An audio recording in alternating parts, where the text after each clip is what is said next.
assemble an Welcome, N64 ladies and cartridge gentlemen, real to quick. another day of PACE Qualifiers here, hosted by GSA. We had such an amazing day yesterday. It was incredible. Super excited to see what these runners have in store for us today. But before we get too far into it, I want to introduce my co-com, Elisa, first. Comms for GSA here. Welcome, Elisa. Hello, thank you so much for having me. I'm I super don't know how excited this for happened. comms, I for mean, I know runs, for exactly how it everything that is happened. about to happen. Thanks. How is it supposed to Yeah, it's going to be fit? wild. It's going to be nuts. But go ahead and give you a rundown on how today's going to work. It is a LTA format, or a lifetime attack format, which means these runners will have a limited amount of time to get the best run possible. They will have 8 hours to make that happen. And after that 8 hours, there will be no more resets. So that would be the cutoff for the resets. And we also have a donation goal here in the bottom left corner that you can see. We are at 5,600 at the moment. Our goal is 7,000 by the end of the day. And if we hit that 7,000, we will extend that timer an extra hour. So the runners will have 9 hours to try to get a good run going. And then after that, there will be no more resets. So a action-packed day for sure, no matter what happens. But it's Yeah, going to be, definitely. yeah. So I mean, that's basically how it all works. There at the bottom, we have the leaderboards from yesterday. We actually have the top 15 are getting points today. The qualifiers is over the course of 3 months, one weekend each month, and the amount of points that each runner gets will accumulate over the 3. And at the end, the top 7 who has the most points of the qualifiers will have a all expenses paid trip to PACE itself, which is amazing. Yeah, definitely. So cool. Yeah, I'm so excited to see what's gonna happen today. Yeah, same here. We have so many good runners here on the screen. We've got up right now. We've got Turgis definitely looking see something there. Ouija, obviously, Cryptic, and even some that maybe people wouldn't be as familiar with, like Low Appeal or It's Corey, um, Dista, and Packerzilla. Packerzilla we saw yesterday. That was pretty awesome. But yeah, this competition is incredible because it can encompass basically everyone in the Mario community. Anyone who wants to play in this can play in this. All you have to do is download the extension for the run.gg for your life splits and make sure your category is 120 star. And then you will pop up basically on GSA's radar and you will be qualified to be in this tournament. Yeah, it seems like I gotta get myself into doing 120 for next year. Yeah, absolutely. Get you some good Mario action. Play with the big dogs. See how you Yeah, can fare. I'm ready for it. Yeah. So hopefully so are these runners. But yeah, it's been awesome. Yesterday we saw obviously the times down at the bottom were all set yesterday. 138.47 by Liam, 139.11 by Punke, 139.30 by Callie, 139.54 by Simply. So we already got 4 sub 140s here. And then from Taki 140.39. And then the Beast Assassin, 140.45. Beast Assassin coming in hot. We saw them last month, a bit of an underdog. And then Marlene actually coming in 7th, 140.58. Probably going to expect to see more from Marlene today. But yeah, Yeah, those are our definitely. top 7. Yeah, definitely. Like a lot of runners that you might not know yet, but definitely should have an eye on.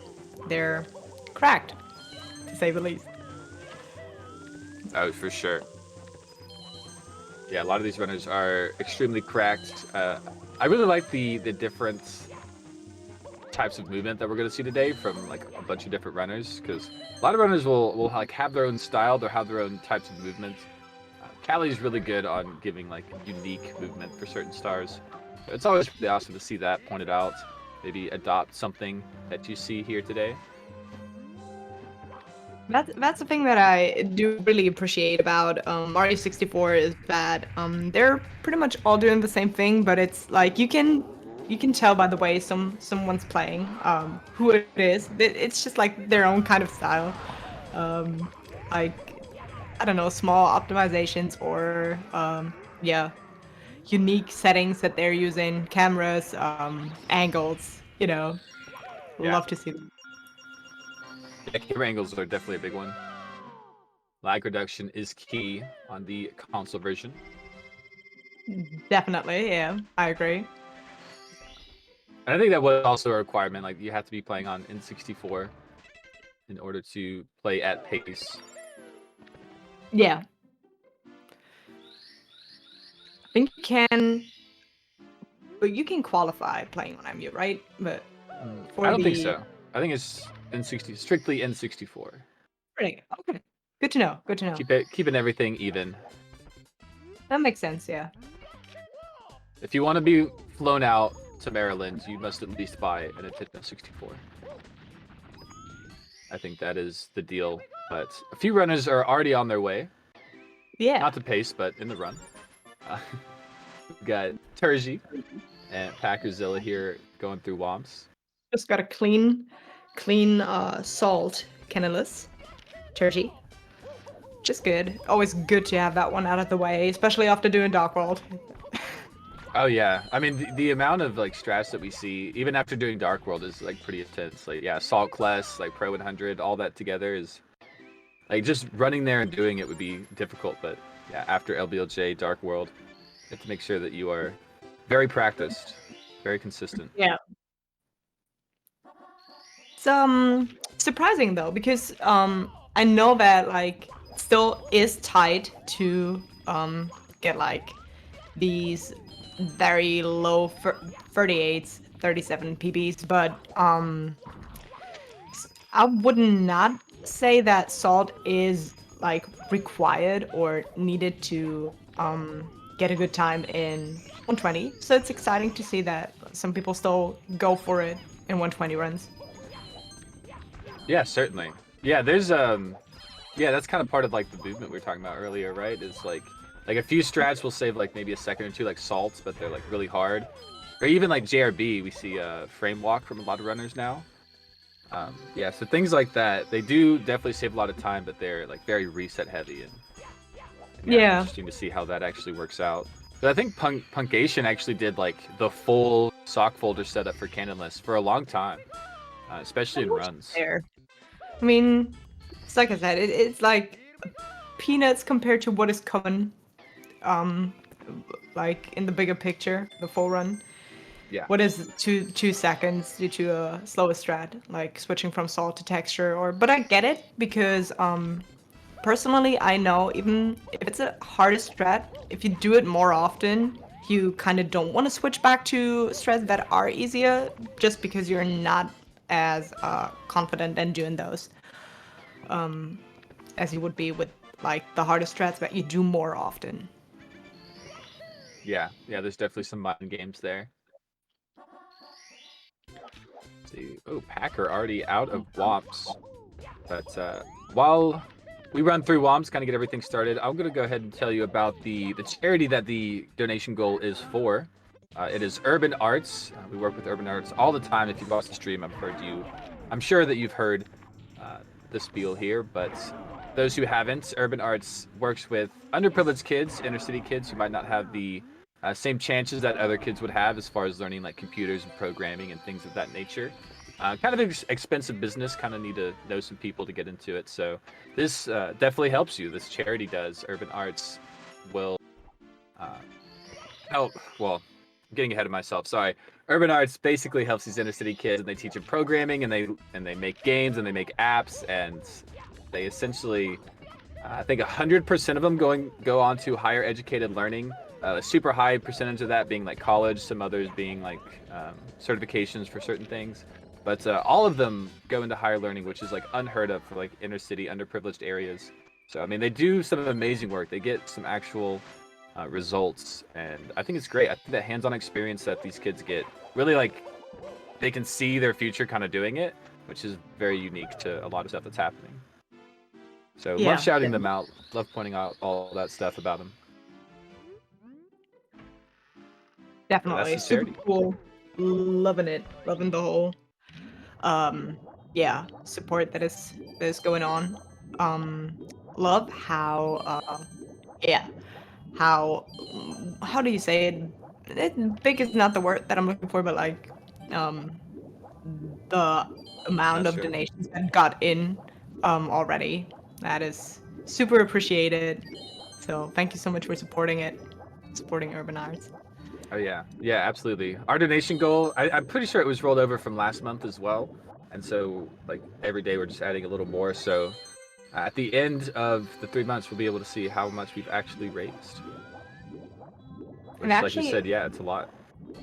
if we reach the 7K today, stream gets extended, right? Yeah, yeah, extended by 1 hour. I mean, good for us.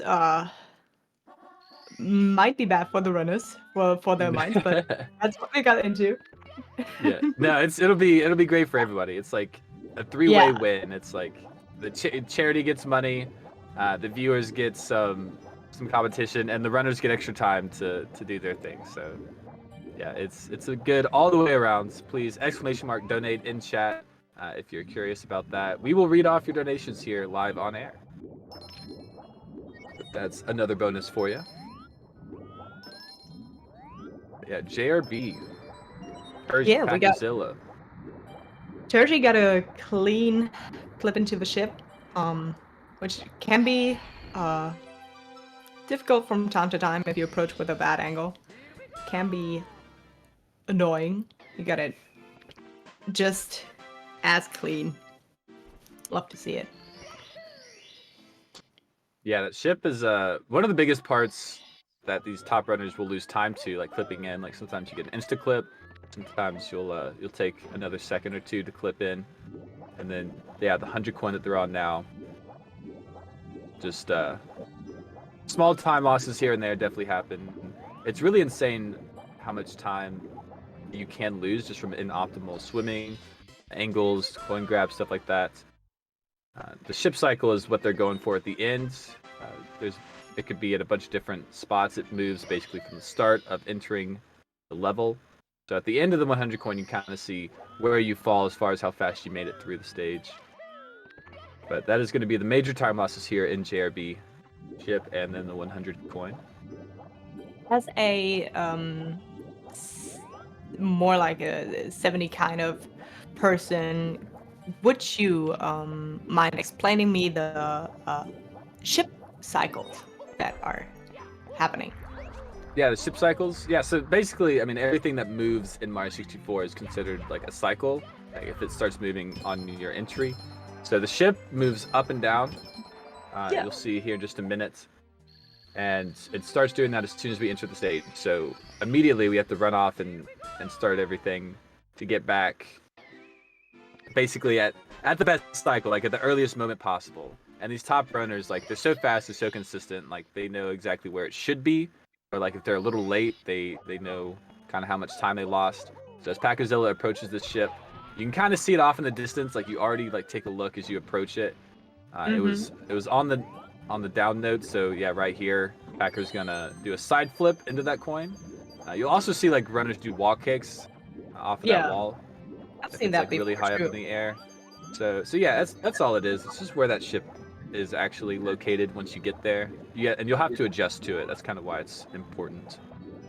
It's insane that I've been watching this for almost a decade and I never realized that there was a cycle.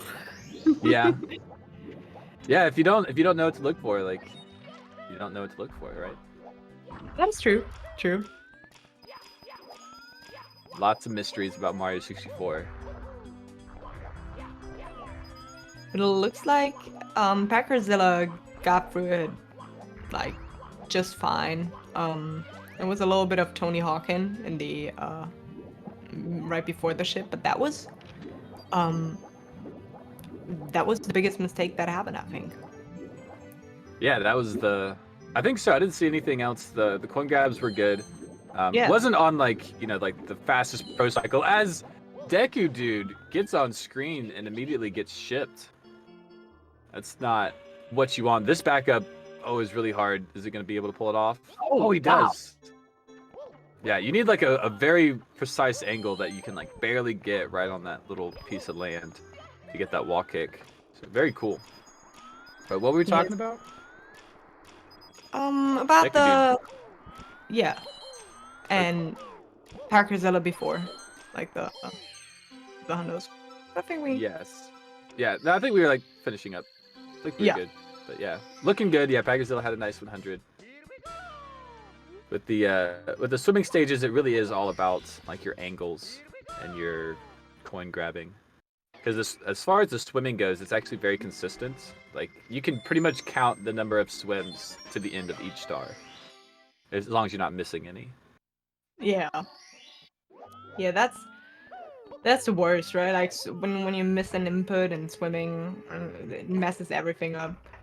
If you miss a coin, for example, you gotta do like a full 360 swim, and it can cost so much time, just like that. And I It think really they all is. went through it pretty nicely. Haven't seen any bigger mistakes. Yeah, nothing too crazy. See, Packer lost a few seconds there, JRB. Not too bad. Packer actually uses a alternative grip on the N64 controller. Oh, Pointed really? this out yesterday, but yeah, instead of holding it normally, Packer he does like the pinch technique, like the thumb and like the pointer finger on the stick. For, for the whole gameplay? Yeah, yeah, Oh, Packer does that. He's that's like crazy. I think Packer's like the best speedrunner in Mario 64 who does that grip. It's rare, definitely. It's I know one more person that does it, but that's it. Every other person holds it like with a thumb. so Yeah. so oh, it's I want to know like how do you like do you just look at the control stick and feel like oh maybe it works better if I pinch grab it or I don't know. Maybe something like just came up from being a kid. Like that's how he used to yeah grab it. It's very interesting. Forbidden tech. definitely yeah.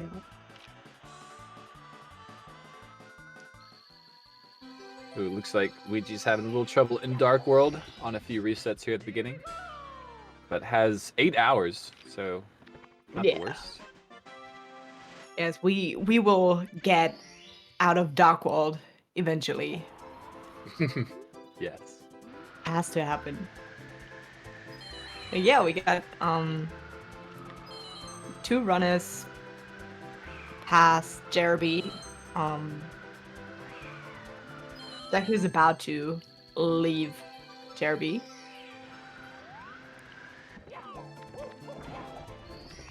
Yeah, just looking around. Yeah. Yeah, Packerzilla is the furthest along we have, 19 stars. It is also yeah, it has to be. It's the first run of the day, so that's always a good feeling. Takes up a lot of pressure if you just start and yeah, don't get stuck on the resets right away. Does something for the nerves, definitely. Ooh, Packerzilla, no! Oh no! Okay, it's gonna be fine.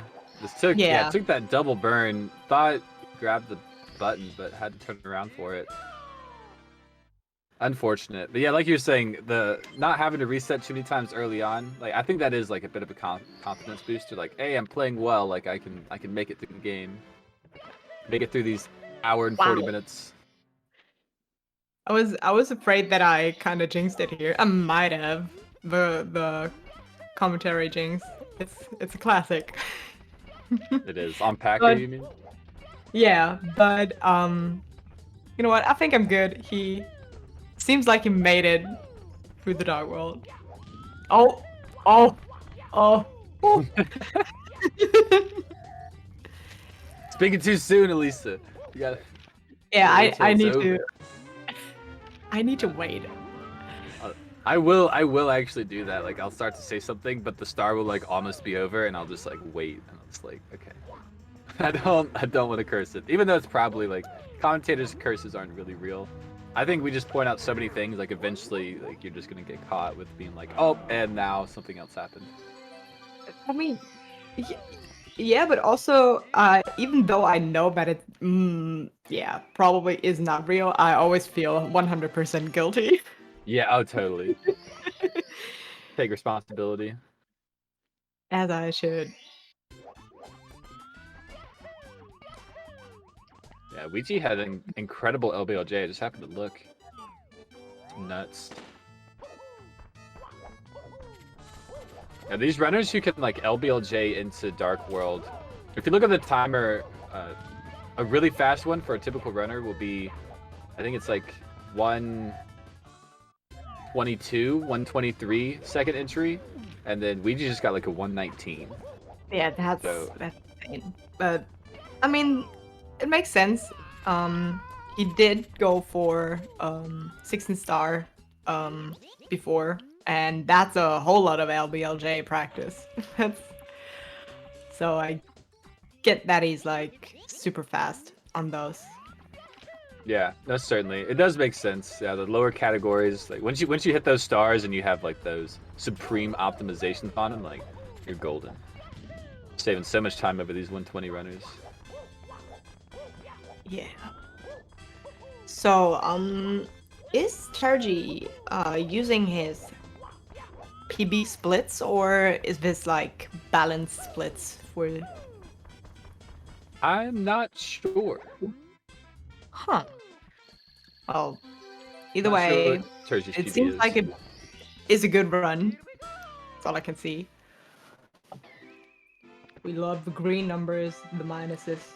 It's good. Yeah, it is on a great run. I mean, these splits, the BOB says 23:39 and it's -20. So, I mean, this is a pacer. Definitely. Yeah, if you guys don't know in the chat, a good run at a BOB for like a average runner would be like 24 to 25 minutes, and then like the top runners will start to get 23-minute times, and now like the top runners are starting to get closer to like 22-minute BOB exits. So they're just pushing the time so far down, and Turgi is on pace. I know Yeah, we I'm point out excited like a lot of timing and numbers, and people don't necessarily know what we're talking about. I'm excited to see what kind of exit we're seeing from Turgi after this.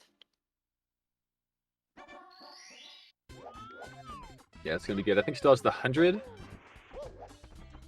Yeah, it's getting these other stars out of the way first. I do like that movement at the beginning to get that extra speed off the slope, because you just saw yeah. Turgi mess it up, but it didn't really cost any time. Just trying No, I to do think a it's long alright. jump It looks great when it's working though. for sure. Works.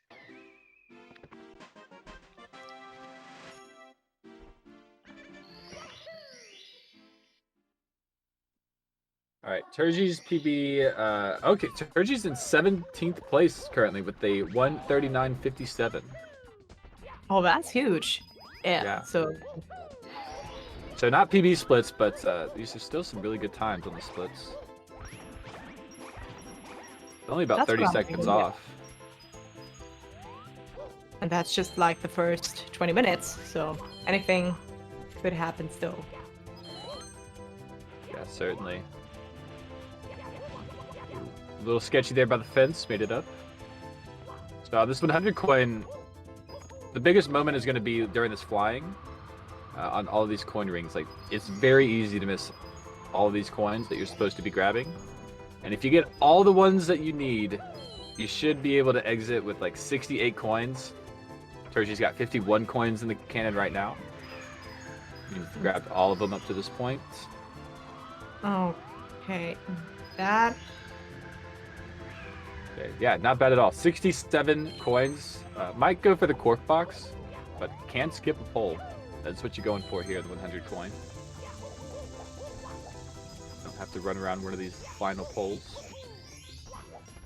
let's see what's gonna happen. Yeah, the box grab is happening, but the RNG is beautiful. Yeah, that was fantastic. Has an extra coin from that too. Yeah, it's gonna just forfeit that one. Decadude, Packazilla on their 100s too. Decadude getting bullied by this cannon. My goodness.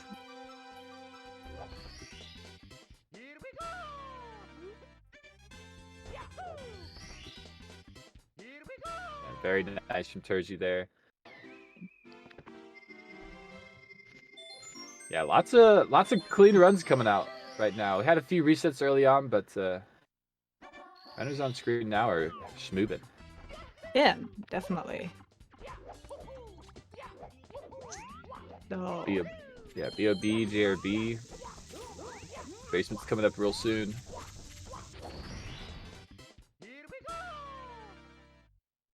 and that is 23 exit from Turgy. 23-19 it looks like. That's so good.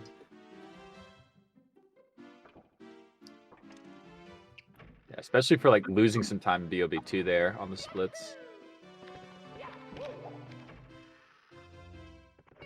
No, Packer! No, Packer, Goomba.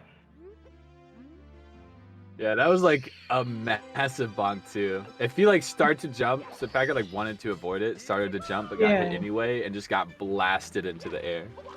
It's so annoying when that happens because it costs so much time too. I think it's like approximately 2.5 to 3 seconds. Yeah, it's the worst. Yeah.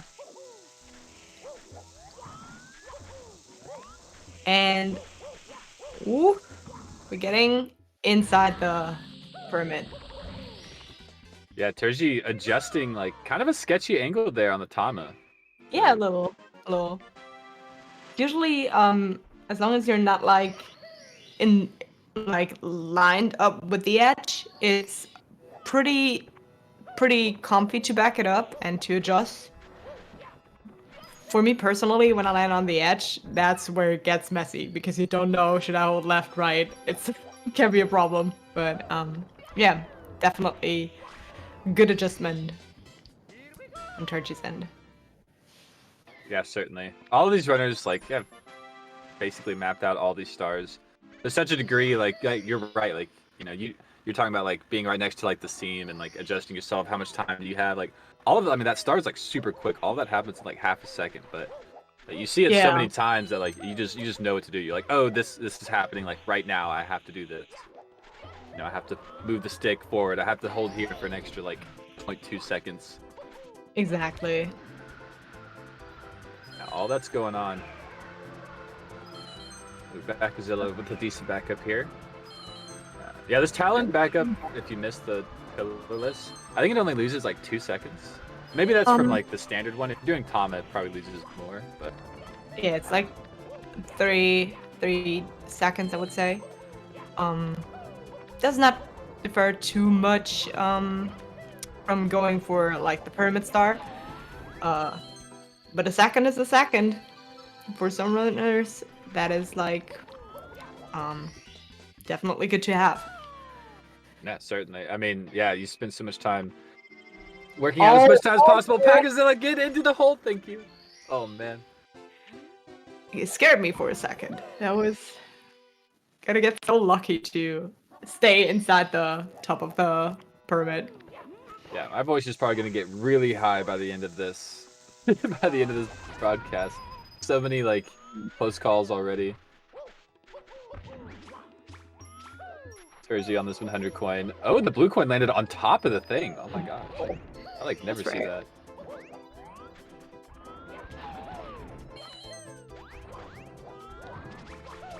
A lot of dangerous action. Packazilla, Decadude on these red coins. Really, you could look anywhere on this top row and We got Cryptic and Kari. Cryptic finishing JRB right now too. So yeah. Cryptic's a great runner, very consistent. Has been grinding out a lot recently. love watching him, yeah. Also, part of a SM64 community for a long time too, as far as I remember. Cryptic has been? Yeah. Yeah. Oh yeah. I'm Cryptic has been here since I've been here, which is like 3 years ago. So and he was good then. So no idea. Might have to ask him at some point. Because I don't know, but it could be. I feel like it's at least 4 to 5 years. It has to be. Yeah. But Probably. yeah, it shows Definitely does. in the consistency and the gameplay in general. Yeah. Turgy, come on. Oh. The backups. Oh, it's gonna take the reset. Oh, it was on such a good run. No. That hurts. Yeah. I mean, falling down on the 100 coin. I mean, probably fell all the way down to the sand, and I just didn't quite catch it. But Yeah. it does lose just like so much time. And if you're capable of getting like like -20 to -30, like heading into basements. Yeah. Yeah, maybe not the worst to reset there. Maybe not the worst. I mean, It there's really still. does. But I was gonna say, it Yeah. really does suck to like continue a run. Like as soon as you get into basement, and then like you just ruin it almost. And continuing a run into basement that's red when you know that you could be green. Like it really is like take something else. It's really difficult to do. Such a big time loss gets into pretty easily. Like it's so easy to lose complete focus once like one big mistake happened. So I kind of get why Turgy thought a reset was the best way to go here. Also, there's a lot of time left to get another run, so Yeah. That's the other thing. It's like it's the very beginning. That was the first run. Like, yeah, lots of time. yeah. So yeah, still got Decky Dude and Packazilla here on their 100 coins. I think Packazilla has a PB of 146. I know got a 147 yesterday. Yeah, 146.17 on this for a best possible time. So there's a lot of air still to get a Yeah, I'm just looking. Some of best 143. I don't know. Best possible time 146. Doesn't seem right. I don't know. I don't know what the splits kind of mean, but best possible time is 144. oh, 144. Okay, maybe it's just Yeah. a little too small. So okay, that makes more sense. Yeah, 144. Still a lot of time to go.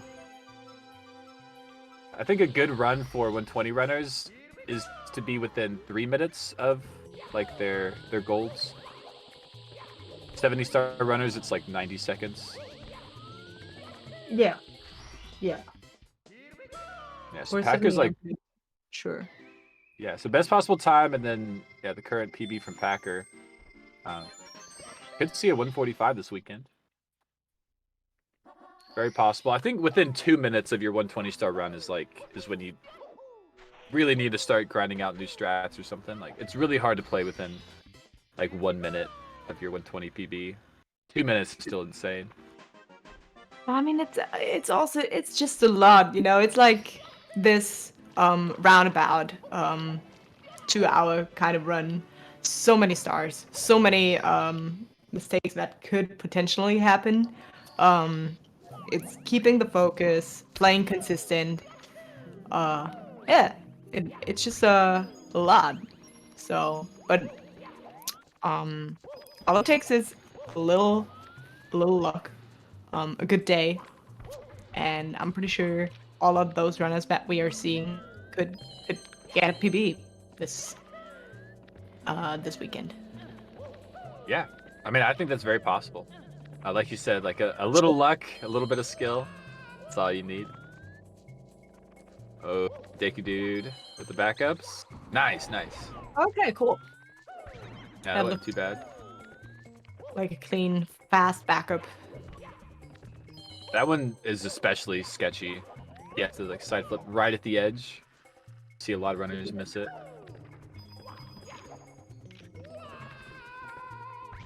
So yeah, I really enjoy this HMC 100 coin. There's a lot of tight angles. The camera angles that these runners are doing, you should see Packer like basically mimic everything that Deku Dude will do because the lag is like really intense in this stage, at least on this 100 coin. So I assume there's just like it's just a lot of lag reduction that they're all doing. So that's why it looks pretty similar to. Yeah, other? exactly. Yeah, so Okay. like, yeah, to reduce all the lag you need to. Deku Dude also just missed that LBLJ, or not just the BLJ on the elevator. As Packer got it, has a crazy angle, but yeah, that'll still work. Great. Great. One more for Deku Dude. There you go. Yeah, followed. Was not too much of a time loss, I would say. What is it? Do you know? Is it like 7 to 7 It's 10? like it's like 15, I think, for the elevator. Yeah, it's like 7 seconds if you can get like the elevator to snap back. Like if you kind of like BLJ underneath the floor, it like whatever system it uses to like retrieve the elevator for you, it'll just register the elevator on the bottom. So you can get the elevator like snap back that way, and that's like 7. But yeah, I feel like you do the full setup and miss it, it's like 15 to 20. It's kind of a lot. Oh, that's a lot. Yeah, HMC. Yeah, that long jump that Deku did the backup on, and then that BLJ. Those are like very key points. Did the blue coin stay? Yeah, it did. Oh. Yeah, good grab from Deku. Was right on the edge. Packer finishing up with a pretty good time there. Actually taking the lead over Deku. On the screen, at least. Yeah. Leaving with a minus 36, if I see that correctly.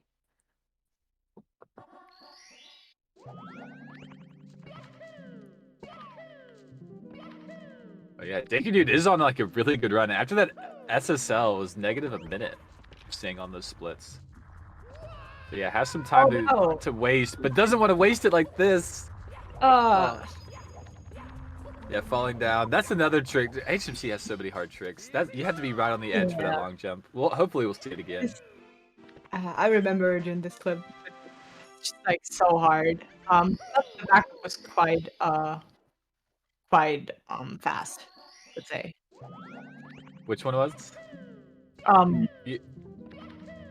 Your mic's kind of a little fuzzy for me. Like maybe you're adjusting it. I think it's better now. Yeah, you sound good now.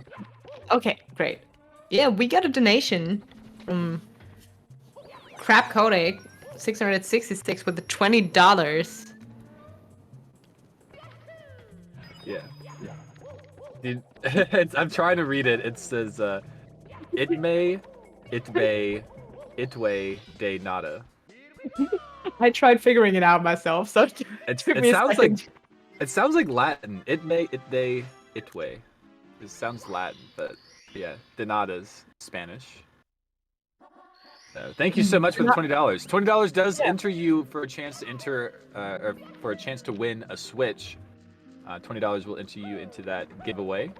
So thank you so much for a good cause, for a good system. Definitely.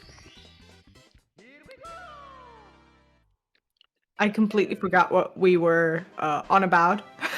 Well, I think it was just about these runners here. I'm always about these amazing runners. Yeah. Packerzilla, HMC. I think we were talking about how hard HMC is and like. About all these things. Flip and the. Yeah, I remember doing it, and it's just like so much to pay attention to. So I get it that it's easy to fail, but also like pretty fast to back up with the bowlers. Don't think it loses too much if you miss it first try. Yeah, HMC does have like some quick backups for first couple stars. Very true. So Cryptic not able to get that bomb grab. Gonna be our next up to bat here in basement. We have Beast heading into BOB. Oh, Beast Assassin. On a pace. As far as I know, as I can see. Yeah, it looks good. Looks like they golded JRB. Or no, Womp's Fortress. Very nice. The Beast Assassin, one of the runners who came out of the woodworks last month for the qualifiers then. I don't know what place they ended up grabbing, but yeah, everyone was like really amazed and surprised at the time they got. I think it was a 141. Currently at this leaderboard right here, 140, what's that, 45? 140, 45 from Beast Assassin. 6th place.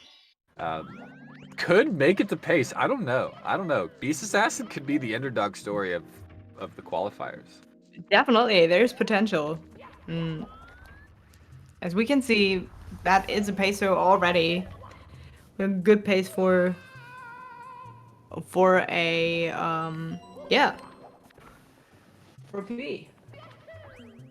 Yeah, I hope so. Yeah, PBs abound in competitions like this, like these LTA styles. Like races, they happen sometimes, but with the one and done format, it's much harder. With these LTAs, I don't know. I think it's something about the competition that like brings out people's focus. They always seem to get Yeah. at least one run, like PB possible, or yeah, somebody's PBing somewhere. So it's really awesome.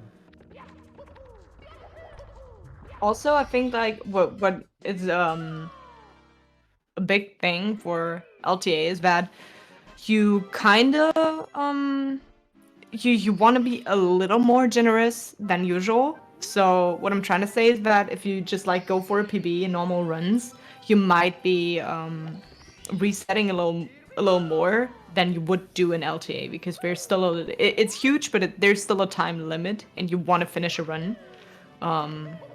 And you know you can be a little more generous on like not resetting. So yeah, runs that you would have reset normally you might You might want to don't. continue. Yeah. Yeah. So Yeah, go ahead, set a time on the board. Like, go ahead, beat a time that you already have set or something like that. Yeah, he given it another chance, even though you would have normally reset it, and those most of the time turn out to be just as good, just very nice pacers still. Yeah. No, that's honestly true. Runners do like reset early on. Like, obviously, you want like as much time as possible in the beginning, but yeah, just because you mess up in the beginning doesn't mean the run's bad. You just kind of play more consistent, bit more urgency. Yeah, and sometimes that even helps. Like sometimes knowing that you did not get like the cleanest Dark World, the cleanest WOMs ever. That just means you gotta step up the game a little more in the late game, and sometimes that helps too. Certainly. Charity with the beautiful salt, by the way. Oh yeah. Oh, we got Kano, bottom right. Oh wow, true. And there's so much going on. I don't know how to. Like I'm following everyone, but it's a lot, definitely. It is a lot, yeah. It definitely is. Packazilla's been doing pretty well. It's been saving time was a little red in basement, but in the last couple of splits has been doing really well.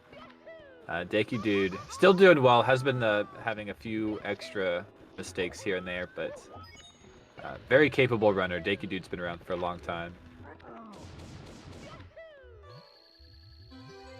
And then yeah, Cryptic's gonna catch up to these guys by if nobody resets and we have these same three, I predict that Cryptic's gonna be like on par with them and like somewhere in upstairs with Dry World, something like that. Yeah, it could definitely be possible. Yeah. Right now, this is always a little scary. But Cryptic gets it nice and slow. A little. Oh. Ooh. You need these coins. Hopefully grabbed both there. Might have just wanted to keep going. Oh, the breakdance! Oh no. Not the time. This don't sound glitch. Don't sound glitch. Oh, true. That is something that could happen. I keep on forgetting about sound glitches. Yeah. Yeah, not something we talk about all the time, because if you run on the Japanese cart, like the first thing you do is you like talk to people and you're like, okay, where are the sound glitches? Like, what do I need to avoid? And And so, yeah, not much talked about, but if you're sliding and you grab that last secret there on SSL, that is like a very well-known sound glitch, and that like kills your run, like the game like crashes. So, so yeah, there's definitely that. Want to go ahead and shout out the charity one more time, as we do have a donation from Anonymous, $20. It says woot woot. I don't know if you're in with Anonymous donation. You should be in the drawing for a Switch. But yeah, thank you so much for the donation. Going for a great cause. Urban Arts, as I said earlier, is a charity that helps underprivileged kids essentially learn to code, learn how to make games, apps. Future Urban Arts kids could make the next great speed game. And so these... I would love to see it. Yeah, I would so love to play it too. this charity does some really great work, some hands-on experiences, and 100% of the kids who go through this program will go on to some kind of higher educated learning. A massive percent go to college and beyond, while another percentage goes to like I think like certifications and job fields like that might not necessarily require a degree. So yeah, just giving these kids hands-on experience, showing them a path that they probably wouldn't have known of otherwise, because tech is kind of a field like you need to know people to be really into. So really great cause. Yeah, happy. I agree. Yeah, really happy that they're our charity. We get to shout them out. Maybe Jason's in chat. Jason's part of the charity. Oh no. Hershey fell down the little elevator, but gets up there eventually. I mean, it's not too bad. Just a little behind after once. Yeah, just a little behind. A lot of game to be played. Definitely. Yeah, it is. I don't know if this happens to you, but like when I'm watching 120 or commentating it, like time seems to fly by really quickly. Like we're already like an hour, or we're 45 minutes into the hour, and like I feel like we just started not too long ago. Yeah, I just looked at the time and I was like, no way, it's already that long. Yeah, It really flies. Flies by too quickly, as already in Vanish Cap. Deku Dude, not quite making it over the fence, but that's no big deal. With little Xbox reading. Sometimes you just gotta like chill out, read a little, continue. Read a little. Oh, Packazilla was going for like the cycle where you kind of go on top of the elevators. It was on the bottom there. Let's see if we can see a text box skip here. That worked. Yeah, it didn't look like it was gonna work, I'll be honest, and then it did. Not at all. Sometimes, sometimes it'll just do that to you. Like you'll think it'll work and then it won't, or something. The dive felt so late too, but honestly, yeah. It's probably just a better runner than us, I guess. Yeah, probably. Makes sense since we're on comms and not doing the qualifiers. That's right. That's right. Dicky Dude taking care of red coins first here in CCM. A little interesting, but there is the only star that really matters for the timing is the penguin, because you got to do the slide first, and I guess the last one when you talk to the snowman. That has to be the last star. You cannot do that before you pick the final star on the screen. Select. Select screen. Yeah, right. I'm loving the little dive that is going on for red coins in the end. It looks so good. Like over the gap of a bridge. Yeah, and if anyone in chat didn't know, this is a open qualifier. So the run.gg, there is a application that we are using on the live splits. It's done through that website. You can go to the run.gg and see all of these runners and their splits and their times and a lot of different stats along with them. It's actually really cool. But if you download that extension and then you run under the 120 star Mario 64 category on the live splits, that's all you have to do, and then you will be entered. And if you get a run that gets kind of far, you'll probably make it to the big screen. So that's how today is run. If anyone is curious, anyone out there wants to give it a shot. But yeah, these open LTAs, this is going to be massive for the Mario community, I think. We just had West Dog, who I also saw in chat recently, host an open qualifiers for their tourney, Sapphire ROM Hack tourney. Oh. So yeah, this is going to be, I think we're going to see some game changers here. Oh, as Packerzilla takes a bonk. Don't hit him. Oh, no. That hurts. Oh, God, no. Saw that snowman wind up. It was like, it was gutted Yeah. for him. I'm not sure Packer could have done anything to avoid it. Not really, I don't think. Maybe like just like standing in place for a little longer, but it's a speed run and you don't do that usually. Just stand there and waiting. Yeah. Snowmen are so cruel sometimes. They are. Just like, honestly, Goombas too. They're just as mean. Did Deku do just like slide kick onto the slide? What? Oh, That was amazing. I have to check that out. Did like a slide kick into the slide and then rolled out to that platform. I'm so mad I missed it. Yeah, definitely one to maybe clip and watch back if you're in chat. Going to the penguin race. Packerzilla finishing up the slide. Yeah, CCM things happening. This penguin Cryptic. can be so mean too. Like sometimes it just comes so fast. It does. Yeah, Deku dude taking the slide skip. I think if you do the slide skip, the penguin doesn't come after you as much. Like it'll gain speed, but you never really see it because you're so far ahead. So amazing to see. Honestly, like I'd be too afraid to go for it. It is kind of scary. You need all the coins on that first like arc where you jump, and that's actually the most common place where you miss one coin. Yeah. So yeah, it is like really sketch. And we got Cryptic leaving HMC now, right? With a minus 32, if I see that correctly. Cryptic's pacing. Love to see it. Gotta catch up to these two. Okay. Yeah, Deku dude on the final star. So has taken the lead over Packer. Saw the lead change a couple times.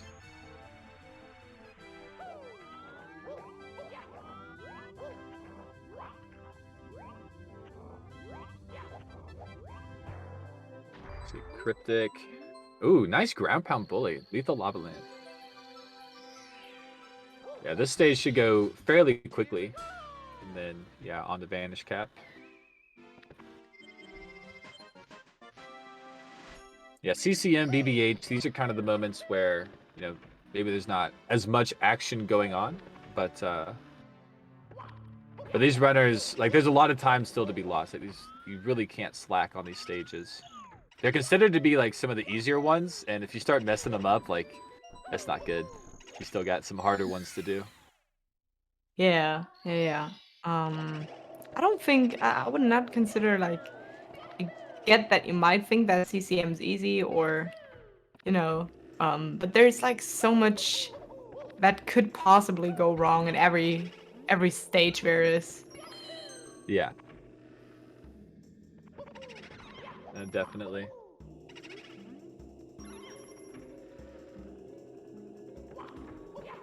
All right, as these runners are coming into here. As we're leaving CCM and entering BBH, I think we are going to take a quick break. We're going to be back here right after the top of the hour for more Mario action, and we should be in time right as DDD is going to be happening. So we will see y'all then. Sounds perfect. See you then. Urban arts helped prepare me for college by giving me a lot of experiences working both independently and collaboratively with other people to make really cool games, and taught me how to put my all into creative projects, and that helped me put together a very strong portfolio for college. The best part about being in the urban arts community is the people that you meet. A lot of the people here have the same interests as me, so in the future, making friends here will benefit me and them and everyone around, because we all benefit from each other by gaining skills that other people had that I may need. Urban arts helped me see myself differently by showing me that I can be a good leader.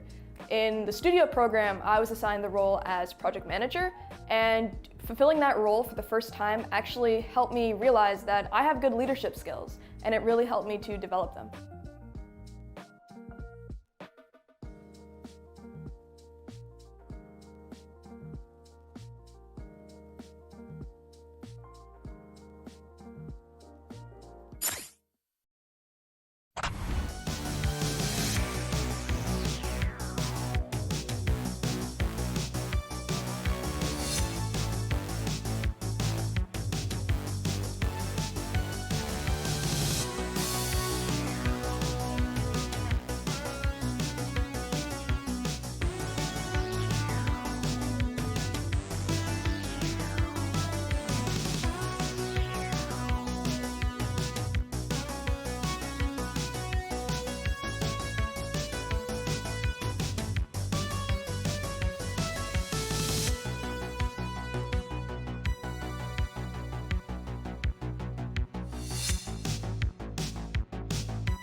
Welcome back to the lifetime attack formats. Mario 64 120 star. We are here, brought to you by Urban Arts. I'm totally messing up this intro. I was not ready. It just kind of started. I'm so sorry, everybody. Thank you for being here. This is some insane Mario 64 action. Urban Arts is our sponsor. We have a donation goal down at the bottom left. If you want to take a look, $7,000 is the goal for today. And as these runners have a limited amount of time to get runs in, we will extend that time by an hour if we hit that $7,000 goal. In addition to that, if you donate $20 or more, you could win a Nintendo Switch. You will be entered in for a chance to win that Switch if you donate $20 or more to this charity. So not only is it going to charity, not only are we extending the time, but you could win a Nintendo Switch. So I don't know how much more we can sweeten the pot here for you, but I guess the only other way is to watch this great Mario action. That's what all this is for. Also, I have Elisa in the commentator's booth. I mean, that's pretty sweet. Thank you so much for having me. I'm having a blast right now, and I hope so are you. I just realized that we lost a sweet cryptic run during the break, but we got Deku and Peckerzilla still in the game, in the late game, kind of, which is nice to see. So they're both in DDD right now. Both doing hundreds, I guess. Yeah. Yeah, I believe so. Yeah, Dickie did take that bonk going up to that Reds platform, but yeah, on the ship. That was really good lag reduction. I mean, there's so much that could possibly go wrong in DDD hundreds. We gladly take a bonk somewhere. It's only the bonk. Oh no! And right as I say it. Yeah, look, Dickie face is like of pure shock. Because, yeah, thought that was up, just barely missed, and rolled off the edge twice! Yeah. No! Okay, That's so unfortunate. Yeah, taking a bonk here and there, like, not the worst, like, a few seconds. Like, going get back into the water actually does kind of cost a lot of time. But, yeah, third time's the charm here. Third time's the charm and the reset. Oh, man. Yeah, there comes the reset. 3 times in the water. Not what you want to see, DDD 100. So now it's Peckerzilla in the elite kinda. Yeah. Followed by Ori, the 48 stars right now in LOL. Yep, yeah, Turgi just got there in basement. Might be pulling up a couple other runners. We've only got 5 on screen here. I think I was looking at the run.gg. There's a few of them that were decently into the game. Ooh, Peckerzilla, nice triple jump in there. Yeah. Shaking his head. Maybe doesn't like the camera or something. We had a missed front up approach on the first attempt, so he got it second try. Makes sense. Yeah, that miss grab from Corey. Yeah, runs are going. But yeah, Peckerzilla leading the pack. Consistent gameplay has brought Packer here. What will it do for you? Still on the first run, which is great to see. Yeah, this is the first run. You're right. This is basically what Callie was doing yesterday. I was on first shift for comms there, and yeah, Callie was first rip. Got like a 140, I think 140 something. Almost got like a 139. Did end up getting that 139.30 later in the day, as we see at the leaderboard. Also, if it's not too bad of a run, it's, sometimes it's just good to get one done, play it through, and then like go for I don't want to say more serious attempts because I still think that this is a good pace. Yeah. Like strict, like maybe you want to be like green at a lobby or something. Yeah, exactly. Yeah, no, I get that.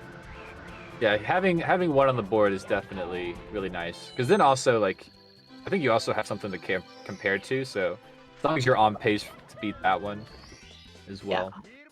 So yeah, a lot of good things can come from that. As we get an ad break from It's Corey, he's watching that Vanish cap. Rude.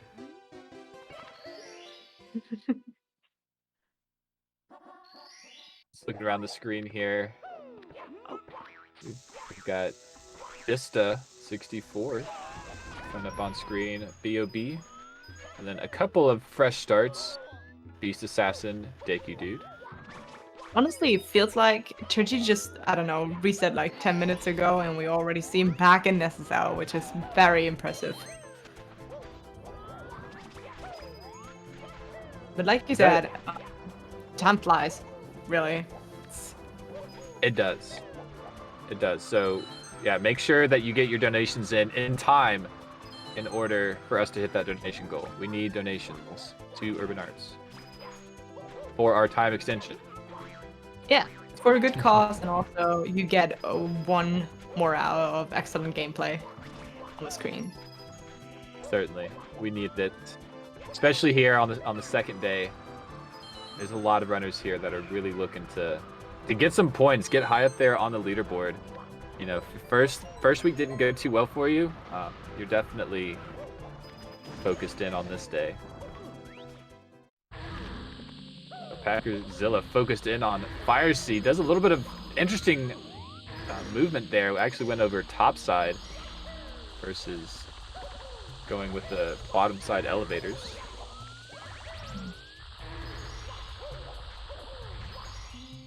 Preparing for that Bowser fight, which is considered being the easiest, but also like so easy to mess up. Which is yes. It's like you're so nervous because it loses the most amount of time. yeah. Like yeah, it's like so easy and then you mess it up because you're nervous. But that was beautiful, bro, as expected.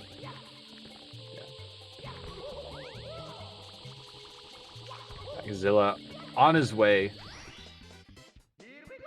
Just looking around. Fleeting Azure. Is that what that says? I don't know. Yeah. First time I'm seeing this run. Very cool. Fleeting Azure. Yeah, we're seeing a couple of new names on the screen. Like not super new, but definitely. Yeah, I mean Beast Assassin was like pretty new to me as well last week. So I'm ready. I'm ready to see the fresh gameplay. Yeah. See these runners do their best. Make some names for themselves. Start a new arc here in the Mario 64 community. We've had so many good ones. Yeah, I love to see it. Love how many people still like get into it, play the game, enjoy it, switch to 120. You know, Super Mario in general is a whole journey. You want to start with like a short category, and then you move on, and then you move on, and all of a sudden 16 stars turn into 120, and it's great. Yeah. Love to see No, it. it is really great. I love it. Yeah, 120 is definitely the sauciest of the categories. It is so much sauce involved. It's hard to get away from. Yeah. So much great movement too, like precise movement. Once you like, the longer you watch, the more attention you pay to like minor stuff, to small optimizations, advanced strats, and how they work, and seeing them work. It's just great. Man, I love this game so much. Yeah, it's beautiful. It's art. It really is art on the screen. I agree. All of our great artists here today making their way through. Yeah, it's me, Corey, and CCM, hopefully finishing this up pretty soon. We didn't get to commentate BB8, so maybe we'll get to do that here. Oh, we really did the people leave. Yeah, we totally people left for BB8. That was great. So this is the last star that Packerzilla has to get in DDD, right? And then it's time for upstairs, if I remember correctly. Yeah, 74 stars. See what the uptime is. Should be right at 108. Or I'm sorry, right at 109. Should be a 108. Yup. Yeah, 55. Sweet. But yeah, you see the light red on the screen. Been saving time over the last few splits. And it's also the first upstairs of today's runs.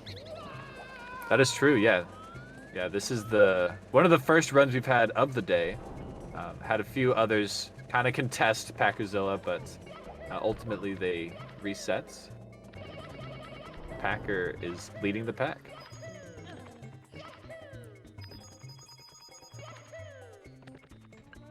Seems like we just came back just in time for Kari to do BBH. Should come out now, right? Yeah, there it goes. So we did not entirely people leave for this. We'll get some BBH in. Almost got away with it. Ooh. Packerzilla. Oh, I think this is just Reds by themselves. So Packerzilla is not doing the 100 coin here. Is going to be doing the 100 coin that you see in 70 star with the secrets. Do you know how much time that loses stash? Say It's like 8 to 10 seconds, something like that. That he's losing from doing this, but like the 100 coin star in Wet Dry World is actually like really long with the Reds, and if you're not like really comfortable with the downtown Reds area, you know, you might not really be losing time because of all the mistakes you'd be making. So it's just a choice. So Packerzilla is opting to automatically lose that time, but is probably saving a little bit back, not making too many mistakes. The downtown area is really hard. Yeah, I can imagine. It just feels a little like switching TTC to TTC 100s and 70 star. If I would compare it. Like also around a 10-second time save. If you're good at it, but if you don't feel comfortable enough, just go for the slightly slower but more consistent thing. Kinda. Yeah, no, for sure. It's a very, very good comparison. Packer, Vanish Cap Star. Very nice. Yeah, upstairs stars start becoming like a little more technical, I think. Like the stages are a bit more verbose in the way that you're supposed to get the stars. Like the Vanish Cap Star is like really difficult. The camera is like really weird. It's hard to tell where Mario is when you're on the Vanish Cap. The 100 coins become a bit more technical. There's a lot of RNG involved, and taking a bonk. This is what I'm talking about. Needs to be really close to the edge on that long jump, and like just wasn't close enough. Oh, it's going away. Okay, we got it. We safe. Sometimes I feel like this game has to be made for speedrunning because there is no shot this is like all working so well for a speedrun. Also, like when you think of it as in levels of difficulty, like the lobby starts pretty comfy, and then you go into basement and it gets a little harder but not too hard, and then you just like it adds up, and then you enter upstairs and it just feels so much harder too, as if it was intended to be. Yeah. But it's not. Yeah. No, it's very well paced. Yeah, the game is. So it's really fun to speedrun. It is really hard to imagine like how much better this game could be as a speedrun. Like with the way that it works, the glitches that do happen to make the runs what they are, like it is a great amalgamation of things. Oh, Corey taking a dive. Sorry. So there's possibility of getting a sound glitch in Wet Dry World 2, right? Yeah, on the secrets as well, like SSL, the final one. It's something about like the dust that you get and like the running or something like that is what this one's about. So what Packer's gonna do on the or what Packer's actually not gonna do this because it's 100 plus secrets. But what you would normally do is on that final secret, you would chain like 2 long jumps together to avoid any kind of like running animation, and then that's how you can avoid the sound glitch. Also, like if you know you're gonna sound glitch, like like, oh, I just messed this up, like I have to like fix this. If you just like hold neutral on the control stick and like don't touch anything, let Mario like stop completely. Just tap A and then that'll like somehow relinquish the sound glitch. No idea how that works, but it does. So wild. This game is so wild sometimes. There's a backup for everything. Oh, missing the chuck, yeah, that can be wow. Yeah. Can lead into a disaster if you're missing that and he's getting to grab you. That can be a huge time loss. Yeah, almost was a disaster. Yeah. In a position you're not normally in can be very scary. But yeah, chuckers are like surprisingly dirty. Yeah. Like they will grab you if you give them a chance.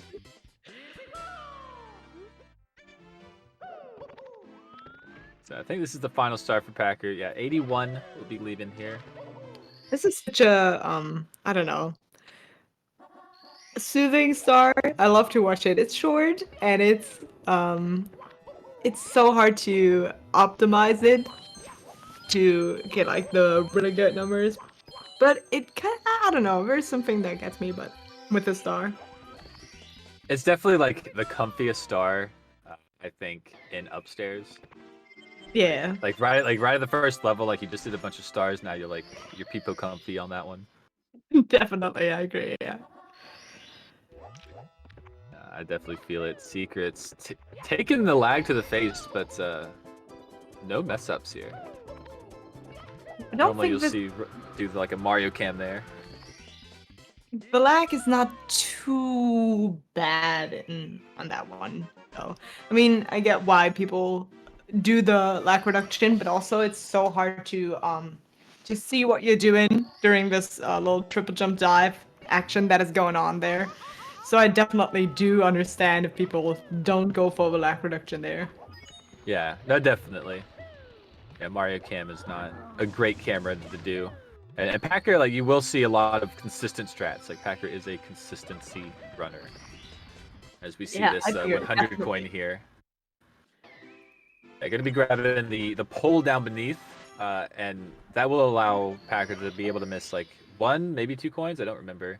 But gives some extra coins versus the regular route that you'll see from the pros will not be able to lose any coins. Maybe they'll grab like an extra one from a tiny Goomba on the first part, but yeah, as the route goes, like you have no extra coins. I really do hope that we're not getting to find out how much it takes to be like too few in the coins, too low. Oh, Packer, what's happening? All right, okay, that needs that coin. It's coming. Okay. So yeah, can only miss 1 coin here, and that one, people left pretty quick. Right. Oh wait, didn't need that coin. Okay, can miss 2. Oh, could have gotten that other one at top. This blue coin RNG sometimes, man. Yeah, that's true. Like the big Goomba right on the edge. Yeah. The coin will fall. Like it will just jump off the edge. Terzi on this 100 coin. It's me, Corey, taking care of BDH. I think has 2 more stars to do here. Normally that carousel one people do last, but I know it is last. 66 stars. Okay. Yeah, 66. I'm just tripping, I guess. People are arriving again. It's over for now. 100 coin here. Terzi kicking off the edge. But Lava Land. It's could not have been like much instant worse. death, quicksand, Yeah. but yeah, it does lose a lot of time. I'm just making it through. Packer with the mountain clip. It's clean. I feel like a lot of runners have gotten a lot more consistent with that over the last like year or 2. I used to see like that be messed up by a lot of people like often. People have just gotten there. When you don't see where to go. But the clip itself, it's yeah, pretty comfy once you know how it's done and how it works. Mm-hmm. Yeah, get your angles proper, all that good Yeah. stuff. It's just it's the same that it is with every star. I think it's just like if you overthink it too much, that is yeah, usually the problem in the first place. You just cannot overthink the stuff that you're doing in Mario because the notches, the angles that you're setting, they're also like precise. If you try to adjust stuff, sometimes that's the worst thing that you can do. So my advice would be for if you're a Mario player or you want to get into running Mario, do the stuff the way it is explained. If it says hold up, don't try to adjust stuff. Just hold up.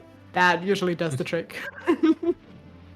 Yeah, no, it is really tempting to try to like put your own spin on something, and you're like, I don't know, you just get like stubborn in your own head. You're like, no, I'm gonna make it work. Or Yeah, like, something. Yeah, even in runs, like you'll feel like something's off, and you'll try to do something, and you're like, why did I do that? Oh Just yeah, wasted I've all been that there. time. No. Oh, I'm sorry. It's me, Corey, jumping into the water. I was going for that red coin. I was watching him kick. Got the kick off the wall the first time, but didn't grab the coin. Second time, grabbed the coin, but didn't get the kick off the wall. We'll now have to do this front sub just to grab this last coin here.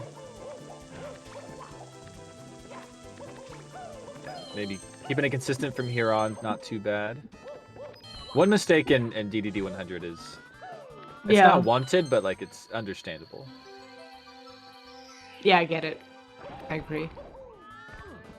It is a very long star. It's like a 3-minute star. It's like one of the longest ones we do. It's got so its own hard. split on our splits. Like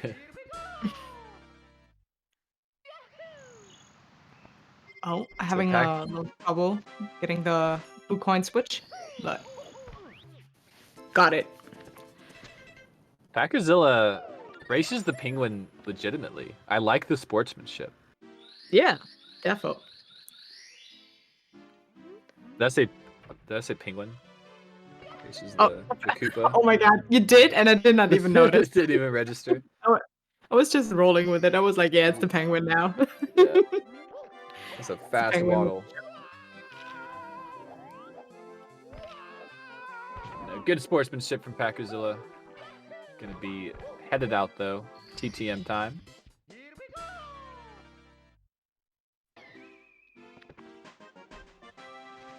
TTM is already scary if you only have, you know, to collect the stars without getting 100 coins on the side, but that stage scares me, man. And for 120A, imagine it's the same.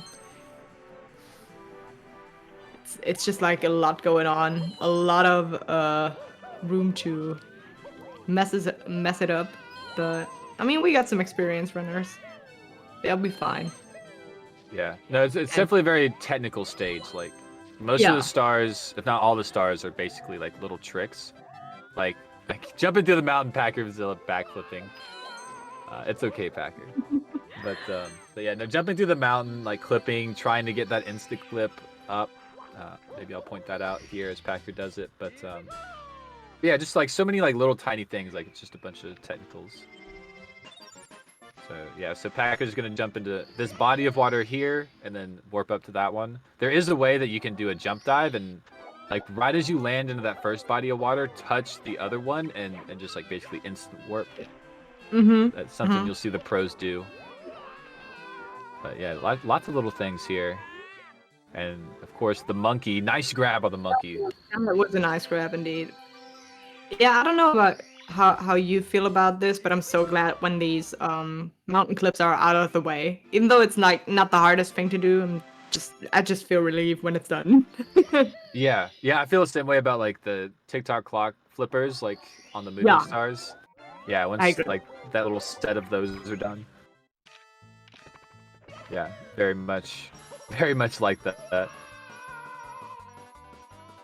The 100 coin here is pretty fun. It's not too bad. It looks fun. Like the whole movement, especially the you know, the mountain wall with the red coins. That part always gets me. The little side Yeah. flip, dive rollout, or no, it's a side flip dive, I think. After last spawn, I think Yeah, that. yeah, after the last coin. Yeah, yeah. Mhm. Yeah, up to the balls. It looks so sweet and precise and nice when you get it. I don't know. Might not be too precise, but it looks precise. I mean, yeah, it's definitely like a tight timing. Like if when you do a side flip, Mario's foot will like stretch out a little bit, and yeah, you kind of like use that. You need some good timing involved. But Let's yeah, see those. if we're getting like a good cycle from Kari. Oh, I think I just fixed it. Commentator's curse. Man, you cannot tell me it's not real. Yeah, can still get the earlier cycle though. Ooh, avoiding that bully, that was right in his way. Yeah, there's. Yeah, catch it. Okay, yeah. Yeah, okay, good. Always a little sketchy there. You lose some time early. You really just try to get that normal cycle, I guess you'd call it. Yeah. Yeah, not too bad. On the fire seat. So Markinata, tell me how many coins can you potentially miss in TTM hundreds? I know you can back it up quite well with the bombs, but like Well, 0 if you're not getting any backup coins. You want to get every coin. okay. Which is there's an extra coin here on the slide. Like, right, Packers is probably gonna just jump right over it. Yeah, got all those coins. Just gonna jump over that coin. Because you want 99 when you're finishing the slide. If you spawn the star on the slide, there's actually like a gap at the end, and that you can't get over. Like, you don't get enough speed to get over it. So have to do that. Have to leave the slide without the star, and then get one of the bombs. So yeah, you can't miss any. But if you do, just make sure it's not more than like 1 or 2, and you should be fine. There's also a Chuckya like to your right on Packers right here. It's really annoying to grab, but they give you 5 coins. Yeah, that's true. True. So you don't have to like worry about it too much because there still is a chance to back it up. I mean, we got stages where it's like if you miss 1 or 2, it's over. TTC, for example. Yep. That is how it is. Yeah, some 100 coins are like definitely like, no, it's focus time. Like, we have to get this one. And some are a little bit more relaxed. Like, you obviously don't want to miss coins, but if you do, you're like, oh, I'll just go get the one later. Yeah, you don't have to turn around for it. Ooh. Oh, that could have clipped through the wall actually. Yeah, it should have. But it was I was so scared about the Chuckya placement that. Oh, okay, we got it. We're getting there. We're through it. Didn't get grabbed. Plus, we'll have a little bit of time save here too. Accuracy is slowly working his way back to the 0. Yeah, moving that time. I did finish a run yesterday. I don't know if they got a better run, but Packer set a 147, I think. So it should be on pace to beat that.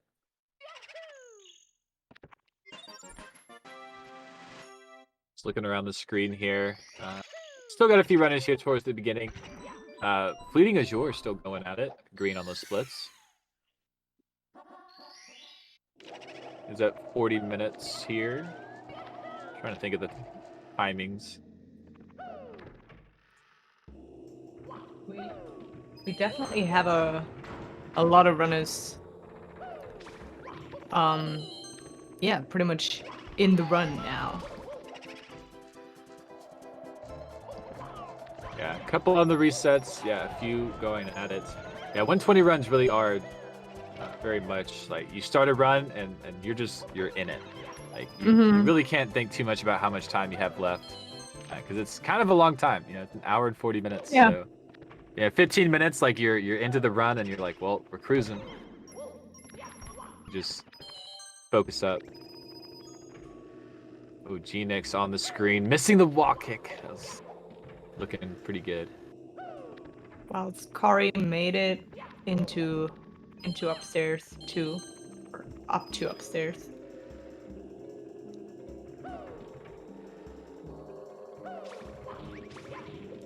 Yeah, I actually really like to see G-Nix here on the big screen.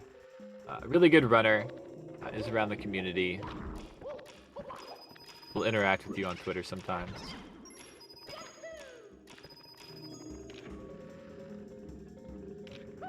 Yeah, definitely want to keep an eye on. Like I said, all of these runners are amazing.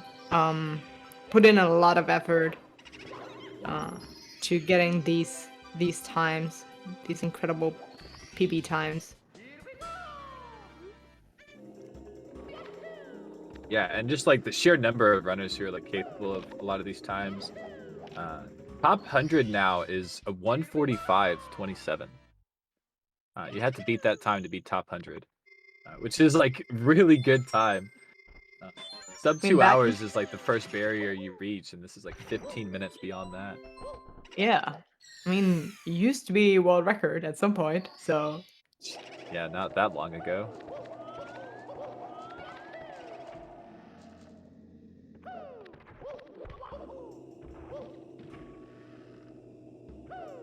Packerzilla finishing up this SL100. Fly guy being a little cheeky there. really getting closer to the end now. Collecting the 100th star. Yeah, we will answer the question. Will Packerzilla do Wilco Clip? That is I'm the ready big to see it. question. Yeah, I want to see it too. I don't know if Packer will do it. 120, like Packer doesn't do the LBLJ. I don't think really likes the BLJs too much. So we'll see. I mean, there is a chance. He's a little yeah, in the light red right now. Yeah, So definitely. might be, yeah, worth the consideration. It's Corey. It's me, Corey. Second one into upstairs. So today's been maybe a little slower for some of the top runners. Like I know a lot of them set some really top times yesterday, which is what you want. First day, you want to set your good times. So they might be relaxing a little bit here today, giving some of these other runners time. I think that's totally fair, totally understandable. It's just like so hard to get those 38, 39 paces going. Oh, yeah, it's me, Corey. I'm not sure what happened. Didn't want to do any like wall kicks or something, but missed the elevator on the way up.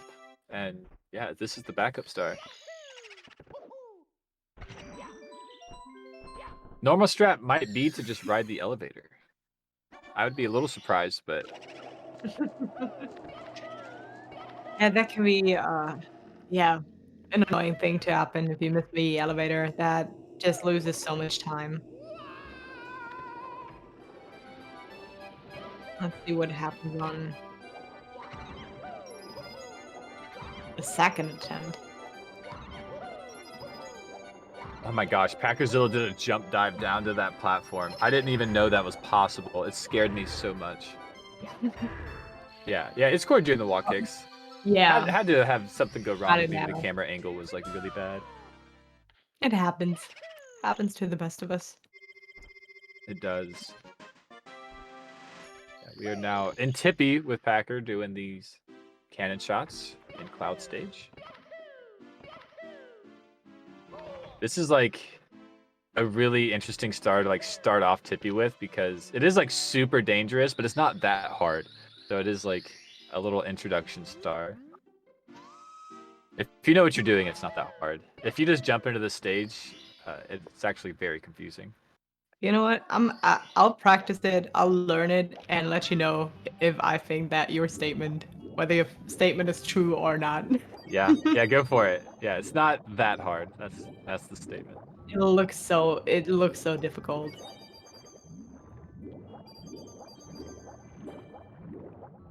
Yeah, I mean, Tippy is very difficult itself. So statement could be a little biased, but yeah, let me know. Maybe check and let me know. Ooh, Packer on this 100 wall kick not working. Here we go. Is not going for the backup coin.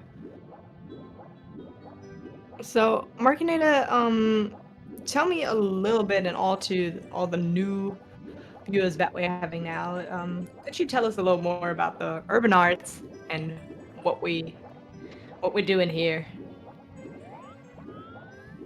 Yeah, absolutely. I mean, we are here to play Mario, obviously, but we are also here to help out Urban Arts, which is a charity here to help underprivileged kids, inner city kids, to learn programming, software type stuff, computer engineering, and they basically take these kids and they show them the ropes, show them how it's done. They make games, they do projects, they get hands-on experience, and 100% of the kids who go through this program go on to higher educated learning, which is unheard of. Like, that is just unreal numbers, especially from the more underprivileged areas. So these people are actually doing some real work out in the world. We are certainly happy to support them.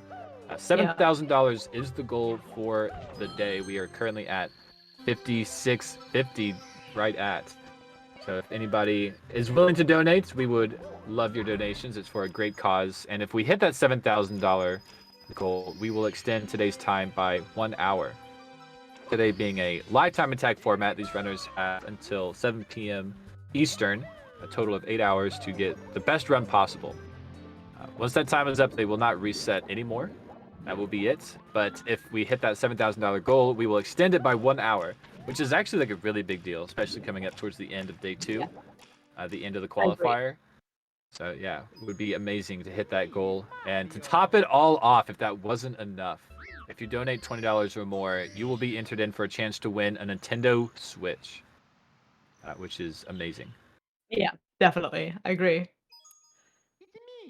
Yeah, so that is what we're here to do today. So please get your donations out for a great cause, not only for the charity, but to get that extra hour. So many great causes today. I agree.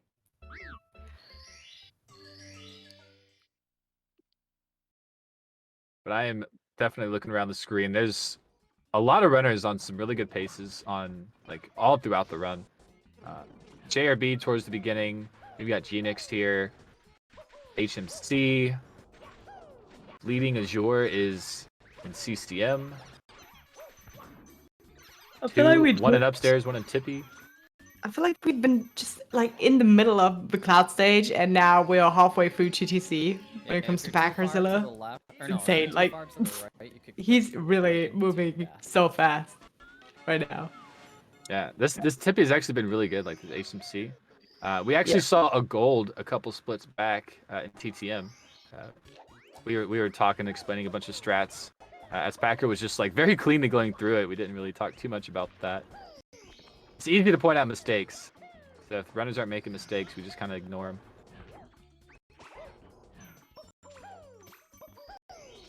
Ooh.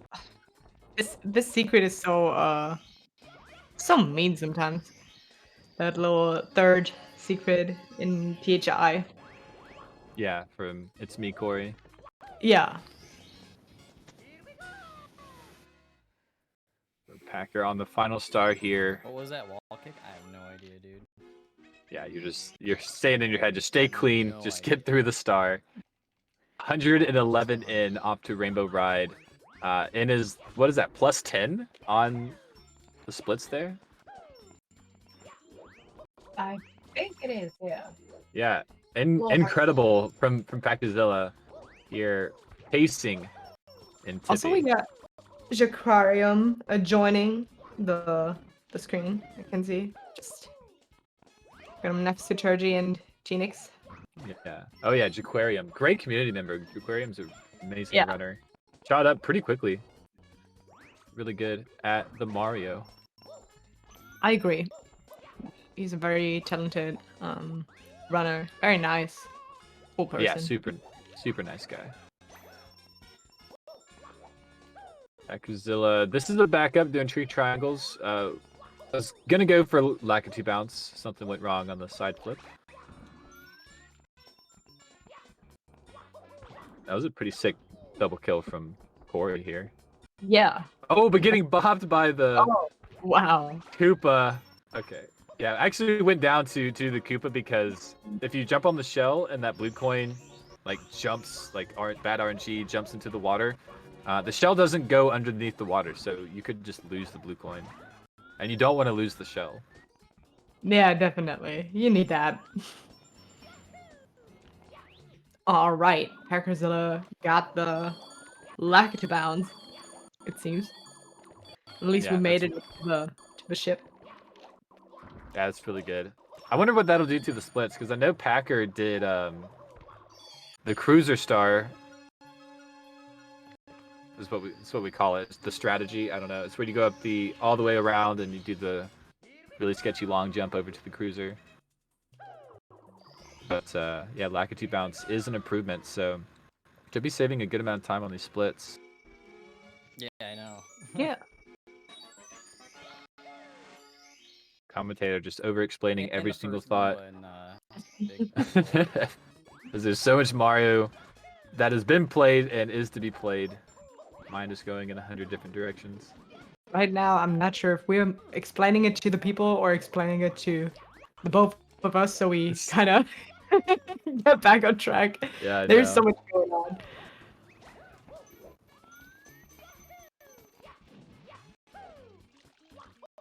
It's me, Corey. Having a good upstairs so far. I saw like some mistakes here and there, but overall not too bad. Packer missing the blue coins.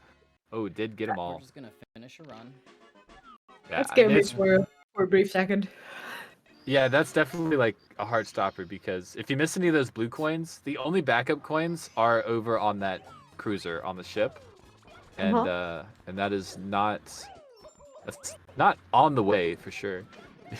You'd have to take a couple detours.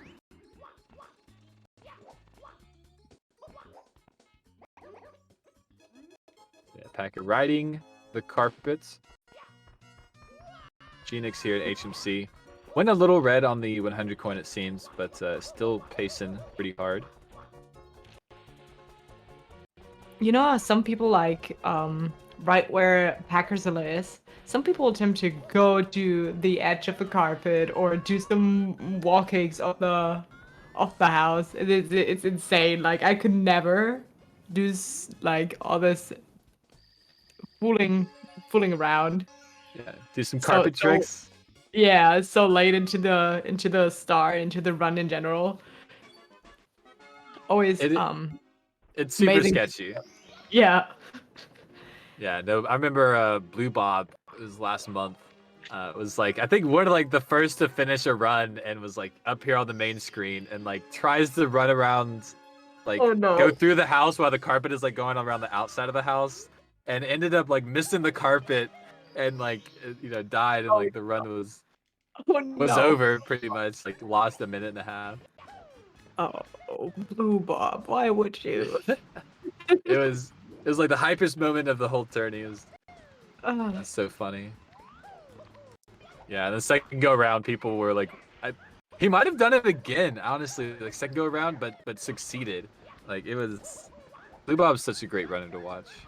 Yeah, I agree. I'm following and watching for I don't know. It has to be 3 years, for sure. At least. Blue Bob is an OG.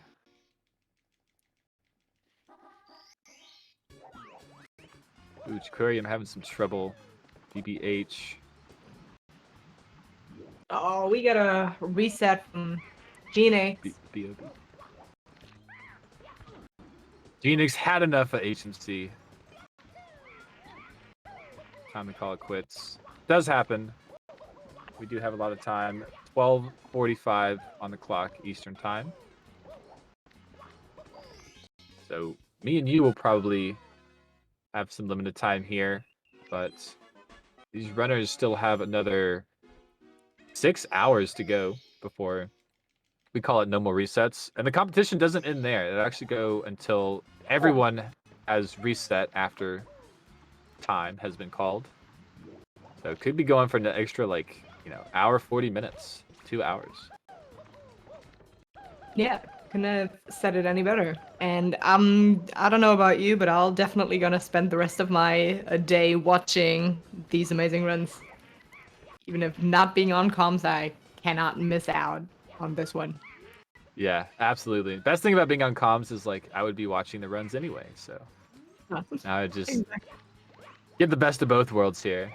It's me, Corey. This is not a great angle. Oh, got the glitched monkey. Yeah, that's another spot. That's why everyone like freaks out when when it's the monkey start time. It is very well known that that monkey, as we try to save like 10 seconds by not having it walk all the way around, the monkey will like glitch out and basically soft lock the star. So you have to go do a different star. Yeah, the monkey You will. only realize how broken this game actually is when doing 120. Absolutely, yeah. Everything's out to ruin your day. That monkey, the Chuckyas, the RNG. It's me, Corey. Oh, hitting the fly guy, then hitting an invisible wall.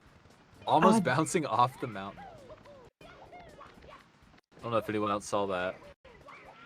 I don't know what it is, but this log has so many invisible walls or places where you can at least hit this invisible wall. Maybe it's a huge one. We don't know. It's not visible, but We have no idea. What? That was fast.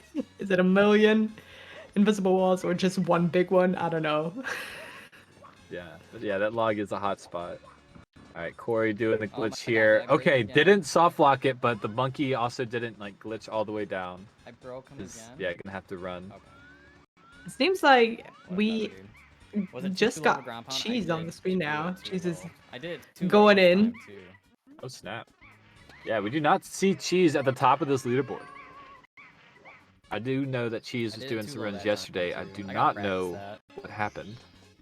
I mean, definitely more than capable of getting his place on the leaderboard. Let's see what happens. Yeah, absolutely. As Packerzilla in bits here. I have to do the red coins, 119 stars. Yeah, I'm getting a little burned, but that happens. Not too bad. A little annoying, but yeah. Oh, okay. Yeah, was still taking damage when tried to jump. Gonna have to wait for it to come back. Oh, it came back soon. Yeah, well, that was quicker than I expected it to be. Honestly. Oh. Very nice. Yeah, bits with reds, like it looks like really difficult. It's not actually too hard, but being at like the very end of the stage, like you're so nervous, like all these little mistakes start popping out. Yeah. Okay. But yeah, Packerzilla falling down, really just that one mistake. Everything else has been pretty good. It was plus 27 after that rainbow ride. Coming into bits. Looks like best possible time will be a low 148. So, all it takes is 3 clean throws, and that will be the first finished run of the day. Also, like I said, Packerzilla's first run of the day. Absolutely. A no reset, if you want. Dude. All right. Yeah, just needs one more. And there it is. Clean throws. Yeah, really nice ending from Packer. Always good to end a run cleanly like that. Yeah, definitely. It's good to, like I said, get it off your mind. First run, walking it through pretty much, and then go in for some real attempts if you wanna. Yeah, absolutely. Yeah, maybe be a little more strict with the splits early on. Yeah, but 148.25, not a bad time at all here. That's GSA. Yeah. These GG. pace- Yeah, GG. GG indeed. So you might wait to hear from. Sorry. Little Happened. but it is about time for us to leave. I'm not sure if they want us to do it right now. But we do have a new donation. I will go ahead and call that out in the meantime from EXP Up Apparel. Donated $5. Says, go Ryoken. Ryoken. You go. I'm not sure who that is, but thank you so much for the $5. That helps get us closer to that $7,000 goal. But with that, I think we are going to take a break. Brackerzilla finishing our first run of the day. A few other runners pacing. We'll see where those end up. But thank you so much for watching. That's going to be it for me and Elisa. It's been great communicating with you, Elisa. Thank you so much. I had a blast. Thank you so much for doing this with me. And I hope we get a chance to do it again, eventually. Sometime. Yeah, absolutely. Yeah, there'll be more GSA events in the future. But this one obviously was really fun to commentate with you. So until next time, chats, have a good one. Peace out. Take care. Peace out.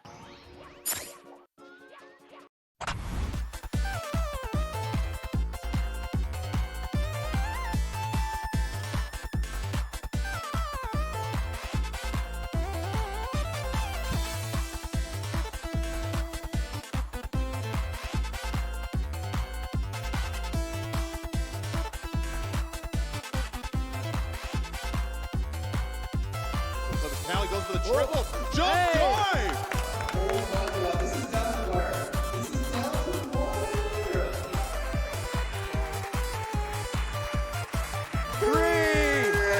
Unbelievable. Yes! Unbelievable. So clutch. So clutch. Held on to that first place time for over 2 days and able to clutch this time. First place time back.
Gonna rip it?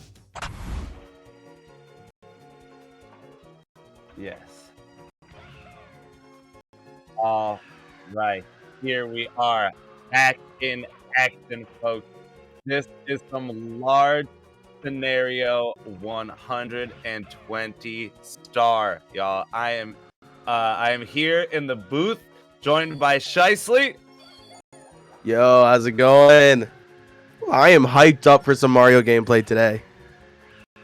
Same, man. I just think that yesterday was a wild action scenario. That last run of the day by Punkay, man, that was as hype as it gets.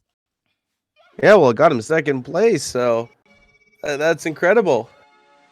Yeah, it's like I don't know. It's one thing to like get a run like that during the allotted time, but to get that run like last run of the day when you can't reset anymore, man, that is super cool.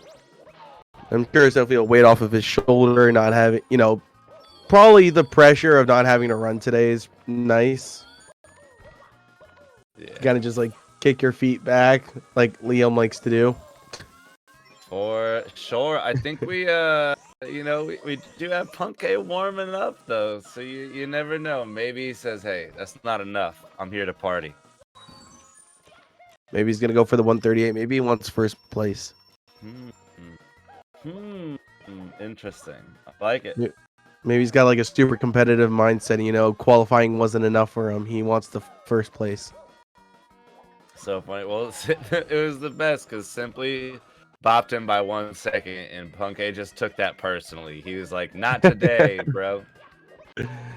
Yeah, somebody got that 139.54 here yesterday, and Punkay guess didn't take too kindly to it. They were in call most of the day, so I think there was a bit of a rivalry going on yesterday between those two. That's what's up, man. Now checking this out, it looks like we've got Corey deep in TTC right now. We got Turia cruising through Bob. We still got some practice action going on from some of the runners. It's early in the day. That makes sense, but I'm excited to see what it looks like once everyone's cruising. Oh, absolutely. And also, I'm not sure when this donation happened. It said 3 minutes ago, so I imagine it hasn't been read yet. But we have a $20 donation from that guy. He is that guy, Pando. Oh yeah, that guy is the man. He is that guy.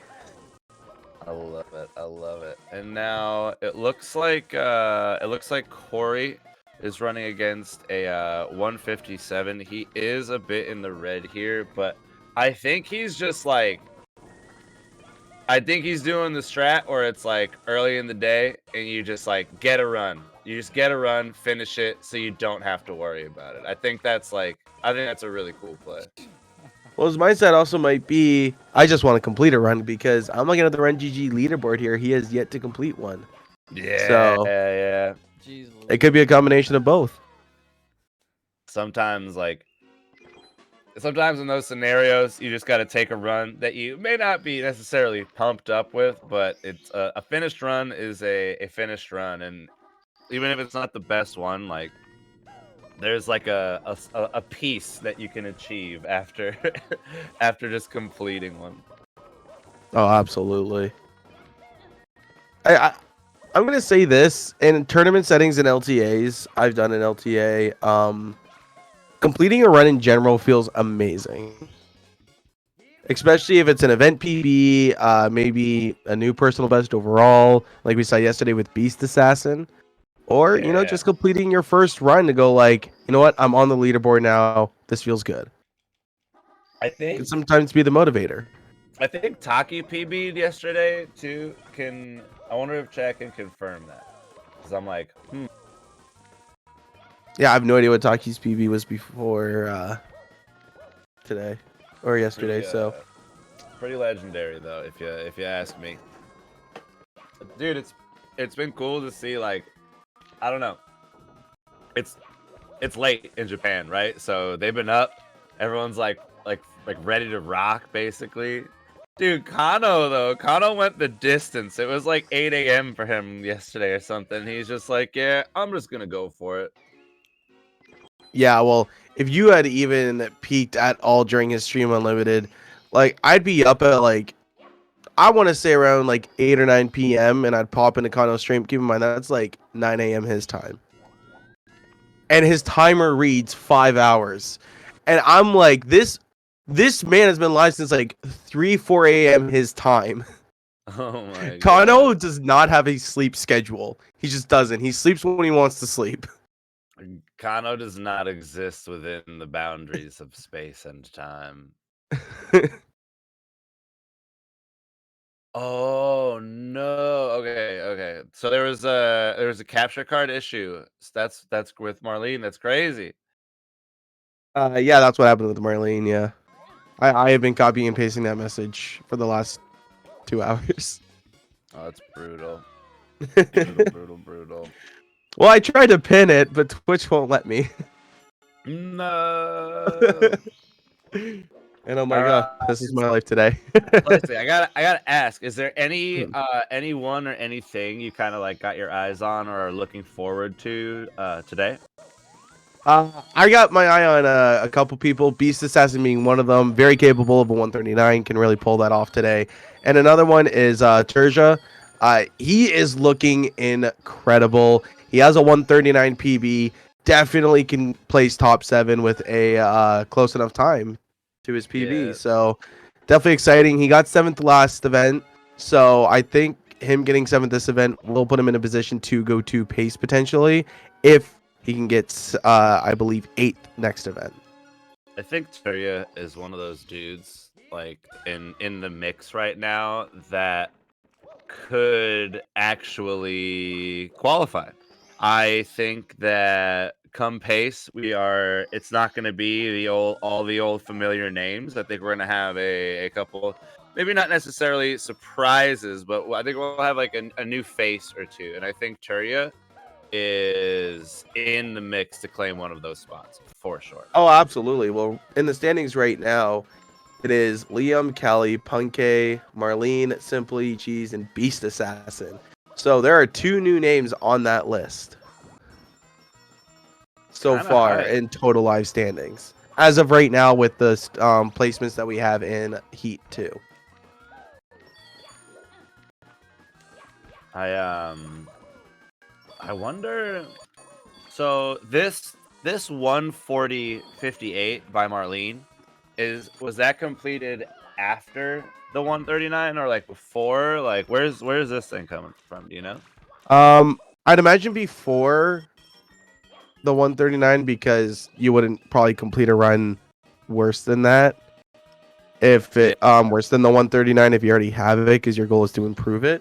Well, I was just wondering if it was like yeah. they did it like today after it was invalidated. Oh, no, I haven't seen Marlene at all today. I don't think Marlene has started runs yet today, so I could be wrong about that. If someone in chat wants to correct me, maybe one of the commentators before being Pando. But yeah, no, I genuinely don't know because it was a 139 when I got in. I imagine it was a 139 when you guys ended yesterday too, right? Yeah, for sure. It was Okay, like a so 139.55 or 54 or something. it was a run from Maybe- yesterday. Chat has confirmed. Maybe 53. Okay, cool. Yeah. One thing I'm pumped about, I said I would be yesterday, is watching Cheese. I showed up late yesterday and I had to like work and like it was my niece's birthday. Pretty cool. But I was like, man, no action from Cheese today. Maybe he'll be here tomorrow. And then I found out last night that he was just doing runs. It was just early before I was there. Oh, that's funny. Yeah, I mean it's always good to see runners out here in general. Like Cheese is obviously a really notable runner, and it is always nice to see him show up. Same with any of the top players like Liam, Punke, Callie. I honestly am more preferred on the not notable ones in my opinion. So like Cryptic 80, for example, a good friend of Punke's actually, and doesn't get a lot of love. I mean, I said it yesterday. Cryptic is one of the fastest dudes out there. And I feel like it's not that he doesn't get a lot of love. I feel like it's just there's a lot of people out there who just don't know how fast dude is, right? So I Yeah. think that like that reason specifically is why this format is so freaking cool, because we're getting to see some of these runners with like insane chops um like get to throw down on the main stage, and I think it's just really cool for like exposure. And it's like, I don't know, when you're doing cool stuff, it's cool to be able to show people what you're doing. So I'm pumped up for runners like Cryptic, Turia, Avatar. It's pretty sick, man. Yeah, and I think one of the more notable out of all of them is Beast Assassin. I didn't even know who Beast Assassin was until the first quals. No, I'm with you. And now to see Beast Assassin sitting there with a 140, 45 in like 6th place, that's kind of nuts. If you're on the leaderboard between Taki and Marlene, you're doing a great job. If you're on the leaderboard after Marlene, you're doing a great job. Yeah, right. So this 140-45, this was a PB yesterday. Is that the case? Yes, and it was a full-blown PB. Damn, man. So he was super hyped. His reaction was what you would expect. Good. I mean that's what it's all about, man. Like this is where the magic happens. We got Turia here connecting on the 100 coin BLJ and HMC. He is in the green, pretty significantly, running against this 140-30 here. Meanwhile, Corey going to be scooping up tricky triangles on his way to completing this run. Yeah, but it looked like Trisha did not get the clip over into the bottom area where you usually take the elevator. So that's going to lose him a little bit of time here, but this is still a really good run regardless. But Wait, what Corey... do you mean? Oh, okay. So He's when doing 100 ending climb. HMC 100, there's a clip that you can do. Oh, okay. I thought you meant on the BLJ. I was like, no. No, you got that, but yeah. That's like a salt thing, right? I think so. Hell yeah. Dude, it's great. I'll there's like so many crazy strats that I'll see. I'll be like, oh, what's that about? And someone's like, oh, that's some salt stuff, dude. Salt made that one. Shout out Salt and Ginger. Yeah, Salt and Ginger, he's found some wacky stuff. So hype. And like, I don't know. One may think that in a game so old that's run by so many people that everything would have been kind of discovered already, but there's new tech coming out on the regs, man. It's pretty cool. Well, okay, I'm going to expose myself a little bit here. So I like to mess around a lot when I'm practicing. And I think there could be potentially another cycle that you can do in Bowser in the Dark World. I could be wrong. I'm still trying to work it out to make it a cycle. But it's looking like there could be something else added. Like outside of the BLJ cycle? No, nothing faster than that. I don't even know if it's faster than Suki yet. Oh, okay. 15 months. So again, still trying to work it out to make it an actual like fluent cycle. So Is this for Reds? yes. Nice. So I don't know. Maybe it might work for not Reds. Now I'm curious. I got a lot of stuff to do in the lab today. I'm just saying, forget all the Dark World strats here and there. I think we all just learn Poke Walk and call it a day, man.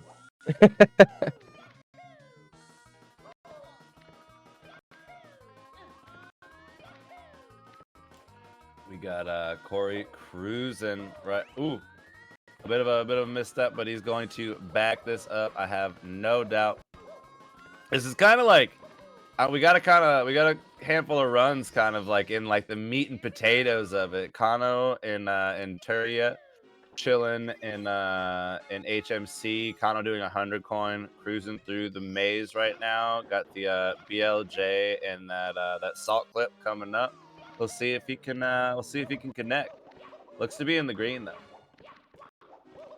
Yeah, absolutely. And I think Kano's gonna probably be one of the next few to get a 139. Oh, just kidding. Kano's in the red. But he's running against a 140 flat right now. Very cool.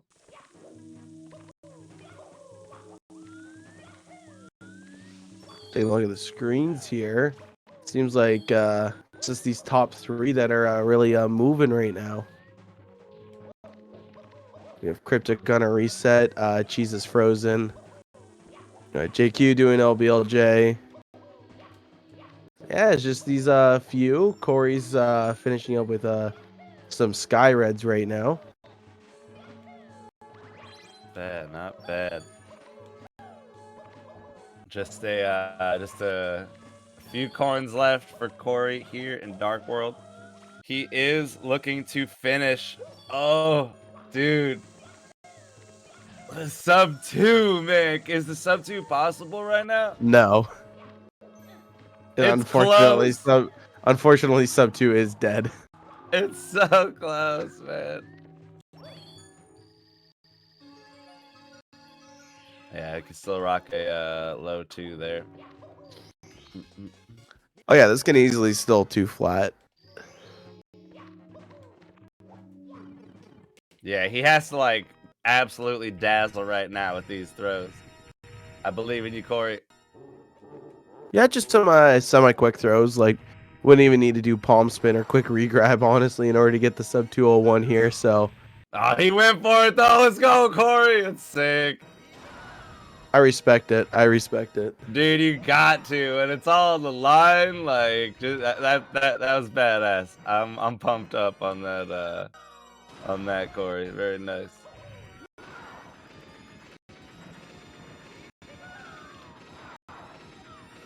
And that does hit. So yeah.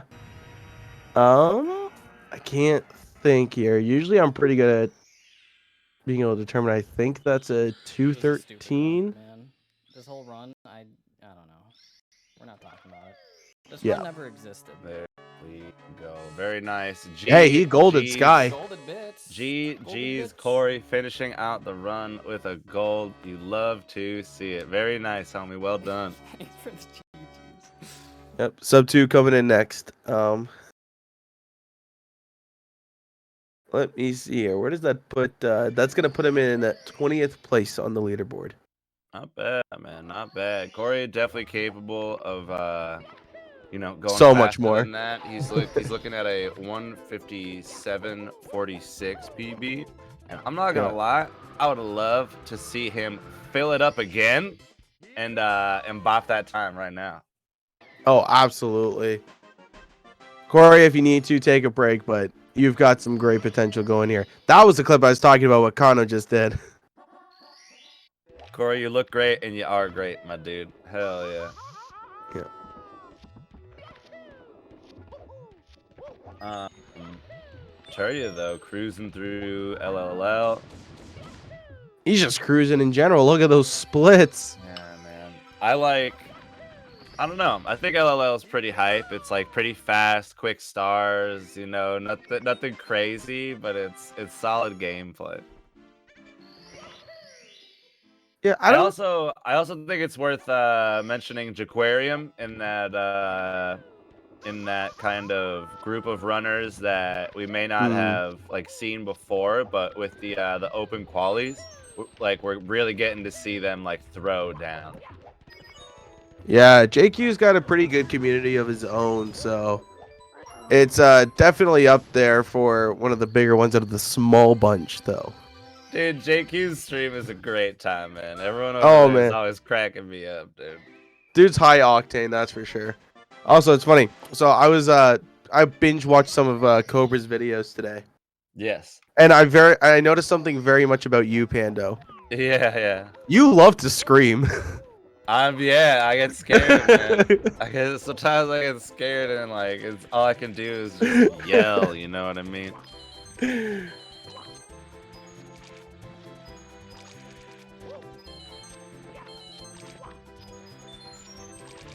But we are screaming for some event PBs here today, that is for sure. And we're also screaming out to chat to throw a donation to Urban Arts Program. Very wonderful program. They do lots, and they really help some underprivileged kids from the inner city. And they have a 100% rate of kids leaving the program and going off to a higher education. Phenomenal program. So many projects have been done through Urban Arts and the students there. And on top of that, maybe, helping children is not what you enjoy, which I'm going to question you if that's the case. But if there's a little bit more of an incentive, if you donate $20 or more, you get entered into a draw for a Nintendo Switch.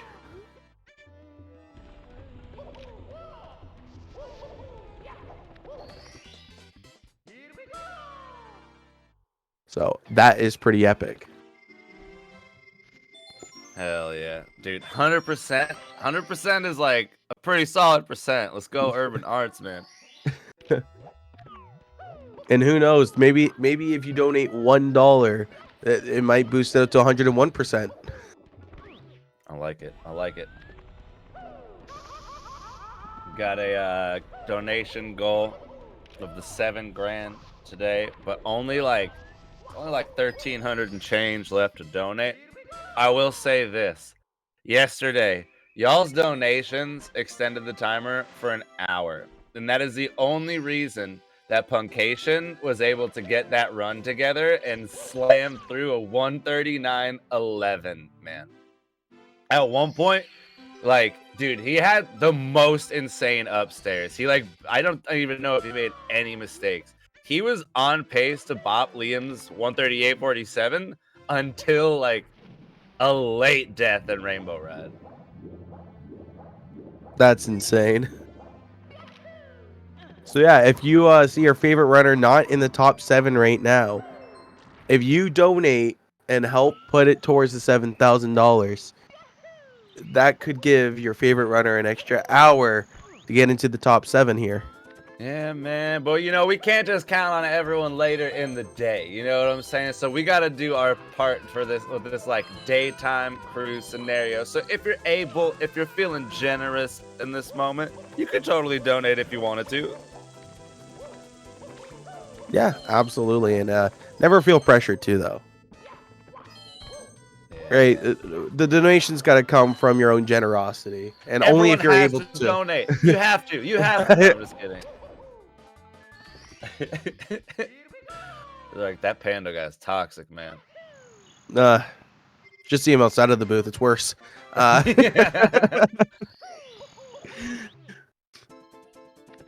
Looks like Cheese is going through the Dark World right now. That's actually the favorite runner thing is a great example right now with Cheese. He has yet to complete a run this qualifiers.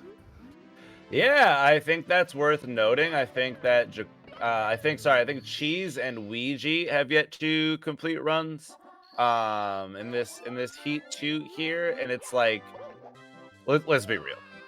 If we're looking to anyone to close out a run under pressure, Cheese and Ouija are on that list. But even in heat number 1, yeah, Ouija didn't even get points. He got 18th. Yeah, it's rough. It actually looks like Cheese did complete a run. Cheese is 10th today, so he must have done a run yesterday. Oh, interesting. I must have missed that. Well, you did say he was running earlier, so maybe I missed it too. Ouija, though, I do not believe completed a run yesterday. The pressure is on for him for sure, especially with I believe. Like you said, Ouija did not complete a run in the first qualifiers. No, he did. It was 18th though, so he didn't even get points for it. Okay. So yeah, he is going to have to step it up. But let's be real, Ouija is the world record holder. If anyone's gonna go absolutely ham Daniels and pull out some wild stuff, it's gonna be him. Oh, absolutely. Oh, Jack relaying a message to us saying Ouija has technical problems. No. So we might not see Ouija today, which would be unfortunate because he definitely needs, I would say, probably top 5 in both next qualifiers, this one and the next one, in order to have a chance of making it to pace. I don't know if he's got any problems. Though. I think he's just like, well, he died. He just died in Dark World, but he's on a run. He is running right now. I don't know what the deal is though. Ah. There we go, dude. Turia is making like He's moving. smooth moves. It's not like, I mean, like there are a lot of hard stages. There are a lot of hard stars in 120, pain in the butt stuff. But I think that there's like a calm and peace that you like achieve after passing Vanish Cap in 120. It's just kind of like a scary star. As I say that, Kano is dropping in under the moat, looking to scoop these coins right now. Let's see if he can do it. VC is a really, really hard star. Especially with some of the movement these top runners do. It's insane. Like, it's a... I feel like it's... Oh my god, Kano with the clean finish here. One Siglemic away from glory. Yeah! Bro, it's just so beautiful when it's done cool like that. Stages like Vanish Cap, the Bowser stages, anywhere with a cycle, when you watch people complete this stuff, it's just so cool, man. It really is. I love watching it. I love watching these like insanely good runners. I love and hate it. I love it in the sense of it looks so nice and I love watching it. But I hate it at the same time because it makes me feel bad about my own gameplay. Nah. Just because you're not in the NBA yourself doesn't mean you can't enjoy the NBA. You know what I mean? It's like I long ago confirmed. I get that same feeling when watching NHL too, so it's fine. Yeah, like I long ago confirmed that I'll never be this fast. You know what I mean? And that's like, and I'm okay with that. I'm still having a great time, and I think that's one of the beautiful. I think that's one of the beautiful things about Mario is that it's really cool just to play against yourself. You know what I mean? To go for that that PB, and it's like I think it's just really, really rewarding on every from beginner to pro. I think it's a very rewarding game to play. Yeah, absolutely. And I find it funny when people ask me oh, what's your goal with 16 star, for example? And I'm like, oh, a PB. And they're like, well, how fast of a PB? I'm like, faster than the one I currently have. Yes. Very nice. Very nice. I think having huge aspirations, if that's your motivator, that is awesome. But it can also be demotivating if that's not the way you're supposed to look at things. Small things at a time are very important. I think speedrunning can be such just a mental game. You know what I mean? I think not just learning how to go fast, but learning how to recover from time loss or losing a run. I think that's huge. You know what I mean? You need that stuff. Yeah, and I can't remember who it was with, but I was having a conversation about something like that and how speedrunning is a big mental and skill game. You need to have the skill, but if you have the skill and don't have the mental, you're never going to complete a run. If you have the mental but no skill, you're going to complete runs, but it's not going to be a good one. Yep, indeed. And there we got Packerzilla scooping up the homie coin in HMC 100, while Turian dude is just not slowing down. Here he is in BBH, and he's looking to fly. Yeah, he is really going here. Oh my gosh, I just noticed that CCM split. Holy crap. Yeah, he's not messing around, so to say. Nah, he wants it, and he wants it bad. I never understood how people get this wall kick. I swear, whenever there's a cutscene or anything like that, or a star spawning, I lose all sense of movement with Mario. Dude, this is I'm getting pumped up on this run. I won't lie. He's got Got about 14 seconds of time save here in BBH. So I think yeah, I think I don't know. Dude, one of these I'm excited to see what the split time is at the end of this here, but Yeah, we're gonna find out shortly here.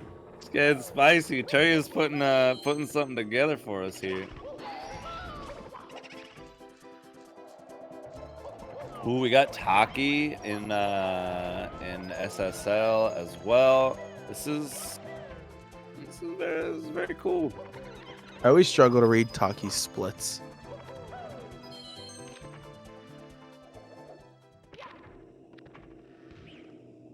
It's so the background is pink and white. The text is white. Dude, you just gotta get in deep. You know what I mean?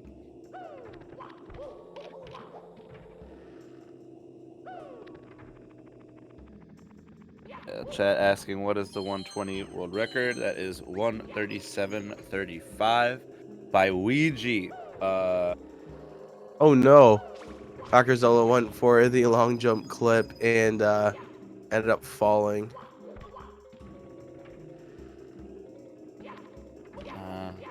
It can be a bummer, but he seems to have recovered all right. Oh yeah. Seen a lot of like lobby area here on the bottom part, other than Taki doing HMC 100.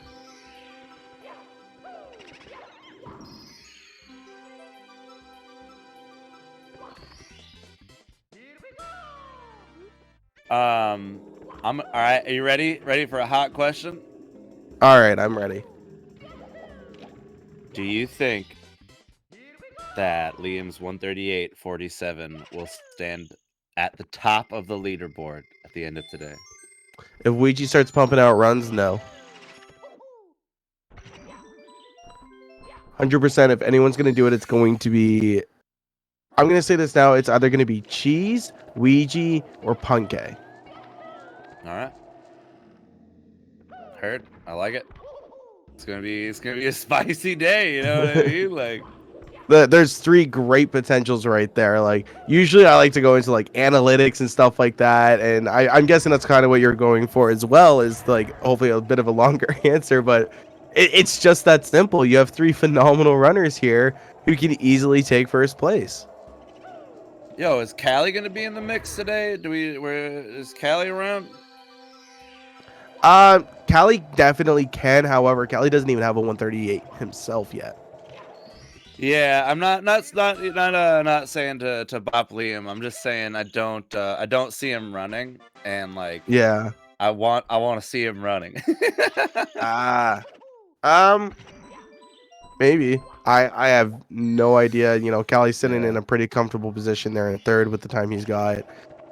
I'm gonna say this now: having 7 people get a 139 would be insane, and I would love that. However, I feel like it's a little unrealistic.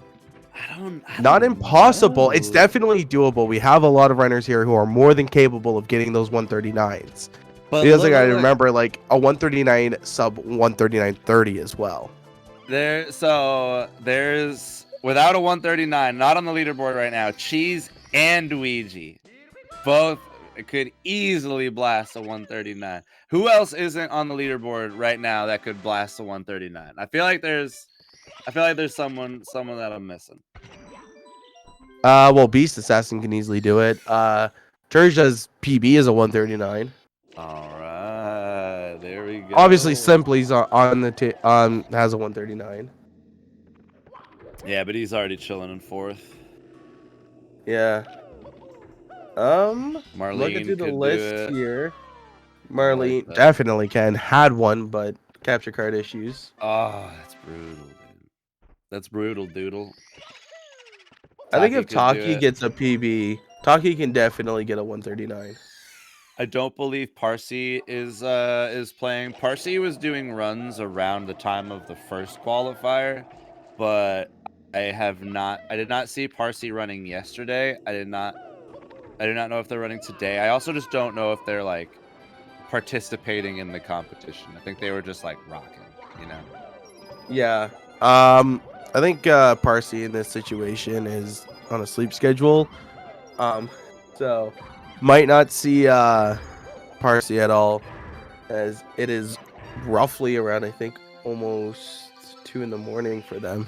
All right, that's why you gotta give it up for like Taki, Kano, Marlene, dude. Like these, like the homies throwing down in Japan, it's pretty legendary.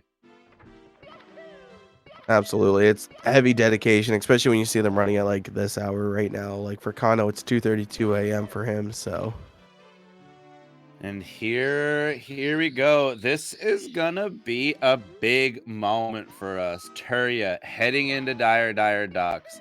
A clean DDD 100 could it could be huge right now.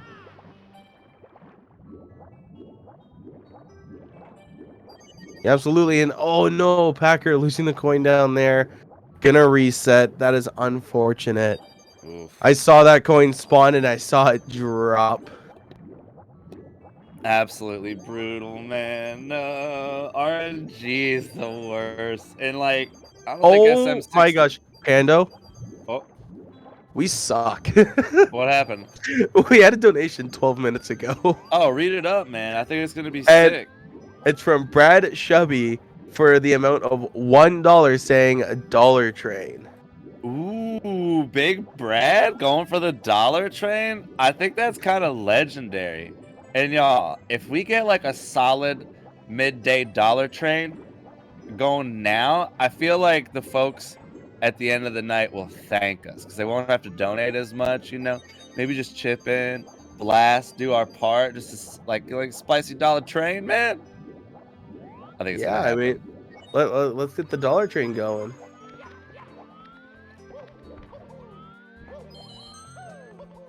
Oh man. There's 100 believe- coins looking clean. This is a huge moment. Oh, dude, that butt slide just looks so cool, man. So clean. I want to learn how to do that just to say I can do it. Not even because I want to run 120, just to say I can do it. Triple jump connecting for Turia. This is what I'm talking about, man. We can see Turia coming out in the green right here. Huge long And jump the swaggy wall kick. Dude, that thing is scary as heck. So, you know the scary wall kick in TTC? During 100 coins? Yeah, I hate it. I do it consistently. And it's like unironic too, because I just started doing it randomly. Hell yeah.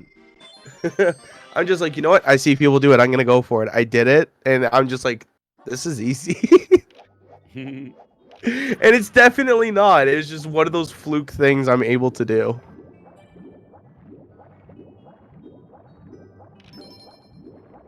Now, if you bonk, though, you're dead. Yeah. Ooh, Mingledorf with the amount of $1 saying, I'll hop on that dollar train. Oh, Miggeldorf, kind of making big plays right now. We appreciate Also, you, goated name. Yeah. Anyone else? Anyone gonna keep this train going? Is a two-person train technically a train? Well, yeah, you would have the engine in the caboose. That would be a train. All right, I'm here for it. Also, Kano scooping a BBH gold. About to cruise through DDD 100 himself. We got like, you're like, people like say like maybe swims aren't the most thrilling, exciting, but like, dude, like I'm kind of pumped up on Kano and Turia and DDD right now. I will say this: when I was doing 120 star, I enjoy DDD 100. It's cool, man. It's cool. JQ saying this game hard, and I feel you, Facts. JQ. You know, Facts. we believe in you. We're rooting for you. You've got what it takes, but you are also right. This game hard, man.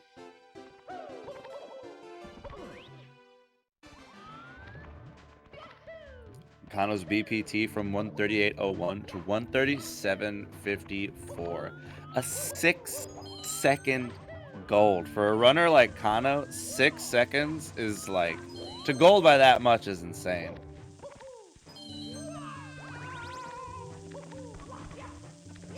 Yeah, absolutely. Kano's just an insane runner, just overall. Oh! Let's go! Kano! That was sick, dude. Oh my god. Swag. And as I Oh mentioned my earlier, God. Pando likes to scream. So if you are currently watching for the next hour and a half as well, turn down your volume.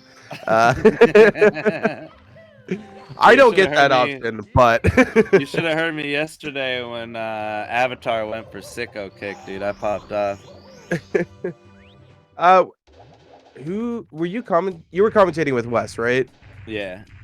Okay, so that was just a solid commentary session on its own. You and Wes together, I swear, is the most entertaining pair. Dude, I love that, man. He's insane, and that's my favorite part. Like the two of you together, I swear there's never like dead space. It's always just loud and it's always talking. Yo, is that back-to-back? Wait. Is Kano frozen? Because I see back-to-back golds on my screen, but also... Okay, yeah, no, no, he's he's frozen. swimming. He's moving. He's moving. He's moving. I was going to say, he's frozen because I'm looking at that timer. Kano is in, like... Kano is in the zone right now. Back-to-back golds. He is doing chests. I think it's just a bit of an ad moment here for us. Oh, yeah, probably. Turia. Yep, there it is. There we go. Turia looking to get out of DDD here, and he's pretty close. Just a couple stars left before he heads upstairs. And on a stage like this, if you're Turia, you gotta be pumped up on this run. Coming out of Fire Seat in the green, looking to do the same with Dire Docks. This could be nuts. Yeah, and he's really moving here. He is not slowing down at all. Church is just... he's gaming.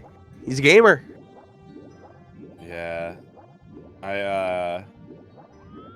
Oh, God. I'm like feeling some type of way about this run, dude. I gotta calm down, man. So you're saying I'm not the only one sweating right now? No, not at all. Not at all. I'm definitely not sweating because it's hot in my room. No, I'm sweating because Turja's run is hot. All right, we should be coming back into some vision of Kano here. He's going to be hopping into Fire Seat, looking to finish out DDD himself. Meanwhile, Turia with just 1 star left to claim here. Yeah, it's looking like he's going to be ahead by a lot here.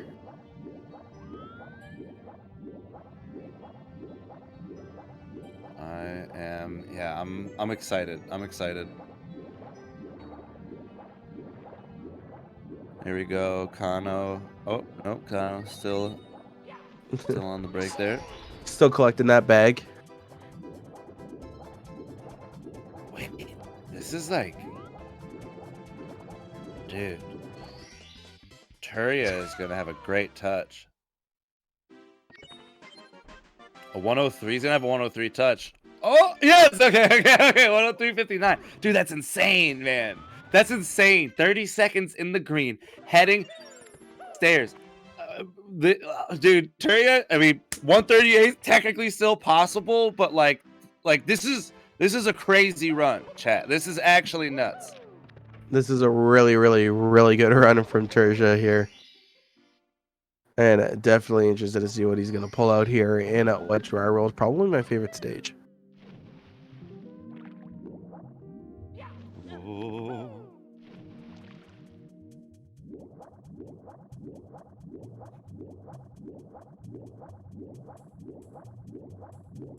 All right. Kano going to be connecting with that throw and Fire C. I don't think it's going to be a third gold after a bit of trouble in SWRC, but he lost. You know, he lost about 20 seconds. Not going to be the end of the world. He is still absolutely flying, but it is a bummer coming off back-to-back golds. Yeah, I will say this. Fire Sea is probably, due to the movement that we do in a speedrun, it is, in my opinion, the hardest Bowser stage. Yeah, SWRC, pretty nuts. I don't know. I just like, I love and hate every SWRC level or every Bowser level. Yeah. Dude, Turya not slowing down, man. Oh my god, clean elevators there. I don't think Tertian knows what slow is at this point. Dude, he's been on the grind. There are so many solid runners right now, not just in 120, but like the caliber. I was kind of talking about it last night, and just like the caliber of Mario runner these days is nuts. Like the leaderboard is absolutely wild style. Like it just like I feel like not even that long ago, like getting a 47 in 70 star was just like wild, and now there's like so many 47s. Yeah, well, it was kind of the same thing in 16 star. Back when I started running, Zaya was world record holder, and people didn't even think the 14 was possible. Now we're looking at potentially trying to find new ways to get a 14 2x. Yeah, right. I expect that to be long down the road. You know what I mean? I'll never say it's dead, but if anyone bops Suiji's 1435 in the next year, that's not Suiji. I'll consider doing something drastic. Yeah. I mean, Suiji himself says that 16 star is not dead. It is It a like pinned kind of is message. though. It's a pinned Right, message in like- his chat. We're always finding new ways to turn task strats into RTA viable, though. That's the thing. Yeah, right. I mean, it's happened many times. There's always like, always looking to adapt something. Always looking to try this. People are pushing the limits, man. It's pretty cool.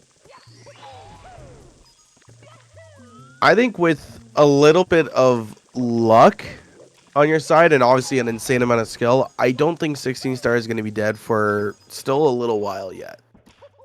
Who do you think could beat that run? Suiji. Do you think he wants to beat that run? I have no idea, honestly. I do not think he wants to beat that run, nor has any intentions of going back to 16 star. So I'm gonna say maybe not dead, but 16's on hold for a while.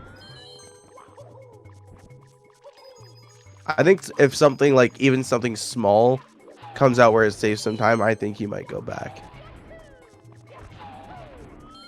I don't think he needs to though. Like unless it's like a 5-second time save, which would be like ridiculous. Like no one even has a 4x, man. He's got a 15-second lead basically on second place. There's no point right now.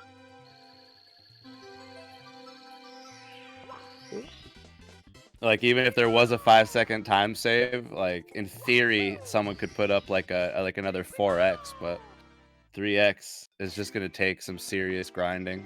And I don't know if I think if willing Ouija to came put back, in the that would be the time. I think if Ouija came back, that'd be the competition for Suiji, though. Whoa, what was that like coin bit? That was like some weird I saw coin that. thing on Ouija's screen. That was sick. It was trippy.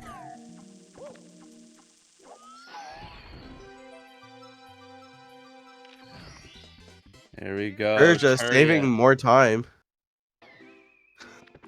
Barely.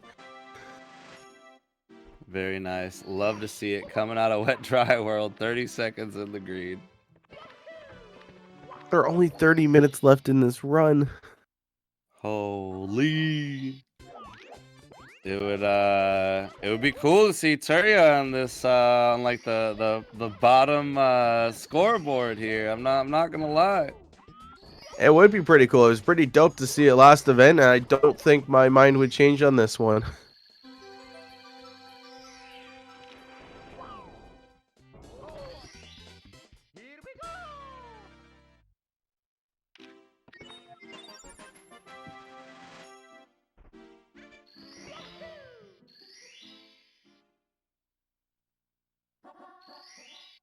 I noticed this. I drink way too much while doing comms. My room is just water bottles right now. I have the true gamer room. Dude, you gotta harness the power. If it's not water bottles, it's glasses. What do you think is in a gamer's room more? Do you think it's energy drink cans, water bottles, or home glasses? I'm like looking around my room right now. Is beer cans an option, man? Oh my gosh. Well, man, I'm just living out here. I'm talking about like your average kind of speedrunner. Okay. Glasses Kind of including from home. that youth. Glasses from home. Okay. For me, when when I'm able to afford it, it's usually energy drinks. Dude, I don't know what happened, but I all of a sudden like Red Bull again, and I'm kind of terrified. Oh, you should be, because Monster's way better. I have never had a Monster. There we go. There's the chat question of the day. Red Bull or Monster? Oh, Red Bull, dog. It's the classic. Monster, man. Monster. Come on, there's more flavors. You don't need flavors. You just need the one. Ooh. People are saying RB a lot. Oh, look at all those chat's so split right now, bro. I think there's more Red Bulls so far.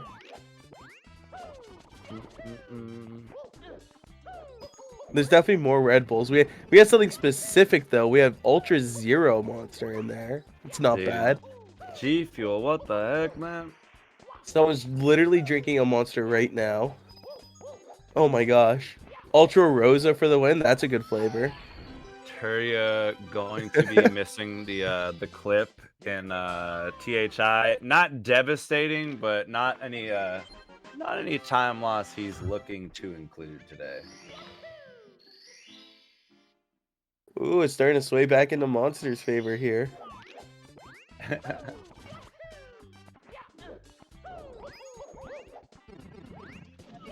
Alright, there we go. Make a poll.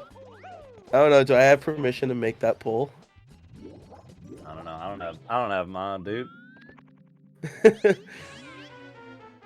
If production gives me permission, I will make the poll. Yeah, the only way if I you don't can get vote, permission, I'm not going to. the only way you can vote in the poll is with donations to Urban Arts.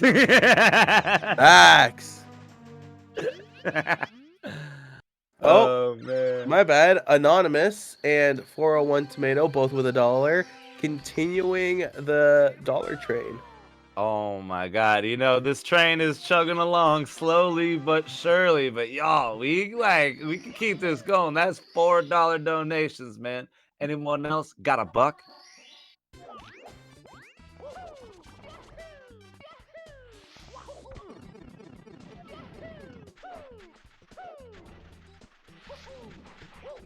Dude, I am like...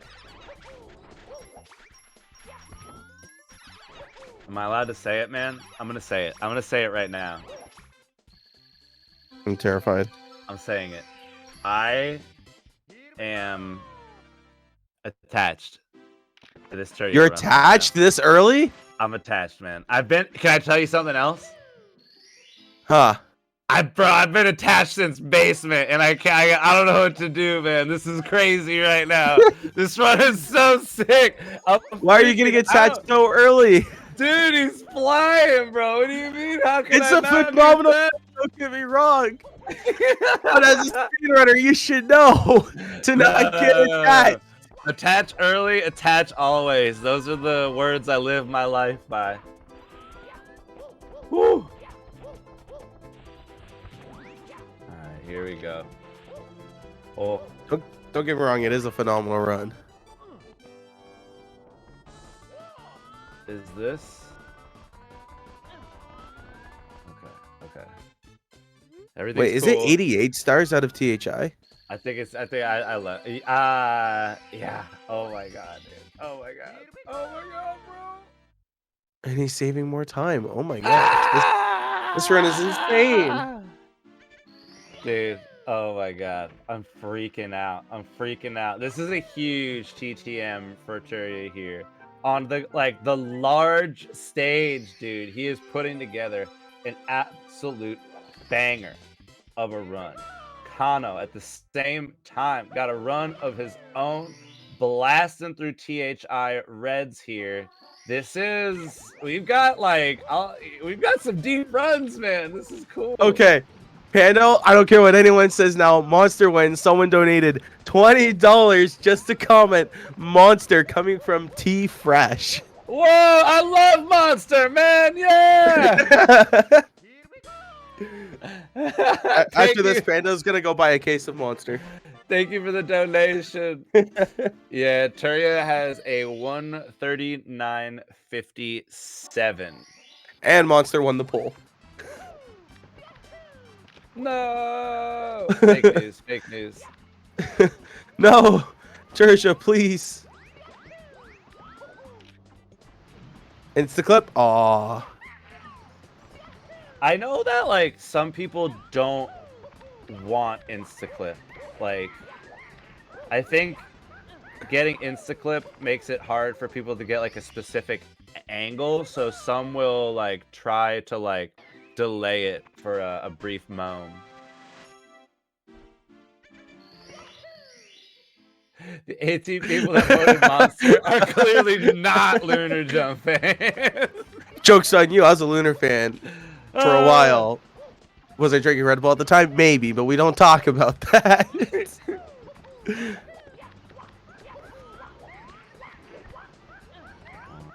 Right. Looks like Turia's got a little bit of time saved here in TTM. Whew, solid monkey glitch. Love to see it. This is I don't know, man.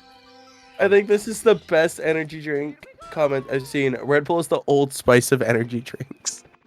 What does that mean? I don't know. I like it. But it's funny, so I. Does that mean it's wait, is Old Spice for old people now? Cause I'm old now and I can't tell. Is that Nah, you can't be that old. Oh yeah, no, you're right. Yeah, you're right. I agree with that. That's pretty cool. I have no idea how old you are, so you just look young. I just assume that you're young. Hell yeah. I mean, I know, I'm young. I'm the youngest on the commentary team, and it feels weird sometimes. I just assume everything that I use is for old people now. You know what I mean? It's kind of tight. Do you still use a bar of soap? I actually currently have some Dove body wash.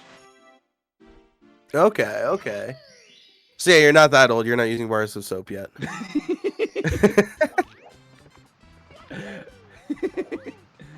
Hell yeah. Monster is the axe of energy drinks. That's just true. Honestly, that is kind of true.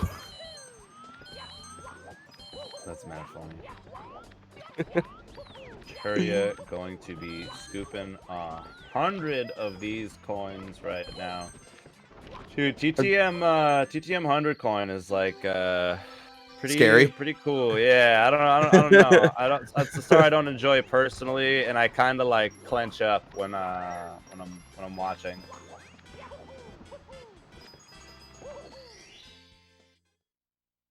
There we go. Kano looking to join Turia here in TTM. Kano with another gold in THI, and he is back in the green, man. He can't be stopped. He's moving, and he could 139 with this.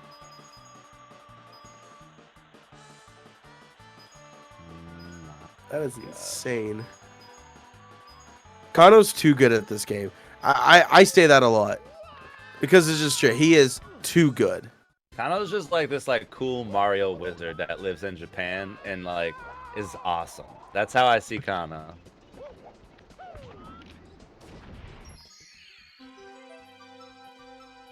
Like, does Kano even sleep? Probably technically. But I feel like the rest of the time he's just like being humble and fast. Alright, there we go, dude. Oh, Turia saving more time in TTM, dude. One stage left before we head up to Tippy. Can Turia pull this off? Well, funny you should say that. We will find out after we take a small break here. We are going to head to commercial break for a little bit here. So everyone stick around, watch, and let's see how Turia ends this. We will see you guys when we are back.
All right, ladies and gentlemen, welcome back.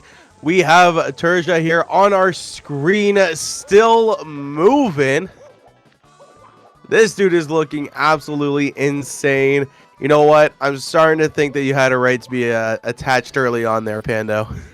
Dude, it's a solid run. Looks like he hit Wilco clip on his way up to Tippy. A solid Cloud, lost a couple seconds there, but he is still flying right now. Being on this pace, this deep into the run, yeah, like just with all that's going on, the pressure, the competition, these qualities are hype, and Turia is delivering right now. Yeah, very true.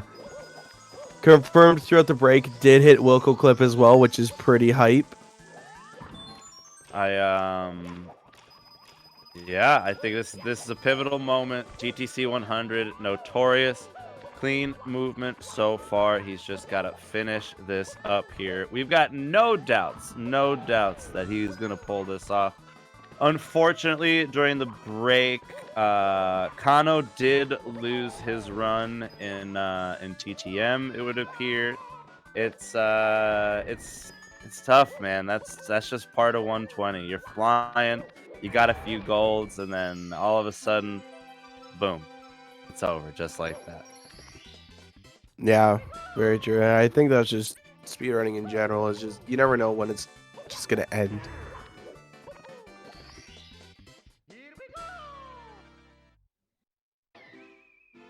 Here we go. We've got a new face here. Aleph cruising through CCM 100 coin, and that's what's up. They look to be on a solid run right now. Yeah, I mean, Aleph, definitely known in the community. Definitely a solid runner as well. So good to see him here on the stage today. Yeah. We've got Kano looks to be on break now. Packer, unfortunately, going to miss the HMC 100 coin. BLJ there, looking to back it up.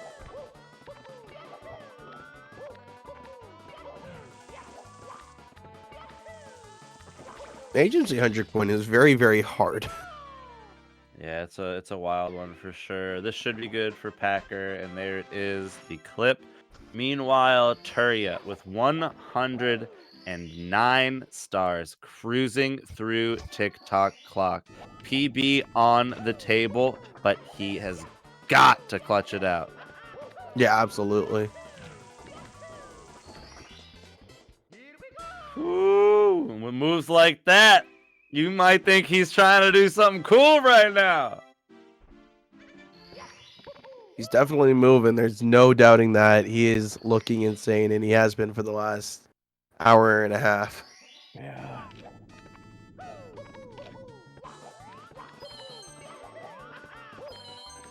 Gonna see some Reds actions here. Let's see how he does. And looking good. Very nice. Does look like he's gonna Ground lose pound. a little bit of time here, though. Nothing devastating. I think that like if you can come out of TTC like that, you're gonna be pretty happy. This I'd be very happy coming out of TTC at a 130.55. this is gonna be what it all comes down to, though. With the Toad Star in hand, Turia is gonna begin his Rainbow Ride journey. This is where it gets scary. Did he just jump on Toad on his way in there? That looked like what? Wait, what? What?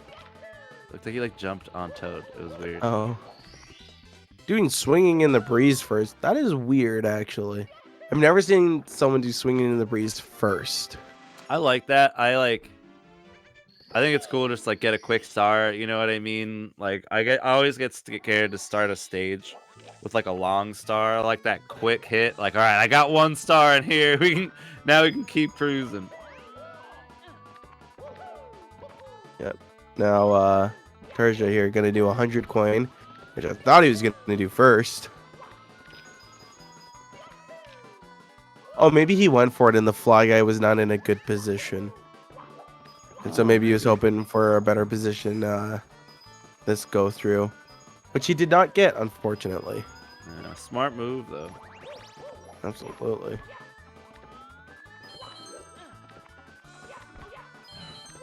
Oh, man. Here we go.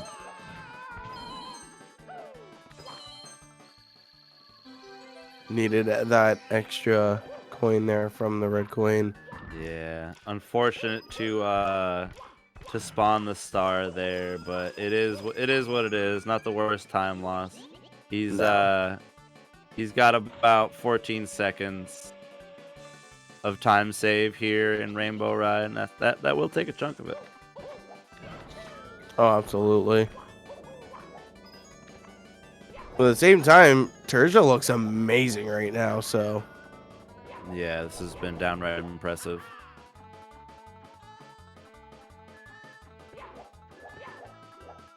almost like holding my breath to see what happens.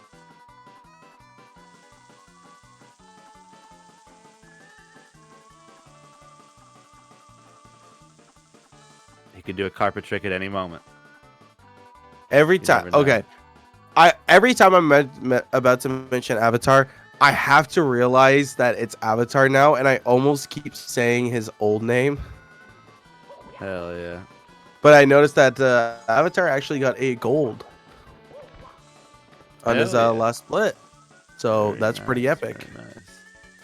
Avatar seems to have just made some solid work of HMC heading over to LLL. Going to be a little bit in the red, but not by much. This is still a solid run to keep our eyes on. I think Avatar is someone who has really been on the grind and kind of been improving their times across all categories. Been scooping up them shout outs in the Mario Discord. Gotta give it up. He's just farming shoutouts at this point. That's what I'm saying, man. Kind of based. Terja now about to finish up here on Rainbow Ride 100 coin.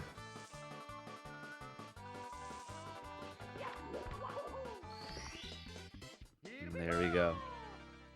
5 stars left for Terja.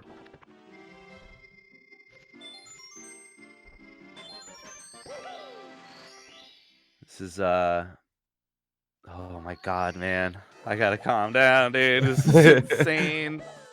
What are who's more nervous right now, Terja or Pando? I don't know. Well, let's be real. I feel like Terja's got nerves of steel, so it's probably me. What do you think? He's like stone faced right now, not feeling a thing, just kind of going with it. Yeah, man. That's what I assume all the fast dudes are. They're just like stone cold, just like doing it. Yeah, I find myself in a position where my nerves don't kick in until like I'm a 16-star runner, so BLJ's nerves start taking into effect. But no, I could be on like 16 pace, like going into Fire C. My nerves won't be high at all. As soon as I exit Fire C, my heart rate just skyrockets. It's over. Oh man. Whew. Terja's looking really good though. He's only got 3 more stars in Rainbow Ride. I think it is red coin and tricky triangles that he still has to do. Man, those are some quickies.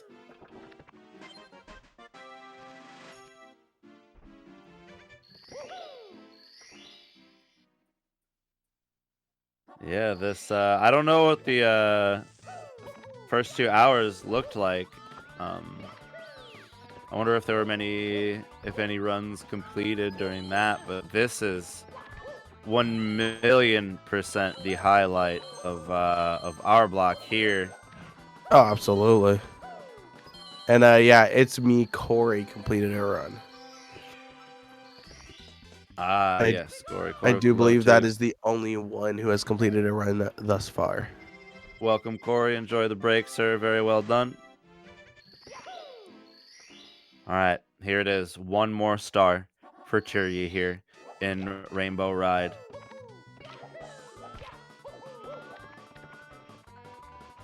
Ooh, gonna run into a bit of trouble doing the pro triangles rollout. He will back it up though with the wall kick ledge grab. Oh my god, dude!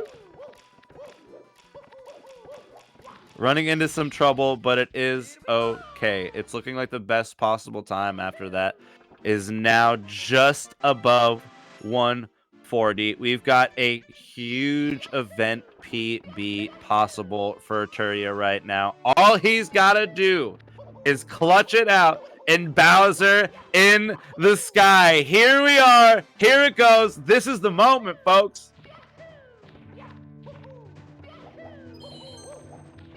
It's the triple jump. Are you attached yet? I usually get attached around this area, yeah.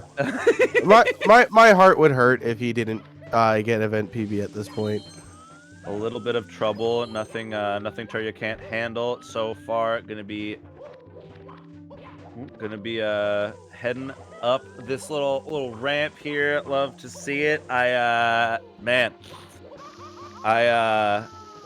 can't even imagine going this fast. This is insane right now. I can't imagine how his nerves are right now. Here we go. Just a few more coins is all that separates Turya from a potential 5th place finish in Heat 2 here in the qualifiers. And that's gonna knock Marlene out too. The top 7. So yeah, it looks like 139 is indeed dead.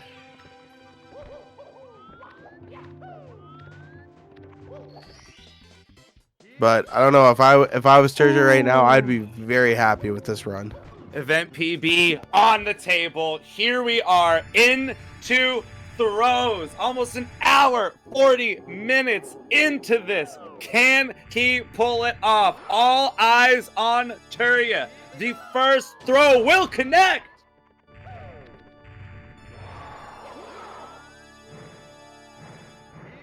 All right, we got the second throw connecting here. Oh, a little bit of a bonk going for the third, but can he pull it off? He can! That is a very low 140 for Turya here. He is going to be coming in 5th place in Heat 2 in these qualifiers. Huge event PB. GG's in the chat. Holy bones! 140-16 to Bob Taki. Oh, man! The pace, dude. Oh, it's so good. Huge grats to Turya, man. That is awesome. You gotta feel good after a run like that, man. Yeah, that's just incredible. Oh my god. Dude, look at him up there. This is pretty rad. And this is what I'm talking about, man. If you look at the top 7 runs right here, Turya, Taki, and Beast Assassin. Those are 3 people that were not in this competition last year. So to see these fresh faces performing under pressure is so cool, dude. I think changing this to a qualifiers instead of an invitational was probably one of the smartest moves ever. I think it's been hype. I think everyone's really enjoying it. It's I feel like before, you know what I mean? You could kind of just like rock and then just show up at pace and throw down. But this like really requires you to be on point all year long. Oh yeah. Oh my god, dude. Look at those splits. They just look good, man. Do you think Turge is gonna continue runs today? I think so. I actually don't know, but I feel like Turya's got like that like super badass vibe, and I wouldn't be surprised if he just like took a little break and then hopped back in. But who knows? Who knows?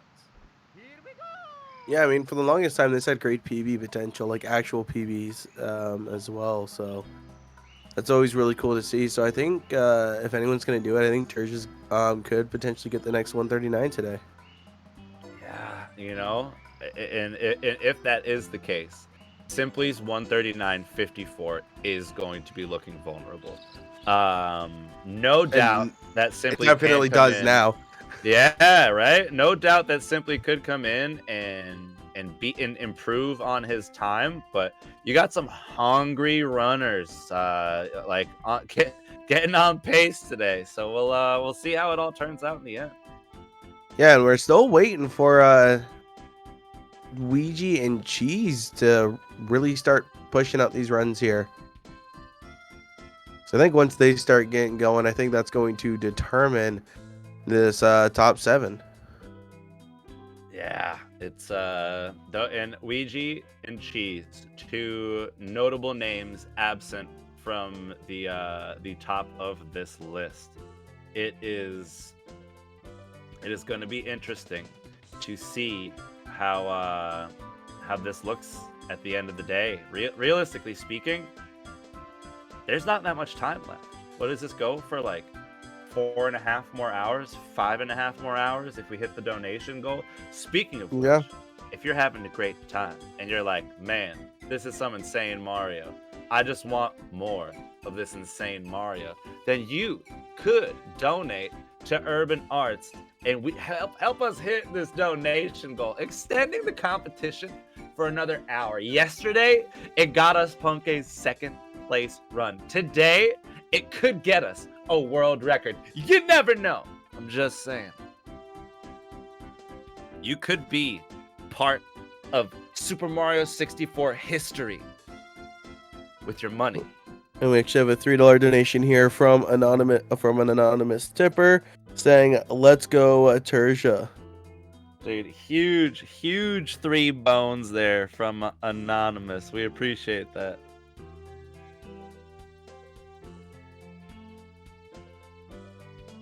All right.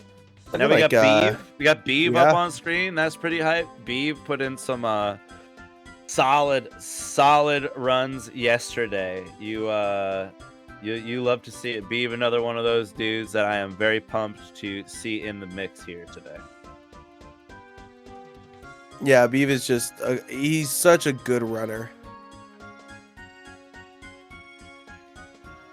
So I'd like to take a closer look at Packerzilla, though. He's looking like he's flying right now. Yeah, man. Packer seems to mean business with a couple of golds on the screen. Hot dang. Yeah, he's looking really good.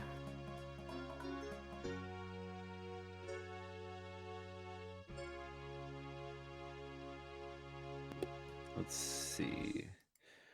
Packer running against a 148.25 right now, and to be this green, this deep in is pretty dang exciting. There we go. Packer up on the main screen right now, and these splits look delicious. Yeah, and is this Packers? Does anyone know Packers PB? Or am I gonna have to do some digging? Oh, I'm digging right now. Oh, Pando's doing it for me. Oh, I was gonna kick my feet back. We got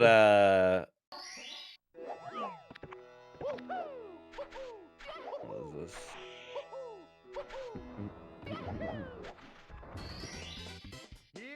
146.22 is going to be Packers time. So okay, so he's zooming. Yeah, he's running against something like a little slower than that, but if you look at his pace right now, like this is a great run.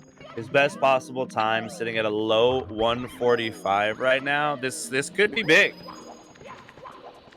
Yes, very much so, and it's always exciting to see that, even if it's not the 139 or a PB or a low 140, seeing people play consistently can be just as rewarding.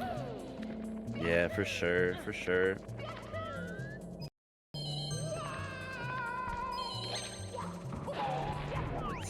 It's I don't know.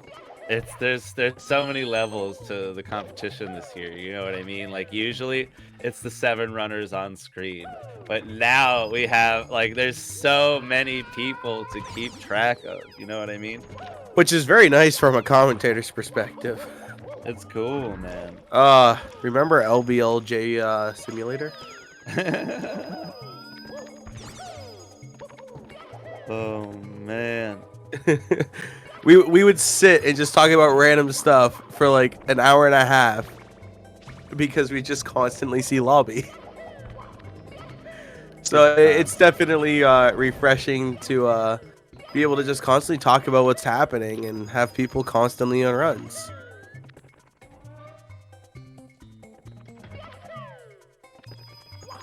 Indeed. Now, it looks like there's a little bit of time save here on these splits for Packer, but nothing crazy. He is going to have to move, so to say. That was cool. He picked up the invis cap. Maybe he was like, is that faster? That's like, wait, is that just like faster grabbing the invis cap and going in there after the boost? No. Was it like stuck? Is that why you went in there? I don't know. Those boos can get stuck, but ideally you can ground pound both of those boos at the same time on the other side of the wall. Yeah, I wonder.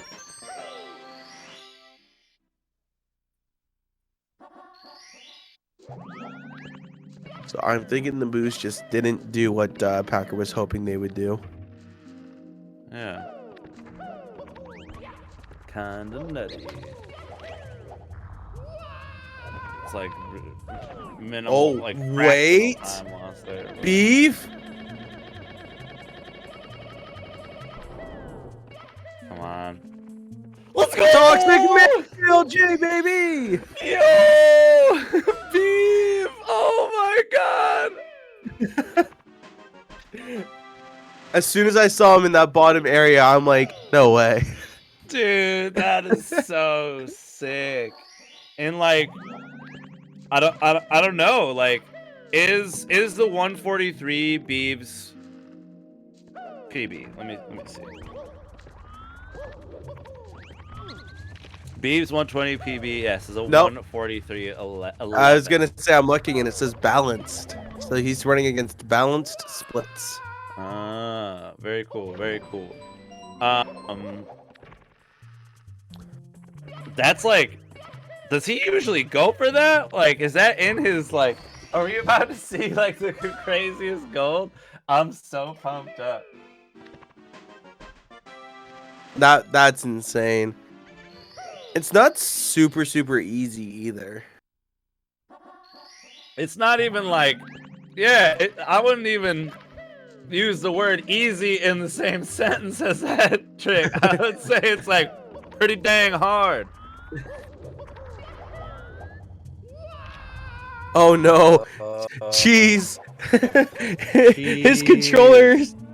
Dude, I'm What to do? grabbing. Buy a new controller real quick. Press Dude, I'm C grabbing harder. a Hori and I'm like I'm gonna start running to Spain right now, bro. This is horrible.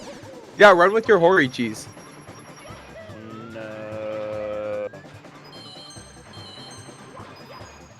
You might. Cheese might have to run with his Hori. That's scary. Well, Cheese does run on Hori. I don't think he has like a separate one for throws or anything either. Oh really? Also, we get a blankless metal cap from Beef there. That's huge. Oh Yeah, no, I Cheese didn't know is- he strictly ran on Hori. Oh This no. is like the reason I run on Hori. I remember he made like a YouTube video at one point. He's like, "This is the best controller ever," and I was like, "Whoa, I'm in!" I'd run on Hori, but that's because I run VC right now and I use a GameCube controller. Ah. So running Hori would be infinitely easier for me. Yeah, I really enjoy Hori. Shout out Hori gang.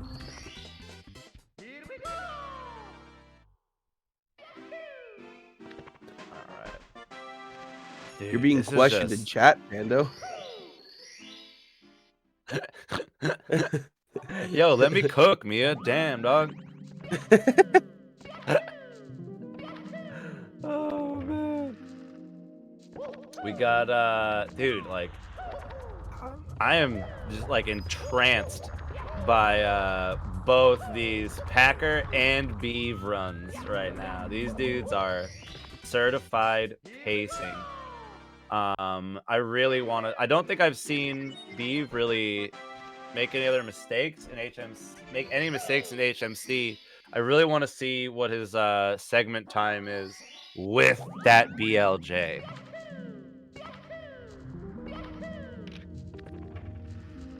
Yeah, I think he just goes for it, man. That is actually based. And can we talk about this for a second? We got Punke on screen now. Yeah. Dude, Big Papa is back in action after the legendary run yesterday, closing out the event on the day with a 139.11, man. Oh my god. Also, we have a donation question kind of thing. I don't know what to call it, but it's from Blue Mulk for $5 asking, is it the shoes? Is it the shoes? It's gotta be the shoes, man. It's always I the don't know, shoes. dude. It's gotta be. Oh my god. Thank you for the donation, Blue. You're a legend. And we do really appreciate the donos, dudes. We are getting closer and closer to that goal. We are less than $1,300 away, man. If you want to see an extra hour of Mario today, then this has got to be the move. Dude, I won't lie though, I'm a little worried for Cheese. Like, there's nothing worse than controller issues. You know what I mean? Like, if I'm playing poorly one day, I'm like, cool, I can handle that. That is my fault, you know? Maybe today is not the day. But when you're like ready to rip and it's a hardware issue and your buttons just aren't buttoning, there's nothing more frustrating.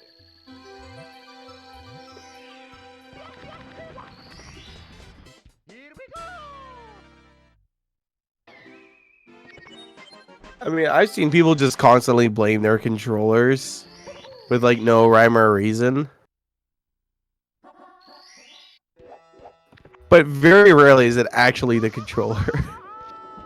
I mean, if you're pressing a button, and that button doesn't work. I mean, in Cheese's case, it's 100% the controller. There's no doubting that one. Cheese is an honest person. I'm not gonna say it's Cheese, but hey man, I'm trying to come up with any excuse I can get, dude. You know. If you can't deliver the goods, just make excuses. That's what I say.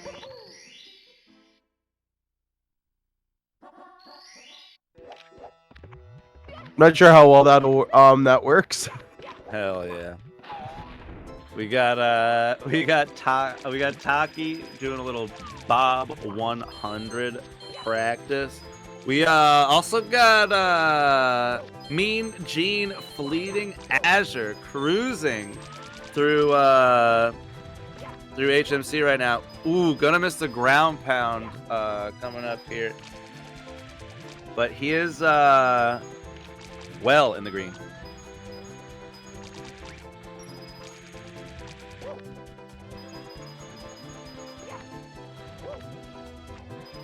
All right, now this is a moment to pay attention to. Packerzilla at the end of the sub in DDD 100. This is a pivotal moment.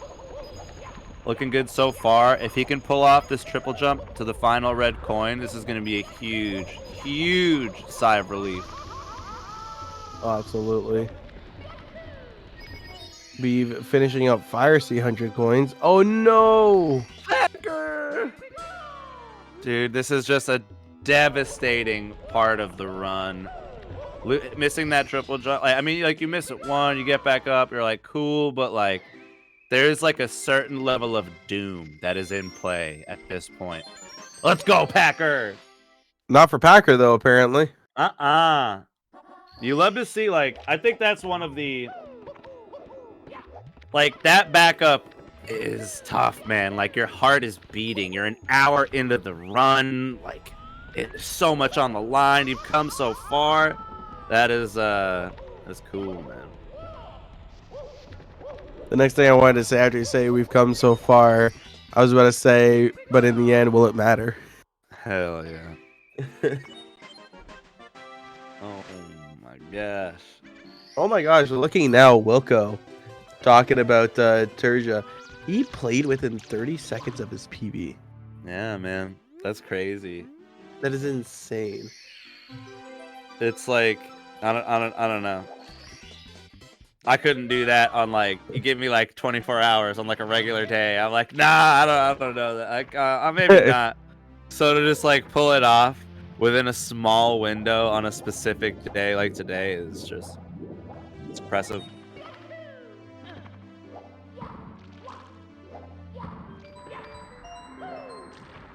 And Wilco throwing in the pun in chat. I very much appreciate that. Hell yeah. Also, Punk's screen on ad break. One of our constants here. Seems to be really prevalent in the big runners today. Oh my god. During the run yesterday, it was Punk's run was the only one left, and it come TTC, he just gets like a 5-minute ad break, and we're like, all right, well, we'll see you in a minute, everybody. Go get yourself a drink or something. Oh my gosh. Oh, it's actually funny. Punkay yesterday completed a run whilst ads were going. So we got confirmation Punkay did complete the run, but it just said commercial break in progress. Oh my god.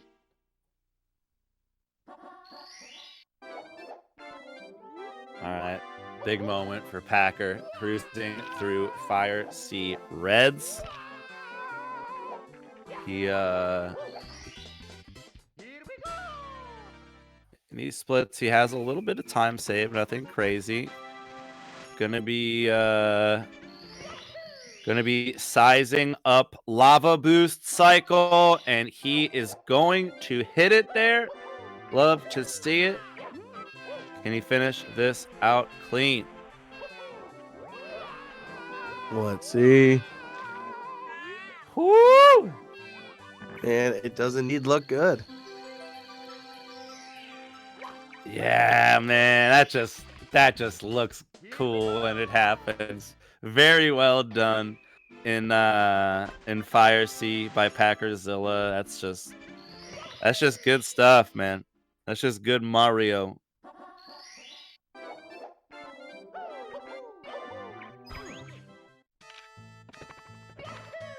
And Beav is kind of running right now, eh? Dude, Beav is certified zooming. Looks like we've got a LLL gold for Beav here.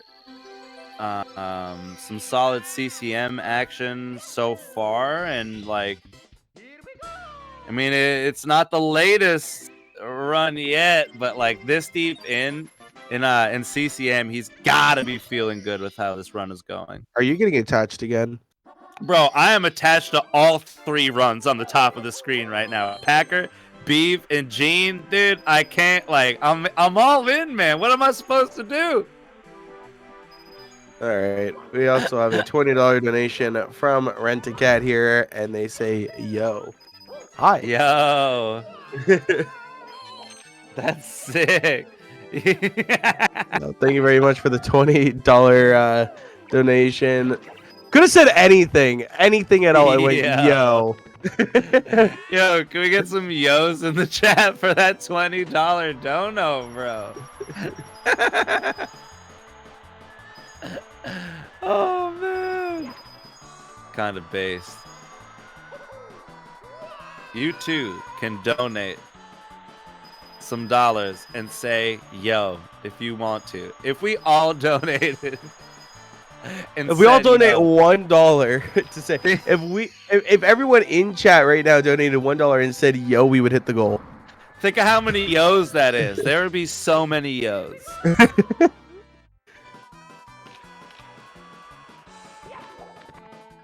It would crush the goal if we did that, actually. That's what I'm saying, man. I'm looking at the view count. Yo. We would blow that out of the water. Oh my word. All right. Packerzilla swimming his buns off right now.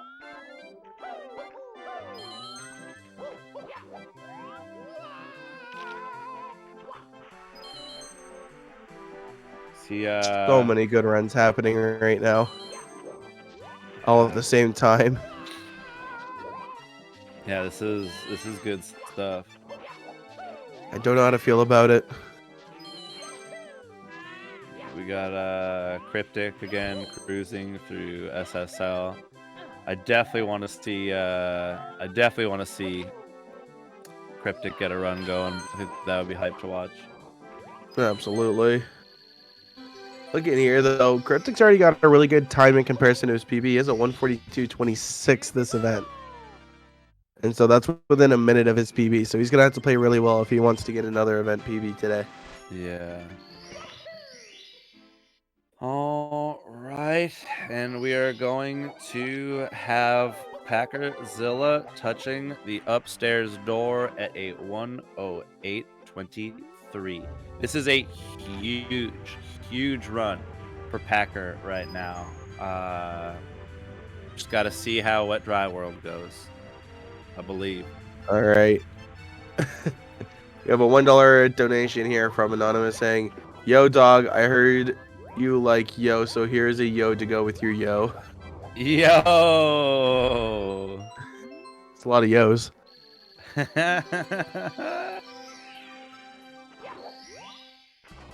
That'd be funny if you ended it with, now I'm going to go play with my yo-yo. Just all of the yos. I'm here for it. Right. We start up a yo dollar train here. I'm in, dude. I think as all the yos, the more yos, the better, they say. Start up a yo dono train.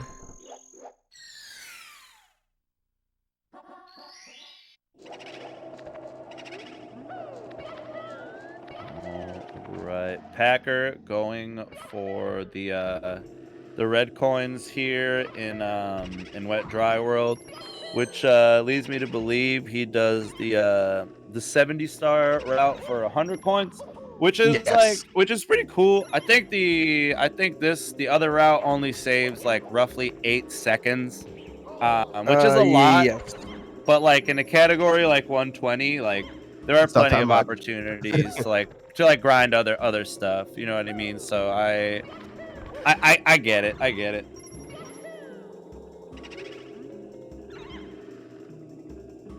We got Cryptic and JQ here, kind of cruising through SSL. Love to see it. Also, like, dude, this Beeve run still slapping. Oh, I think Cheese might have fixed his Z button. Wait, for real? I see him in the bottom right there. Yeah, he was running before though. Even when he came into chat and he was like, my Z button is messed up, he was still like on runs. It just looked like, I don't know. I just like the Z uncertainty is worrisome. Here he goes, lining up this frame walk, and it is not going to connect, unfortunately. Looks like it's gonna be a reset from Cheese. Tragically so. So we actually have a $20 donation here, and It's from Anonymous, and it goes, Pando? I want to practice with him. Yeah. Hell yeah. That's a certified yo moment right there. I'd want to do runs well and call with you. I feel like you'd keep the morale up. Dude, I'm just trying to like vibe out, you know?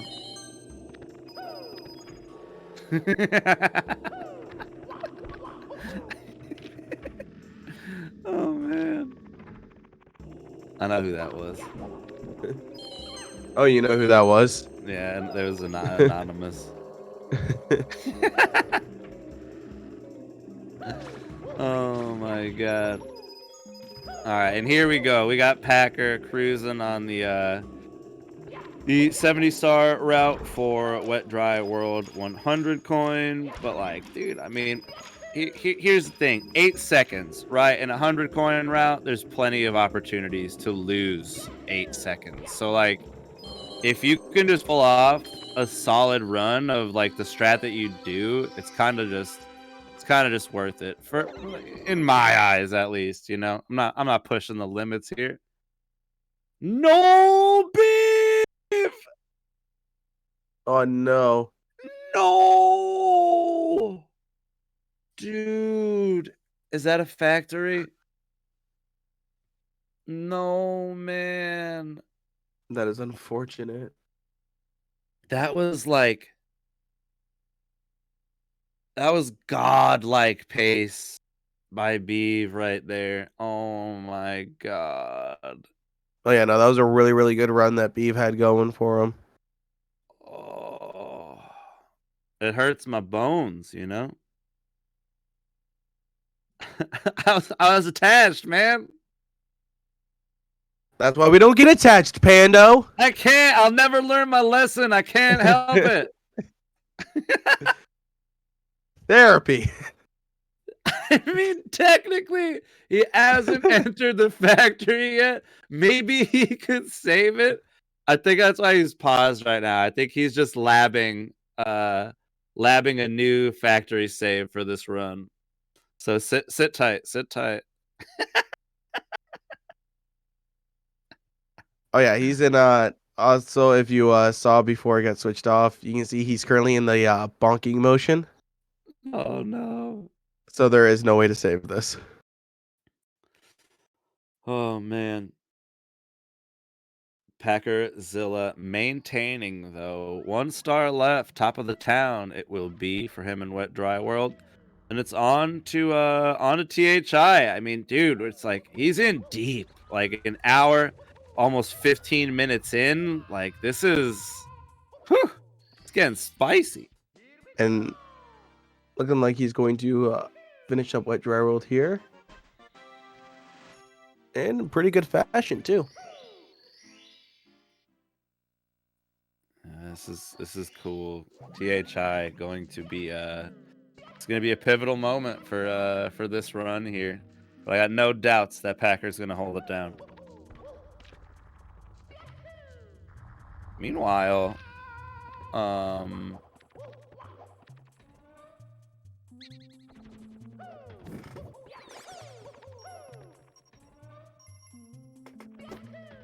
is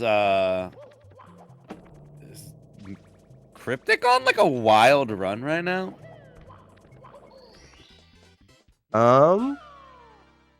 Yes. Yeah, looking pretty good. Even so he's currently on 140 flat place. Yeah, Cryptic has like the double comparison scenario, but looking at like a 139 BPT. Like it's still a bit early, but pretty cool. Lots of green or light blue over on Cryptic splits.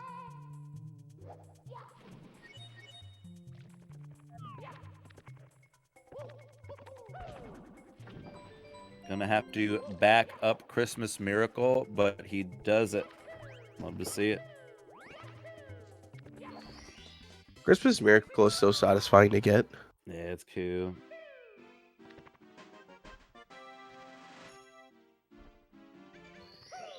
I got it in my recent 70 PB, and I was stoked about it. Nice. It's like Packer choosing to do THI hundreds early on here. Gonna have to go up for that blue coin, not the end of the world. And I mean, this it's is, not exactly a fan favorite star, so I could see yeah. wanting to get it out of the way. These reds in here are brutal, man. Very nice. Oh. Packer gonna be slowing down that long jump a little bit. All clean in the end.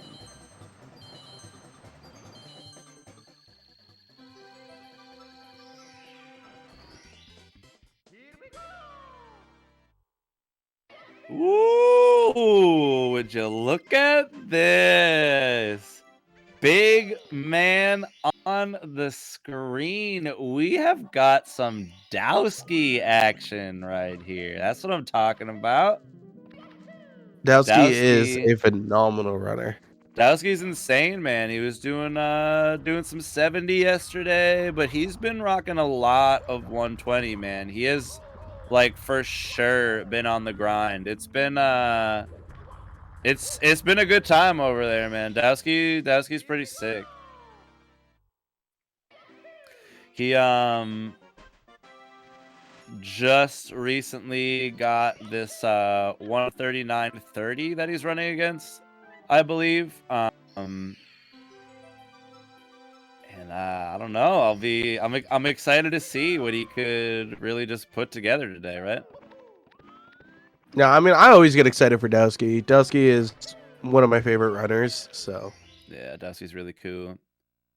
When I came on the scene, it was during like the Dowski like Minecraft era, you know what I'm saying? So I'm glad that he is back in action and having a good time in Mario. When I came onto the scene, Dowski had like barely 100 viewers. And we have a $10 donation here from Wawa CEO. All right. I would like to know from the commentators or chat, what is your favorite item from Wawa? The Pace venue has one nearby, and I need some Rex. Ooh.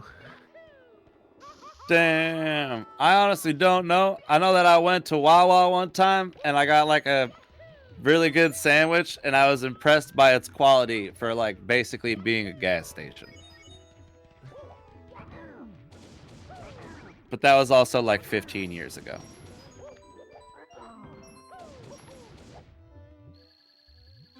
Fair enough. I don't really know what's exactly inside of a Wawa. I'm Canadian. It's like, so like Wawa is like, it's like kind of like a 7-Eleven, but if like you could trust the like food that is made there. So it's got like convenience store items in it, right? Yeah, but they also got like banging sandwiches and stuff like that. Okay, well my favorite item then would probably be Monster. Hell yeah. We got Dowski unfortunately taking a death in SSL, but he is gonna keep it going. Oh no! Dowski popping out the other side of the pyramid there. Unfortunate, but you know what? You just gotta keep rocking. Ooh, the buffalo chicken wrap. That sounds good.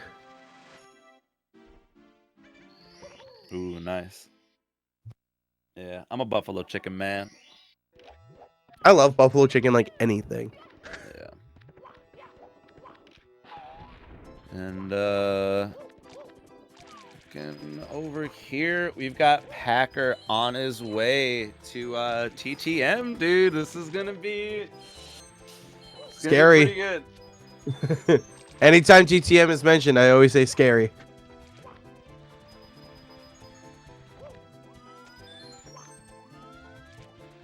Yeah. Uneasy. Okay, so this just in, commentator West Dog is going to do a 120 run. Huge, actually huge. So a big good luck to West Dog. I'll be rooting. I'll be cheering for you, man. We believe. What is Packers' all-time PB? Panda, what was it? You confirmed it earlier. I think Packers time is. You said like it was a 146. 146.22. Yeah. Then yeah, he's jamming. He's jamming.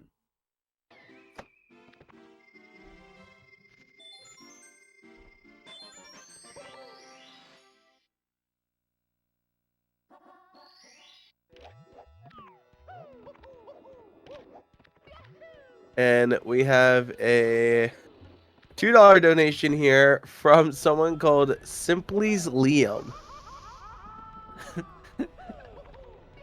All right. Thank you for the $2.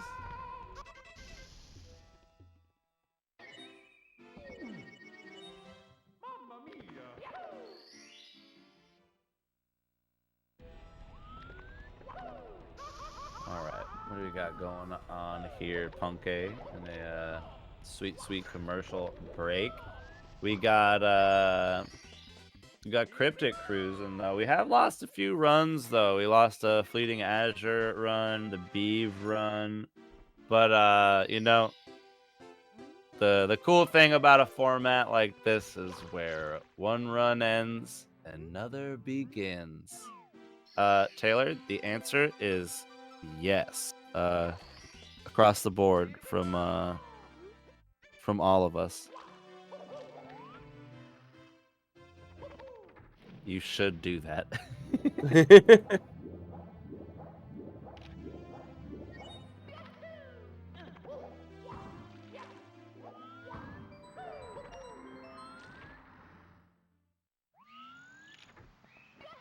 Has there ever been like a 120 run completed with carpetless? I don't think so. Probably not, right? No, I don't think it's ever been done in a run.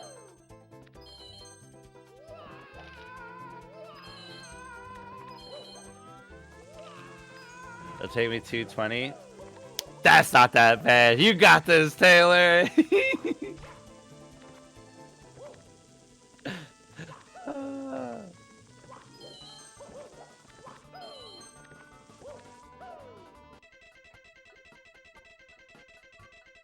All right, and with everything that's going on right now, we got some runs moving. A lot of people aren't. We're gonna take a short break here.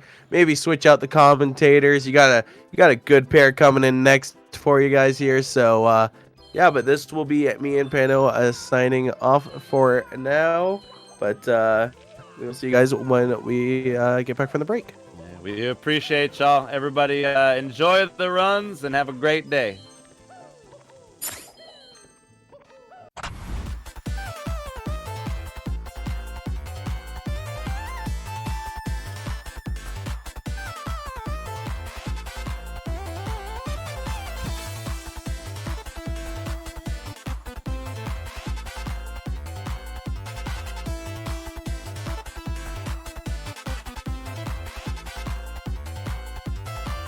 Now he goes for the triple. Jump drive!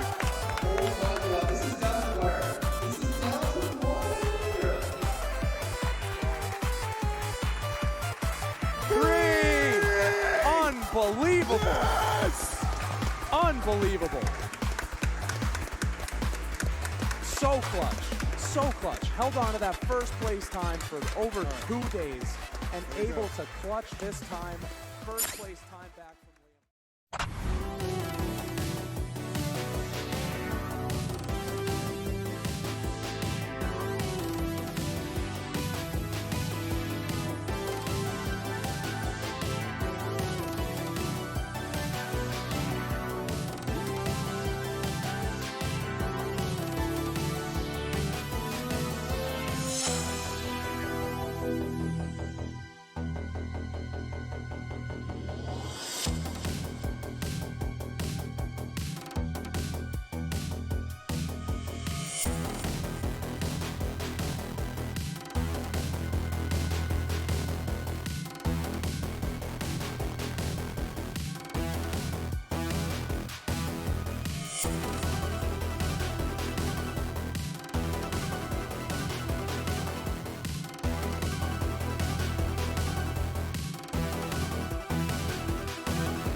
All right, folks, we are back in action, and I am joined here by the legendary Cola. Cola, there has been some wild 120 action so far today. How are you feeling, my friend? I'm feeling great, and I'm excited to see some finished runs here. Looks like we have a number of runners who are at least semi-deep into runs, so potentially we could be seeing finishes by Punkay, Aleph, close to Ouija in the next hour. I'm definitely looking forward to seeing some top-tier SM64 action. Oh my God, that's what I'm talking about. You're getting me pumped up right now. I agree though. Lots of hot runs on the screen.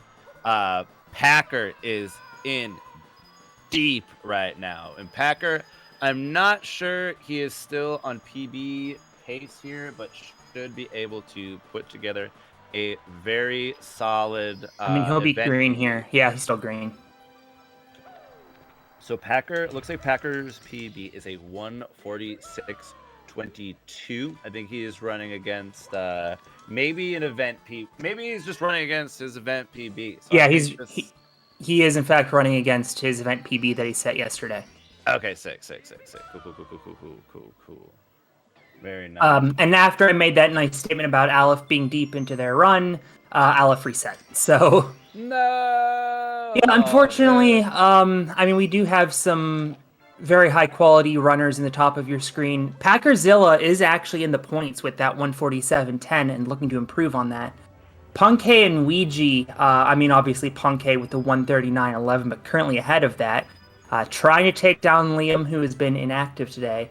And obviously Ouija has been a big talking point throughout both of these qualifiers.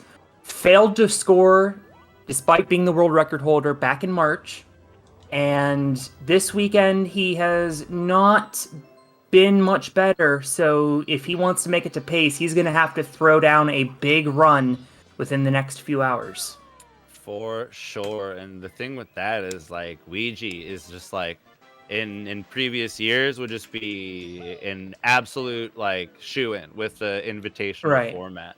But now with the open qualifiers, it's like the top dudes are required to be performing like across the span of like a few months here if they want to be able to make it to pace. And that's good. I like that because I'm trying to figure out the most polite way to say this. No. But obviously we definitely appreciate all of these top runners performing to their highest abilities here this weekend and throughout these LTAs. But it definitely, sets apart those people that have good PBs, but maybe aren't as consistent with runners that have a lot higher of consistency, but maybe are a minute or two behind the world record. It really goes to show who can perform in those high pressure settings, and we have definitely seen some interesting results. That is for sure. Yeah, it's been kind of crazy. I think at the very least, where in previous times a lot of these top runners could like they didn't have to really worry about it until you got to pace. And now with this, you're just straight up not allowed to get comfortable. Like the pressure is on for like the whole season essentially. And again, that's a good thing because a lot of times we haven't seen these top runners push to their limits, which is not to say anything of their abilities. Obviously, they're the top runners, so obviously they're the very top players of this game. But it is nice to see them in open settings competing essentially with the masses because literally anyone can sign up to participate in this event. And now we're seeing, interesting matchups that we wouldn't see otherwise. I mean, how often does a guy like Packerzilla or Aleph get to share the screen with Punkay, Ouija, Kano, guys who have held world records in this game? It's cool, dude. I think it's great for the scene. I think it's just great for Mario, and like I know I have already, and I hope others have also, like found some new people to watch like during this. I feel like this is a great opportunity to like find like new runners, quality runners at that, and I think it's just really cool and healthy. I think a guy like Beast Assassin, for instance, performed very well in the March qualifier. Yesterday, he was on the main screen most of the day, putting up deep runs, ultimately getting into that top 7.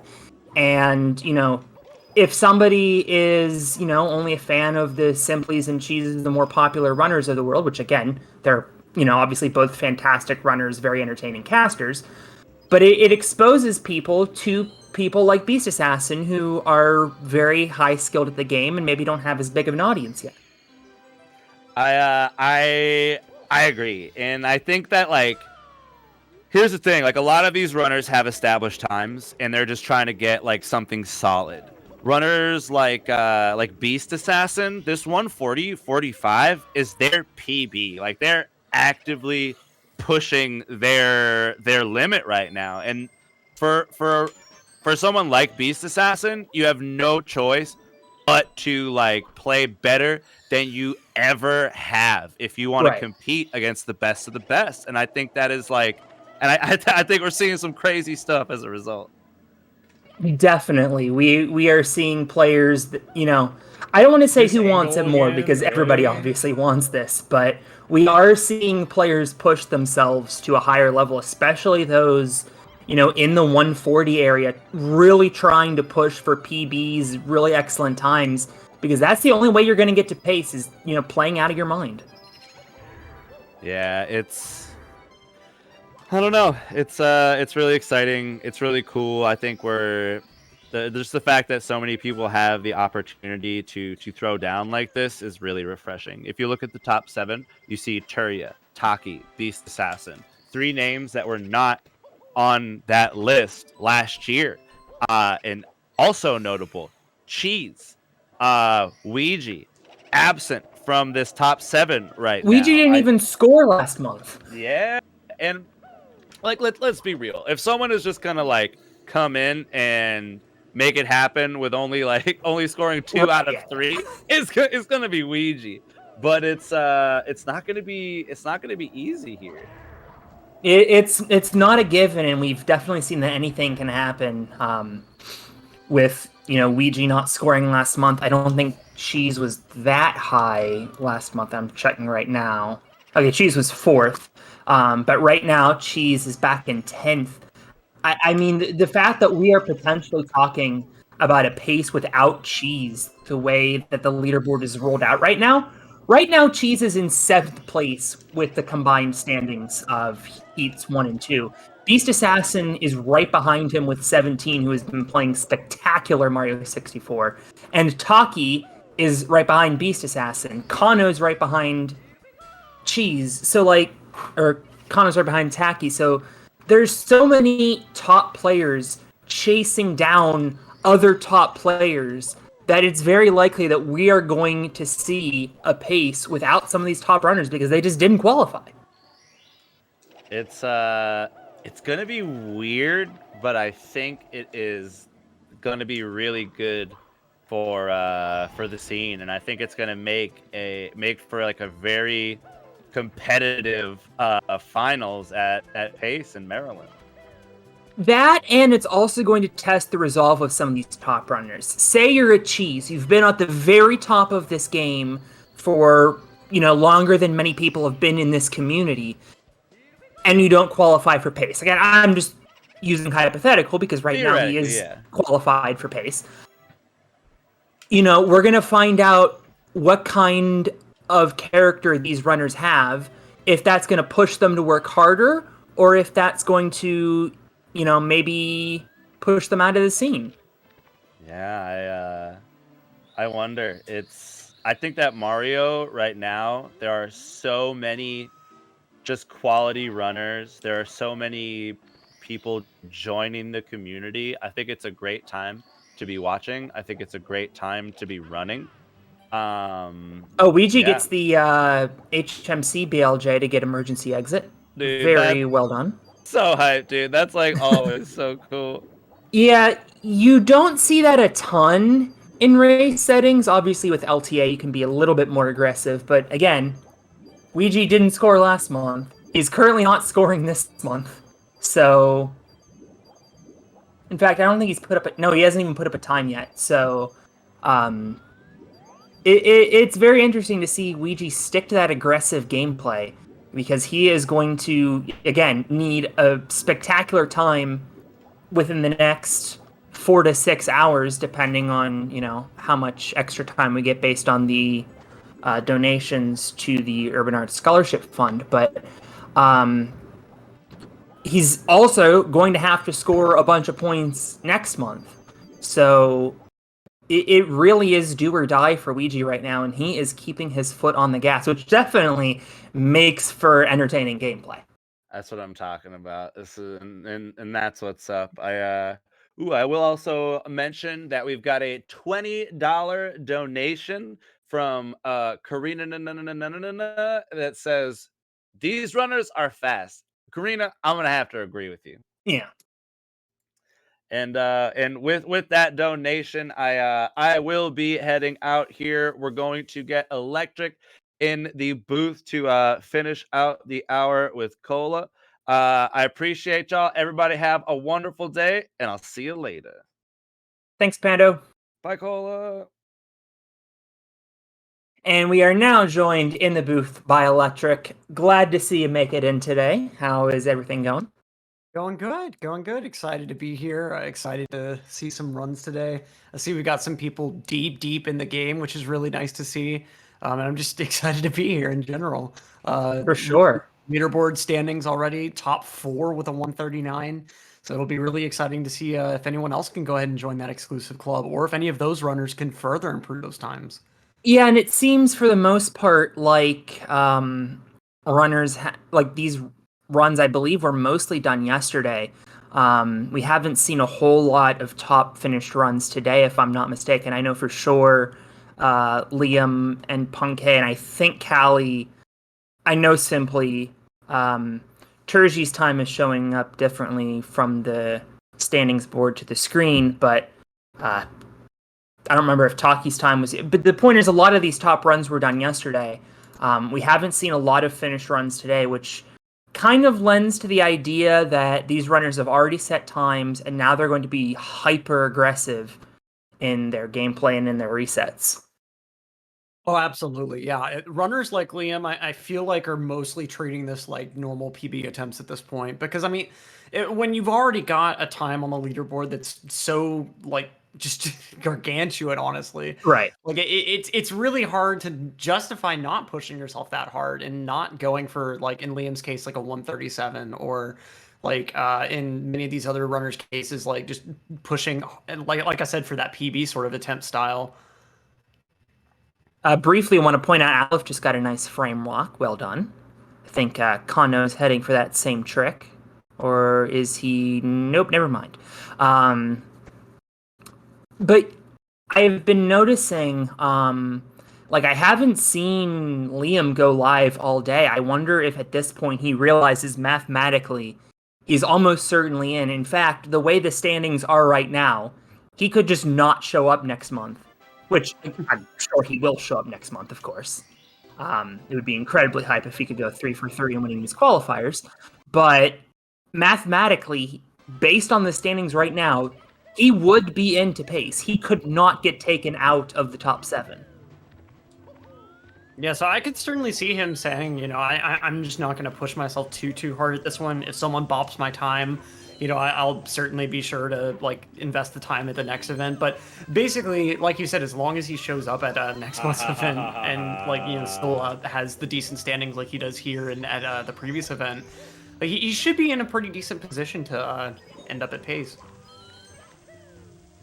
On the other It'll be hand, interesting to see have... Punke's upstairs here. Looks like he's comparing just straight against this leaderboard PB. And Correct. isn't too far ahead, but, you know, with us really solid upstairs, this could certainly get a new leaderboard PB for him. Yeah, Punke, you know, obviously being one of the strongest players, you know his upstairs game is going to be strong, and it's going to come down to, I mean, I don't know how many other ways to phrase that, you know, it's going to come down to the upstairs. Exactly, yeah. And it's one of those sections that, like Punkay has done his fair share of upstairs RTAs. I would think he'd be in the top 3 runners in this group of most upstairs RTAs ever done, if not like the top. I've definitely tuned in to see him grinding upstairs RTAs before. And I mean, it's all that grinding is for a reason. Like, it's certainly one of the more daunting parts of the game, and especially like if you're on a pretty decent pace after Fire Sea and the rest of lobby and such. As we can see, just slightly behind after that Fire Sea, a little bit of a bobble on the cycle, but after a couple more DDD stars, we'll be able to see what he's capable of in this upstairs. Of course, main attention has to be on Packerzilla, who right now is about to do his Bowser fight. Almost missed that elevator, but as soon as he gets up here, he will have his last red coin. No Troll Goomba, thank you. That Troll Goomba always freaks me out as a watcher. I can't imagine how these runners feel. Oh, same. Yeah. It's just, it's never that bad until like you're on a really, really nice run, and then it's just in the worst spot possible. Right. So here we go. Potential for an event PB for Packerzilla. Actually, wait a minute. Yes, he can just barely get PB, but he can't miss any throws. And he has just missed a throw. So that, unfortunately, I think is going to be it for event PB, but we will at least be seeing a run finish out here. We'll get Ouija string commentator's curse timing, but I mean, I gotta say it though. Like dude, yeah, I'm right there with you. If we never want to curse any of the runs, actually, no, now it's some trouble with this regrab. Now it is over.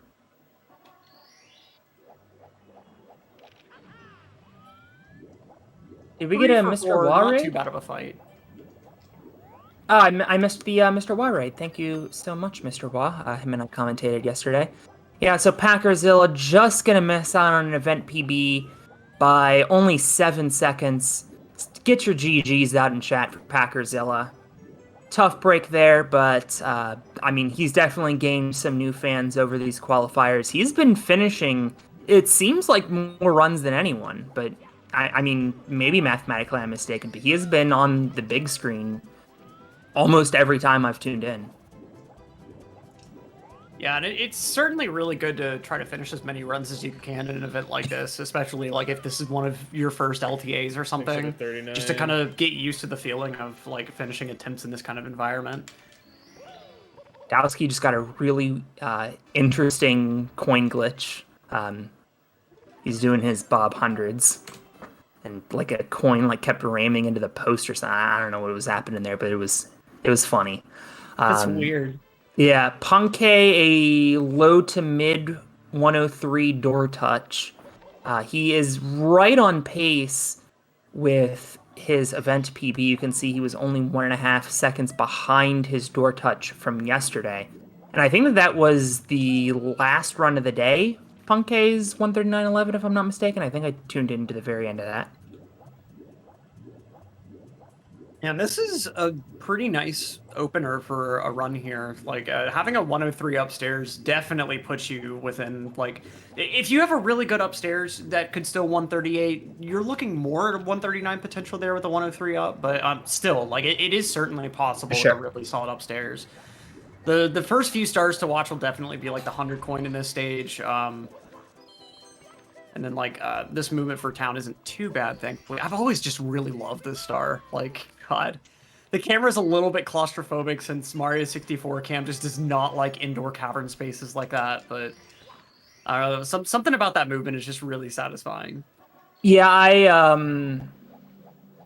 I'm so used to 70 star because I feel like I've commentated more 70 star than 120. And so I'm just not used to seeing that downtown section. So I definitely love when we get a chance to see it. Oh, absolutely. We're getting our screens reshuffled here as Packerzilla's finished his run.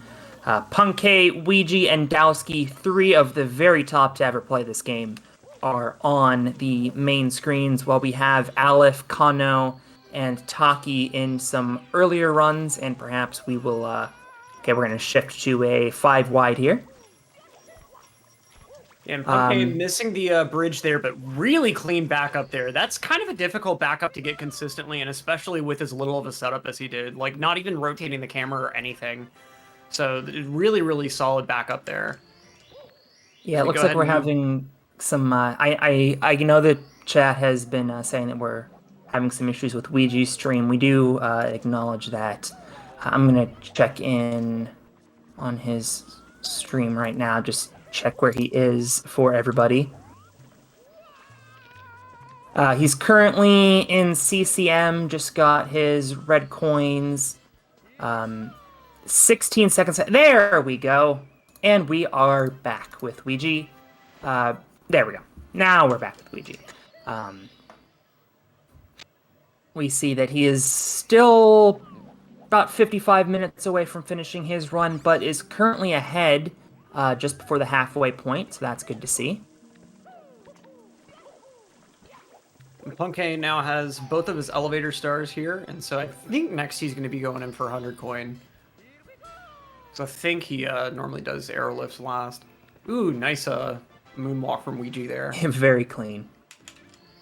That pro moonwalk is a little bit more finicky than these runners. Like, these runners make it look really easy, but you have to somehow just barely graze the corner there. And, like, if you're too far left, you could just straight up fall off, not properly graze the corner. You could smack into the wall right, like, on the left-hand side of the exit and just rebound right into the abyss. Like there's so many ways that that can go wrong if you try to do that. I have definitely seen my fair share of interesting results on the slide before. Punke with some bad coin RNG, but able to fix it.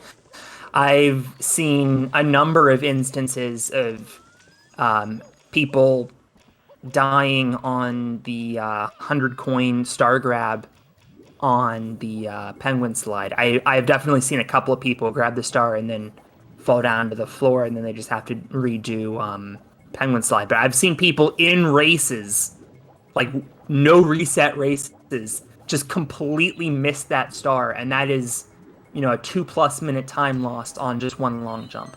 Yep, exactly, yep.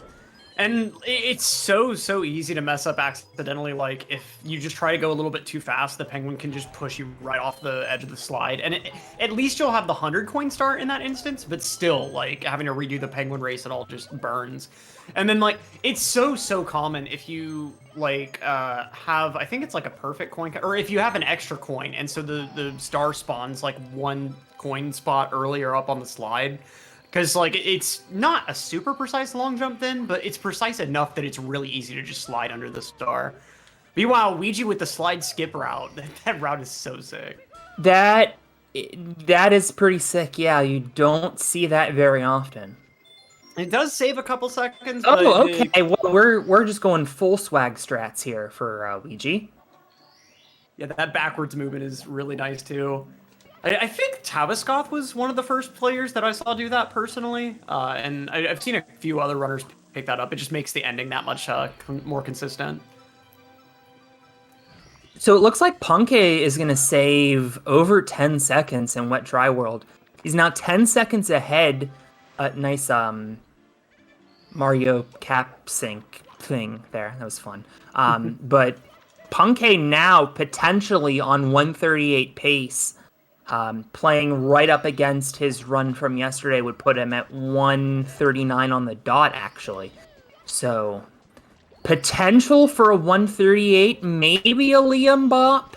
If nothing else, improving his PB would increase the distance between him and Callie. If anyone were to throw down a low 139 at some point today. Taking a look at last month's standings, Punke actually had a 139 on the dot, and Cheese was a 139.03. So getting up to, 139 flat could be a difference maker down the stretch. Absolutely, yeah. And Punke right now in one of these stages that really can make or break an upstairs, especially like the 100 coin here can be so finicky. But pulling off some nice movement, the first 16 going pretty well.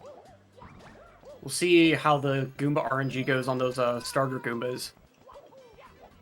Ouija heading into Big Boo's Haunt. Now, somebody in chat can correct me if I'm wrong. I believe he's playing against balanced splits, so I would not take a ton of stock. I'm so sorry. That was some pretty awful Goomba RNG. Punke managing to get 2 at the same time, but that was you couldn't really ask for that much further of a spread. Yeah, you had me worried there for a second about Punke, but it looks like he has recovered all right. But I would not take too much stock in Ouija splits right now. Yeah, it is a balanced 138.59.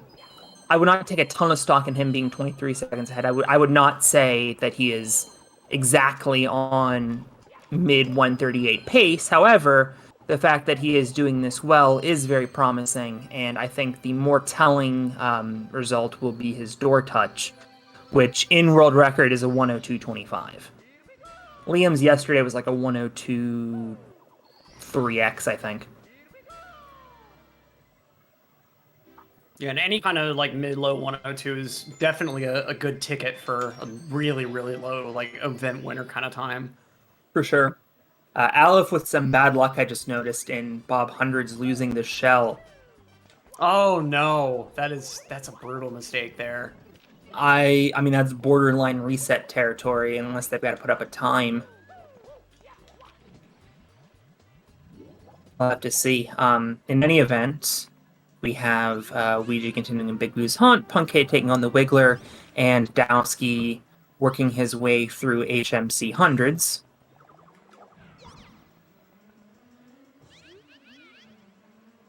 And we'll especially have to see how the blue coin RNG goes for Dowski in the HMC 100.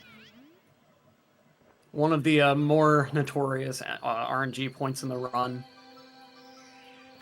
There really aren't that many individual blue coin spawns that are so RNG heavy that runners will make their own split for that star just to account for that RNG. Right. Like, it's really an interesting kind of isolated case there.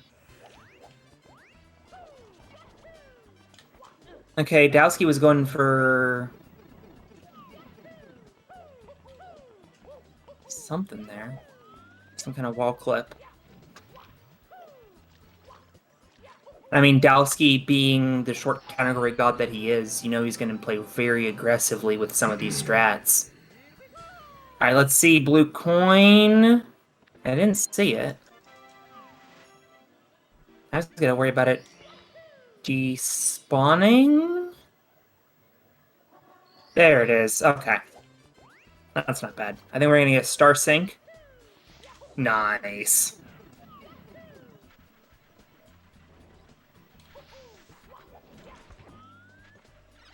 Punke with some interesting results here on the Piranha Plant Star. Looked like he was having trouble getting the first one out of the ground.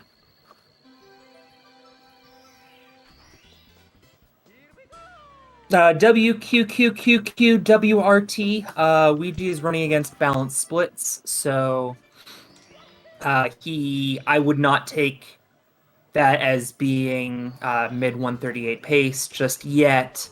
We'll have to see when he touches the door for a more accurate split. And that will be in about 10 to 12 minutes time.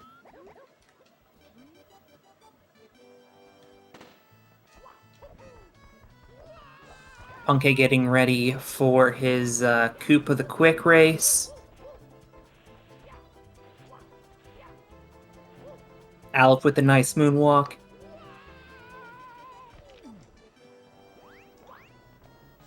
Hopefully that commercial break ends quickly so we can get back to Kano's stream. Kind of a nice THI. Best THI in a while.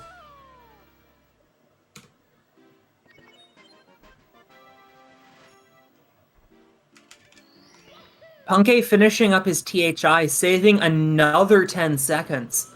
So right now, he has just crossed into 138 territory and now is threatening Liam. We could be seeing a first place run right before our eyes, and that says nothing of what Ouija is doing just across the screen about 20 minutes behind. And commercial break for Punke. Punky's been hitting us with the cursed commercial breaks this weekend. I think both him and Simply went to commercial on Bowser throws yesterday.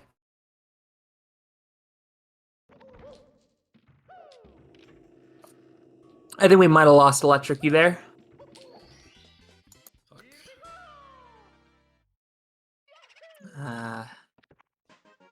Okay, he's just popped out. He might be having some internet or microphone issues. All right, how about now? There we go. Hey! It wouldn't be an Electric commentary if there weren't some kind of technical issue. Yeah. Dowski gonna go for the BLJ here in the bottom left of your screen. Trying to get the emergency exit BLJ. Ouija got it a moment ago, and now Dowski getting it. Nice, nice. That is really difficult. Part of what makes that so hard is you have to keep a neutral BLJ on part of the elevator ride, so you're having to like do a consistent mash as if you're like trying to build speed for your BLJ all the way up the elevator. And if you drop the mash, like go too slow at any point, like Mario will just stop long jumping. Since a couple people have asked in the chat, the way this broadcast setup is working, the broadcasts themselves are coming out of VLC so as not to lag the caster's internet and or computer. And I don't believe there's a way to hook up a Twitch account or Turbo. Wait, is... Oh man, Ouija going for SBLJ? Trying to just skip the star cutscene here? But why? Dude, oh my god. Well, he's going to go ahead and give up that one, but I guess he just felt like he was so consistent with it. And I mean, it is technically time save, but... I mean, he is a strong 0-1 star runner, but why? Yeah, like in a category where Wilco Clip isn't even consistent, like I just I have literally never seen that in a 120 run. Yeah, like I think I've seen that in meme routes, and that's pretty much it. Like that's in the territory of like the drag still route with the MIPS clip or something. Yeah, I mean, like I have seen like MIPS clip routes before. I think it might be decently common in 70 maybe, but like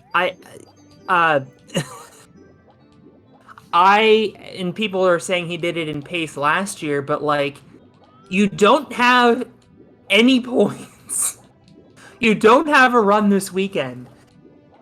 You're running out of time, and the absolute mad lad just tried SBLJ in a 120 run. Yeah, let me just go for this like ridiculous time save strat for no reason. Just Ouija things. Yikes. Yeah, we've got a Punkay in TTM I wasn't 100 far right off now, my gold, and this is then another like a everything just went kind of downhill. brutal star in some cases. No one said he was sane. Yeah, I guess not. By the way, just to quickly finish the thought, I don't believe there's a way to hook up Twitch Turbo to VLC, so we do get that commercial break in progress screen, and I don't believe that there's any way around that. Just an unfortunate symptom of Twitch loving their mid-roll ads.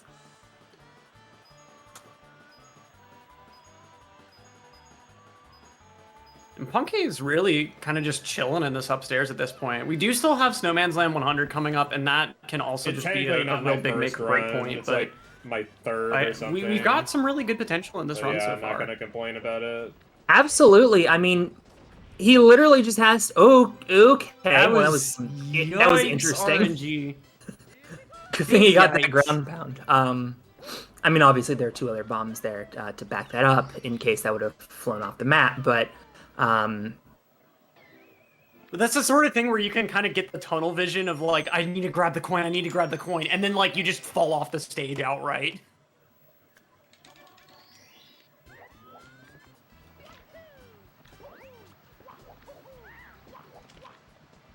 Meanwhile, we've got the Mushroom Star to close things off.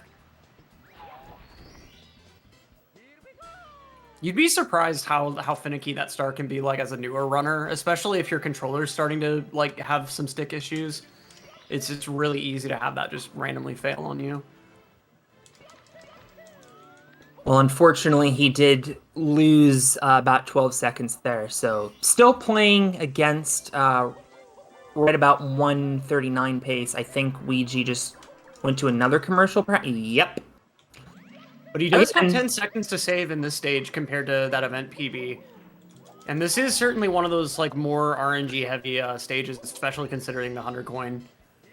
I want to reiterate to chat, there is nothing we can do about this. We are running the streams off of VLC, which you cannot connect a Twitch account to. So even if we had Turbo and even if we were subscribed to every Twitch account in the world, we would still get this commercial break in progress screen.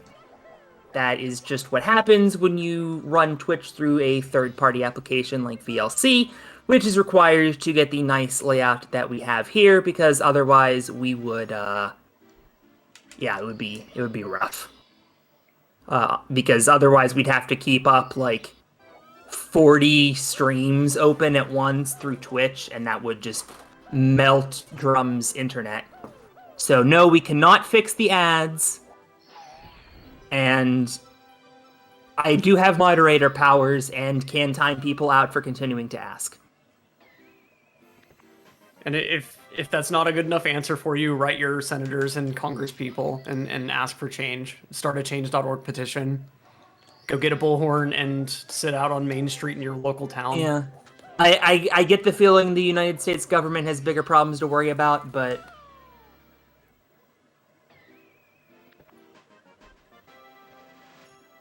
yeah, so... See, I think Punkay's going to be doing his 100 coin next here, because I think he's saving Chill with the Bully for the end. Yeah, here we go.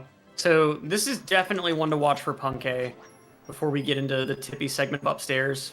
Pretty okay money bag RNG there, all things considered. Honestly, like that's good RNG. And the Spindrift's treating him nicely as well, so this pre-igloo section's going really well.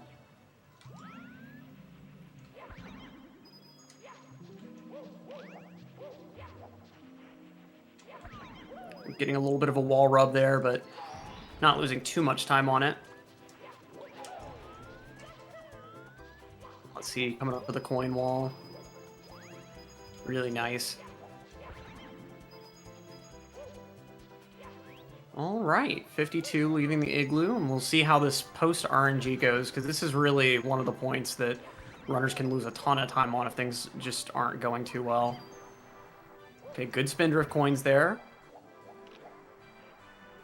Now moving into the shell section. The money bag coming up here is really the one to watch for, since that just... for some reason, money bags just spray coins everywhere. I don't know why that's their intended behavior, but... okay, and...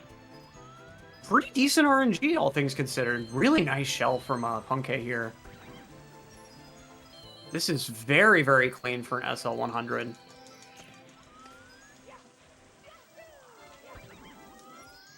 And still has the backup coin even, so doesn't have to deal at all with this last Spindrift's RNG. Really, really nice SL100, all things considered. I think his most major issue was just that wall rub in the igloo. Which, like, if you're a 120 runner and you finish an SL100 and that's your biggest problem with it, you don't have a problem with it.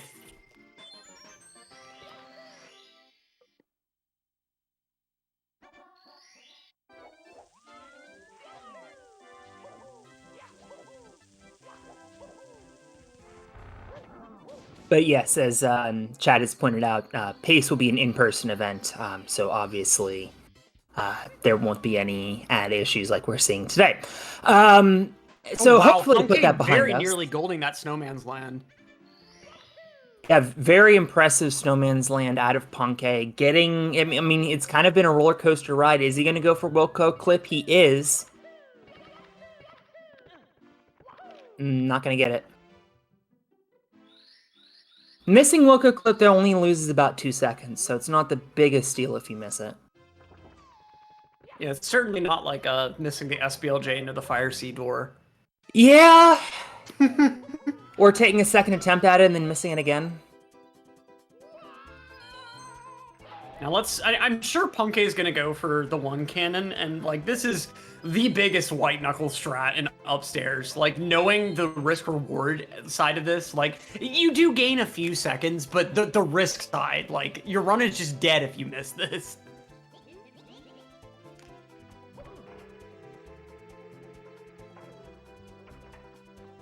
All right, so here we go. And just kind of like going for it. Like, oh my. Very clean.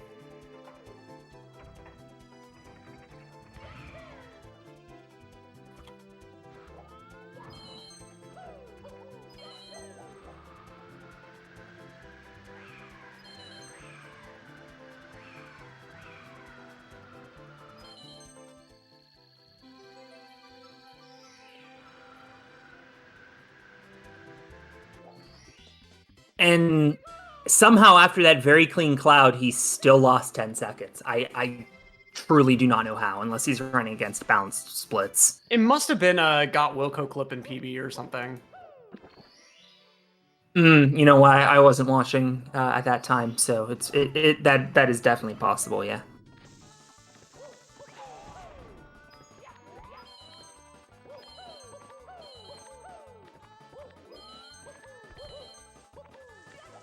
Yeah, no,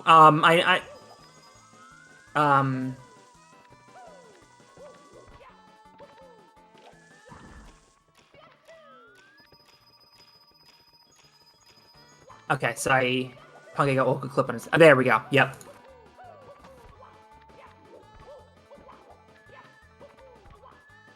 That would explain it.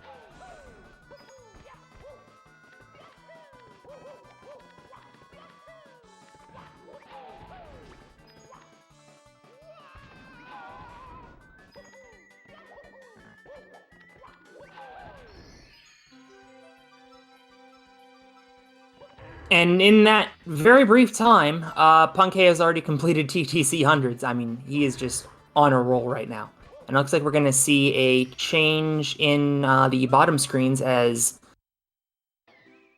Genix, how do you pronounce that? I would assume Genix. I think we lost Electric again. Good old internet issues. But Genix, however you pronounce his name, is currently in Lethal Lava Land and somehow didn't get 2 coins. So I think that's going to be a reset. And now that we are hopefully rejoined by Electric, we do have Simply now, who is currently in 4th place on the leaderboard, trying to get back in, trying to get up to the top 3. I would give him a significantly better chance of qualifying for pace after getting 6th a month ago. Yeah. And there we go. Okay, now we got you. You're not sure what's going on with Discord today. Discord really just everything is just cursed. Yeah. Quick reminder, everybody, that we are also raising money for the Urban Arts Scholarship Fund. Helps underprivileged kids get into college, get a lot of technological learning opportunities. You can learn more about them. I assume we have an Urban Arts related. Well, in any event, we do have !donate. If everybody donated $1 right now, we would, in fact, really only half of people donating $1, maybe like 10 cents. We would have a whole extra hour of gameplay, and for those of you that are fans of, Ouija, Cheese, people who are lower down the leaderboard, that would give them more opportunities to try to put up good runs and qualify for pace. Exactly right. And if you haven't donated at all yet, with a $20 minimum donation, you'll be entered into a raffle for a free Nintendo Switch. So definitely go ahead and try to get those donations in if you haven't already. And Urban Arts is like an absolutely wonderful organization to be partnered with. Like, just to give you a couple stats, like 100% of students that go through that program end up like going on to college, compared to like I think about 50 to 75% of like just average high school students. So like this is a program that's really making a huge difference in helping these kids apply for scholarships, getting them interested in like various fields through like game design, and like just really connecting kids with a lot of resources they may not otherwise have access to. So definitely check them out. !donate, and I believe !urban arts or !UA for like just more info about the organization. There we go. Yep. !UA. And they also, like, one of the craziest stats to me, they have a really significant pass rate for the AP computer science exam. And like, I remember when I was in school with AP tests, like they were, because you get college credit out of them, it is very difficult to pass them. So the fact that they have like, I think it's like 65% or something, or may even be like in the 80% like pass rate for that exam. Like that shows you that it's really a program where these instructors know what they're doing. Because like you wouldn't be able to pass that exam with that rate unless you had like really quality teaching staff and really dedicated students.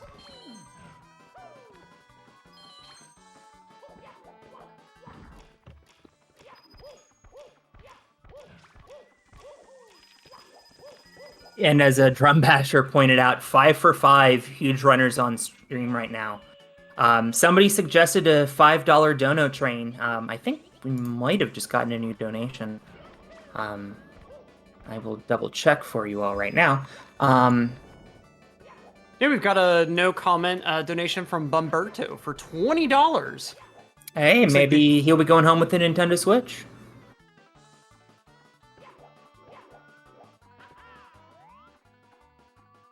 Right now, Punkay in the most entertaining, action-packed segment of a 120 run. Yeah, I mean, if you fall off the carpet, it is. But otherwise, this is a pretty resident sleeper stage. Giving us a really nice view. You know, you don't often get to see that blue sky, and especially that illustrious view of our plumber.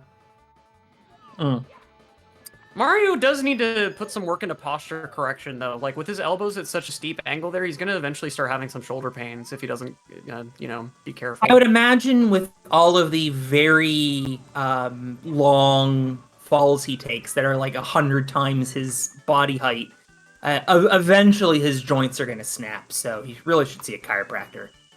Yeah, or I mean, I think it's beyond that. Like, I think he should be making regular visits to a physical therapist, honestly. Yeah, I would agree with that. The Wiggler is going to be needing some physical therapy after getting bopped in the head 3 times here by Ouija. Yeah, where's the concussion? What is the concussion protocol for a Wiggler? Like, do they have a similar kind of brain structure, or like, is it a bit different? Like, do they need to do a CT scan? And I will answer that question by saying Ouija's about to grab this star here after the Wiggler loses about 98% of its body weight. And meanwhile, we've got Anonymous with a $2.50 donation. I assume that that's like from the Wiggler Rights Campaign, complaining about us just trivializing Wiggler abuse like this. All right. World record is 144.01 by Siglemic. You love to see it. Yeah, and I just got my brand new iPhone 4S. Wow. Very Punkay with a pretty nice Lakitu bounce there. As we got Ouija coming in on THI 100s. Let's see how his Goomba RNG goes. The Goomba's not playing too well for Punkay. And it's about the same here. Ouija's gonna go ahead and try for... Oh man, that's really rough. Tried to get the aggro, but just not cooperating right. Hey, we're not disrespecting Sig. He's one of the greatest to ever play this game. It's just that a little bit of time has passed since that world record. Certainly. I mean, it would be like us saying world record in 16 star is 1733 by miles. Right. Record is 1956 by holy moly.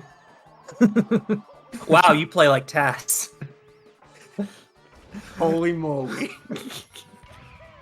Anyway, back when this website was Justin TV. I mean, this site is kind of Jeffrey TV now, if you really want to get technical. Anyway, we are currently watching very strong gameplay by both Ponke and Ouija deep into their runs. Ouija with a 102.50 door touch about 10 minutes ago, and Ponke with the death. That is going to be costly. He was 19 seconds ahead of PB on 138 pace, potentially challenging Liam. That is out the window. Yeah, that's going to put him roughly even with PB at this point. Oh, he takes in it a second! I practiced. What is happening? The wall kick just not like working 1 in out. 1,000 that Cryptic just said turned into 1 in a million. The game is good. This is like You hear Ponke just going, the game is good. There tries the charm, but possibly losing event PB on that. Possibly losing a first place Literally run just on that. Just has to be absolutely Makes devastating. no sense. I And think meanwhile, in the Ponke midst of really all that, we've got a it's just $20 the donation biggest from joke. Lyriodendron. I No comment on literally, that like, one, practiced but that before yet another runs, entry too. It for the just Switch doesn't make there. any sense. Just to be totally clear, in case any of these people have donated before, it's you only get one entry. So even if you Literally like just donate 20 makes bucks no and then sense. donate another $20, it still is just the one entry for both donations. It'd be cool if you donated $20 twice, but you don't get twice the likelihood Game is of good. winning a Switch. We do not want to run a deceptive marketing campaign.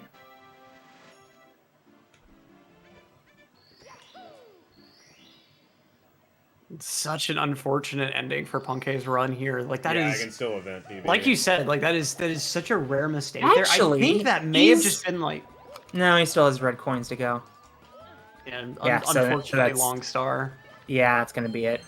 So now all eyes are going to be on Ouija as Ponke is about to finish up his run, likely behind. Pretty much even, honestly. Yeah, I don't know how good his Bowser was, so maybe? He's got 5 seconds to save, so I mean, we could certainly see a leaderboard strengthening. Why is Cheese not on the leaderboard? Because he hasn't put up a top 7 time yet. Yeah, unfortunately, even though Cheese has been such a long-standing member of the community, we can't just give him a free time. He does have Right. to actually earn a time at each event. He put up a 121 or a 141. Imagine if he put up a 121. He put up a 141.21 yesterday. That currently puts him in 10th. And Drumbastard just posted the standings for all of us. He would be in 7th overall across both qualifiers. For those that didn't tune in last month, there was a qualifier back in March. There will be a qualifier next month, I believe May 13th, 14th? I'm like 99% sure it's May 13th, 14th. And combined across the top 3 standings, Ouija taking a huge fall, thankfully avoiding a death, able to back it up with the Lonely Mushroom Star. So, could have been worse, but still a pretty big time loss. One of the most infuriating mistakes there. That log wall kick is just such a annoying trick. Like, there's no other way to put it. Especially, like, I think that might have been an issue of, like, when you try to cross between, like, the left face and then, the front face of the little platform there.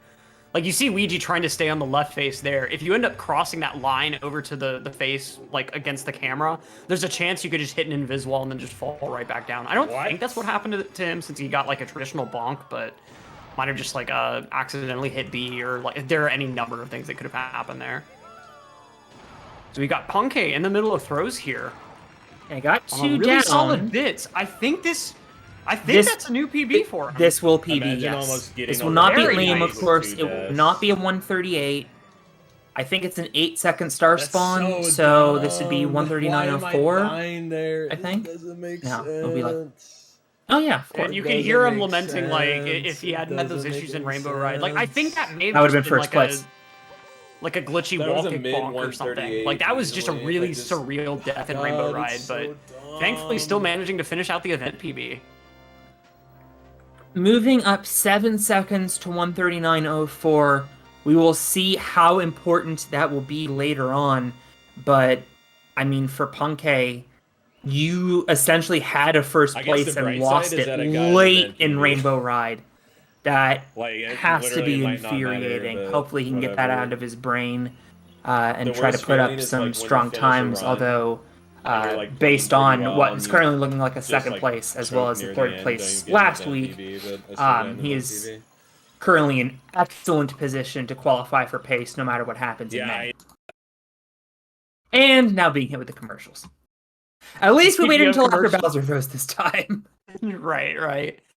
And speaking of commercials, we do have another donation from J Doyle 13 for $20. And again, no comment on this one, but still, thank you so much for the $20 donation. I think Lirio Dendran, did we get Lirio? Yep. Okay. And it looks like Also we with are $20. being given the hook. So, Electric, thank you for calming with me.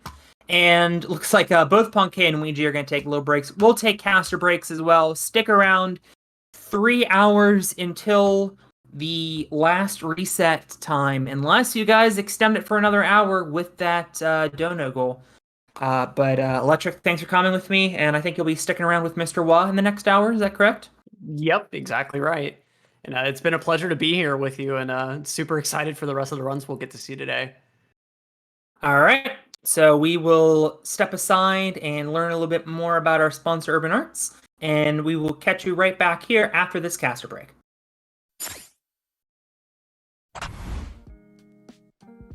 Urban Arts helped prepare me for college by giving me a lot of experiences working both independently and collaboratively with other people to make really cool games, and taught me how to put my all into creative projects, and that helped me put together a very strong portfolio for college.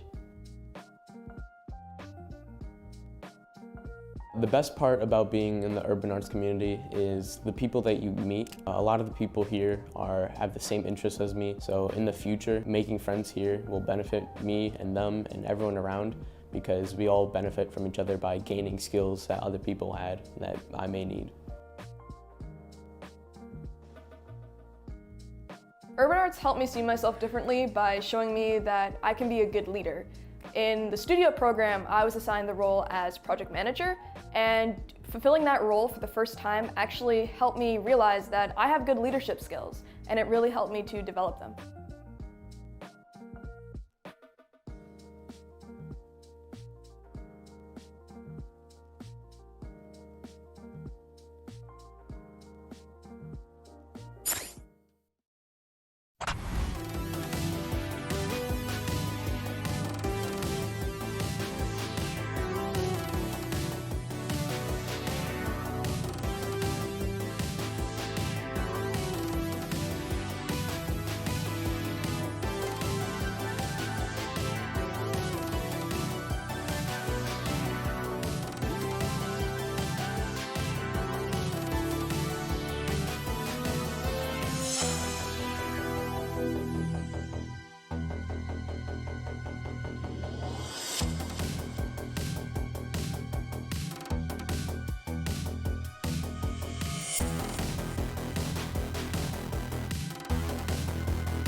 welcome back, ladies and gentlemen, to the 120-star LTA event, day 2 of Heat 2.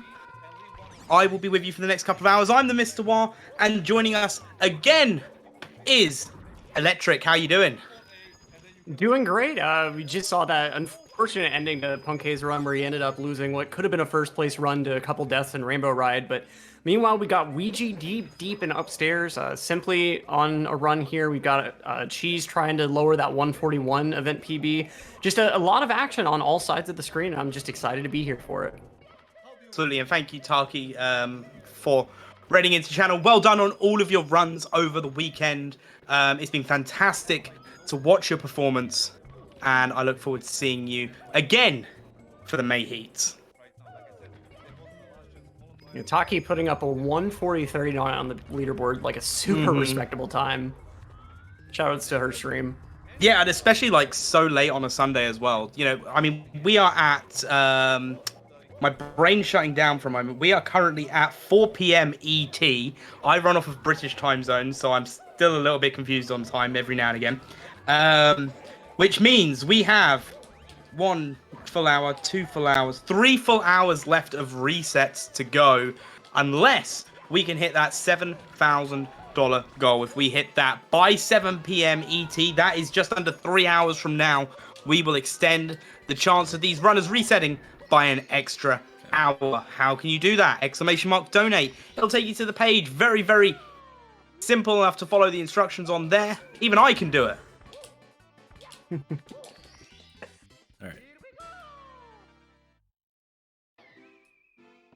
Well, simply taking a burn there on the end of the Lethal Lava Land 100, but still staying up the volcano.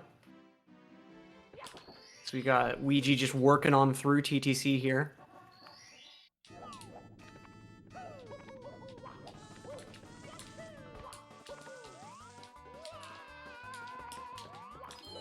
It looks like, oh, Patronus taking an unfortunate bonk there as he moves into Metal Cap stage. Yeah, we got Patronus here as well. My goodness. But I guess we're not. Patronus putting up some pretty respectable times as well. I'm not sure what his event PB is for this event, but certainly a great 120 runner in his own right, in addition to being a pretty stellar commentator. Yeah, no, absolutely. And I'm currently looking at some of the runs that we've had so far. So over the weekend, we've had a lot of times. Okay, we've got the top 7 that we see here, which cuts out. We've also got a lot of 141s, a lot of 142s, and a lot of 143s as well. Most of the runners that have participated so far have managed to give us a sub 2 hour time. So, absolutely fantastic. Yeah, and any of those times are like, if you haven't really run the game before, you might think like, oh, 143, that's like 6 minutes off the world record. But it still is incredibly difficult to reach times like that. Like, even if you've got like a 49 and 70 star or something, it still is a pretty brutal grind to be able to get to the low 140s. Yeah, I think when I started doing 120, my first goal, my first goal was a sub 230. And yeah, very even much, then, like, that's run, still a challenging goal to hit. I mean, I've run 16 and I've run 70 before, so you know I have movement for a lot of the stars. It's not like I started on 120, Right. But even still, it is a big challenge to do. So then once you get that, you know, and something I'll say to anyone that's thinking of speedrunning, whether you're speedrunning SM64, any game, is look at the leaderboard first and work out what's an achievable goal for you. Is it a category you're familiar with? Have you watched a lot of it? Is it a game you're comfortable with? Is it a platform, a skill-based game? You know, are you doing a puzzle game, for example? You know, there's a lot of different things to think about when you're starting speedrunning, so never put yourself down thinking I'm never going to be able to achieve these times, because as long as you set reasonable expectations and goals for yourselves, one day you could be here putting in them 140s. Exactly, and like with a game like this, it's certainly kind of daunting because like there's a decades-long legacy of speedrunning this game at this point, and like there's a ton of community advancement among that time, and like you would have a lot of catching up to do to catch up to these top runners, but like at the same time, like you said, like with any game, it's really just about like setting those achievable goals and, you know, just kind of meeting one little goal at a time. Like with any game, it'd be really daunting to try to set a goal for yourself of like, oh, I want to get world record before I move on to any other category or any other route or anything else. And I mean, that's kind of like unachievable no matter if it's this game or like just some random game with like 10 runners. Because like more than likely the people that have gotten the world record already, like they've got some time invested into that game. I mean, unless you're like me, who intentionally looks for games that's got empty leaderboards and then takes the world record. Oh, somebody missing a red coin there in CCM. Ouija going to be making their way into Rainbow Ride for the final stage before the Bowser. Yeah, and we saw Punkay get pretty messed up here. Okay. So we'll see how Ouija's able to account through this stage. And unfortunately, taking a death already. I realized I'm watching the wrong feed, that's why. There we go. I was like, going, this seems... You're talking about something I wasn't even seeing yet. I'm watching the Twitch stream, not our stream. Oh, and Ouija just... Oh, this pole grab is so finicky. Oh, come on! There we go. So, to be clear about that pole grab, what you have to do is press B, and Mario will try to grab the pole, and then he'll immediately start trying to fall back off. And there's only one frame after he starts trying to fall back off that he's high enough that if you hit B again and dive again, you will actually grab the pole. So what you're having to do is press B, release for one frame, and then press it again exactly one frame later. So it's a frame perfect trick that's happening within a very fast sequence. Like you have to be able to mash A within at least 15 button presses per second, just for like those couple of presses. So as a question, because again, it's not a strategy I do in any of my category runs. But I know obviously I see a lot of people using pause buffering in bits when they're doing the poll. Are they doing the same thing there? Yeah, that would be a viable strat there, because the whole thing is just hitting B within that window that Mario is actually high enough to re-grab the pole.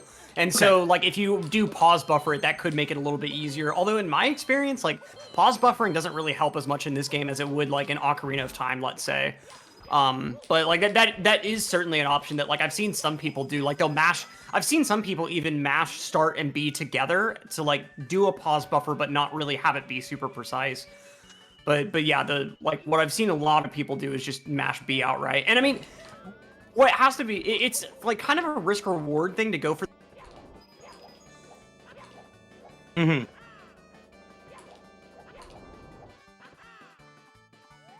Oh, apologies, everyone. It seems as though Electric's audio has just gone for a moment. We will get the rest of whatever that was. We will get the rest of that shortly, but for now, it's just me. They've rejoined. Hopefully, we might have audio back. I don't know what's up with Discord today, but here we are again. We've got Electric back. Yep, you cut out. I can't exactly remember where it was you cut out on, but yes, I agree. Grab hard. I mean, that's yeah, pretty that's much the short version.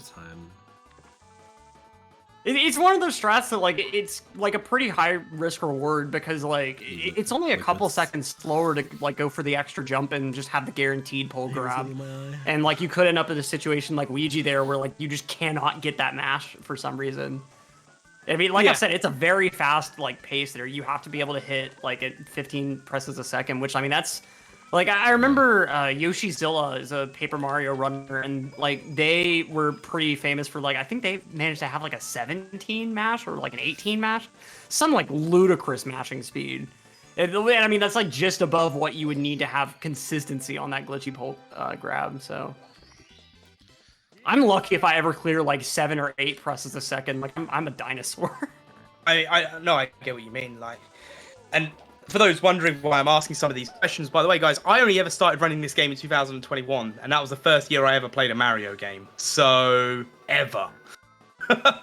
Oh wow. I mean, at least you got just a really nice wait list of games to go ahead and play. Thank you. Sorry about that. Didn't have time to reach for the cough button. Hey, it's all good. But yes, in regards to Ouija had a bit of a tumble in TTC, has had a death in Rainbow Ride, so looking like might still be able to take a 4th place time. Nope. Okay. Do you know what? I think I was going for a glitchy wall kick and the setup just not quite working out correctly there. I can literally get this like 30 times in a row. It's unfortunate, but remember, guys, these guys do still have... Oh! I just shouldn't open my mouth. Dude, this is now a commentary-less stream. Congratulations, you found the secret area. But anyway, here we go again. There we go. See, all right, there it's it is. fine. Oh, okay. Nice. Whew. That was actually a lot smoother as well, so... Yeah, I think after the first... Oh, man. Oh, man. Gets assless and then falls right down like that. You hate to see it. And I really have to wonder if he only went for that just because of the issue with the glitchy pull grab. He's like, I'm not going to do this again if I'm having so many issues with it the first time. Let me just, like, go full 0 to 100 with the strat. Anyway, let's look at what else we've got going on our screens at the moment. We have Simply in Big Boo's Haunt. We've got Cheese and Badronis. Both of them are currently in Lethal Lava Land. Right, and Kano is making their way through the rest of BOB. Oh, and tries for backflip bomb clip, but accidentally misangles just a little bit, and looks like he's still going to be trying to continue this one, but that's a really unfortunate mistake. And that's another situation of, like, the backflip bomb clip saves, I think, like, half or 3/4 of a second. It's not very much, but, like, you're losing a full 10 if you miss it. Yeah, I mean, it's the same with when you're doing any strats. We have strats in this game, for those that aren't familiar with SM64, that will save a second, or half a second, or even a few frames. And people will still go for them, because they want to get their top times, they've practiced them. But failing costs so much time. So especially, and it gets frustrating when you're consistent. When you're consistent at these things, you think, hey, I can do these, this isn't a problem. But then when you're in this format, you know, you're in an LTA, you're not going for PB. You're going for the best time you can get over the weekend. I mean, yes, if you can get a PB, we've had I know we've had at least one PB run over this weekend. Then absolutely. But when you're looking to just try and be better than other people participating, sometimes that second is okay to lose. Yup, and it's really an interesting dynamic with an LTA and with 120 star in specific, because like in a race, you'll be going for like the most consistent everything pretty much, because you know you've only got one shot at it. And meanwhile, for PB attempts, like you're just going to go for whatever strats you're going to go for. But this, like, it's an interesting middle ground considering like you've only got a limited span of time, and you know that like, for instance, if you only have an hour and a half left to do resets, like you're probably like there's a very low chance of you actually getting a really good attempt during that period of time compared to like if you still have 6 hours. And it just like it's really interesting seeing the way that runners will approach that consistency question of like, you know, do I want to be going for all my hardest strats, knowing that like if I lose this run, there's a fair chance I just may not be able to get this pace going again, or like, you know. Oh, yeah, it's just, you are still there. Oh, you went silent and I panicked again. But in regards to someone said in chat, a lot of it was when you put enough time into a strat, there's no point in not doing it. No, absolutely, completely agree with you there. If you put the time into the strat and you are confident that you can do it consistently, there is no reason why not. But if you are the sort of person that, you know, I get it about 60% of the time, and especially if it's a strat that's, you know, 20 minutes into a run already, they have a limited amount of time to reset. So if you know your consistency's like 80, 90%, I'm getting it 9 out of 10 times all the time, then yes. But what I'm saying, the point I'm making is if you're not getting it consistently to that sort of level in an LTA, for the sake of losing that 1 second is better than losing 10 to 15 seconds. Fuck you, haters. And you'd really be surprised at the strats that can just be inconsistent for whatever reason, like just like the random one-off fails that you'll sometimes get, especially with some of the tricks that these runners are going for, like glitchy wall kicks. There's such a specific, precise position that, like as we saw with both Ouija and Punkay, it's really easy to just be slightly off, and like it's just kind of baked into that strat. Like no one would really be 100% consistent at like the glitchy wall kick intro for Lakitu bounce, for instance. And so, like with some of these like really difficult top tier strats, like it's you kind of just have to roll with the punches and just, you know that like there may be a slight chance of your run not quite being able to get through the finish line and being able to like brush off that mental strain and just continue on with another one. But meanwhile, we've got Ouija finishing up a low 140 here. So all things considered, like a pretty nice ending to this run. And definitely improving that leaderboard position. And if he decides to run against these splits again, he's got a ton of time saving this upstairs. 140-10 takes 5th place. That knocks Beast Assassin down out of the top 7, puts Taki into 7th of the top 7 as well.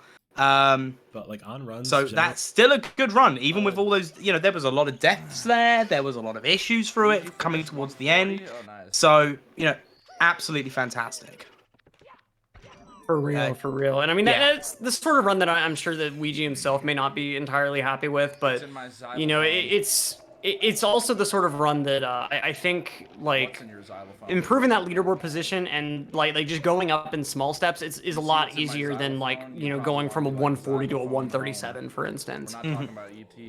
Another good question, or another good point made from someone in chat. It raises the question of if Ouija could take a more consistency approach as these events become more normalized. Now, obviously, we are at a situation where we're doing SM64 as an open event. We didn't do this last year, if I remember correctly. Right, fuckers. So, you know, it is one of those sort of things. At the end of the day, these runners are still going to run how they want to run. If you know you've got that consistency of going, hey, I know over those 2 days, even if I'm still doing stuff that may not be as consistent, then it's fine. Like on the top level runners, then you kind of expect them to maybe do a couple of consistent runs and then do the, I'm going to say the swag strats, just to make life easier from that one. You know, so it's one of those sort of things where consistency is key, but also as well, if you know you can do it, then do it. Like, at no point am I saying if you don't know how to do it, or if you're not comfortable doing it, don't do it. Just if you know you can do it consistently, that's the thing I'm pointing out when I said it. Right, right. And like Ouija is one of those runners that like as a longtime community viewer, like he's been freebasing NOS for his entire life. Like he doesn't know how to go consistent. Like every run that I've watched, it doesn't matter what category it is. He's just like on this other plane of going for whatever. Like he really was Green Sweetie before Green Sweetie came around. Because I mean, Green Sweetie definitely like kind of evolved 16 star in a lot of ways, like integrating a lot of just brutally difficult strats. But like a lot of those were things that you really only saw Ouija messing with beforehand, and so it's like it's one of those gameplay styles that it can result in world records, as we've seen over the years. It can certainly result in just some really, really high paces. Like I've seen him in Wet Dry World in 70 on like 46:10 best possible time, which is that's just ludicrous. Like that's not a fair 70 time. If you're able to set like a low 46 world record, like you've just killed the category. Congrats.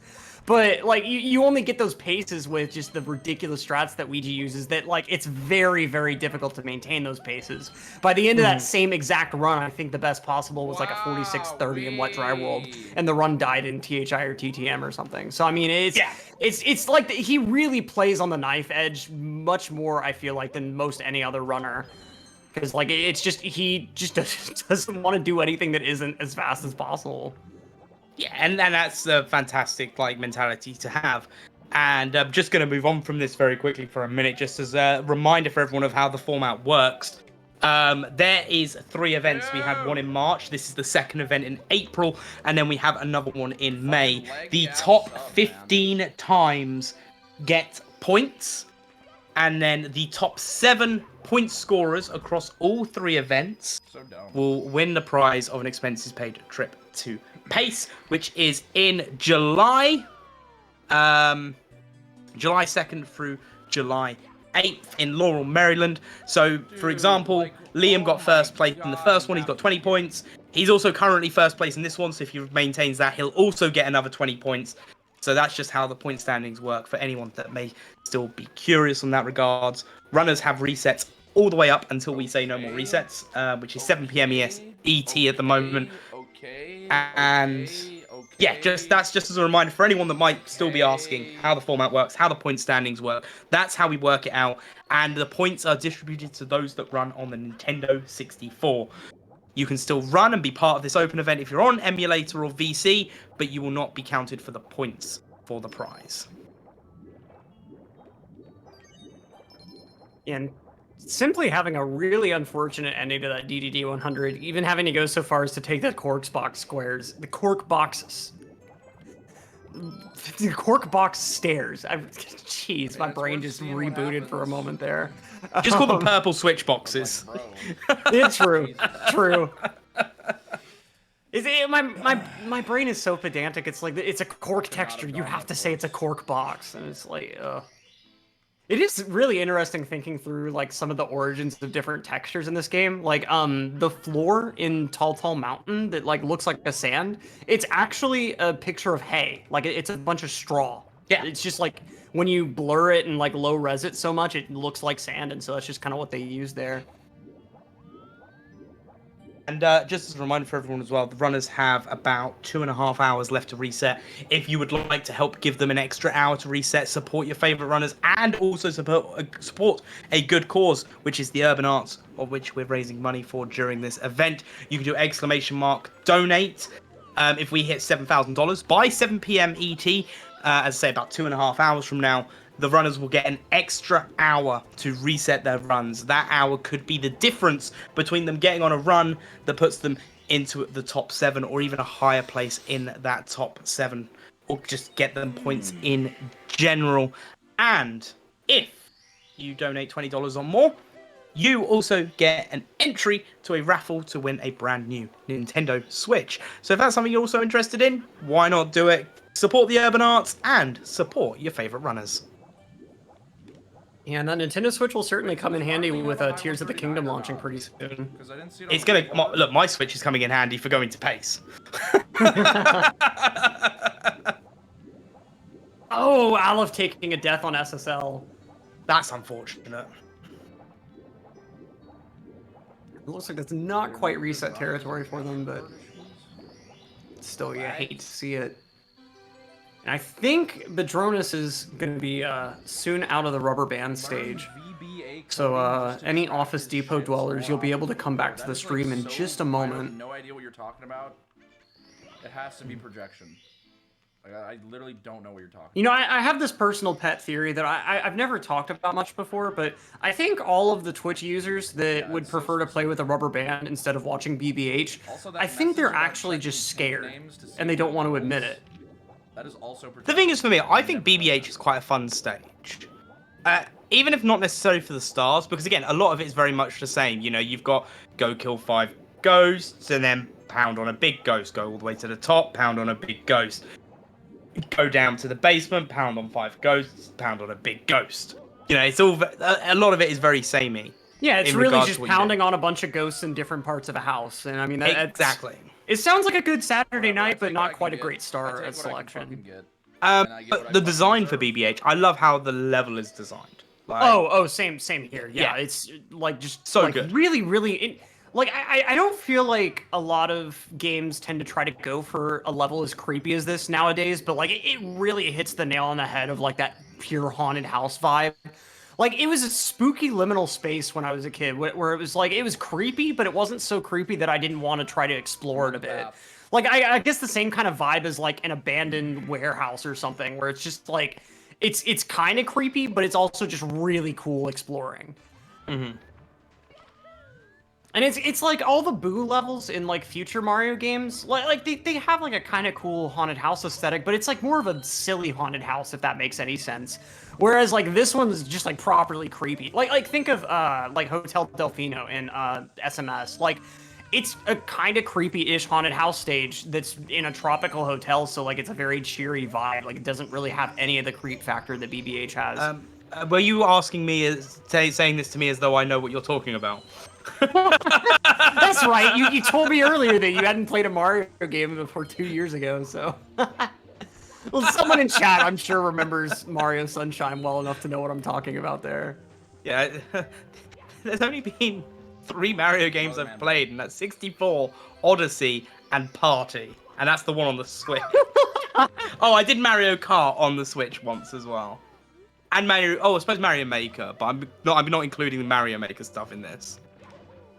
This hot take will get me flamed in so many parts of the 64 community, but SMS is a pretty good game. It's worth playing. All right, even I know that's not true, so get out.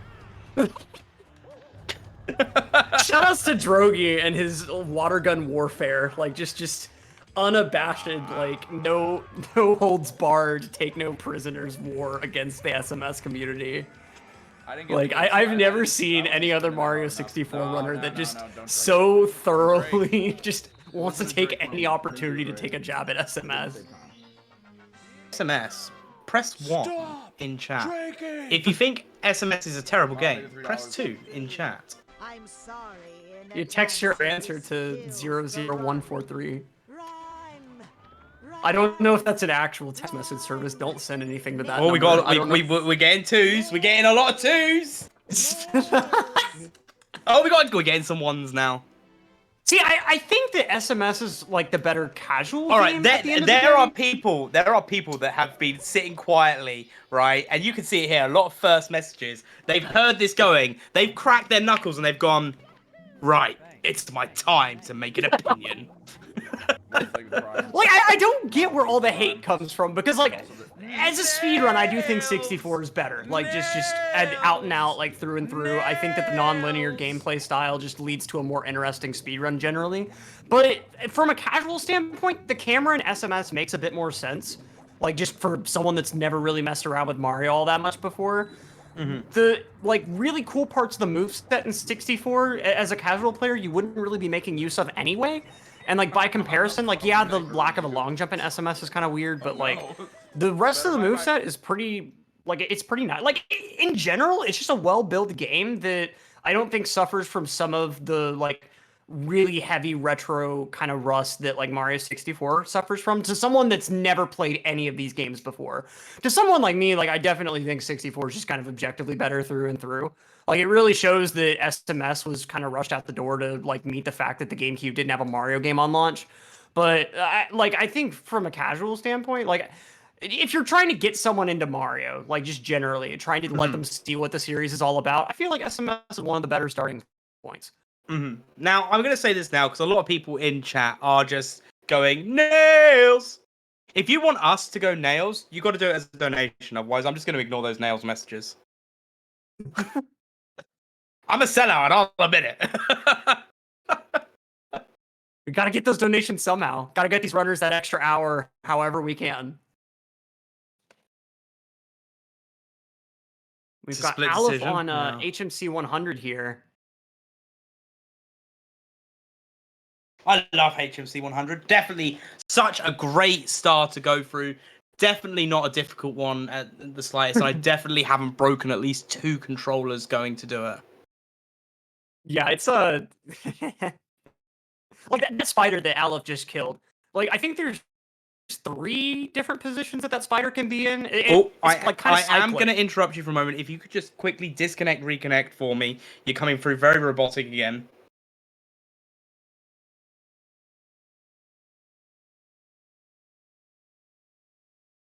Sorry about this, guys.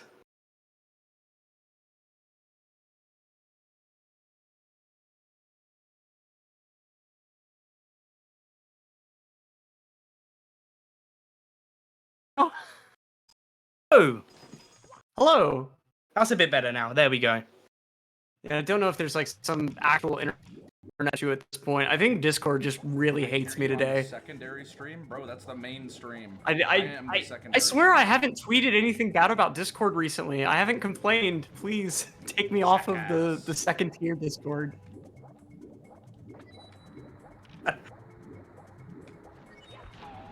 Yeah. Also, chat. If it does happen again, and we're not noticing here, please do let us know.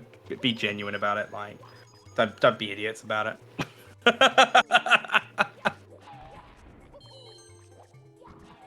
Anyway, what have we got going on? Simply Wet Dry World Red and hundreds. Yeah, and with regard to like HMC 100, like there are a lot of different parts of the route that have some RNG to them and like depend very heavily on like performing the previous parts of the route correctly. Like the skeeter that you see towards the end of that like big open elevator room in HMC 100, well, that entirely depends on how fast you go throughout the opening section. Like if you go just a little bit too slow, like you take some extra dust somewhere or whatever else, the skeeter just won't be in the right spot at all. and like you have to kind of like handle the Skeeter a little differently in the coin routing in order to like kind of account for that.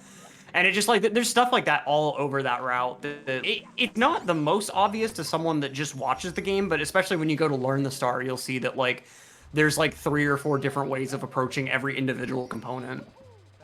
There are even like BLJ-less routes, although those are significantly slower to the point that like even most beginners will end up using the BLJ route.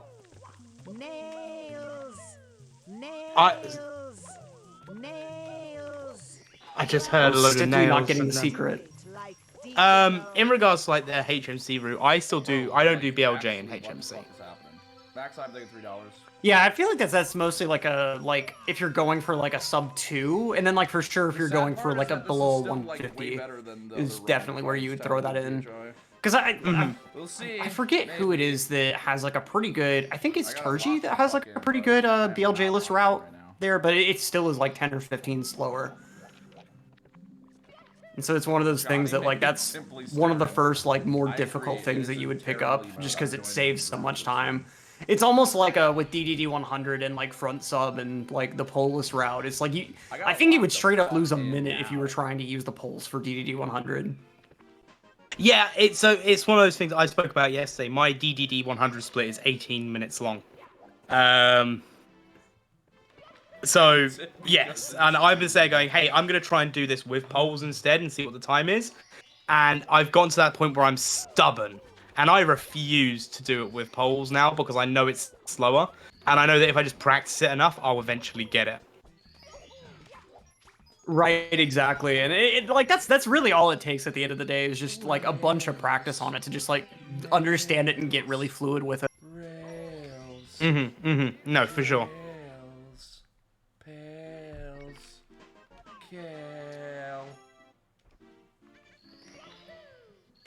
Alright, so I'm looking at all these runs. I'm trying to work out which run I should focus on at the moment. We've got Padronis going into choose. Yeah, we've got Padronis in starting Fire Sea, as Cheese is going into Bowser in Fire Sea. Simply doing Tiny Huge Island, which for me, worst stage ever. Yeah, can't pretty much stand agreed. that stage. It's just I've said it in like almost every commentary I do. The architecture is just so awkward. Like it just feels so missized. Which like I know someone in chat's going, that's the point. It's supposed to feel tiny and huge. But like it's a little bit beyond that. Like for instance, right? The hole where the second secret is, the like edge of the area right over to the side there. Why is that like empty void without an invisible wall? Like, nearly every other time that you see, like, the stage with a blue sky right to the side there, like, there would just be an invisible wall there. There wouldn't be a gap for you to fall in. And it's just little stuff like that, where it's just, it feels like this stage breaks the design language of the rest of the game in a lot of just arbitrary ways. I know that is, like, extremely pretentious to say it that way, but I mean, that's kind of just the only way I can really describe how I feel about it. It feels off. Why did I get put in the booth with such a pretentious person? I'm gonna have to speak to production about this. I'm Maybe kidding, that's by the why way. Discord keeps crashing like over and over. It's getting overloaded with pretentiousness. But no, it's not. Like the only reason I said it was because you said it. But yeah, no, you make a good point. To be fair, like, but also we've got it's such an. It's still going with the nails, the pails, the kales, and the rails. Oh, my brain just shut down. Yeah, no, it's still a good point. Like, the stage for me it's an old stage. Rainbow Ride looks like Timmy's first Mario Maker level. It looks like current Timmy's Mario Maker levels, let's face it. Yeah, there was a time where I kind of felt like Rainbow Ride especially reflected, like the game just generally had this vibe of like a test demo that was turned into a game. I don't really feel that way anymore, but like Rainbow Ride is the one stage that I could still really see someone making that argument, because it really does just feel like random shapes. Oh, Padronis managing to avoid the whirlpool there after getting Manta Rings. Oh! That was a scary Manta. Oh, like actually the worst thing that could have happened. But yeah, I definitely see what you mean of like Timmy's first Mario Maker level. Like it's, although there is something to be said for like, even though it just kind of feels like a bunch of random blocks just thrown out into the ether, like when you see all the different speedrun strats and like the ways that we're able to use that architecture, like a lot of it kind of feels somewhat intentional. Like, why is the wooden plank under the pole even there for us to do Lakitu bounce with? Like, it almost feels like someone on the development team thought for a sec, like, maybe a player could bounce off the Lakitu and get up here. Oh, I Like, think the more reasoning likely- behind it is the fly guy. You can jump on the fly guy, fly over to it, and then jump from there. That's probably what their intention was for it. Maybe. And I'm sure the most logical explanation is like, oh, that plank is for you to slide back if you fall off the pole and not die. But I mean, like, there's just little stuff like that where at first it feels random and haphazard, but then you start kind of like looking closer at the level design. And it's like, oh, this is actually like kind of genius in like a subtle way. And THI has none of that, like 0%. Instead of that kind of like, oh, wow, that's really intriguing. Instead you get, they put this coin too low so it doesn't even spawn above on the stage. Like, it really feels like a mistake half the time. Okay. In case you don't know about that, by the way, that coin line that's next to like where the fourth secret would be, but on Big Island instead, it's the only line of just 4 coins in the game. And the reason is that it's actually a line of 5 where the 5th coin spawns below the floor. So, like, it doesn't get popped up above the floor. I think 3 of the coins technically spawn below the floor, but 2 of them spawn just high enough that they get popped back up on top of the floor. Whereas the last one is, like, just low enough that it, like, just stays underneath entirely. So, like that's the sort of jank stage we're talking about. They put in a coin line where one of the coins just isn't even there, and either they didn't notice, didn't care, or like they just wanted it to be that way. I don't know, guys. I don't know. And like I can't let myself believe the third one. Electric needs to write a letter to Nintendo. Yeah, you really need to write a letter to Nintendo because I think you've got some definite pent-up aggressions here about their intellectual properties. I'm just very emphatic. I swear I don't care this much, but.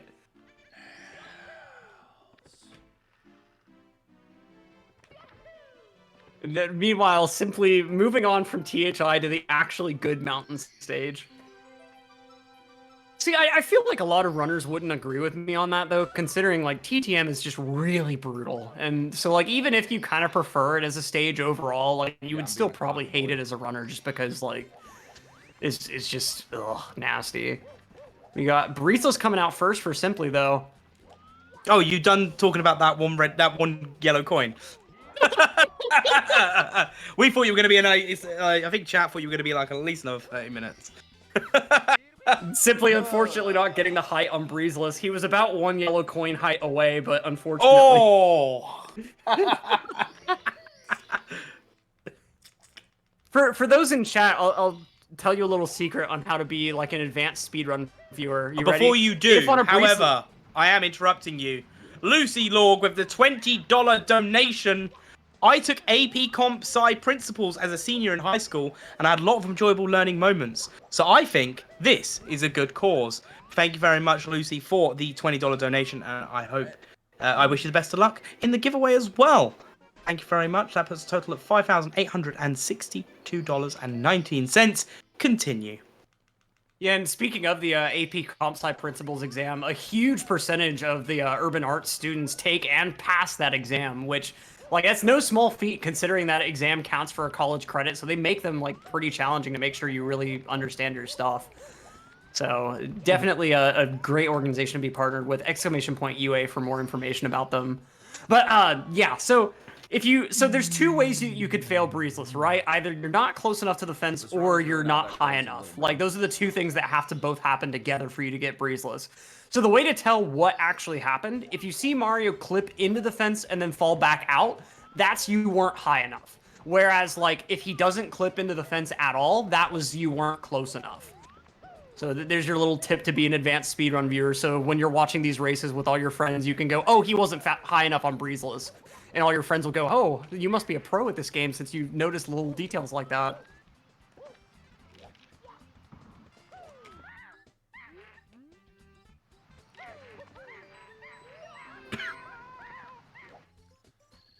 Oh, pardon me. Congratulations, Punky, you beat me. There. Let it fucking enjoy it while you can. Pancake fuck. Cause I'm about to put some syrup all over. We got that just shit. a lot of runners just kind of chugging along at this point. The drone is just finishing up Wet Dry Roll 100. Cheese Yep. also working his own way through Wet Dry Roll 100. Yep, and also as well, hi, I'm Scott, donating $7.50, cause duh. Oh, yeah! Hi, I'm Scott, donating $7.50, because duh, bring our total to 5,869.69. Nice. All this pancake abuse that I'm hearing from our runners is making me feel a little bit like I made a mistake with the fact that these are, these are like, all my entire theme stuff is kind of like a pancake, you know? Yikes.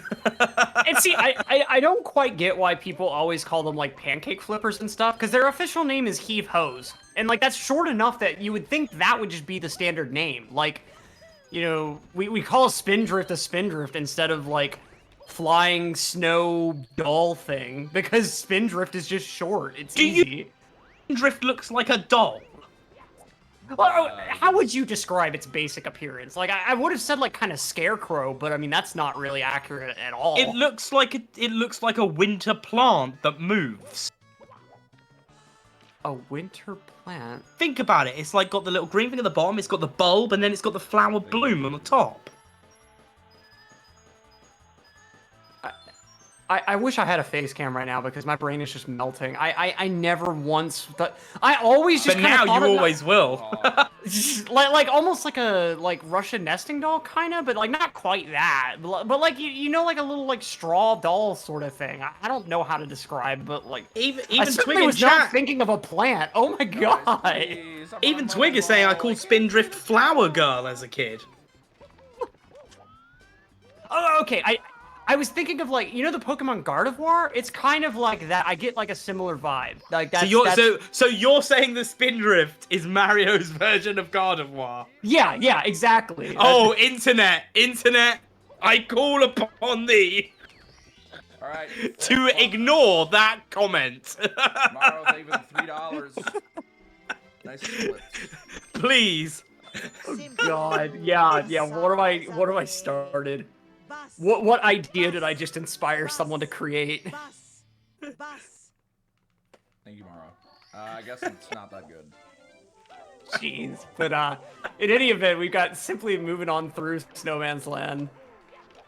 And landing into the igloo there. I think he was trying to go for that like back entrance. Can we get a $1.69 dono train going? Purely specifically with the comment, Spindrift is the new god of War. I don't know, I'm just kind of busy.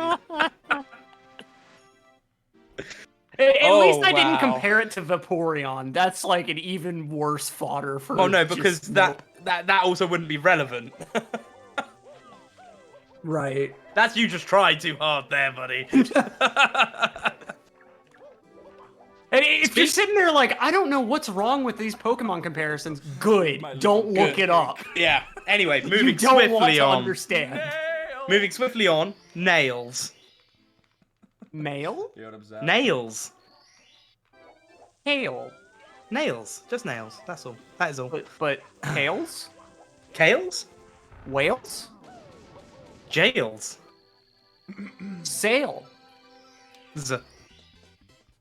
Oh, sorry, my bad. Bomb clip by Kano there. Nice to see it. Badrona's taking a bit of damage here, going for the THI 100s. I might be a little bit slipping on some shit. Smile on the screen as well, whose name I always butcher. We got Callie running as well. Callie's another like just really incredible 120 runner. It's been incredible seeing his progression over the years.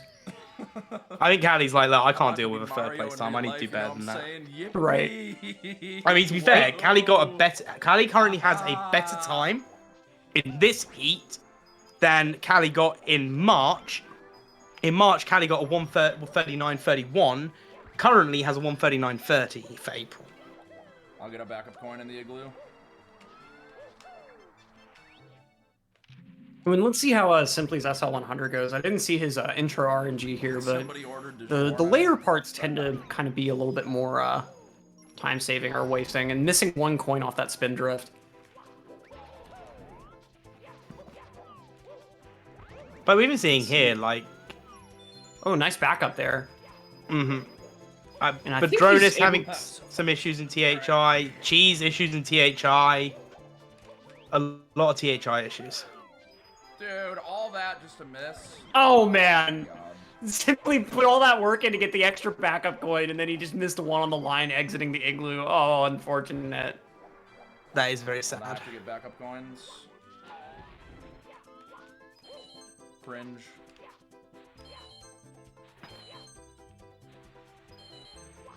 But he is now moving through the shell section here.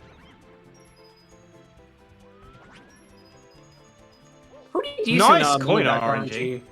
RNG's pretty nice though. Yeah, you saw it trying to spray, but at least it did it in a way that like you could just grab it with a quick circle. Oh yeah, absolutely. I don't think I've talked about it on this commentary session. When we talk about like coin RNG, the way the coin spawns work in this game is the game will generate an X, Y, and Z speed every coin that it has to spawn. So like if you kill an enemy that has 3 coins spawn, it's gonna run 9 different random number generations to get all 3 of those speeds for all 3 of those coins. And for some bizarre reason, it seems like enemies like the moneybags have a tendency to have much higher speeds on each individual coin than like something like say just a normal Goomba or like the Skeeter in Wet Dry World, for instance. Yeah. And so like, that's what we're talking about when we talk about like coin sprays and then like just the coin RNG. Because like one way to think about it, every 10 coin box is oh boy. Okay, simply with a quick backup here though at least. I mean, yeah, it's a quick backup, but especially when you're going for the one of the quickest stars of the stage. Right, well, right. all of Snowman's Land is a quick stage, to be fair. So, but yeah, that very unfortunate. Yeah, just jumping at the slightly wrong time there. That's a brutal start too, since you have to do that ground pound like virtually without any visual. Like a lot of runners will use like a spot on the slope as like their visual cue, since like you don't really get the chance to see Mario encounter the box. It's more consistent for a lot of people to like watch it for when a splotch on the like ground meets the corner of their screen or something like that. Yeah. And to change the subject once again, because that's what I love to do, just as an answer to the person in chat here, we have 2 hours and 6 minutes left on resets. However, if you would like to do ! Donate, if you've got any spare change you want to give to the Urban Arts, and we managed to hit the goal of $7,000 in the next 2 hours and 6 minutes, these runners will have 1 extra hour to reset. That is 1 extra hour for them to potentially get on a run that could secure your favorite runner a point scoring position. And I know that people are just hesitant to donate right now because of the current donation total, but I mean, if you think about it, if we got another $1,100 exactly, we would have an even more nice donation total. We could hit the 69.69. Nice. Yeah. I don't even know how Oh, I'm gonna be completely that would be nice. There's a reference for like 2006 YouTube. Huh. Alright, let's fucking cook. I don't know. Yeah, I wish I had $1,100. Me too. But yeah, if everyone in chat donated $1.10, it would only take 1,000 of you. In regards to that, I believe Kano is now taking a break. Just stopped in BOB, left it at that one. We've got Callie making their way through Womp's Fortress, and we've got Simply here making their way through. Ooh, I love this triple jump strat. So sick to see. TTC with the triple jump opposite strat. Blues. And misses Oh, a blue. missing that last blue though. Yeah, that route is just slightly faster, and like especially that triple jump is so cool. I love it. A lot of runners don't go for it just because like it can be kind of finicky if you don't get the spacing just right, and like, you know, Mario comes out from under the ceiling too early or something. But it's when you do see it executed, it's so cool. And another like side effect that I kind of like about that triple jump too is it changes the way that fails on the blue coin switch ground pound work. So like normally on that blue coin switch ground pound, if you're too late, you'll actually die outright because like you'll bonk off the switch and then just fall completely off the platforms. But in this situation, if you ground pound too late, like you'll just bonk onto the cage, like where that I think roll into the cage star is. So like it's a much less brutal mistake there. Everybody in chat, thank you. I want to say thank you to Refaked for the $1.10 donation here. Let's get the train rolling. You know what that means, guys? $1.10 donations. If you've got at least $1.10 you can spare, consider giving it to Urban Arts here. Keep that train going. Well, and Simply was going for moving reds there, but just kind of melting down. I think that's going to be a reset from Simply. Yeah, he's not even going to finish this one. That run's going to get shuttered. In regards to what Wilco Clip is, it's basically doing the 50 star door BLJ in a 120 star run, whereas it's most commonly seen in runs that require you to get less than 70 stars. 50 stars, obviously.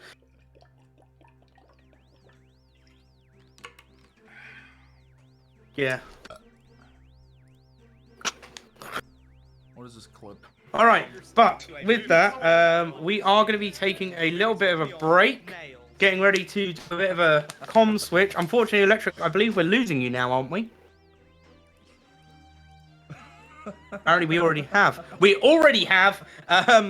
But yeah, we're going to be having a quick word about some of the stuff that goes on here at the GSA. So make sure you stick around. We've still got another 2 hours of resets. And Electric, do you have any final words? Nope, other than it's been a pleasure to be here, both commentating with you and with Cola. It's been awesome seeing all these runs, and hopefully we'll see some more great runs throughout the rest of the session. And last but not least, thank you to chat for watching. Yep, and we'll see you guys soon. Take care. Peace out. Have a good one.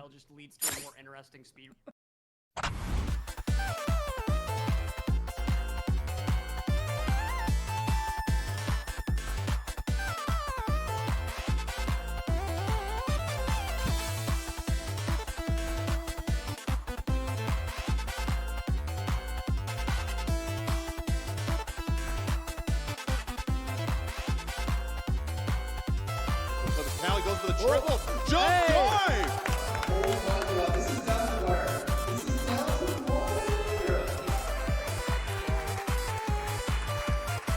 Green! Unbelievable! Yes! Unbelievable! So clutch. So clutch. Held on to that first place time for over 2 days and able to clutch this time.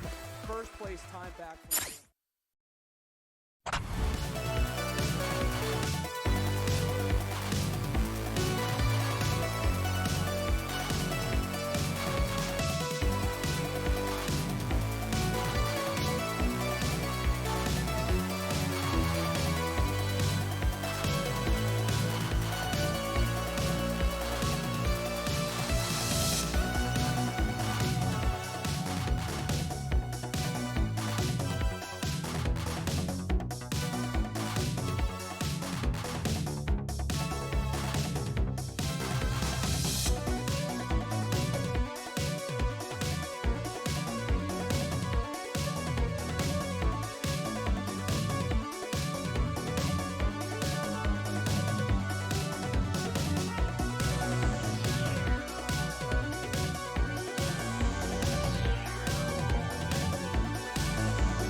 Hello and welcome back to day 2 of the SWRC second pace qualifier. I am Warning Track and I am joined by the indefatigable Mr. Wah. Hello, sir. Good day to you. Hope you're doing well. I'm doing pretty well. I'm doing pretty well because I'm watching these runs, and they are sick, again, like they were last month. And actually, there's a lot of other similarities to last month, which is why I want to get into in just a minute. Liam, for example, being on top again. Yep, no, absolutely. Liam on top, Punkation in second, Callie in third, Simply fourth, Ouija fifth, Turgis, sixth, and Taki seventh at the moment. So we've got like quite an interesting amount of people on this leaderboard at the moment. And some names we'll recognise obviously from last year, and some names we won't recognise from last year, which is fantastic. Oh, we love to see, you know, obviously we like seeing big names and ongoing narrative storylines, but we love to see new names mixed in there too. And hey, forget last year for a second. How about some names we recognize from last month? Because, you know, in this event, let's see, Liam throws down what, a 138.47. I think it was 3 hours into this weekend's festivities, right? And it's still standing. And that's more or less exactly what happened last month. Liam finished first on March 19th with a 138.23, and he put that up 5 hours into that event, and it held. So this just seems to be the thing for Liam, is like a few hours in, score some ridiculous sub 140 run, and that just wins.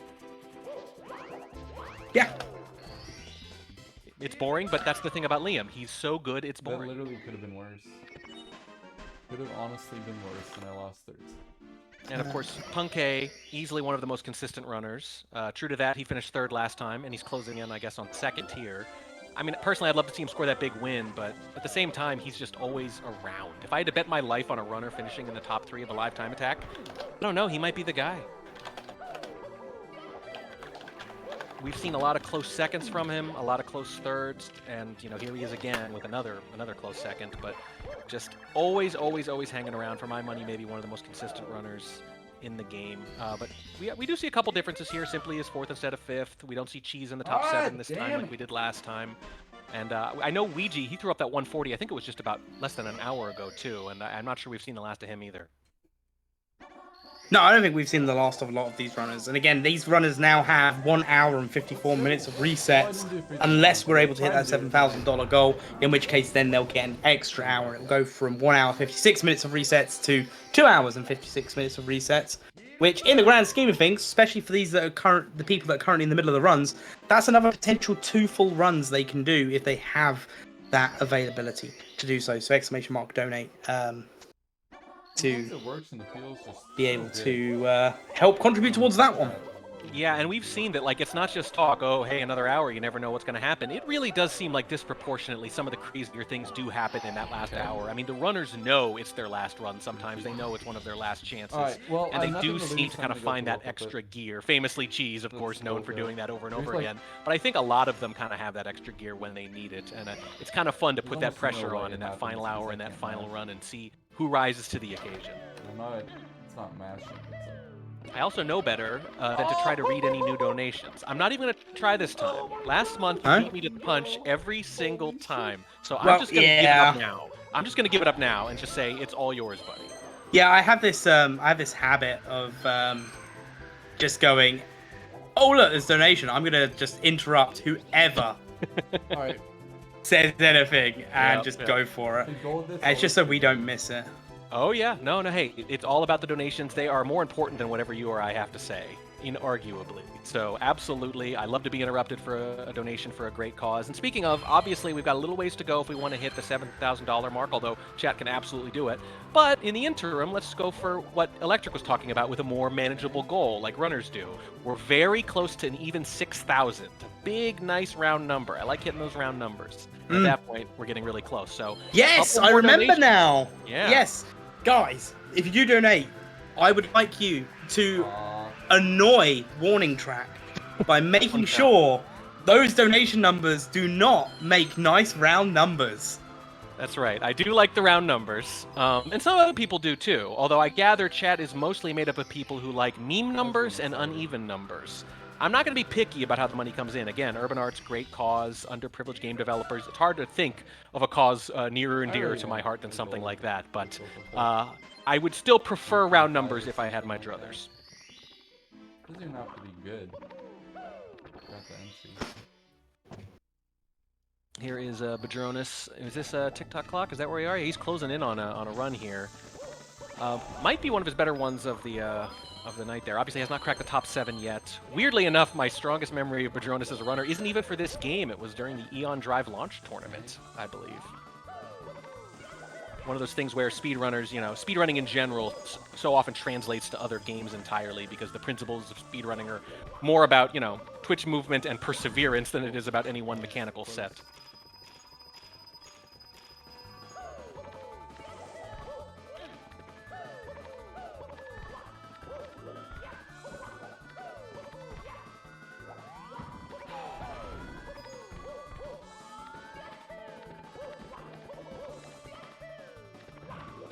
Beeves starting over with a new run there. Just 1 minute in. Simply the same. Not a whole lot happening here other than this Badronis run closing in on the... Oh, and there's a bonk and a fall. I don't think we were going to get 140 anyway, but now it's looking worse, and here it is, the sigh and the lean back in the chair. And that's a tough one to take when you're so deep into a run and haven't cracked the leaderboard yet. Looking, apart from like the second half of that was really clean. You can hear him talking it out on his stream. I know you guys, that's a little audible on your end, not especially, but I knew. Thing is, we see that sometimes, right? Some runners very quiet the whole time, and others like to talk it out, especially, usually, as you were referencing before, the streamers, right? The people who are used to streaming, they get used to talking it out as it happens. Yeah, you'll also find, like, sometimes we'll have audio of someone on stream, you won't hear them say a word. And a big thing for that is, especially if they're on a run, and especially if they're on a decent pace run close to their PB, you want to focus on it. Now, there are obviously... Well, everyone here is streaming at the moment, but some of these people may not necessarily be people that stream all the time. So sometimes they'll focus more on the run than they will on their chat, and that's completely fine. Sometimes they will focus more on the chat than the game, and you know they get stung for it. But yeah, it's great to see like the different variety of people we've got. You know, the people that want to show their face, the people that don't want to show their face, the people that want to, you know, use their PNG tuber or VTuber models. A great variety of people from across different communities, and the one thing they've got in common, Mario 64. I agree completely. And like the variety of personality types. You get Cheese, right? Very animated, very evocative, very talkative. And then you go to, for 16 star, for example, Slippery Nip, who we joke that, you know, his webcam could be a still JPEG and we would not know the difference. And that's barely even a joke half the time. But they do have this one thing in common. And as for talking, I mean, you're right, it can certainly be a distraction, but I also think for some of these guys, it probably helps them relax. If most of their runs are done on stream talking to chat, it probably is a way of like lowering the stakes and making it feel like just another run.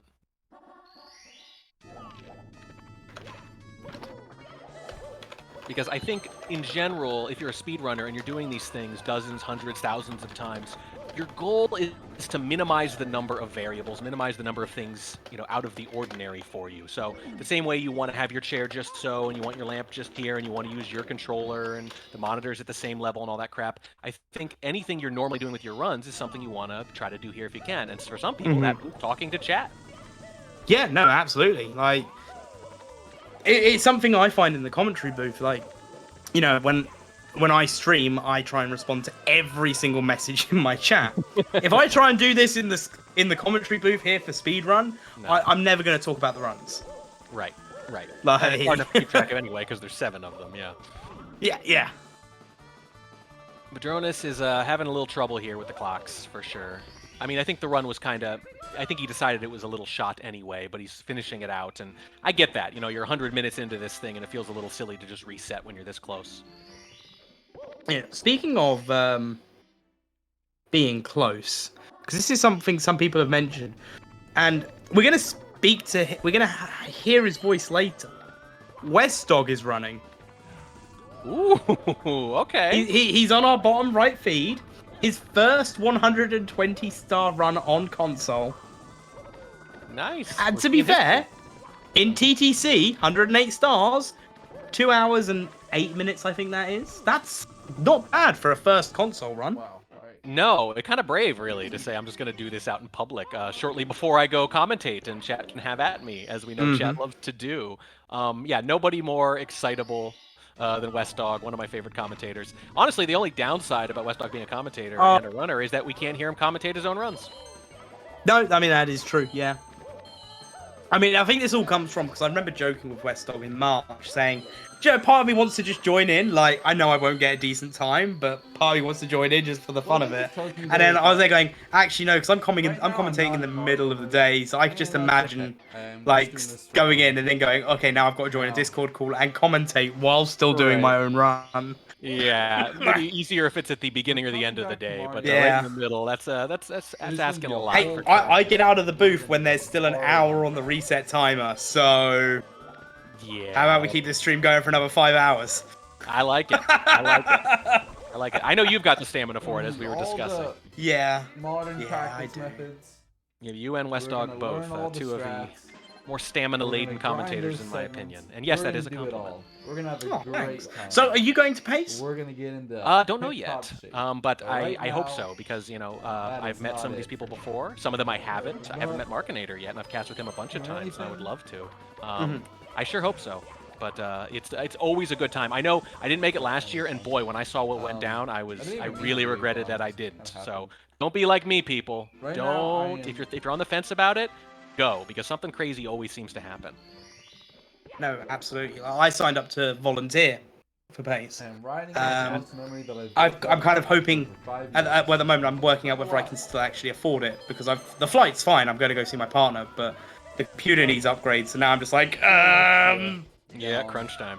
Quite a bit. Got that clock, but Quite a bit. it is quite an experience, yes. That's it. And the racetrack is lovely.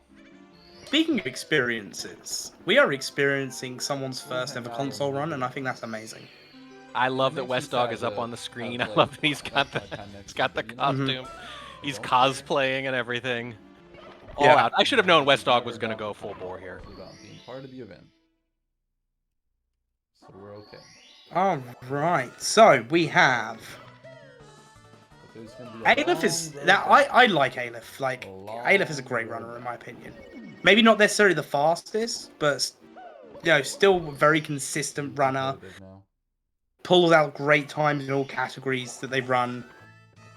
And just a great person to talk to. So see, look, there's the half from them. They're great. There's a great person to talk to. Yeah, I agree. I agree with the consistency thing, and I admire that a lot in runners. I mean, obviously it's exciting when a runner can kind of just pull something huge out of nowhere, but the ones that are just consistently at the top, like I was saying about Punkay earlier, right? Like sometimes you go, well, you don't see a lot of first place finishes relative to some of these other runners, but you see so many second and thirds, right? And in a way that is more impressive. I mean, you can't really pick, right? It's just it's a style thing, but personally, I find it really impressive when someone is just always there near the top. Because if you can consistently be within a minute of your time and you've got a high level time, you're a good runner. Right. Anyone can get a great time with enough practice. Yeah. But it takes an extra degree of practice to get a great time and be consistent at that great time. Right. I mean, sometimes your best run's just going to happen live, and that can be almost random sometimes. But to always be near the top, it just shows a tremendous amount of discipline. And spoiler alert, discipline a big part of speedrunning, certainly. So, wait, it is? Oh, I would say so. Yeah. Oh, that's where I've been going wrong all these years. No, you haven't been doing any exercises. You haven't even been practicing. Oh, it all makes sense. And I stopped running like 2 months ago. But exactly. Well, hey, I've basically never run this because I'm no good at it. And speaking of which, $10 donation from Weight Room. Nails. Let's get that extra hour. Nails. I'm gonna learn. You have a lovely voice, sir. Thank you. I hope I did that justice for you, Weight Room. I hope that was good enough for you. I know I can never be as good as Simply, but I hope I can be a good British alternative. A good British alternative. That sounds like the name of a show. And I haven't said a new word. Yeah, and the thing about running too, I do want to call out West Dog specifically here for praise because, it is our job to quote unquote criticize. That doesn't always mean criticize in the way people mean, but critique, right? Analyze, say, oh, big mistake. Constructive criticism. Right, yes, but that is something that runners put themselves out there for, right? They understand that their play is going to be critiqued by people who are not under the same pressure, right? Who are sitting here in air-conditioned booths. We have it easy. So wait, yours is air-conditioned? Oh yeah, no, I've got the whole thing. I've got an ottoman. I've got people fanning me with palm fronds and feeding me individual grapes. I got the whole thing over here, man. All right, I seriously need to have word production now. Right. I feel like I'm being undercut here. You totally are. I'm sorry. It's a contract negotiation thing. Yours is coming up next. Don't worry about it. I got you. Okay. But West Dog, in the meantime, he's giving all that up, right? Giving up that perk, basically, that cushy position as a commentator. Well, this is a bad example because he's spinning on a carpet right now, but in general, he's putting himself out there, doing difficult things, running himself, putting himself out there for that criticism, and you got to admire it. Yeah, no, absolutely. You definitely have to admire it. The same way you have to admire, like, so we've got Padronis also on finishing their carpet ride. Yeah. 1 hour, 46 minutes. I mean, we saw those deaths at the clocks, and it was just, he leaned back in a way that clearly indicated, like, I know this run is done. But he decided, that was about 7 or 8 minutes ago, he decided to finish it anyway, and I think that's good. I'm going to repeat something that I say at every single one of these events because I think it's an underappreciated point still somehow, which is that you don't want, when you're getting on a good run, you don't want it to be the first time you're doing some of these stages at the end, yes. right? You don't want that to be the first time all day you're doing it is under the most pressure. So if you do get near the end, like, get those reps in so that if you do get a good run later, and there isn't that much more later left, that you've at least done it sometime today, right, under a lower pressure environment. So we were explaining this earlier because we were saying about consistency as opposed to faster strats, because we have a lot of there'll be runners. We were talking about a backflip bomb clip, for example, and we were saying how it saves a second, but it could cost 10 seconds. And my argument to it was, okay, yes, it saves a second, but in an LTA event, you want to be getting runs finished, you want to be, so do you not want to be doing those more consistent strats to start with and then push yourself to those riskier ones? Exactly. And when you get near the end of a run, even if that run is clearly shot, take the opportunity to throw in an extra, 10 or 12 minutes, it's not that much in the broad scheme of things, to kind of finish that run out and just, get that muscle memory in there a little more recently for the good run that you're hoping is coming up next. So I totally applaud Padronis here and any other runner doing a similar thing for just saying, I'm near the end, let's finish this out, let's get a run in the books. I think Padronis might not have a completed run yet either, last I looked. But let me have a double check. So there's that too, right? If you're also closing in on the end of the event, just get a time up there, get the points for a second. Also as well, to bear in mind, guys, if you're watching this going, hang on a minute, this is day 2, I haven't heard of this, and I run this game on the N64, like, what's going on? Don't worry. You can still take part. Anyone can take part. Anyone can pick up the game right now and play. Yes, even you, random chatter. All you got to do is, if in the Discord there's help on how to get set up for it, and if you want to give a run, get one going, follow the rules there, and who knows, you could be on the big screen. And if you miss it out this time, don't worry, we still have another one going on in May as well. Yes, even you. And even you. Yes, and you. He's pointing all to each of you individually. I keep forgetting that we don't have face cams in the comm booth. I'm pointing at my webcam. I can hear you pointing, don't worry. I can hear you pointing. And you said random chatter. There's a couple thousand people in chat. There might be someone named random chatter. There really might be. There might be. I know what I like to do there? I like to just pick a name out of the hat and just say it and just freak someone out. Like, even you, Steve. No, Pharaoh, even you. And even you. And Timberlake. Even me, Mr. Wah? Do you know what? I'm not sure about you, actually. Yeah, I was going to say Super Mario 64, I don't think I even played any of the other 63, so I probably shouldn't do it. Yeah, maybe not. No, I think you can. No, even you. Yeah, even you. Me? Okay. Even you. So the whole event combined is like 18 hours, right? So as long as I can put up a sub 18 hour. Yeah, you're fine. I'll be in there. Because that sounds about right. Yeah, I mean, well, the thing is, you could start like 2 minutes before the reset and just keep going all the way through to the end, like till you're done. That's true. That's true. Because I've literally never done all 120 stars. I was working on it when I was a lot younger, and there were a couple red coins where I said, you know what, I could be doing anything else with my time. Of course, speedrunning wasn't really much of a thing back then. If I'd known, if only I'd known, Mr. Wah, how much it would have paid off for me to keep practicing. Yeah, I know, right? Crazy.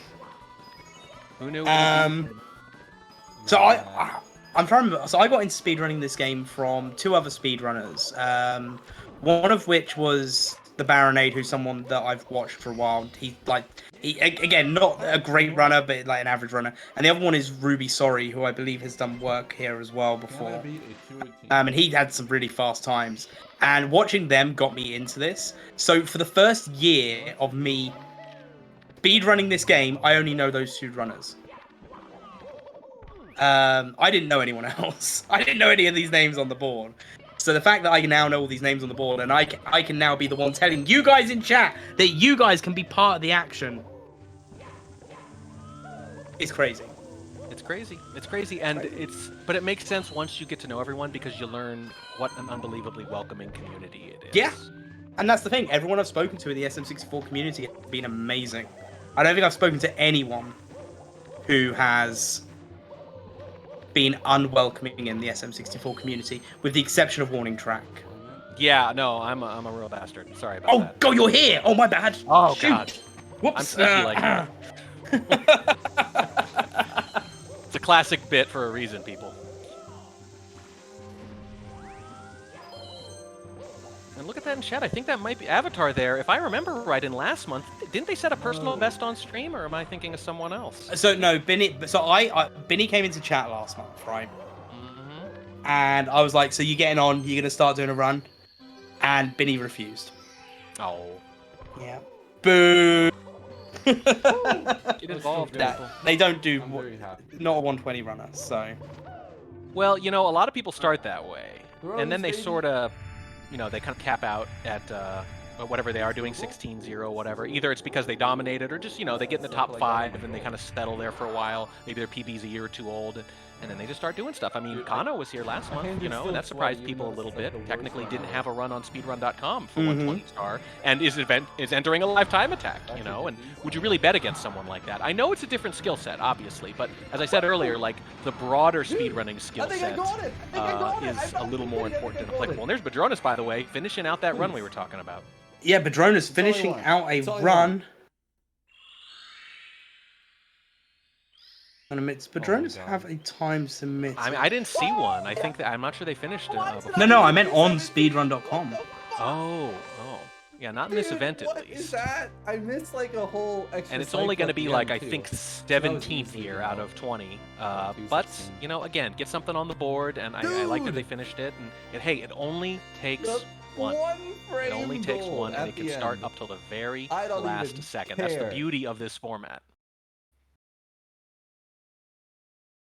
And I like that. It's probably not the run he was hoping for, but he's still having some fun with it, talking to Chad, he's smiling. Feels good to get one in the bank. Oh, there we go. Yeah, so he has he has a time on the leaderboard of, as in the speedrun.com leaderboard, for 1 hour, 42 minutes and 14 seconds. That's so wow, not bad actually. Yeah, so he's gonna have to set a personal best just to get here on the leaderboard, which is that's a big ask, but yeah, he's on the right track. It's always possible. It's always possible. We've seen crazier things. We saw crazier things even last month. I mean, speaking of possible, we're actually going to be seeing a PB now, live, on stream. Right now, no matter what happens, I'm sure this will PB. I mean, it has to, by definition. All he's got to do is finish. Yeah. First 120-star run on console from West Dog. It's got the outfit going along, 223. I mean, it's actually not even going to be the lowest submitted time here. Wes, if you can hear us, wave. Seems like the sort of person that would have our stream open at the same time. He seems like the sort of person who would do this run and try to commentate other runs simultaneously. Oh, yeah, absolutely. Absolutely. I once, for a charity stream, there's a niche indie game called Spy Party, and for charity, we tried to cast, I think it was 6 games simultaneously. And first of all, you can't do that. Like, you can't. But what you can do is notice similarities and say something like, all the screens on the left side have X happening, or something like that. Try to draw. We basically play tic-tac-toe with the screens and be like, everybody above the fold is doing this mission, you know, at the same time. And it ended up being more like basic pattern matching, like playing a game of set, than it was actually commentating anything. But it was good fun and for a good cause, not unlike this stream today. Yeah. And remember, guys, if you're wondering, well, hang on a minute, where's this runner that I like to see? And you're not on the screen now. They may be on a break. They may just be at the start of the run, and we've got other runs deeper in, or they may be done for the day. Who knows? But do not fear, there will still be runs going through for quite a few more hours now. Yeah, I mean, we saw Ouija doing that run. Again, it was about an hour ago. He didn't quite crack a sub 140. And we do know Ouija is one of those runners who he does like to go in like sprints, and he doesn't like normally grind the full weekend. I don't think he did last time either. Cheese is the same way. A lot of the top runners actually feel like have that in common. Liam might be the exception there, where they kind of would rather do like 5 or 6 really focused hours, let's say, instead of like grind it out for the whole weekend. I don't know if there's something to that, or if it's more like, you know, when you play at a high enough level, maybe the focus is so intense that you really can't. It's a quality over quantity kind of thing. You know, I don't know. But then you get someone maybe more consistent, like Punke, who it's just about getting in as many runs as possible because so many of them are in the 90th percentile automatically. Yeah, you make a good point. I was with you there until you said percentile, and my brain shut down for a minute. I had to take a moment to think. Hang on a minute. Yeah. It is bad news for everybody though that Ouija has gotten more and more into 120 star. You know, I mentioned earlier that people kind of like going from 16 to 120, and obviously Ouija did that in very dramatic fashion a few months ago. So the fact that he's actually showing up for these live time attacks has got to be a little scary for everyone else. I mean, he is more suited as like I said, as a sprinter to the lower star categories, but you know, he still makes it work. I mean, his movement in Fire Sea or Dark World in particular, are what it would look like if you watched a normal run on YouTube and set it to play at 1.5x. Like, it's just like, how is he moving this quick? No, absolutely. Absolutely. And just the idea of sustaining that for you know, over an hour and a half, it doesn't seem possible. But, you know, here he is.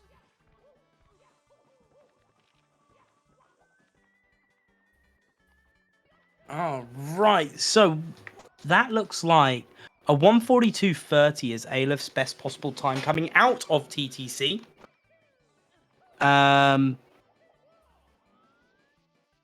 West Dog, I don't have a best possible time for, obviously. I'm impressed you can read the text over all the anime characters. I'm finding that difficult. I'm very used to looking at Aleph's live split, so. Actually, it's a question. Is it Aleph or Aleph? Because Aleph is the first word of the Hebrew alphabet. So I've asked this question. I was told that either pronunciation is fine. Okay. Because I have Hebrew thing. I have butchered it many, many times. It's a reasonable guess either way, but my old man taught me Hebrew when I was younger, and so that little factoid stuck. It's the first letter of the Hebrew alphabet, and I wonder if that's what it comes from. Basically like alpha, same kind of idea as Greek. I bet you nobody in chat thought they were getting that today, huh? If you had Hebrew and Greek references on your bingo card, you just won.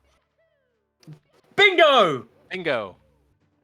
I believe yes on Virtual Console. So remember, guys, even if they're not running on N64, they can still be showcased here. But only the top runners on the N64 console will be eligible for the points for that prize. So realistically, if you're playing on emulator or VC, you're playing for dignity and glory. I mean, I think those are pretty good things to play for. Yeah, I mean, I'd love to get my dignity back. It's been a multi-year process trying to reobtain that. It really has. But I like that though, because honestly, that does show the character of the community also, which is that speedrunners really do mostly care about the glory more than the money. Obviously, money's nice, you know, and for some of these guys, it is their living even, and only at the highest level usually, of course. But it really is about glory. It is like a compulsion, you know, to do it, and it feels like it's something they do even if they didn't make money from. Speaking of making money, we made a lot of money for the Urban Arts, but we could be making more and giving these runners more time to reset. There is 87 minutes left to reset these runs. After 87 minutes from now, the runs that the runners are on will have to be the runs they finish out or reset and accept that their time they've submitted is the time they've submitted. If you would like to add 60 extra minutes to that time to give them an extra hour to reset runs, support your favorite runners and support the Urban Arts, you can do so with !donate. On top of that as well, we do read most comments, providing, you know, they're within things we're allowed to say on stream. We will pretty much read anything. So, yes, yeah, we will debase ourselves worthwhile. for a good cause. Let's be very clear here. We have no. You talked about reobtaining your dignity. That's after the stream because. Oh yeah, after this, yeah. Right, because the donators they get carte blanche on our dignity if they donate, certainly, and it is a great cause. There's something they say in the urban arts literature that really stuck with me. Something about quality of your education should not depend on the zip code you were born in. And I think that's just a fantastic sentiment. I think they're kind of filling a gap here. And in particular, they're doing it with a very modern career path in game development. And it's not just theoretical game development. I read that their kind of final project is they get together as a group, they take different roles as if it were an actual game, and they basically produce a product together. Correct. A product manager, yeah, an artist, a programmer, like a really real world kind of thing. Like they are not just saying, we're going to teach you some theory and then good luck, here's your resume. It's like, no, we're going to show you how to actually do this in reality, in microcosm, before we send you out into the world to do it for real. And I can't think of a better way to do this because game making is just like that, right? It's all about where the rubber meets the road. And I think it's a tremendous approach. And I am really looking forward to the day, which cannot be too far in the future at this point, where an urban arts graduate is going to make a game that we play and love and maybe see speedrun. It's exactly the thing. It's exactly the thing which we normally hear coming out from the combo pairing that is Zero Suit Meter and Wesdog is people from urban arts today could be making the next speedrun phenomenon of tomorrow. Exactly. I've worded it very different to, not have them think I'm stealing their thing. But, it's one of those sort of things. The work that they do there could cause one of their games to be the next thing we're here talking about for hours. Yeah, and specifically, I know they focused on underprivileged students of color, things like that, different backgrounds. And, I think the reason that's valuable is that, look, we've all played games that felt too similar to the previous game. Samey is a word for a reason, right? We all know what that means. We want new games that we never knew we wanted. And the way you get new games, the way you get different games, is by having different people and all sorts of people make games. So I think this is like particularly targeted towards getting you that kind of game experience that you never knew you always wanted. Speaking of targeted, let's target ourselves on Wes's run as he's now facing the final Bowser. His first 120-star run on console. And the first throw is a miss. It's a miss. Well, we're going to finish with a 2-something. 30-something. Yeah. Well, hopefully 30-something. I'm just going to... Hey, I'm going to go real... look. Wes, no! Okay, we're having some fine. trouble. Look, okay. Like I said, 2-something. That's the only thing I'm confident about. Come on, Wes. That's a lot of spins. And it's a miss! Oh, God. See, that's too many spins. Get out of here! Too many spins. Okay, Bad dog. Bad dog. Come on, buddy. Come on, show that Come on, Bowser. you got this. Right Come there, on. right there. He's right there. He's right there. Yes, that's one. There we go. I don't know why you don't want to spin that much when you're that close to the bomb, right? I think it's confidence. It's nerves at this point. Yep, there we Second go. one. Okay. No. Oh, that is. Oh, that's 2. Just barely. Okay, come on, 3. This is the third one. Let's go. I think so. Whoop, yes. Whoop. There we go. Sub 235. There we go. Let the dog in the house. He's earned it. He's been outside long enough. Westdog with his first ever 120-star run on console. GG. You love it. You love to see it. Hey, he's got GG in his name. It's perfect. Look at Westdog. Arms up, hands up, feeling good. Actually, you know what? He looks tired. He does. He's got to come into the booth in a minute. I was expecting like a fist pump or a yell, and he just leaned back and just like took a breath. Oh, dear. Man, hey, hats off. Hats off to West. No, he's still got his hat on. He should take his hat off. Probably making him warm. There's the wave. Yeah, there we go. Celebrate, little buddy. The brave thing to do, critique runners, all the time, and then go out and be eminently critiquable yourself. The thing is, well, Wes had to finish then, because Wes is here in the booth in 20 minutes. Like... I know, he absolutely had to. So, hey, talk about motivation. Oh, and Wes still bringing all the viewers over here. Hope you're doing well. Whew, that was a good one to watch. Yes, and you'll get to hear him all talk about it in just 20 minutes. You're gonna get rid of me, thankfully, and you're gonna get to hear Westdog talk about his run and. I don't know. I mean, maybe he'll kind of come at some of these runners a little different. Like, hey, even I didn't take that long on Fire Sea. Right. That Aleph trying to BLJ up into Sky, so we're going to see how Aleph's run finishes off. Best possible time of a 142.39. He's going to lose a little bit of that now because obviously, just didn't even click on the Rainbow Ride split, so it's not a good run, unfortunately. We were so distracted by Westdog, we didn't see what fully happened here. But we're going to see this run out, which is going to be great. It's going to put a time on the board for Aleph here. Still possible for a 143x. So... Yeah, would be pretty good. Would be pretty good, and I do think we are, at the point where it kind of doesn't matter what happens. We're going to see this run through for the reasons we were talking about earlier. Yeah, exactly. Like, you know, at the end of the day, the next run people start, we're at the stage where it's going to be their last run if they try and do a finished off run. Because, yeah, there's no way that they're going to be able to start a run, finish a run, and get another run in. Unless... Unless we can get to that $7,000 goal. Then, potentially. Because then there'll be 2 hours and 20 minutes instead of 1 hour and 20 minutes. I do want to see if it affects the reset aggression. You know, if someone starts another run, you know, say in the next hour, they might have to be more aggressive about it. They might have to say, you know what, this is going okay, but I only get a couple more shots at this, and, you know, I want to reset now so that I can have one more shot to get to the same point, and then to make one more decision, right? You got to kind of game out the next 2 or 3 possible runs, especially if you have like an area, let's say 30 or 40 minutes into a run that tends to give you trouble. Yeah. There is a prediction in chat, by the way. Prediction in chat, people. Be quick, it's nearly over. Sorry, carry on. No, I mean, like, I think you have to know your own strengths and weaknesses too. You know, if there's kind of a gauntlet 30 or 40 minutes in that tends to slow you up, if a lot of your runs go bad there, you want to think, how many more chances do I get to get through that and see if I get through that cleanly, and then divide that by how much time you have left, right? And that's how you get aggressive.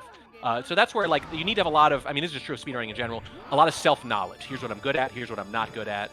You know, a lot of kind of self-actualization. Yeah, it's a miss. That's a rough one. It wasn't going to be an incredible time anyway, but it has been a kind of a rough ending. Oh boy, we almost fell off there.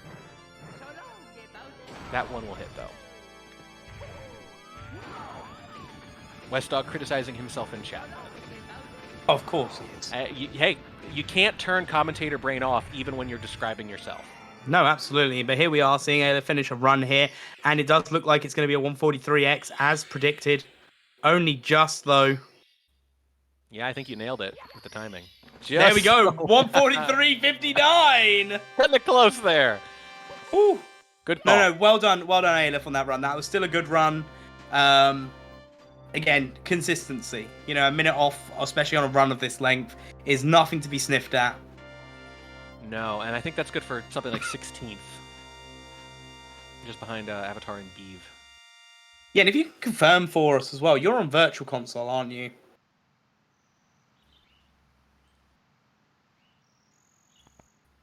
Trolled at the end. Yeah. Well, if you're going to troll, that's when you want to do it. Yeah, because bearing in mind, remember everyone, on Virtual Console, Aleph has second place on the leaderboards. That's bonkers. So, the sub 1 hour 40 has not been cracked on Virtual Console yet. We got Smau here, trying to finish out a run. Personal best, by the way, is 140. And in case you're keeping track of how competitive this category has gotten, a high 140 doesn't get you into the top 25 anymore, which is crazy. Which is sad for people like me. Right, yeah. You should have gotten in earlier when there was like no entries on the leaderboard like you were talking about, which, by the way, sick strat. I love that. Oh yeah, all my I think I've got one world record at the moment now because I've lost a lot of them, and I think the one world record I've got is for another Nintendo 64 game. Funnily enough, and I got the world record because there was one other run, and I did a casual playthrough and got the world record. Exactly. So I think the problem is then you draw attention to the category and someone else does the same thing, right? That's why I'm not going to tell people what the name of the game was. Right. It doesn't last otherwise. Yeah. Yeah. Just know it was a Nintendo 64 game. Oh, that narrows it down. Okay. Well, start looking, everybody. Let's go alphabetical. Smau's movement here looking pretty damn good. It is looking real good. Looking real smooth. Mm-hmm. Oh, of course. So smooth that a commercial break came into play. Does that count as commentator's curse? If we are admiring them in a commercial? No, because we can still admire Cryptic and the Cloud stages. They're now going to go into TTC. Yeah, I just turned my head slightly to the right, and I see something very similar. It's nice. Leonardo has worked out what game it is. Oh, wow, that took no time at all. I mean, they just have to search my name. Let's face it. Yeah, that's true. Never, but also just never crowdsource anything to chat. They'll figure it out in 5 minutes. This is the internet. This is what happens. I didn't realize Kano was running again here. Here we go.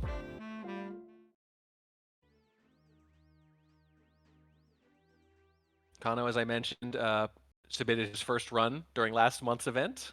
Did fairly well, especially for someone who is, new to the category. I know he'd been running it privately, of course, on his stream. He just hadn't submitted a run, so it wasn't literally his first ever run exactly. But let's just say, first ever official public, and it is different live. That's like one of the other things. I think I spent so long getting 16 and 70 PBs before I even bothered to submit a run. Right. Yeah, and that's true of a lot of people, right? Until they're really happy with a run, they don't necessarily bother. Rat Attack speedrun scene is about to explode. Well, I better actually start implementing the strats I found then and actually work on it. Oh, Cryptic! Oh, no! It's still going! Oh, I can hear Bennett Foddy's voice in my head. I really can. Oh, you just lost a lot of progress. Oh man. It just kept getting worse. And the movement leading up to that was really good. He was flying. And then he was literally flying. The thing we call failure was not the falling down, but the staying down. I think that's one of the falls. Yeah, it is. The pain I feel now is the happiness I had before. So good. By the way, how perfect is it that after that fall, look at this, we get just the clock ticking in front of our hero. Time going by with no action happening. My God, the metaphor, man. Hey, don't worry, Cryptic. You cannot now believe that you will ever feel better. But this is not true. You are sure to be happy again. Knowing this, truly believing it, will make you less miserable now. Abraham Lincoln. Just basically just Zen cones for video games is what it is. That game, Getting Over It with Ben Foddy, for those of you who don't know, it's basically a troll of a game, but it's weirdly evil and brilliant. Yeah, I still haven't finished it. Full of I think I played it for an hour, and that was plenty. But it is filled with philosophical musings. Joe, I'm going to point out for those that have just found that it was Rat Attack. Yeah, let's get that scene to explode, so next year we can have that game showcased at PACE. Oh my god. You could be like the creator of the speedrunning scene for Rat Attack. No. You'd be like the godfather of Rat Attack speedrunning. No. No. You don't want that to be a legacy? Look, I already lost my one SM64 world record I had. Randomizer. Nah, fair enough. How are we racing, Casper? We still need...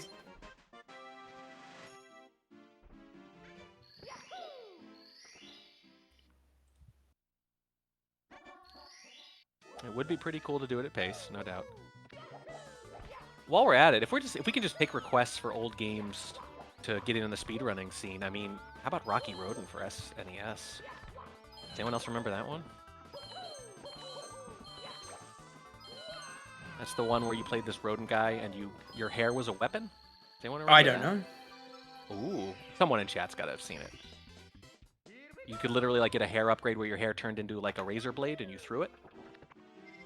Or like a whip, and you whip people with your hair. It's a whole thing. We've got Punke and Smow on the big screens here. We're down to 5 to make more room for these two. Mm-hmm. Just a little over an hour left, everybody. We're coming up on that big 6,000 mark. 120 will get us there. Smow's best possible time coming out of Rainbow Ride is going to be about a 1 hour 41:35. 34, sorry, maybe. No, I was right, 35. So 141 isn't enough for top 7, but it is enough for points, if I remember correctly. Yeah, I think it's top 15 for points, right? And that's kind of the thing you have to start asking yourself. That's what I mean. So top 15 is a 143 at the moment. Right. So that's plenty of margin. If you're just trying to get some points here, I think you definitely keep going with this run, of course. But you're gonna have to get more aggressive soon, Yeah. I mean, we're coming up near the end here.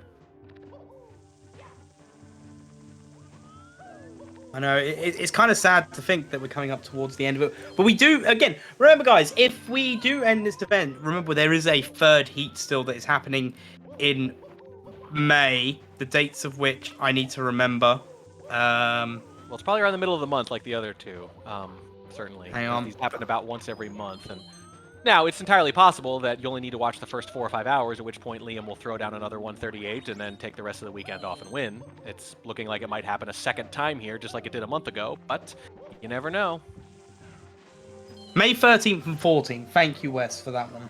So yeah, we will be back in 4 weeks.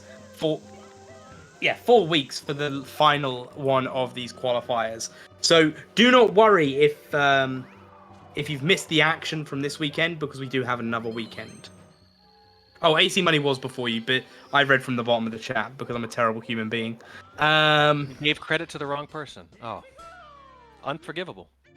Yeah, I know, right? I'm a terrible human being. I'm Actually, sorry you know about what that. you did? But You're smart. That's the person who's commentating next. That's the person whose good side you want to stay on. yeah, but I'm not commentating with them, so. Oh, that's true. You're protected either way. Well, they could still talk some crap about you after you leave. That is a miss from Smow. Oh dear. Ooh. Oh dear. Now we are on the margin for different points here. There's a bit of a pile up in some of these times. That's the second. No, is that the first or second? That was the it's first. Yeah, oh gee, great, because he missed the first. Now that's the second. There we go. And ooh, nice grab on the last one at least. And that's gonna do it. That's gonna do it. Yeah. Let's That's go. good, because 1 or 2 more misses and he might have dropped like a whole slot here. I think he's not gonna bop cheese here, but he is gonna finish ahead of Cryptic, and I think he's gonna take 12th. I'm looking at the leaderboards now, and what time was it? 141.56 just now. Takes 12, yeah. Yeah, not bad. Not bad at all. And that Definitely is nothing to be sniffed at. Nothing to be sniffed at. Points are points, you know. And at this point, you got to be realistic. You know, is this my best chance at my highest time? Take the points and go home. You got one more of these two. But I do want to see a lot of strategy next month, because once you're at the end of this, right? Once you're at the 3rd out of 3, you got to look at that leaderboard and you have to figure out in advance how many points you're going to need, right, going into the end. So I would expect way more strategic play 4 weeks from now than we're going to see today, because people are going to know exactly what they need. They can figure out on the fly with the math in their heads, you know, based on where their other competitors are finishing, who they need to finish ahead of to get where they need to be. So I would expect that, you know, whatever people's natural tendencies about being aggressive about resets or loose about resets, or I like to do very few runs or whatever, they're going to have to like change that up, because some of them are going to be in the position where they will not be able to play the normal way because they have to hit, for example, top 3 or top 4 in order to advance the way they want to. Yeah, I'm half expecting those that have like a higher amount of points are going to be the sort of people that will come in, they'll put in a time that they're comfortable with, and then I think they'll then dip out and they'll come back when they feel their time's under threat. Yes, I think that's exactly right. And look, a lot of people are going to be happy. They're going to know their berth is in there or whatever, but there's going to be a lot of people in the bubble, and some of them are going to have to like maybe reset aggressively and early, because they know, hey, you know, it's not going to be enough to get like 9th or whatever, right? I'm going to need a top 5 finish today. However unlikely I might find that to be, maybe it's well outside of their PB or something, but you got to think that way. You got to say, if I need 5th to make it, then I'm going to reset harder and more aggressively than I normally would. Yeah, no, absolutely. And speaking of resetting, we do have to press the reset button now. And we have to go for a bit of a change here. And that is myself and Morning Track are going to be saying goodbye. Thank you, everybody that's been with us so far. But do not fret. The 2 absolute legends of speedrun commentary will be in the booth for your pleasure and enjoyment. Westdog and Zero Suit Meter. And they'll be there to see you through the rest of this event. Remember, donate to Urban Arts if you're able to. And on behalf of myself, I hope you have a wonderful time. And Warning Track, if you want to sign us off. Yeah, just want to say thank you, a pleasure as always, and please chat. Raz Westdog as much as possible about his run, and do it through donation, so he has to read it and he has no choice. This has been Mr. Wah, I have been Warning Track, and it has been a pleasure. We will be right back.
Hello, everybody, and welcome into the closing hours of the 120-star LTA event here on twitch.tv/speedrun.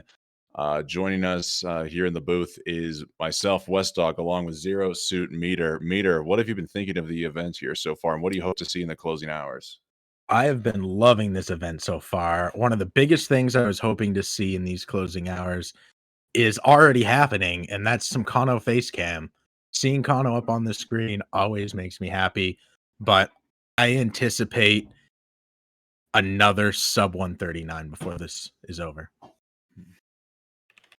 I sure hope so. Don't know It who's is all.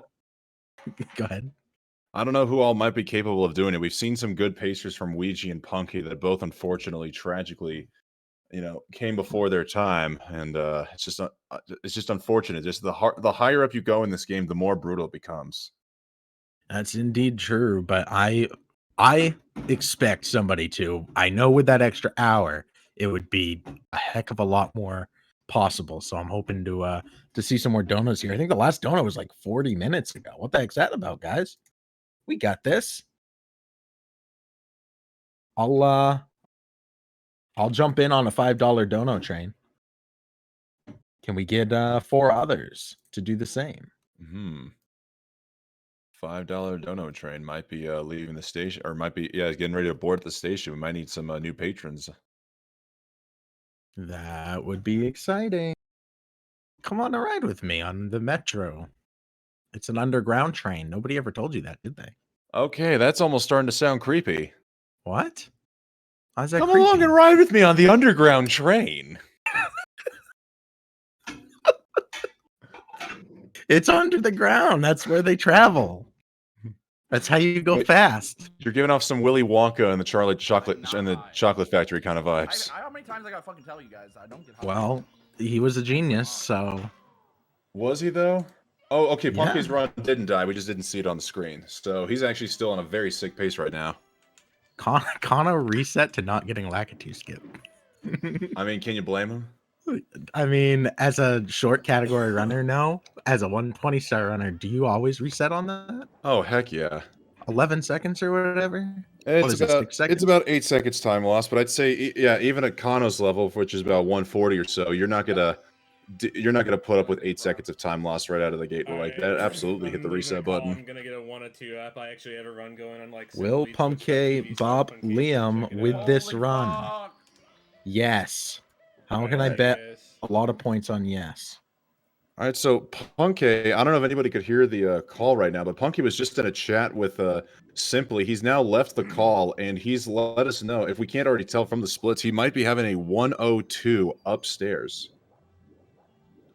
Well, we will not hold our breath, but as close as you can get without passing out. Mm-hmm. And Simply was so sad for that, he just disappeared altogether. I mean, I think he's just been sad. I think he's just been sad all day. Look, I mean, it doesn't even have time to put on his face. You know, you're hitting an all-time low when you don't even have time to put on your own face. Like I know, no it's memes. I'm actually unfortunate, PB pace. Yeah, I just minimized it. Punky actually letting us Wonderful. know he's on PB pace, not just event PB pace, but actual personal best I don't know pace. how I This got could this be a run one. going. If this does end up being a 102 upstairs, if he has a better upstairs than what he did in his 138 yesterday, this could be a 137. That's extremely exciting. Perusing anagrams. Punky has been the most consistent runner this weekend. Would be great to see him get first place. I believe statistically he's the most consistent runner in history as far as staying on the leaderboards go for the longest period of time. I don't think he's been out of top 10 in like a decade. It's insane. I don't think I've ever seen Beast Assassin's face cam until now, and I gotta say, I love the hair. I know, it's so strong. Ouija up there, Simply a little paused. Might Simply's be a, definitely splicing, no big deal. That's okay, it happens. Callie resetting, lamenting earlier, saying that lobby is boring. So boring. It's so boring. I'm yawning right now. Just the thought of lobbies. Ugh. All right, 102.44. All right. So Punk's 138 run had a 35 minute and 51 second upstairs time. So if he does, if he plays pretty much on par with that upstairs, he'll be able to bop Liam for first place. But better yet, I think we'd like it if Punk could possibly get a PB. His current PB, I believe, is a 138.09. So he'd have to have a pretty decent upstairs, low 35. Yeah, that would definitely be cool. Something to keep our eyes on as he continues through this run. But love seeing those teal splits for sure. Mm-hmm. Yeah, Punk's never in the green. He's always in the blue, or I guess the teal, if that is the proper color. I thought I heard somewhere that teal like isn't a color or something technically. I don't know. There was some weird technical color thing. Wait, seriously? Yeah.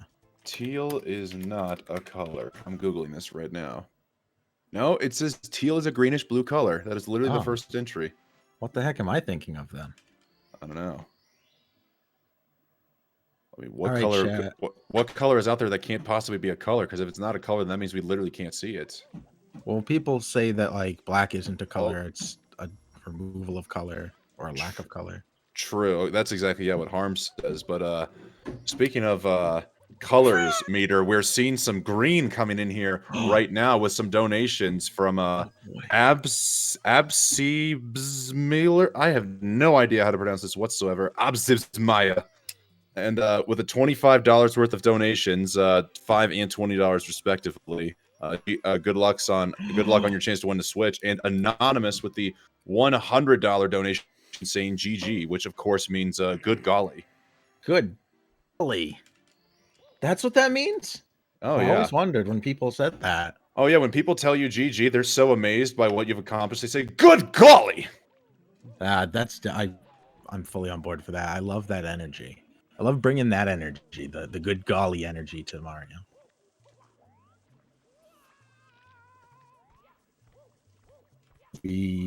So that is $100 donation. That puts us just 1,000 away from that extension. And do those count towards the $5 dono train?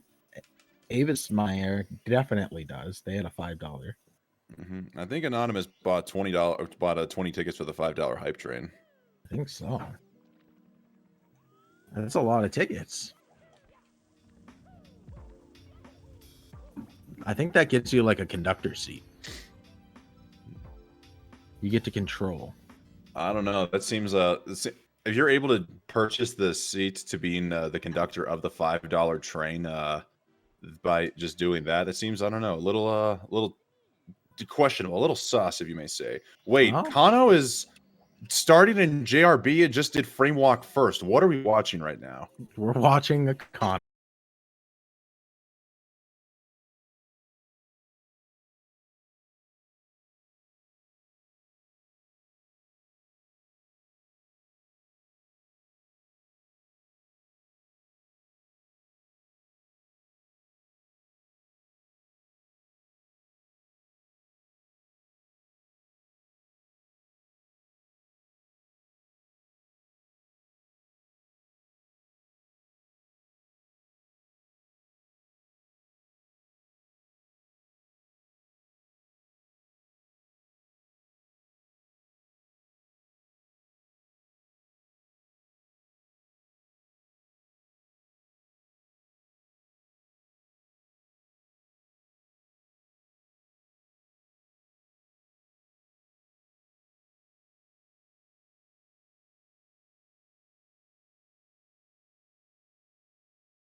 Fantastic.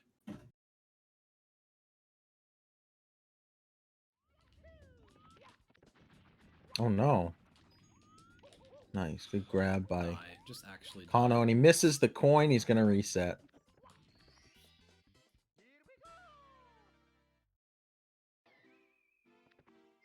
You know, since I don't know if they can hear us or not, why do they call Pancake Jones? Everybody knows waffles is the superior breakfast item. Oh, hey, we're back. Oh no. Oh no. He's gonna get canceled. So true. They got you. Oh, there's gonna be. Oh, what? Did you just see that? The salt cannonless? No, Punkay Street. What? What happened to Punkay stream? I'm not watching. He clipped through the ground in like a space I've never seen before and died. Voided out. Oh my god, I can't believe that just happened. In tiny, Someone huge, clipped that. in THI, what the heck? Yeah. Well, looks like the 137 might be dead then with a quick death. It was on 100 Coinstar too. How far along was he? I'm assuming it was hopefully early in the run? Early in the 100 coins? Trying to figure that out now. Bear with me. Somebody might have been watching better and know better. I'm trying to use the clip maker to highlight. This has to be it, right?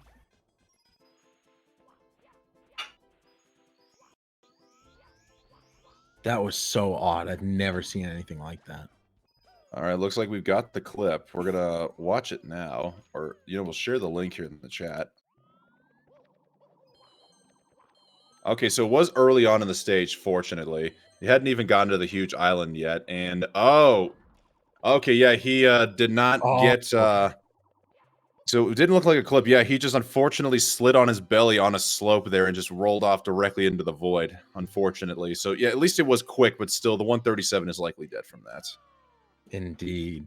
Yeah, it looked like only seeing it out of the side of my eye. It was a clip there, but good call. Definitely not a clip. Definitely a very rare mistake there from Punkation. But he's got a lot of wiggle room to work with here, THI. I wonder how this is all going to look when it's all said and done. That's a great question. Hopefully exceptionally well. He is, what, the only one upstairs so far? From the looks of it, yes. At least of those on stream. We had 2 in Womps. Callie about to head in there now. Beast Assassin B.O.B. who simply is playing with these what's that one? Jolly Roger Bay? Yep.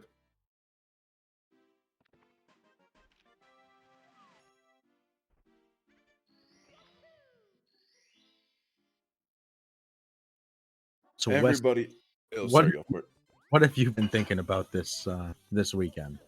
Mario, just nonstop Mario. It's been a Mario-packed weekend, and my brain is melting on the due to the overdose of Mario exposure. Ah, I think that if you just take like a spoonful of oregano, it should help with the swelling. Okay, are you talking about oregano or oregano? I don't know why saying it twice makes a difference, but okay, you don't know. Good for you. Stay pure.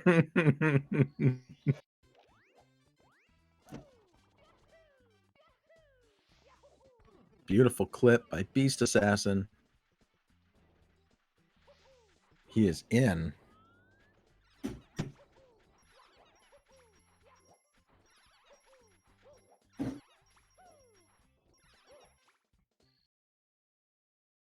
Oh, we're getting a little bit of a splice here from Punkay. Unless it means we're about to go into another commercial break. Nope, not quite. Just a little splice. Best possible time, 137. Let's see what happens when he finishes with THI. He's got 1 left to do. What is it, Wiggler? Is that the last one you guys do? Koopa Race. Ah, okay.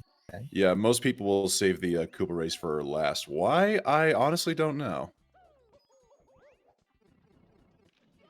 I have seen some routes where they route Koopa and 100 together, right? Yeah, Callie and Cheese, I know, have done that.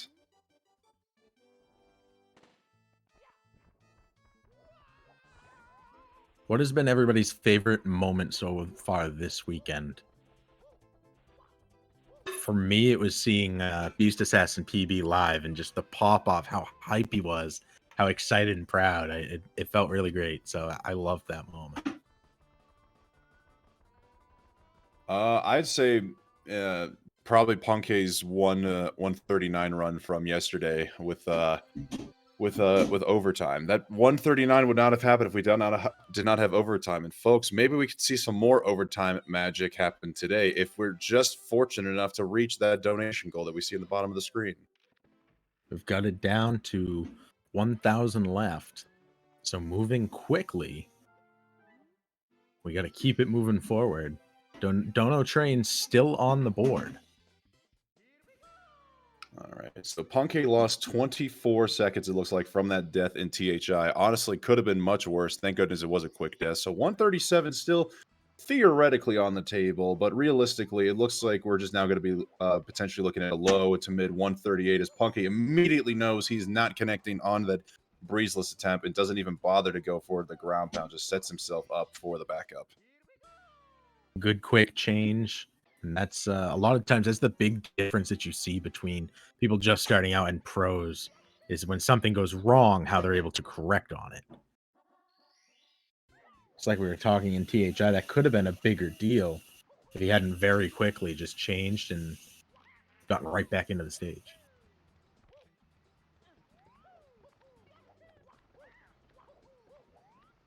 Also, would like to remind everybody about the format that this is open to anybody and everybody, including yourself. I've been saying that the entire time these last couple of weekends, and I decided to actually take matters into my own hands and do a 120 run. Was it absolutely disastrous? You're gosh darn right it was. But did I still have fun? Maybe not at the end, but overall, heck yeah, because.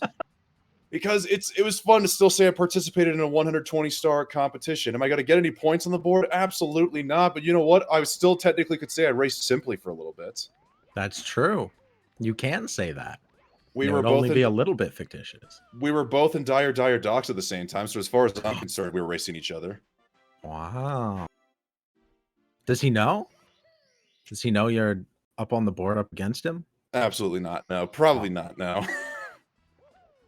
Was it good? Nah. But was it fun? Also no. Was it okay? It was fun. It was fun until the very ending warning track. Was it not fun all the way through? No, but the ending was brutal. It took me 32 minutes to complete Tippy, and that was absolutely horrendous. My favorite was watching Wes get the Rainbow Ride 100 death fall. Oh God, you saw that. Well, Into the Woods apparently did. Yes. You know what? It totally happens, and good on you for getting out there and showing the people what it's all about. Mm-hmm. I think basically mood is perfectly described by this emote, Envy Bloomer. Oh, Punky on a commercial break. Love to see it. Got to get that sweet ad money. We'll keep you updated here in the booth. He just did get a box star in TTM. Now looking like he's going to be concluding this with 100 plus reds. As we now shift audio focus to Beast Assassin, who's looking like they are on a pace for the time being. Though it looks like they skipped out on a couple of splits. I'm going to guess that means they missed Grappy and Mips the first go around. They did indeed. Went just to the left as Mips slid on in, so he just kept moving. Again, another one of those knowing what to do when things go bad.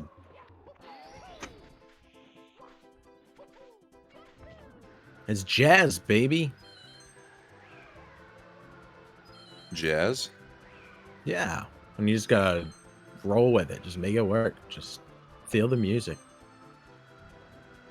Notes don't matter as long as they make a little bit of sense.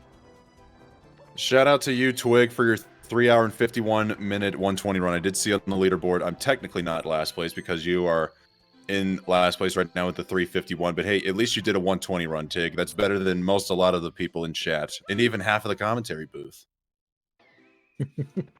I mean, it's infinitely better than me because I've just never done a 120 run. Mm-hmm. So something I was actually shocked I learned during my run is that there's only been 557 unique runners for 120 star. Considering Mario 64 is one of the most speedrun games in history. I understand 120 is the 100% category and the longest, but I still would have thought that over the course of at least 15 years, there would be more than 557 people who've submitted a run for this game. I wonder if there are, like, in a technicality, but not for, like, recorded on SRC. Yeah, exactly. At least like a lot of the only old 557 submitted. I'm sure there's plenty of Yeah. people who've done 120 playthroughs in one sitting and whatnot. I'm gonna do a 24-hour 120 playthrough and then submit it, just to make everybody else in history feel good about themselves. All right, Punke now getting out of TTM. He did lose 13 seconds in that stage. So, again, yep, 137 is basically looking bleak at this point, but still more than first place capable right now as he heads into Snowman's Land. Hey, a 139 was my prediction by somebody before this is over. And I am still holding strong on that. 139 of that just someone's going to get, or sub 139, yes. My prediction was that. Go ahead. Punke is well on pace for that, that's for sure.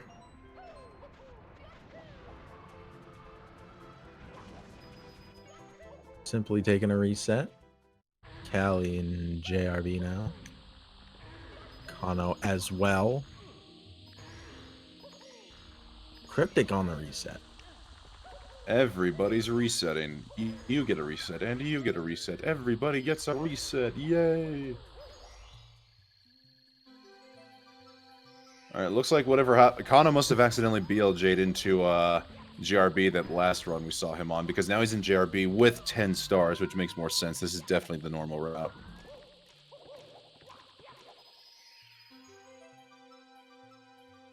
And potentially he just accidentally clicked in and ran with it. True.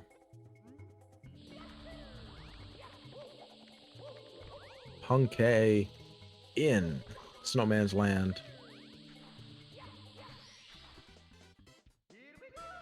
Shoutouts to Lou1, who is making so many emotes appear on Punke's chat right now. Thank you to Nightbot for blocking that out. We were seeing a lot of emotes there. A lot of very selective emotes, that's for sure. And everybody knows every one of the emotes in Punke's chats is definitely top tier. Absolutely.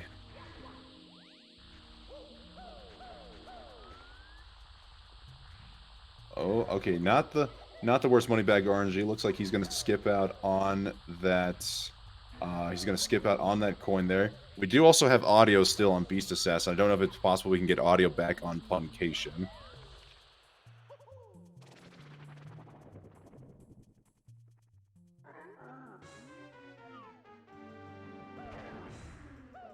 If go ahead. No, I wasn't gonna say anything. Oh, okay.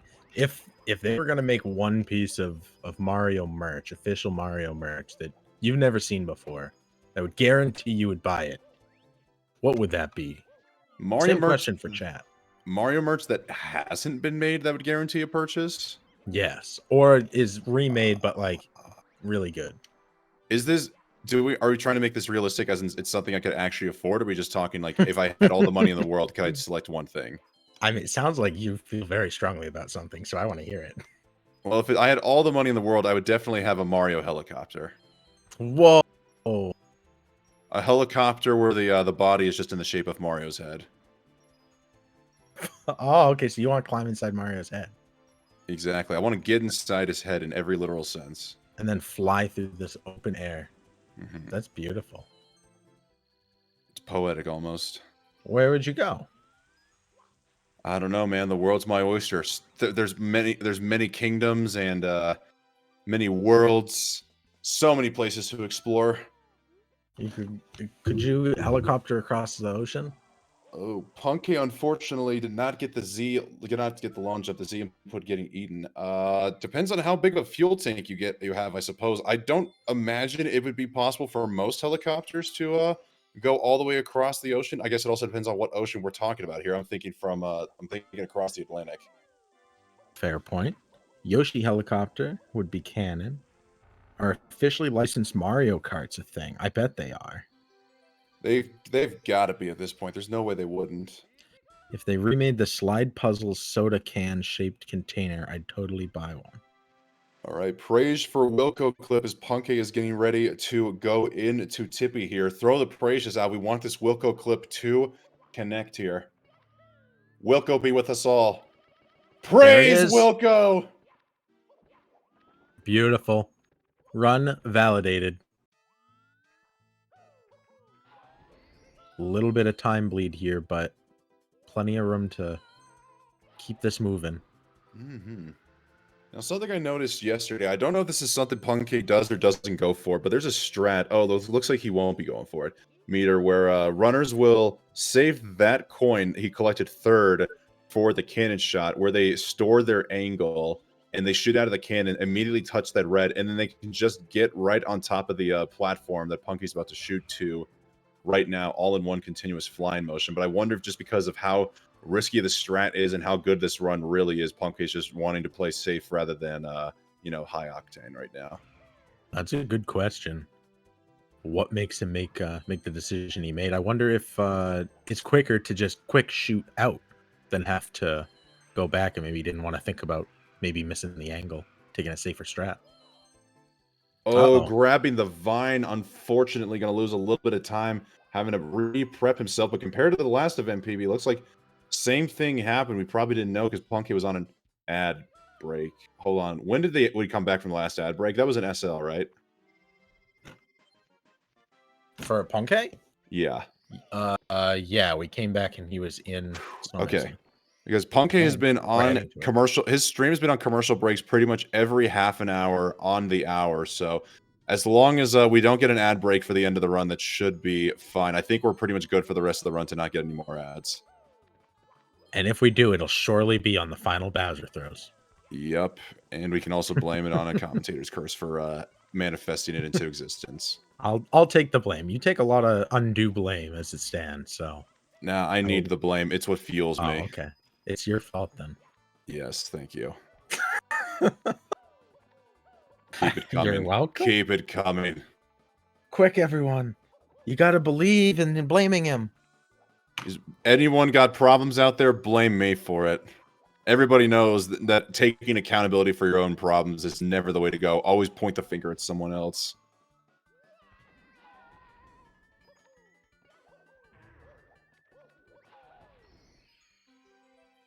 Beautiful movement here. Keeping this run moving. Oh, great grab there. Warning track gets it.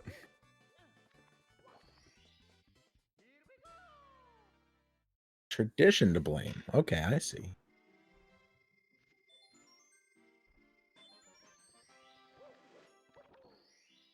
You're being blamed for people having to go to school tomorrow.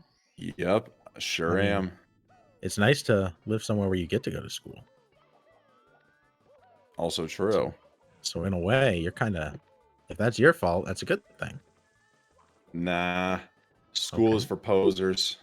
Okay, well. Anybody who goes is an absolute fool. This opinion is that of West Dog alone. Definitely not reflective on the Global Speedrun Association whatsoever. Stay in school, kids.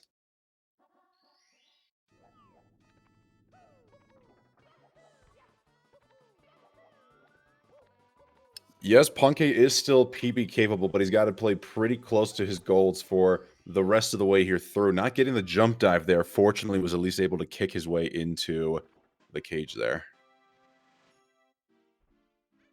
Okay, very focused in.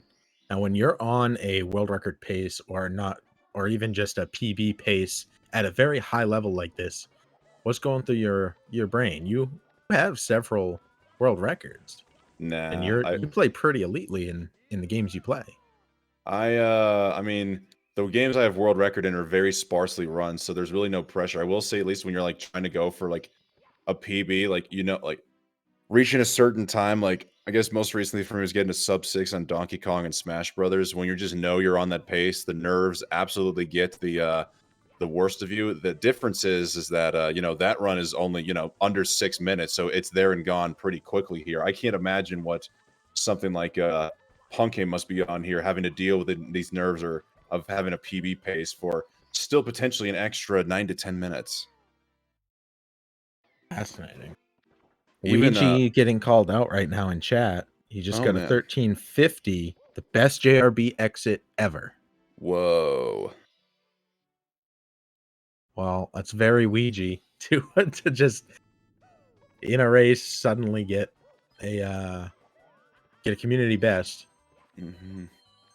Casual community best, no big deal. Okay, Punke doing his typical moves and getting non-moving reds, looking like they lose about 5 seconds out of TTC. Not too bad. Still PB capable. His personal best is a 1:38.09, and his best possible time is a 1:37.57. So I believe we did see a run, even the 1:39.04, he had a death or at least a little mishap in Rainbow Rise. So if he just plays this a little cleaner, 138 is absolutely could be guaranteed. Meanwhile, first place we'll just have to wait and see. Not off to a great start there with none of those Fly Guy coins, but you know what? Punky will back this up. Good movement there to slow down just a little bit, so he was going to overjump it.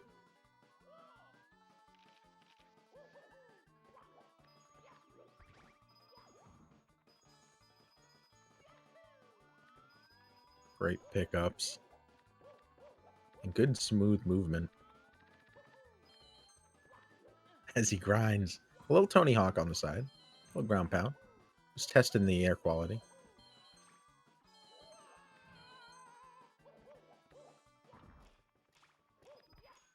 Luigi sub 16 BOB entrance. Oh my goodness.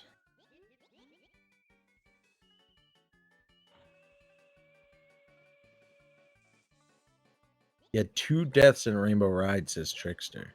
Oh, and it's 1:39.04. Oh my.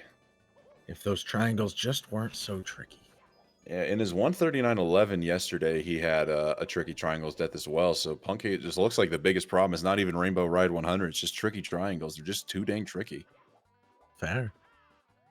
So which point did you die in here? Oh, me? Yeah.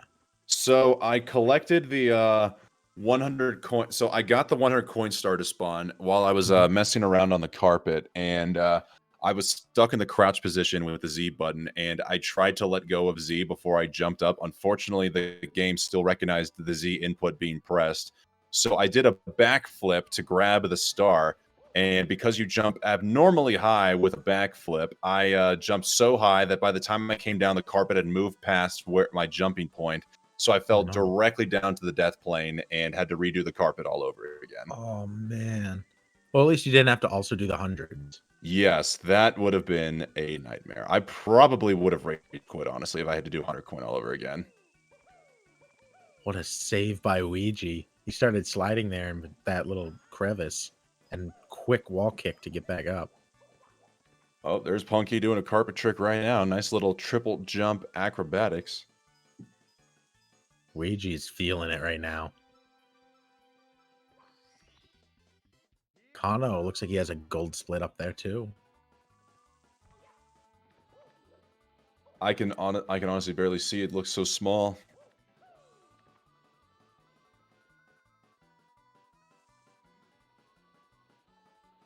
All right, how's it looking here for Punky? It's looking like he's going to be pretty much on par with his latest split. I honestly, how can one even save 4 seconds in this split? How is his gold 4 seconds better than that? I don't know. That's incredible. That's one of the reasons I kind of want to start running 120 a little bit more, just so I can understand the little nuances that may have gone wrong. 30-second time save in Rainbow Ride is what? Looks like even more than 30. It looks like 40. 343 was his latest compared to his gold. Yeah. They did correct to 40. Yeah, 39.84. All right. Punky getting a good Lakitu bounce. Unfortunately, we're not seeing the man go for cheekless. But you know, I wonder if he'll be going for Lakitu again, or if, yeah, right. He's getting tricky triangles out of the way. All right. Ain't over yet. He's still got to roll out past the... Okay, not even going for the rollout past the flame spitter. He is just taking the long jump right over it, and thank goodness. Fantastic. 138.02, best possible time, by the way. He still could PB. I don't know how close he'd have to play. Yeah, he'd have to play within 7 seconds of his remaining golds for the rest of the run. So here's to hopefully a clean run. I don't know how realistic PB's looking, but first place is still definitely up for grabs here. Oh my god! West Dog, what'd you do? As Punky lets us know, that was incredibly unlucky.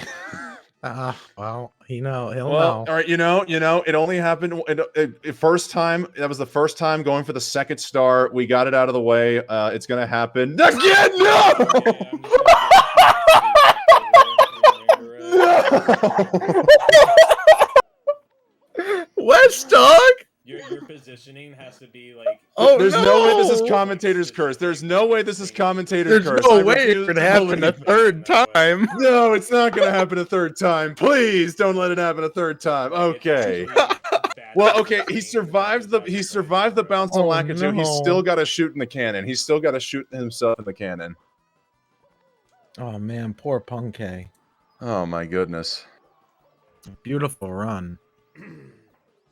I don't know why. I don't know what it is about this stage that Punkay is just continuing to struggle with. He just keeps dying over and over again. Those were two pretty quick deaths. Yeah, fortunately, in the beginning of the bounce, I don't know how much time that wasted. So PB is definitely dead, but I wonder how much time loss this is going to be. So I'm curious if this is still first placeable. It's like this is some kind of like. I'm thinking at least sub 139 still should be good to go. The game is good and fair and fun. Absolutely good, fair, and fun. It's a good thing we live off of the high of Mario meter, because if we had other substances to go along with this game, considering what we just witnessed from Punkay, I would definitely be hitting it hard right now. This star is like Extremely fair, like oregano. Is that what you're talking about? Absolutely, I would be hitting the oregano really hard right now. That's a classic Mario. All right, so it's looking like, yeah, unfortunately, first place is no longer possible here for Punkay, short of getting the best Bowser in the Sky ever done in a 120-star run. So this could still 138 here. I've gotten so many times. Luigi getting some unlucky bits here with the but it wasn't actually a 138. The Goombas. All right, here we go. Punkay. Just a little bit longer. Mm-hmm. All right. I believe in the 138. I believe the 138 can happen, meter. Oh, definitely. Oh, no! How do you talk?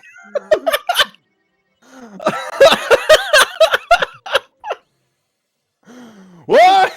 West Dog. That can't be me. Okay, you know what? If that is all me, then may we strike Punkay down right now. If this is all me, just let Punkay. Oh my god! Really cursed in these events. It's always like bizarre, weird shit happening. It's like no matter what, it's prevent me from getting like at least a 138. It's so crazy.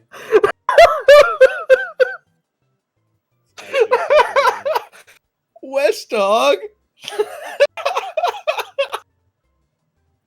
Oh my god! I'm murdered his run. Oh my god.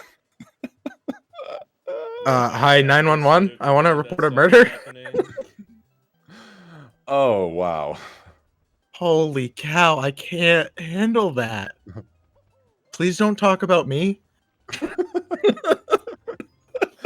I think I'm just gonna go ahead and walk out of the booth for a little bit now. No, please don't do that. To, oh yeah, Yeah, no. I've already taken all the blame. I need a just moment to get up and walk away. So let me just provide a quick little exit. Okay. He cut himself off mid-sentence.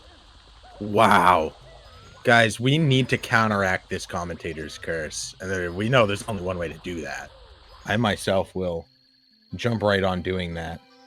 And make a donation. Wow. What an amazing run by Punkay, though. All the same.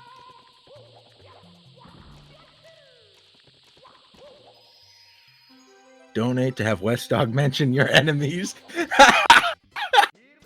West Dog's voice is the death note of Mario. Oh my goodness. Counteracting West Dog. Oh. That was that's my new favorite highlight of the event. And there's a reason this man won Commentator of the Year, and that's it right there. Oh no, Callie. Luigi takes a reset on what was an amazing run.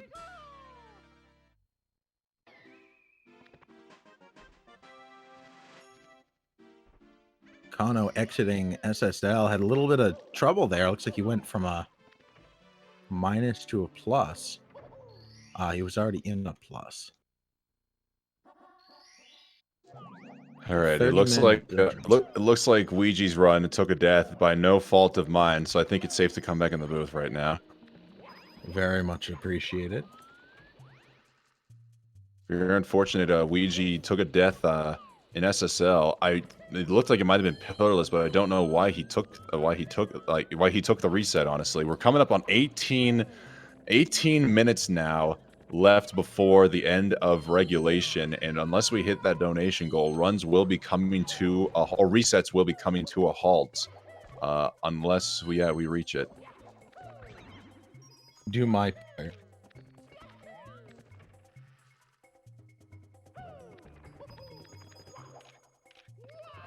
Kano running against goal, not PB. Looks like Callie decided to get the reset in HMC 100 there. I know he lost some time not getting the BLJ off of the elevator platform there, but I'm guessing he may have either lost out on a blue coin or just realized it was too much time lost to incur, so he just decided to take a quick reset. Let's see. Any $1,000 donors? Mod check. Well, Meter, thank you for the $20 for counteracting my curses. It's okay. I mean, to be fair, I'm in the booth too, so it's just as much my fault. I know I said I'm here to take the blame for everything, but I mean that felt a little too personal right there with the Punkay run. You were tempting the fates. What do you expect? If curses are real, just strike him down right now. Instantly reset.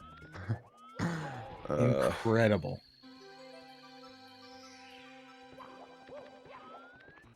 Alright, is Blue Coin... Blue Coin's not a homie here for Kano, unfortunately. You hate to see it.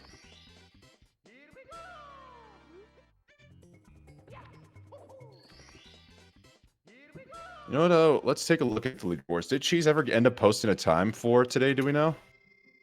For today? I'm not sure. Because he wasn't around yesterday, so if he didn't finish a run today, then that means he's out for the weekend. Oh, okay, he got a 141.21. Yeah, he did that yesterday, I believe. Oh, that was yesterday? I thought he didn't play yesterday. I think he did. He was I could be in the wrong here because I did not watch anything yesterday until I got into commentary for the closing shift. Fair enough. Or Yeah, if I did, it was like was, for 5-minute blurbs. He was 6th or 7th for a while. And then I think Beast Assassin bopped him, and Taki as well. And then Simply came in and bopped too. Pushed him way out. Thank you for the sub. The Sound Defense saying good luck runners.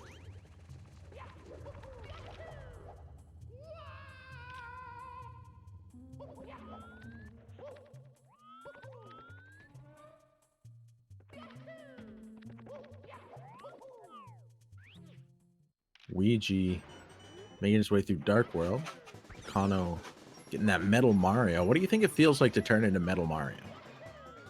It must feel as awesome as possibly riding a $20 donation train meter, because we just got a $20 dono from Anonymous, who's also entering the chance to win the Nintendo Switch, saying donation train. I mean, if you get to take a ride on the dono train, help Urban Arts possibly extend this stream and get a chance to win a Switch, like, yeah, I'm all about that. We're 2 in so far on this dono train. Line them up. Ooh, Ouija. Getting him on the second throw. As he rapidly turns into Smell.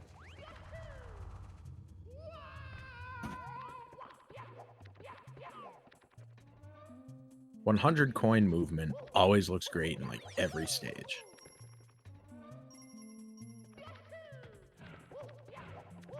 It's just like non-stop. Go, go, go, go, go.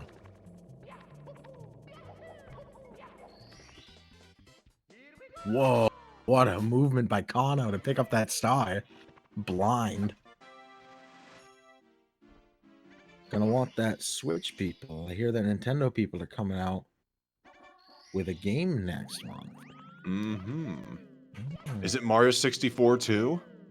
Yeah. Oh my. Mario 128. Guys, please make those $20 donations for the chance to win the Nintendo Switch, because if you win the Nintendo Switch, you may have an opportunity to possibly win Super Mario 64 too. Now, I'm not talking out of my butt here whatsoever. Super Mario 2 is coming.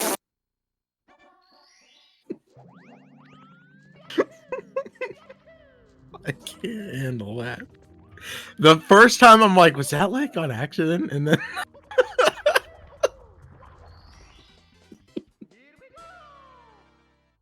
oh my goodness gracious.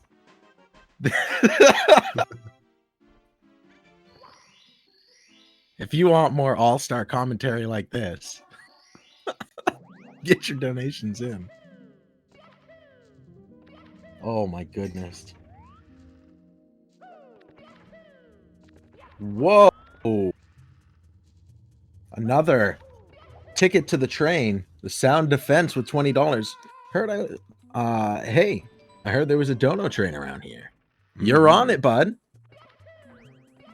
And there's also the $50 dono from I'm a Waka saying dank. Thank you for the dank $50. Waka Waka, who wants to hear a funny joke? I do. Well, it's a shame I don't have any. Tell me a joke in chat, everybody, in the donos. Or you're asking chat to tell you a joke. That's some very dangerous line you're walking there, Meter. What? No, they did it all yesterday. It was great. Shicely and I heard a whole bunch of jokes. There was you know what? I think I'm gonna type you a joke I saw from a chatter yesterday, Meter, because I do not feel comfortable repeating it out loud. So I'm just letting you know what kind of danger we might be getting ourselves into. Okay. Well, we only can read certain things, so.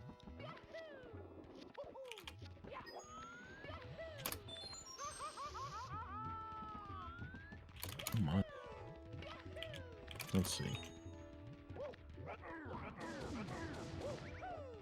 We just pushed pretty hard there with a couple of big donos, but we gotta keep them moving. We have 13 minutes before final reset.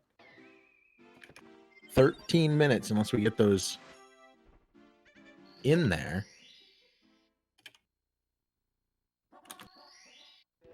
Oh yeah, I'm seeing that I sent you the 70-star median era adjusted dominance rating scale. Oh yeah, the last time we commentated, and I was like, you said D whatever was the greatest player in history or something. Yeah, he's just the greatest 70-star, and he's second technically. Yes, the greatest 70-star player in history. But do you see the joke that I typed you? Yes. Yeah, I caught myself before I could send a reply, and I do not want to know. Fair enough. Good call. That's actually kind of a good one from BDF. I was half joking. I was half kidding with the laugh, but then it actually became funny.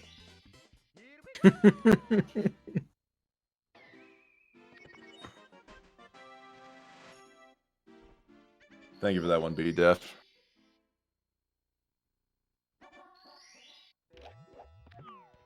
Yeah, that's right. We are coming up on 10 minutes left here for the end of regulation, guys. Unless we meet a donation goal for $7,000 to extend the time for the LTA by 1 extra hour, we could be seeing the final runs taking place right now. Simply Cali sync. It was a fake sync, though, because he got the Hundo star. 10 minutes.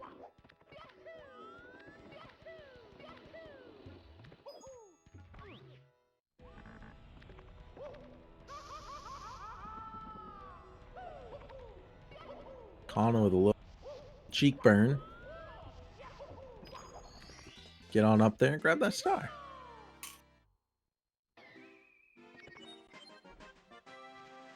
Yes, the runners do get another hour to reset. If we don't meet the goal before, if we don't meet the goal before 7 o'clock Eastern time, but we meet the goal within the time between 7 and 8 o'clock Eastern, then runners can begin with resets again. We did see it yesterday with Punke and I think Kano and Ouija.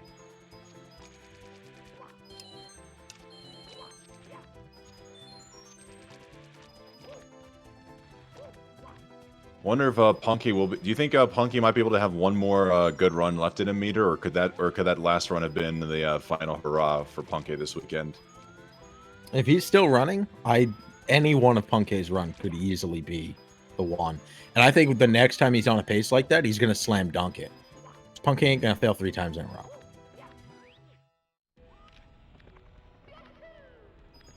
I got full faith in the man.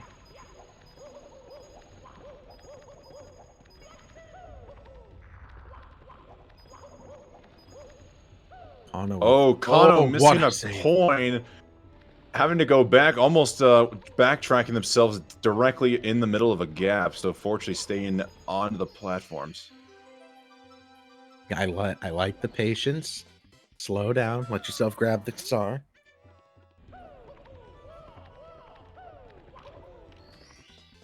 And there it is. Lost a little time, but it could have been a heck of a lot worse. Kano is comparing up against a 139 split time too, so this still could be PB pace for him. His PB is a 140.41. That's true. That's sub 140. Common.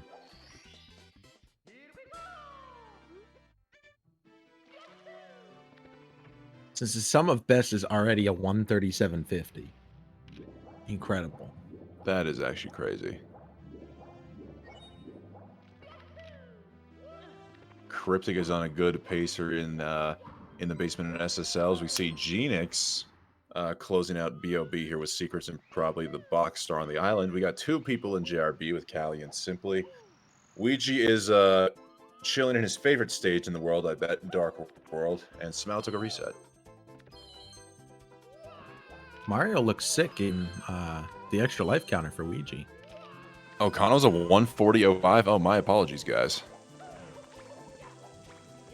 Yeah, I thought it was a 140. I thought I saw someone talk about 140.41, but that must have been an event PB. No, Kano!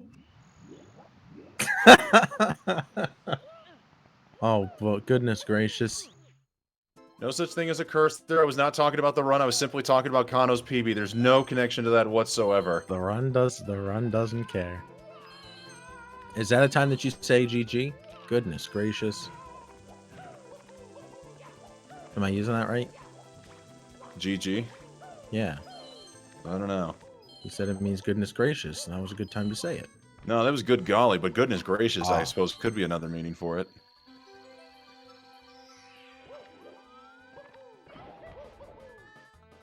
The pace vanished, no cap. That's really actually good. Oh my gosh. But you know what didn't vanish, Meter? A couple more anonymous donations here for $25 and $20. No comments on them, just a quick $25 and $20 donation. Thank you, Anonymous. Oh, wow. They want that switch. Actually, only one of them entered to win the Switch. One of them just really wants to see an extra hour of runs. Fair. I think we all really want that. Mm-hmm. And they're going to need it.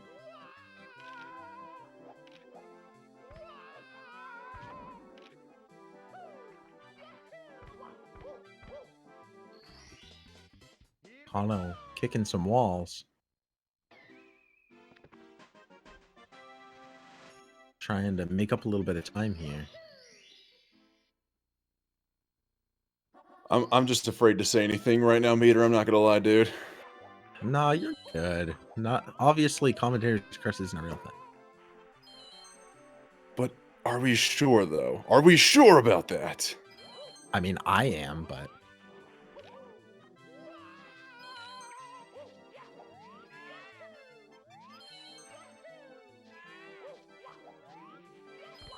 if it is, it's definitely a quantum physics thing, though. Hmm. Oh, great. So now we're getting into some Ant-Man and the Wasp kind of logic here. Yes.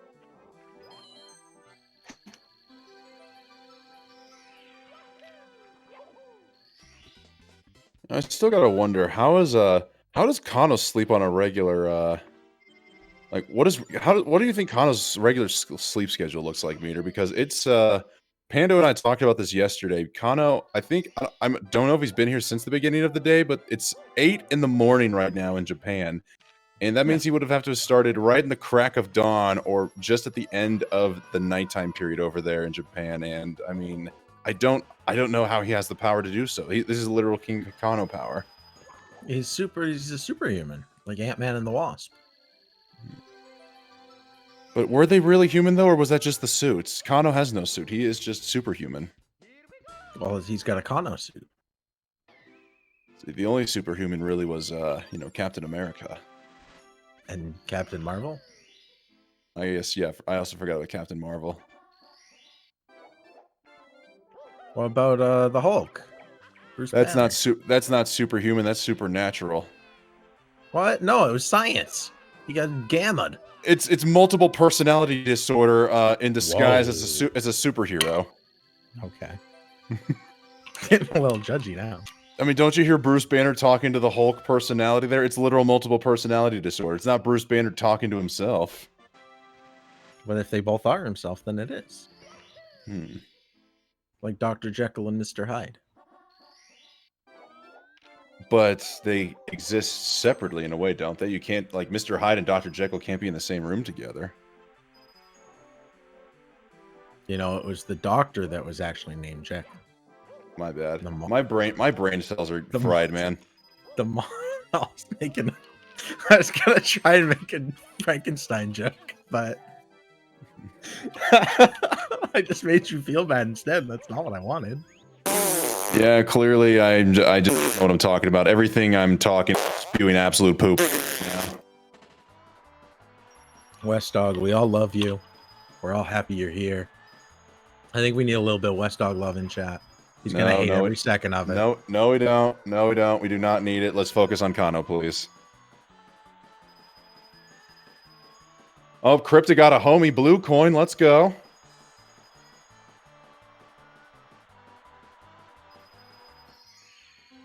Exceptional. Excuse me. I was talking to the penguin. All right, and now we're coming up on the final minutes. According to Laxius, I don't know what the atomic clock is at right now, but I'm seeing we still got 10 more seconds left before the top of the hour.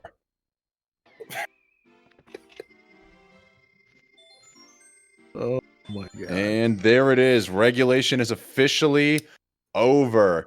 Resets are no longer allowed for the rest of the day. These are the final runs, unless we somehow find a way to miraculously reach that donation goal before the top of the 8 o'clock hour. It looks like these are going to be the final runs we see here today. Thank you, Anonymous, for another $20 donation. I don't know if this is the same Anonymous or if there's just many people with the name Anonymous, and it's much more common than I realized, but thank you for the $20.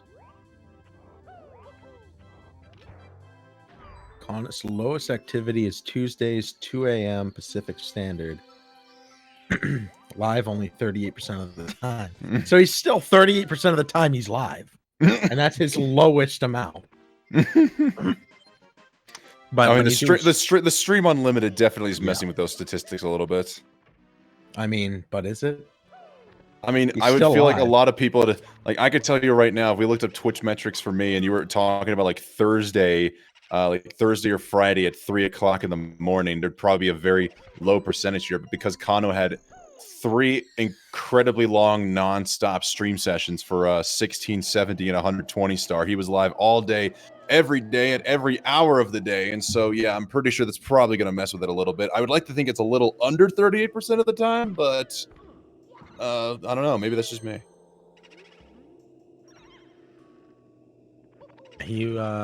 I had his stream up for a lot, a good amount of the like 45 days or whatever he went straight. Row 120. Was that what it was? Did he do 120 days? He did stream unlimited for 120. I don't know how long it was for. It might have been 40 or 45 days. Wait. Oh, Kano did not able to get through the door, unfortunately. But I think he was live for 100+ days for the 16-star world record. Incredible. Could you imagine if anybody nowadays did a stream unlimited and said they weren't going to stop until they got the new 16-star world record? I don't think they would ever hit stop streaming, ever. But when they did, how hype would it be? That would actually be the most hype. I guess I wonder though how close would they'd have to get a convincing 1434 unless we're gonna have to go back for a retime.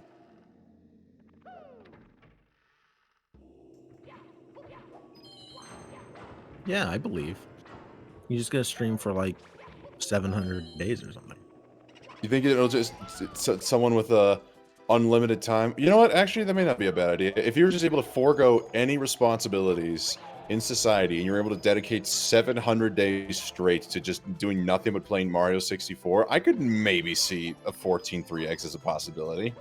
Yeah, for sure. I think it'd be a very miserable 700 days, but I mean, I could see it being a possibility. Dang, Lejapes dropping bars in the chat. I hope I'm saying that correctly. Lejapes, Lejaps? I'm not sure, but I can dig it. You have a better chance getting it taken off the board than you do beating it. Ooh, are you Isaac Hayes right now, Meter? Why? Can you dig it? Oh, yeah. I'm Booker T, baby.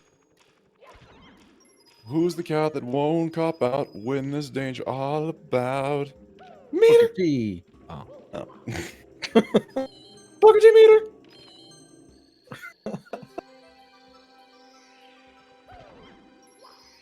Kano beating up some ghosts.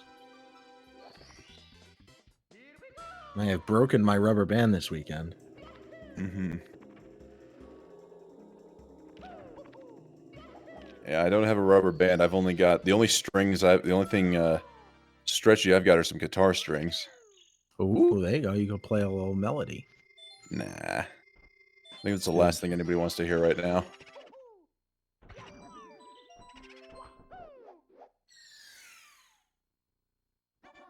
Right, Genix. Could we possibly see a homie blue coin from Genix? Ah, dang it, no, it's not.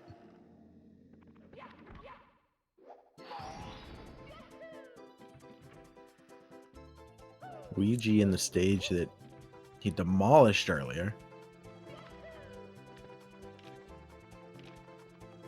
Callie right alongside.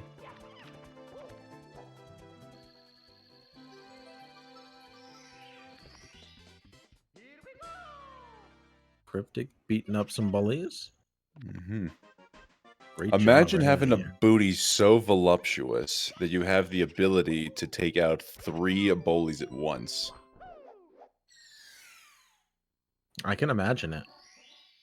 I can imagine it too. I could not foresee myself ever acquiring such a big booty, though.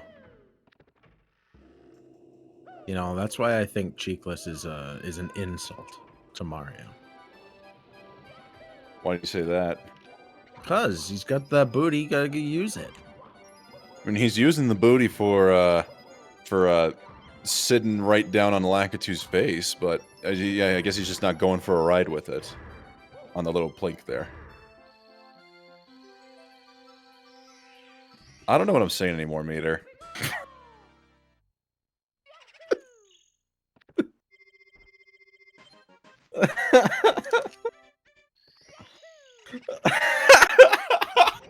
Co-commentator losing their noodles here in the booth. Looks like we're forget the dono train, folks. We're riding the crazy train right now. Oh man, I'm firmly in the seat of the crazy train. Firmly grasp it in your hands. That's a SpongeBob reference, by the way. Get your minds out of the gutter, people. That's a SpongeBob reference. What are you talking about? You said you're firmly in the seat, so I said firmly grasp it in your hands. Oh, I was doing a playoff of like going off the rails, like the Ozzy Osbourne. Oh, okay. Yeah, we're on two different vibes right now. Ozzy Osbourne, SpongeBob. What's the difference? I don't know. That could be a whole debate in and of itself. What are the similarities of Ozzy Osbourne and SpongeBob? Only one of them has gotten to play in the Bubble Bowl. Just saying. That is true. And only one of them has made a Super Bowl appearance. Sure.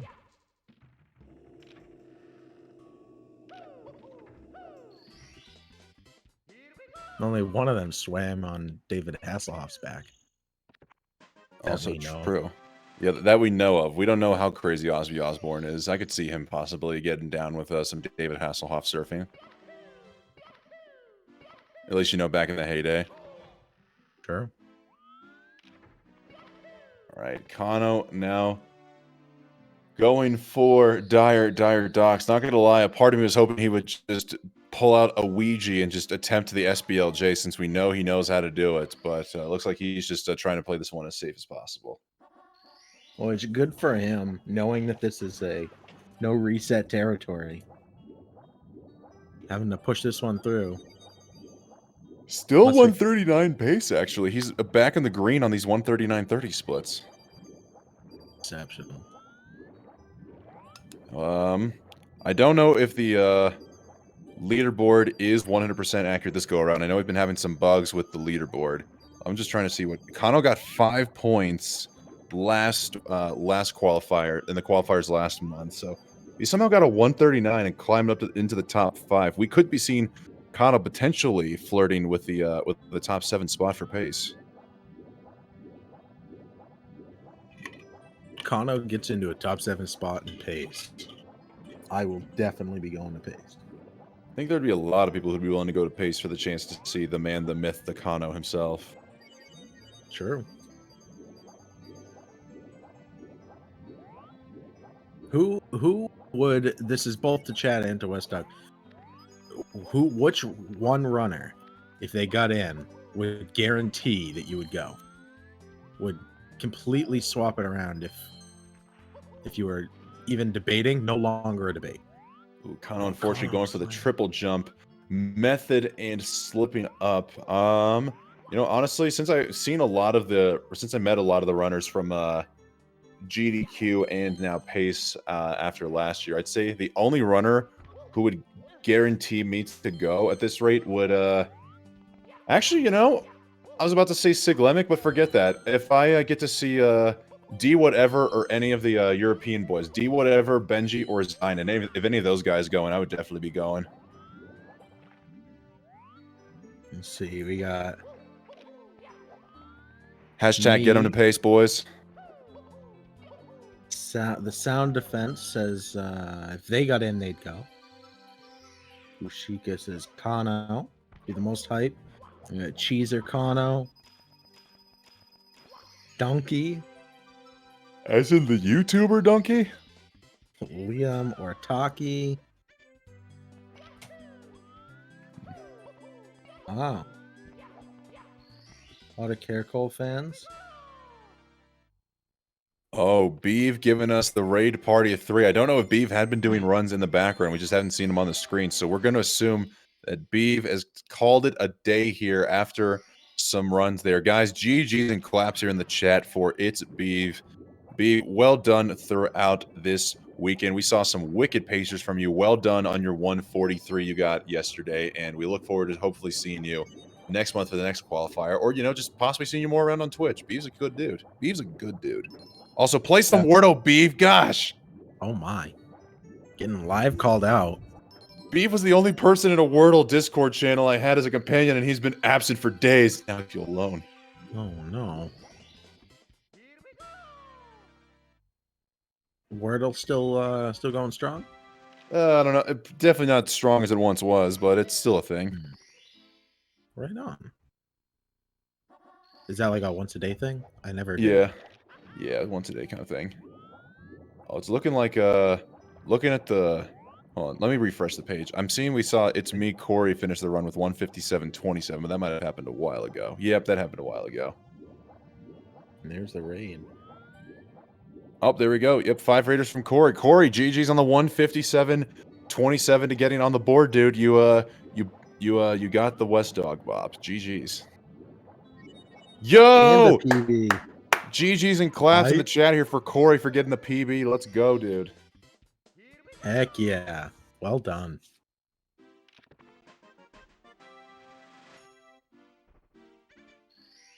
All right, Kano about to head into Fire C.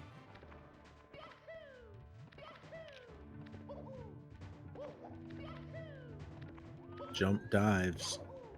Picking up that red coin.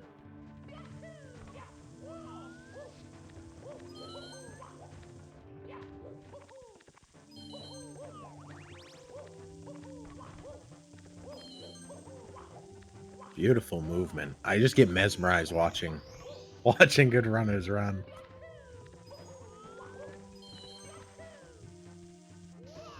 It is a very mesmerizing thing.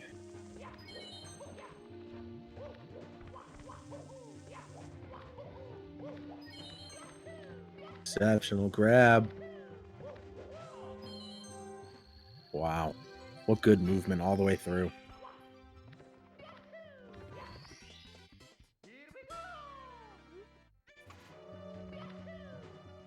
Oh my.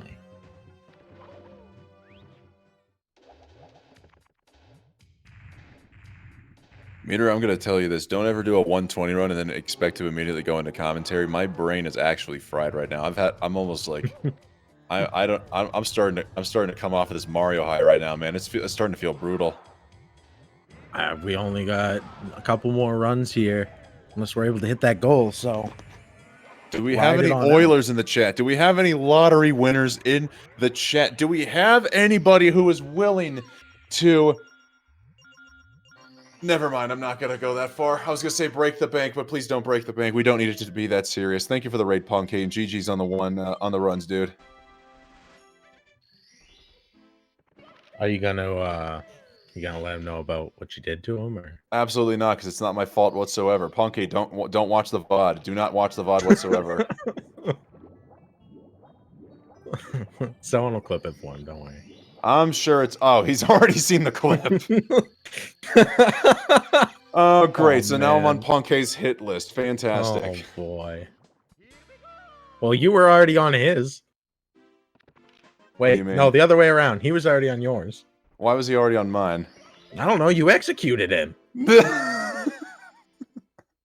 Well, you know what the sad part is? Because assuming rankings hold up, Punk is going to finish second this week, which, assuming an absolute catastrophe or an absolute shakeup in the leaderboard happens in the third qualifier, I think this basically guarantees a position for Punky to go to the next pace. And so when I see him, we're probably going to have a very awkward encounter. It'll be all love and hugs. Nah. Okay. Glad we could resolve that. I'm not the biggest hugger in the world, unless Punky for some reason wants to hug it out.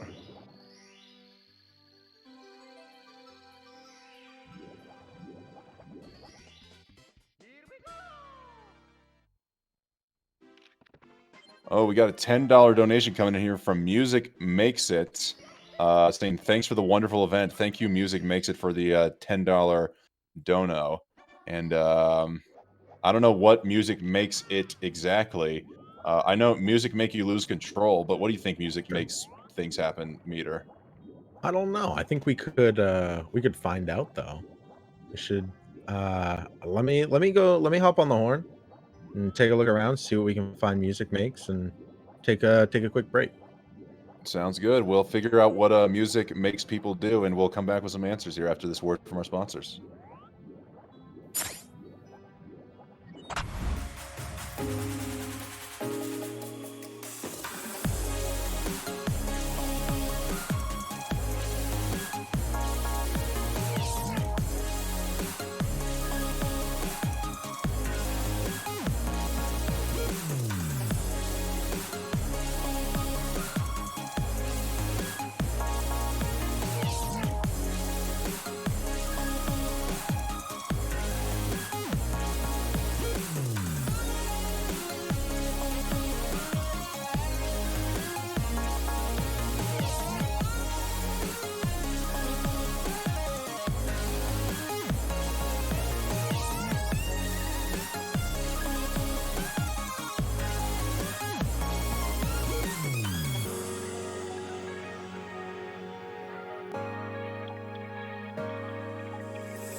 Welcome back from that great break. I hope you guys had a chance to have music move you, as I know we in the booth definitely did. And in the meantime, I have just seen the news not even an hour ago. Green Suigi got the 0-star world record again. 5 frames he beat his old record by. Let's go. Another world record by Green Suigi. Why does he keep beating his own times nonstop? He wants the 615. He refuses to quit until he gets the 615. Good for him. And we know he will. He said he's so sick and tired of the category, would love nothing more than to do 120, but he just does not feel at peace until he gets a 615. Can't keep getting away with it. I think that's a Breaking Bad. Mm-hmm.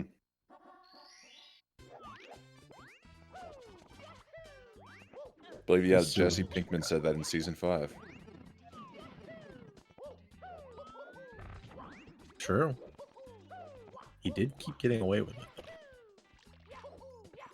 Suigi or Walter White? Suigi. I'm not going to spoil Walter White. Suigi will continue to get away with it for a while. It's true. We don't There's have the nothing Nintendo can do about it. We don't have the Canadian Speedrun Enforcement Agency knocking on his door anytime soon to stop the madness. CSSA is busy with some other stuff. Mm-hmm.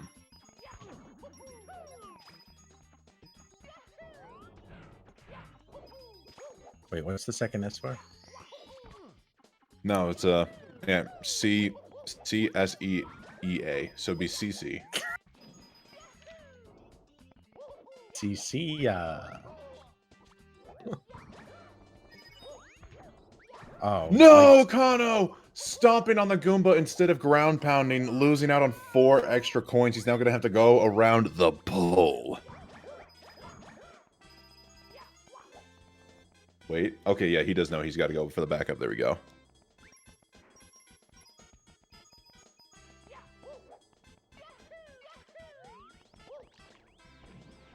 Oh, no. Meter, what would it take for you to ever consider doing a 120-star run, since you so proudly have said you have not done one so far today? What's on offer here? I don't know. I don't know if I've got much to offer. You have tons to offer. You're fantastic, and we appreciate you. Guys. I'm willing to offer you my my super power of commentator cursing. Ooh. Tempting. So that not only will you be able to play the game all the way through, but once you're done, you'll be able to curse the greatest run that came across your plates the next time you step in the booth. Is that a good thing, though? It makes for good content. I don't know if it's necessarily good in the long run. Fair. Callie will bot Punkay on this run, AFK Hero says. It's now public. That is a big public read out. Extremely bold prediction. So we now know that if Callie loses the run, it's all on AFK Hero. It's true. That's how it works. I expect to see this run go the distance and bot Punkay and no other result. Even if it's 1 second off with a 139.05, I'm going to blame AFK Hero. The distance going for speed. Mm-hmm. Oh, and Callie chiming in the chat, just outright saying no as oh, and that's why, because he's resetting right now because he missed the BLJ. Huh? Pretty instant, huh? Oh, wow, so, how's that yep, feel? AFK Hero, how could you? Wow, how could you do that, AFK Hero? Chatter's curse, totally a thing now. Chatter's curse. There's only one way to counteract it. Do we have do I as moderator have permission to time out AFK Hero for 1 quick second? Or is that taking it too far? For 1 second. 1 second. That is not a power I wield. I will not elect to abuse, because frankly I'm just trying to exercise my demons on AFK, and that's just simply not fair. fair. At least now you have somebody to commiserate with. Yes, true.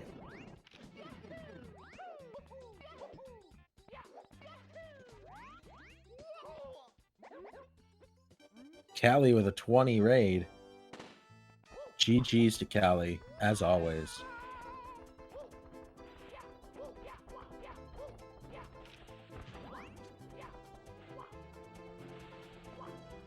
Kana just racing moving. Yeah, moving on that shell right now. Racing a Kana. turtle with a turtle, and then the flag has a turtle shell. Wow. Very Just turtle-centric. I would say Kano is turtly enough for the Turtle Club.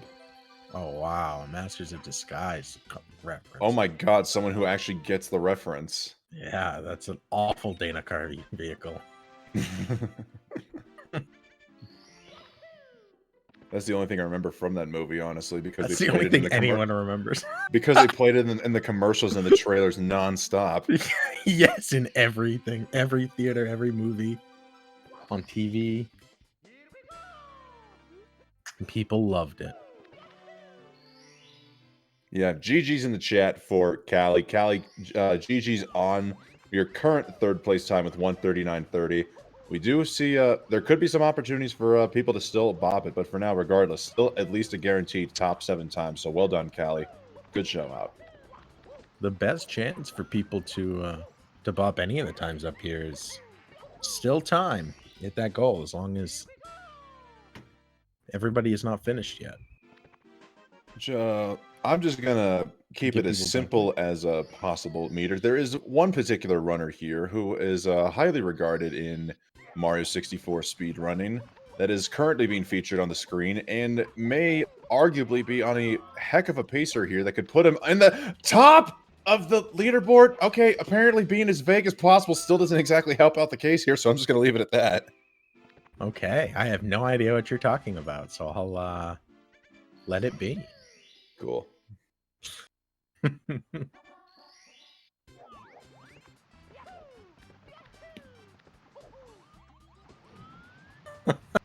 Even were you looking at it? Were you looking at it when you said it? I was, yes. Oh, it knows. See, it's the observing of the universe that affects it. I see. So I just have to not look at anything at all and it will be just fine. You can't look straight at it. You need to like unfocus your eyes, like one of those seeing eye things, one of those magic eyes. Well, it's a darn shame I just turned away in my chair here, Meter, because I was hearing all the game audio, but from the sounds of it, either we are experiencing a technical hiccup from Kano, or he's just decided to completely reset the run after collecting a star there in Tall Tall Mountain. How unfortunate. I'm guessing it's the former.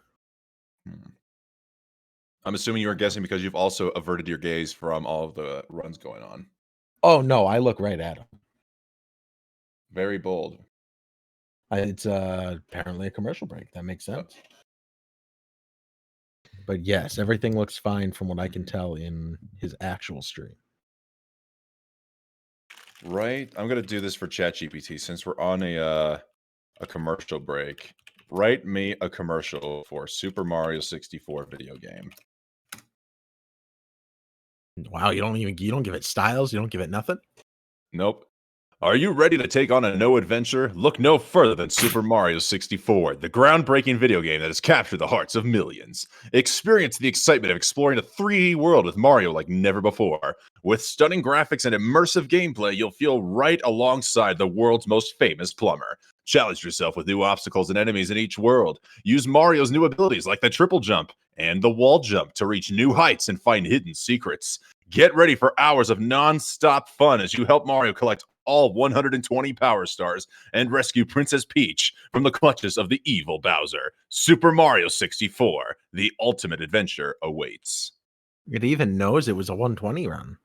Yep. Wow. So there's the commercial break.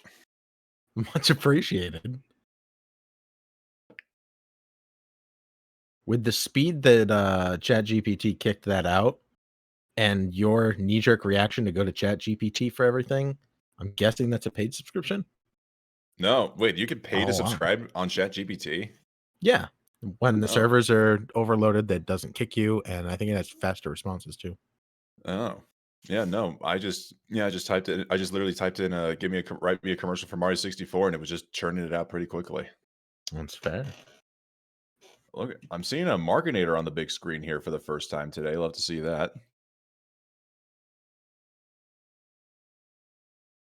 I'm so excited to buy this game. Davidia, you think there was an ad that had those lines in it already because the ad read was just that good. True. It felt familiar yet new. Mm-hmm. Jamais vu.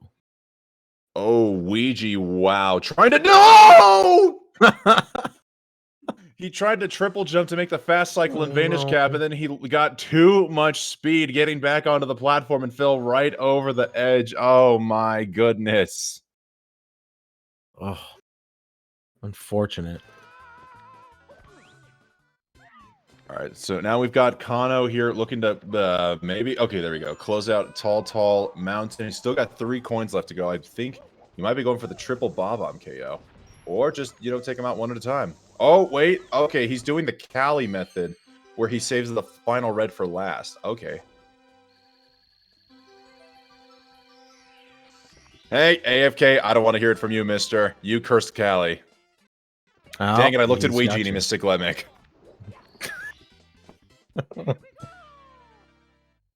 Really can't. West Dog really can just kill any run he wants at will by speaking. And sometimes it feels that way, but we all know it's a myth. The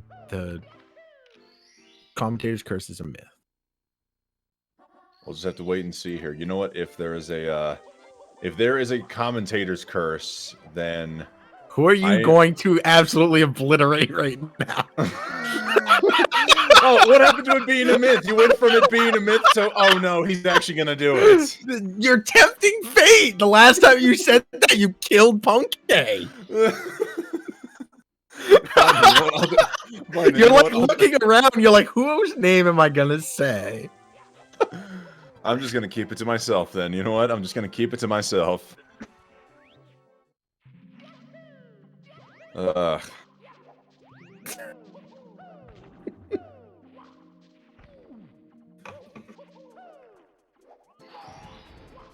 Oh man.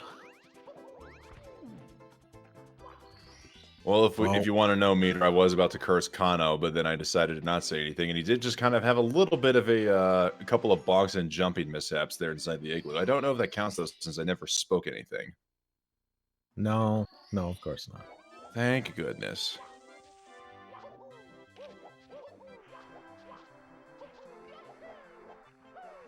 Chat, how do we counteract the commentator's curse? Well, unless someone's got $809.21, I don't know really how that's possible.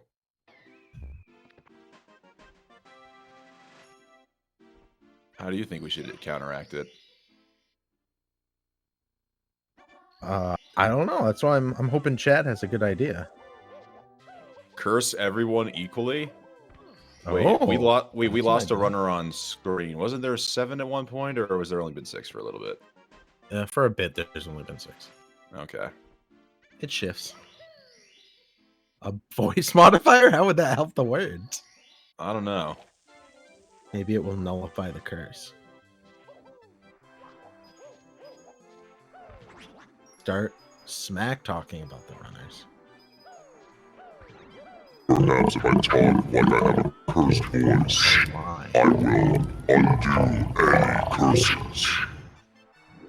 Oh my. It's like some infernal thing going on there.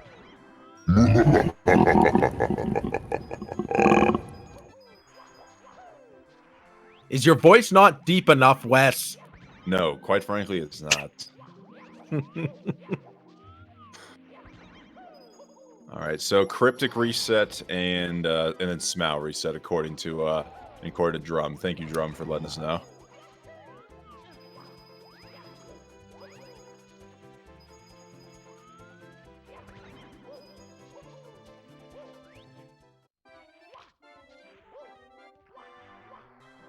Oh, loving this strat. We also see Callie do this, so Kano maybe taking a lesson or two from the Cali handbook, or maybe those two are just reading the same book.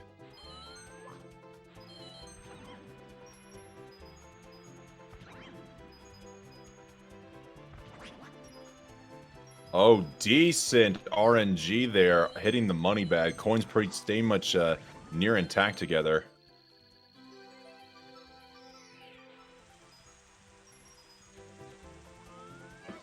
You know what, Seuss? You're right. I should stop talking and burping at the same time. That's absolutely rude. Sorry. I didn't think it sounded like you talking and burping. I thought you just sounded like a red pepper. That's all.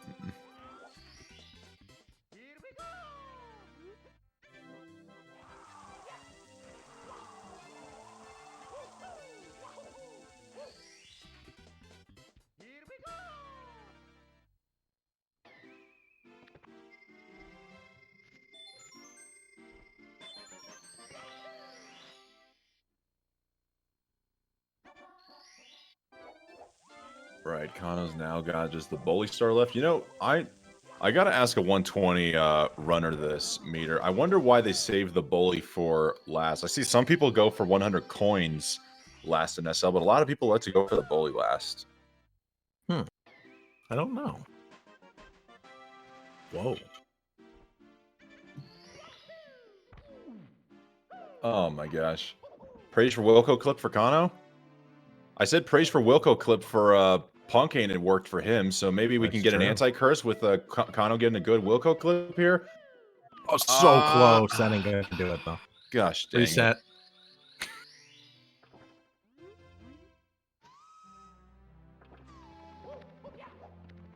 Imagine like practicing the short category so much and switching over to this and trying for the Wilco clip and failing it and accidentally resetting. That would be hilarious, but also very bad at the same time. It's certainly satisfying to watch the Bully last, the way you just launch at the Bully and it sounds like a machine gun. Oh yeah, if you're just going right with that answer with multiple hits.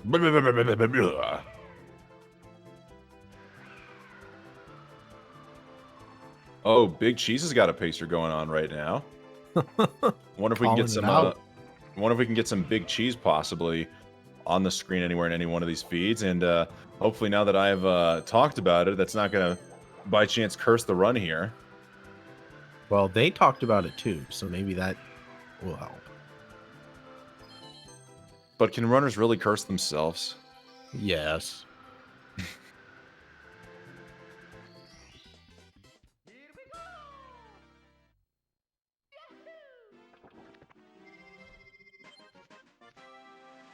$114 in THI. Yo, let's go. Kano getting in there with the clock. Stopped as Packerzilla's now finding his way into THI. And Genix also upstairs on a decent run. Packerzilla very much in the green and gold with a name like Packerzilla. Love to see nothing but green and gold on those splits. Oh, I love it. That was clever. Great rollouts. Good work by Kano moving on up.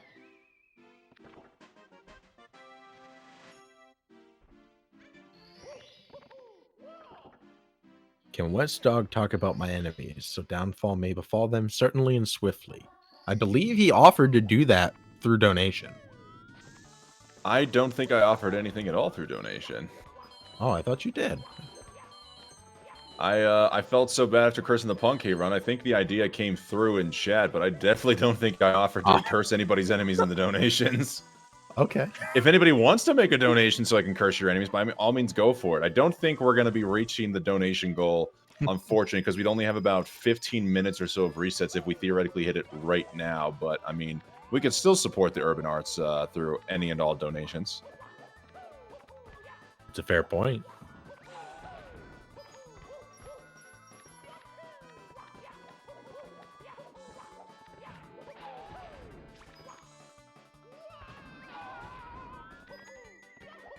Wow. Great non-spread from the box. I never understand why you go through the star there after it spawns. Does it have like a cooldown time or something?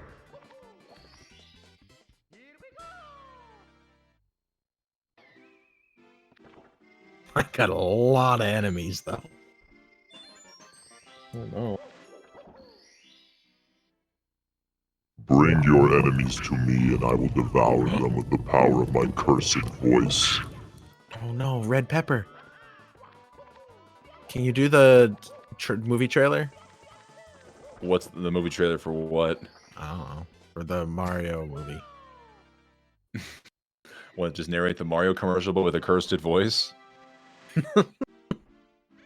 It's just that's such a cool name though. Yeah, the in a world. In a world where curses run free. I don't curse people. That was the little clip that plays in between the voiceovers. The movie has gone meta and it's aware of what the trailer guy's saying. In a world. In a world where Don LaFontaine was still alive, it can do in a world. Well, he doesn't have to. That's what Red Pepper does. That's the other voiceover guy with the absurdly deep voice. I see. And he has an absurdly cool name. All right, Kano now about to wrap up the TikTok clock here. Hoping he's got... I can't quite read his splits, but I'm hoping he's got some time to save here, as I believe he's just now only having to go for reds. It's looking like... Oh, wait. If that's his actual goals, then I'm seeing a 4 at the beginning there. This is most definitely going to gold, because this is going to sub 4. That is a gold from Kano here. 355 in TikTok clock. That might be his first ever sub 4 TTC, and he destroyed it.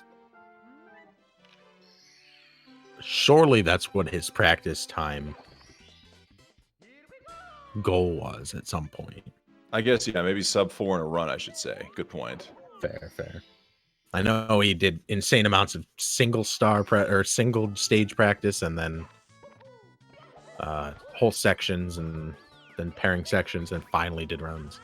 Oh, Laika Kano trying to go for cheekless. Do know he was one of the pioneers in bringing cheekless to the mainstream in speedrunning. Unfortunately, Kano was just a little too low there, so it's looking like he's going to back this up with reds not quite able to connect on the 5th one.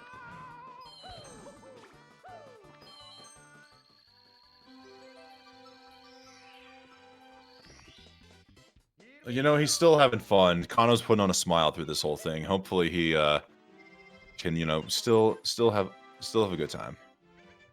Absolutely.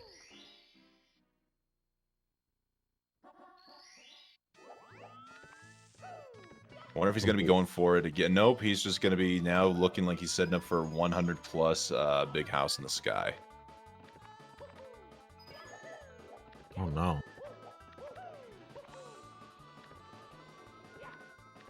Missing out on those coins. Was he trying to go back for them? I'm not sure. Okay, he's just waiting for the pendulum to get back in the right spot. When things start going weird and you get out of sync and you're doing things differently than normal, that muscle memory no longer benefits. And all of a sudden, one mistake turns into several. But the true expert getting right back on it. Sorry. True words have never been spoken. No, by all means, go for it. Yeah.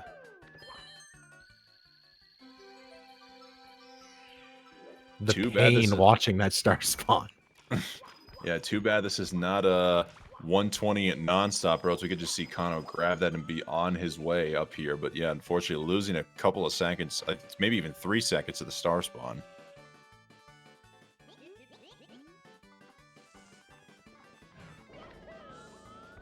Wait, Meter, did you ever see the Peanuts movie Snoopy Come Home? The what movie? The Peanuts movie Snoopy Come Home. No. Well, there was a little thing in there where like restaurants would kick out Snoopy by posting a sign that said "No dogs allowed." I'm seeing a rotes here type in no butts allowed in the chat. So it makes me think of that line from the Peanuts movie. No butts allowed. Those poor butts. They just Mhm. want to get a drink. Why was Snoopy going to the bars?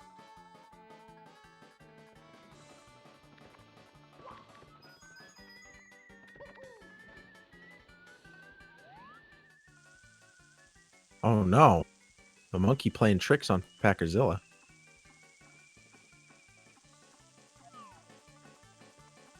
Really making sure he gets on the slope so that way he can position himself and get the ground pound. Well done, Packer.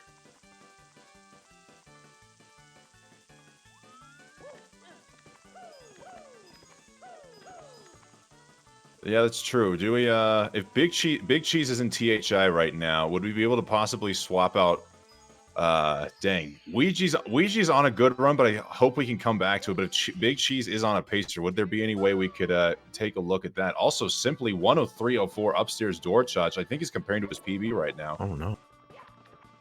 You mentioned Ouija and front sub. Definitely oh, good stop there. I don't know if that's gonna work. Okay, it does.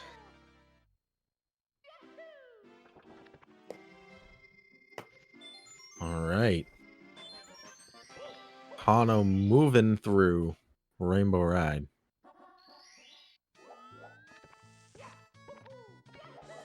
Simply is comparing to Event.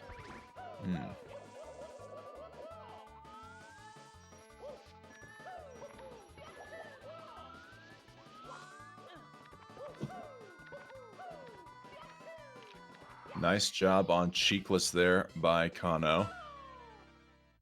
He would not be bested twice. Mm-hmm.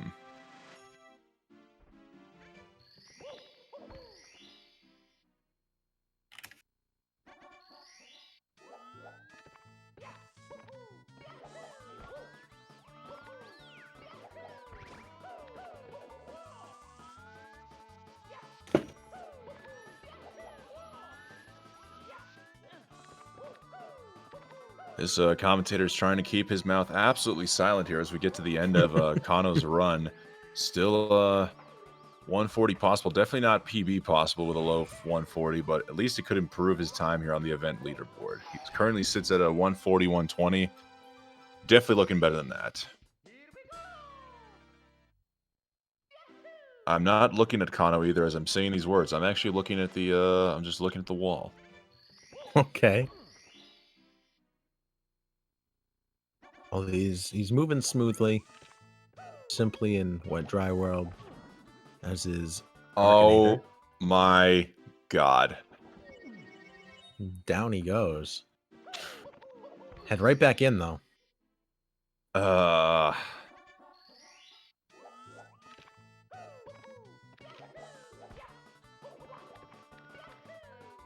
that's right, Josh. Put it all on Meter this go around. Meter was Yeah. definitely looking. Definitely. I was looking in and then I looked at Simply and then I looked at Ouija. Markinator's up on the screen. I'm excited about that. Mm-hmm.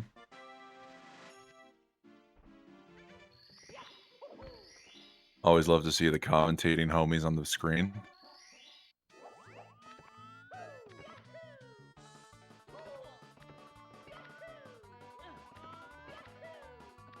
Pack. Just one bomb to kill. Big grab. There we go. Got the hundo. And the star. Simply with a little bonk on that dive, but quick backup. All right, Kano's now getting ready to close out this run here. 140, 120. This is event PB. It says 141, 20 something on his timer. I can't tell if that's a 6, an 8, or a 0, but looking like it could maybe just be event PB possible.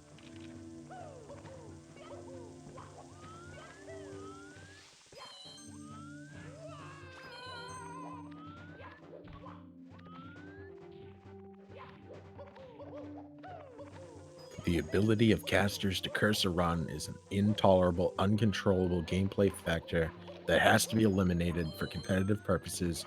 No more game casting.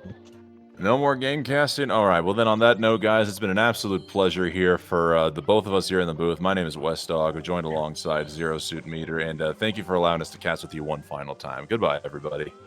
I ain't going anywhere. You ain't driving me out of the booth that easy. I just got you.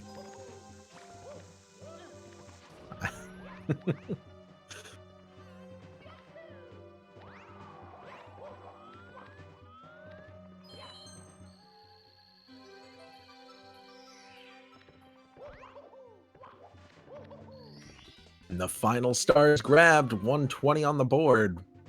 Only one thing left to do, and you know what it is. Bomb that turtle. You gotta say it with a little more enthusiasm than that, Meter. Oh, show me how it's done, West Dog. All right, folks, are you ready? He's got one bomb down. One more to go after this one. It's time to bomb that turtle! Woo!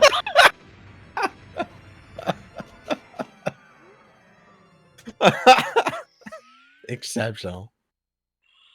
Very much appreciated.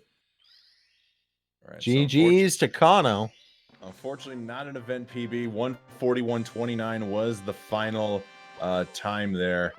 I guess it doesn't matter if it counts or not since it wasn't event PB, but what a run from Kano to close out his weekend here. GG's, King Kano. Indeed. Always love seeing Kano up on the screen. Absolute legend.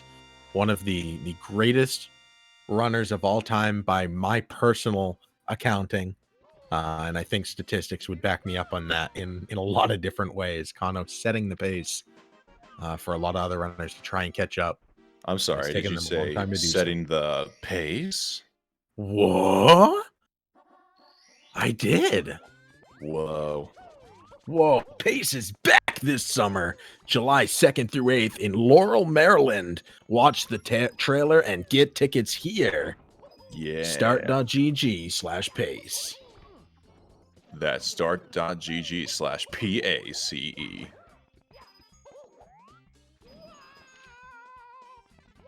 All right, speaking of pace, Simply is on a good pace right now.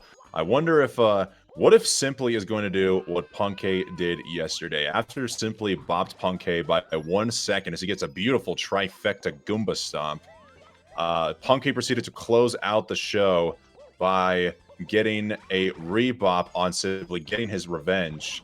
And with a 139.11, I wonder if Simply is possibly looking to get some Punkay revenge by possibly getting a 139.03 or better. I really hope so. I think I had said another sub 139 was coming before the end of this event, so this is like a reverse commentator's curse. And then I jinxed it. No, I think that the runners have a chance to make me a liar. Well, Or obviously, just- I jinxed it because of Punkay. Oh, okay. Nah. I think Punkay would want to be responsible for his own actions. If he were here with us, I think that's what he would say.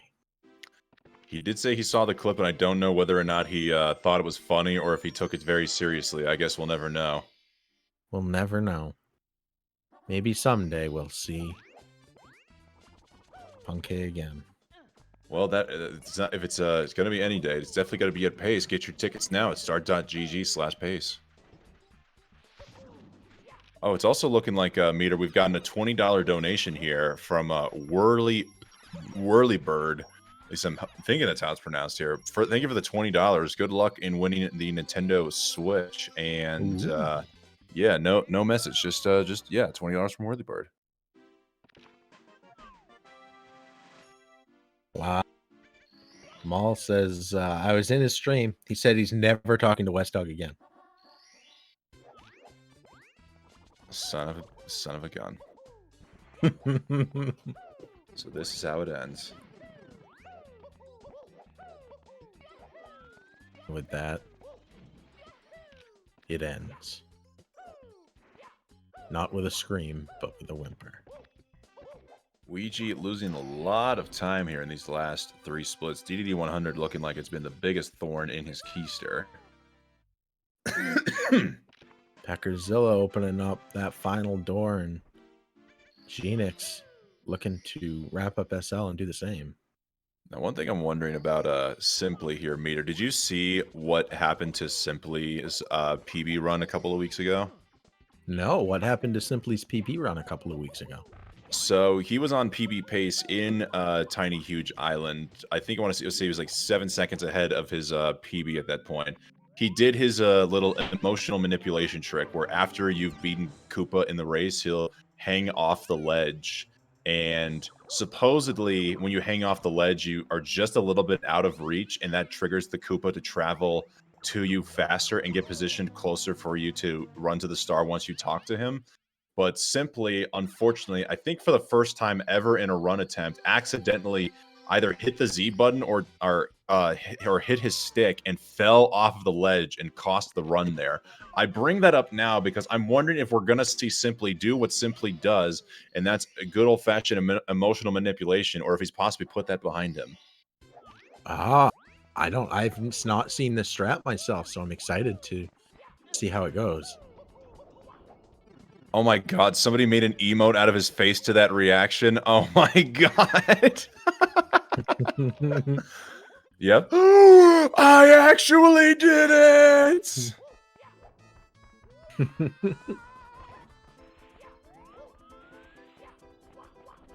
Well, we're about to find out. Yep. Press Zelo, bro. No, please, Definitely please, doing it. please. Oh, thank God. That made him so fast. Oh my goodness. Oh God. Poor West Dog. How did he get a minus 137? Was that in his PB that he did that? Or his event PB? His event. He didn't. No, not his event PB. This is. I don't know how he lost that much time in his event PB. He must have taken a death somewhere, but I don't remember what happened. The incident, the emotional manipulation incident happened in a just during 120 runs on stream. He did die in event PB. Okay, died in 100. Died at the end of 100. Mm-hmm. Oh wow. See, Ouija's struggling to get on the ramp there. Ouija is just having a little bit of a Mario meltdown right now, just losing time a little bit after little bit.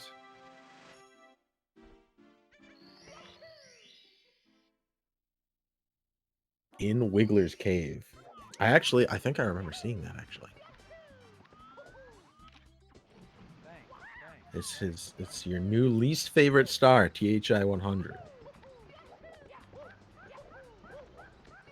What is your second least favorite star? Oh God! All right, we've got the TTS coming through. I feel it coming. I feel it coming. It's coming. This is the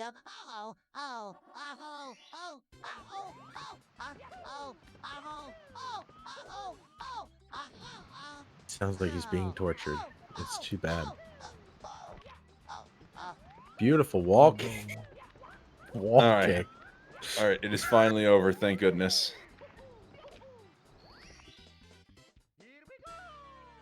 Hopefully nobody gets any more good ideas, and you know what? I've probably already ruined it by saying something.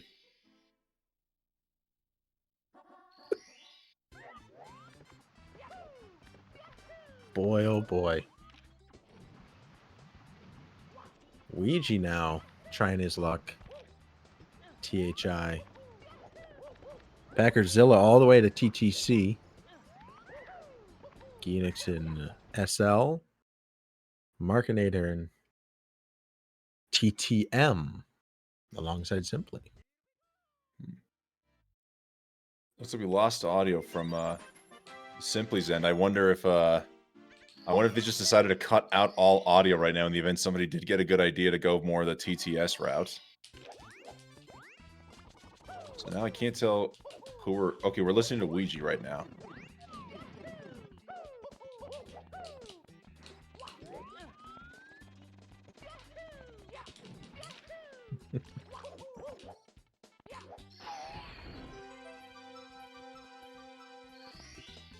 No matter how much you script these events, it's still live. Mm-hmm. Except for chat, that's pre-recorded. Everything is pre-recorded. This is all scripted. Why do you think the Punkei curse happened so perfectly timed? Because I have the script in my hand, you fools. Oh man, you got me good. Mm-hmm. Was that my line? Yes, perfectly. We were looking for a little bit more of a shocking tone, but you know, you nailed the audition. Oh wow. I didn't even get the right tone and I nailed it. Heck yeah. Like, that was just actually bullshit. All right, now we're getting some great language here from Luigi. PB is 135, 138, 15. Yeah, simply, people are asking if he's on actual PB pace. I don't think this is actual PB pace. He is PB capable according to best possible time, but I'm going to guess that he's not on actual PB pace. He is crushing his event PB pace right now, though, as we are maybe getting ready to see an ad break because the stream has come to a halt. And, yep. If Simply gets an actual PB, I will donate $1. It says Combustible Mon. You know, I'll double down on that. If Simply gets an actual PB, I will donate $2. Whoa, I'll donate $3. Phew, I said it before. I have to donate a lot.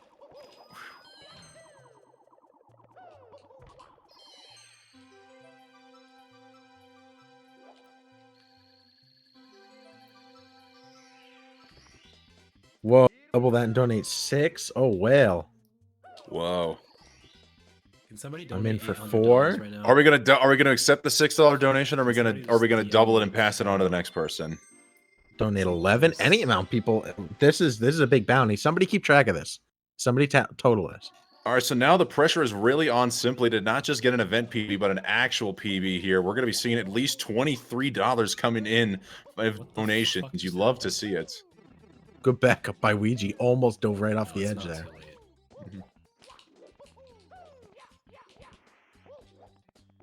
Oh, not quite clipping in the mountain. Does get it that go around. Oh my. Apparently, Simply's actually 3 seconds behind his actual PB going out of Tall Mountain.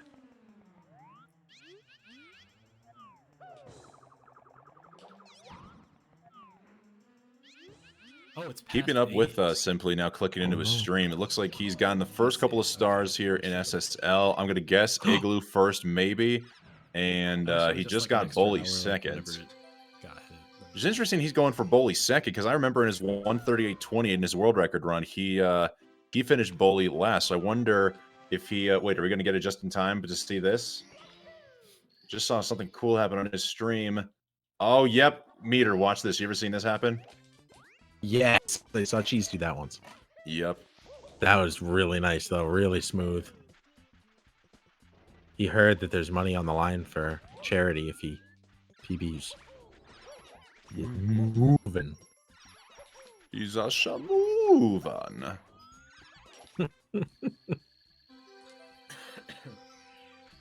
Markinator! He was What happened freaking to out Markinator? there. Did he get the Oh Igloo no! clip too? No, he was freaking out trying to get into it. It just like kept bouncing him back. Oh, Simply not getting the clean head. Unfortunately, getting bonked on the wall, so having to back it up here, but relatively quick.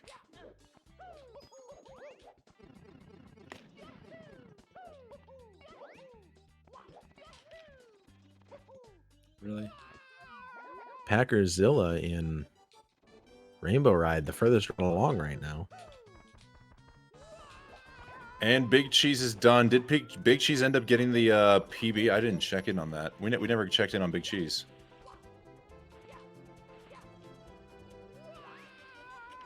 Oh, it looks like they're done broadcasting. So, I guess GG's to Big Cheese. I don't know how the day ended up for them.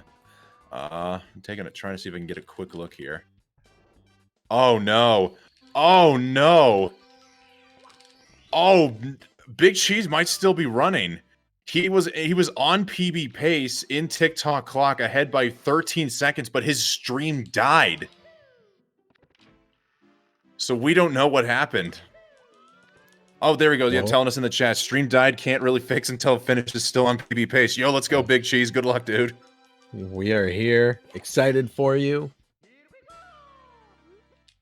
No more typing in chat, just winning. Yes.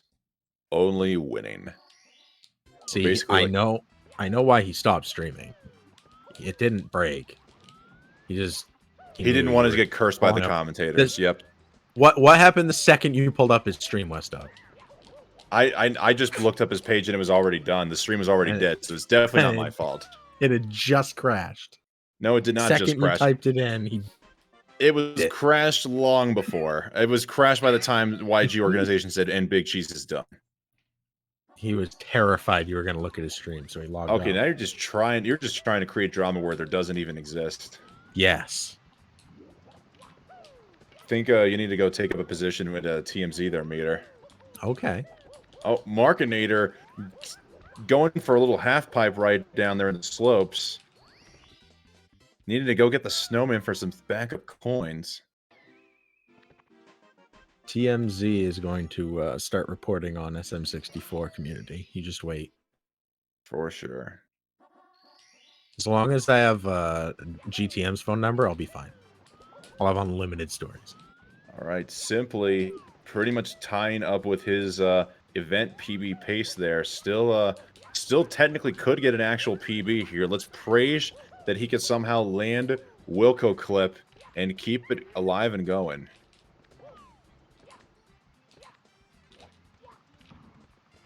Ah, Sag.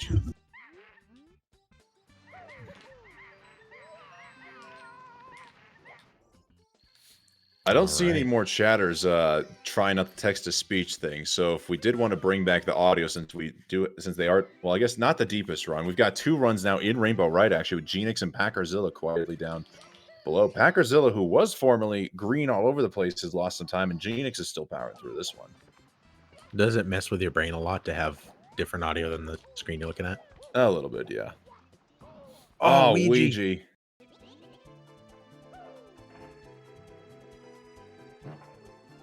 Hackerzilla finishing up the auto scroller.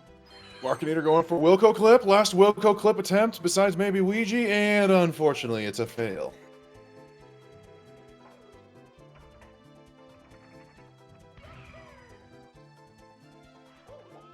Oh, wow. Oh, he missed the 6th red coin.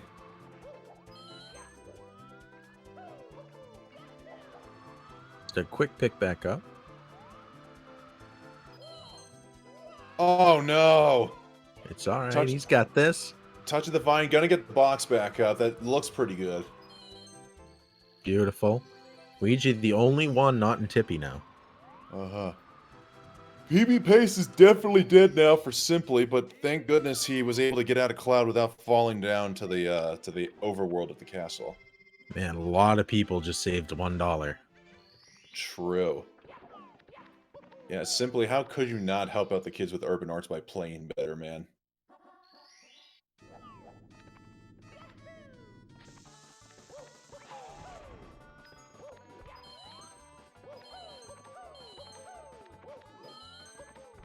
Nice quick kicks. Packerzilla getting ready to close up Rainbow Ride as Genix is taking a magic carpet ride. Simply is messing up these wall kicks. There it is. Double back up. Oh. Yeehaw.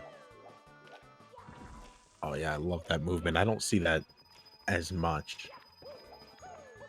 Or maybe I do and I just don't notice it as much. Meter. No, Yeah. never mind. I'm not going to speak my thoughts.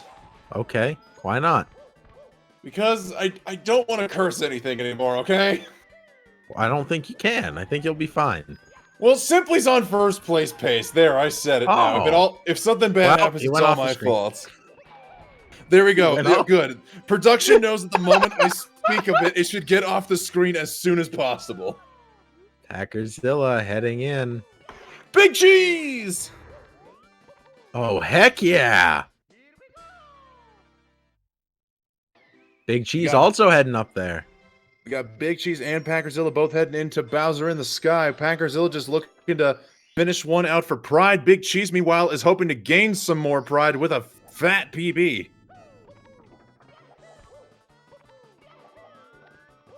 So I think we're still hearing audio from Simply Stream at the moment. It's all right. Keep Packerzilla in our eyes. Big Cheese has such a dark stream. They really do. Oh, little burn. Get a sprint up there. You know, I think the problem is that because he's such a big cheese that the cheese is possibly blocking out the light source, so we're seeing it to be darker than what it actually is. Yeah. Big Cheese is actually sitting right beside Liam, and that's why there's no light in Liam's room either. I see.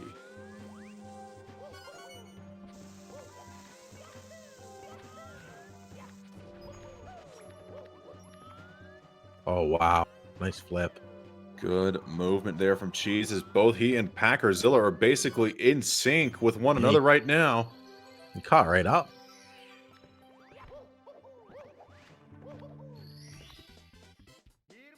The name of Cheese, the lighting of Liam.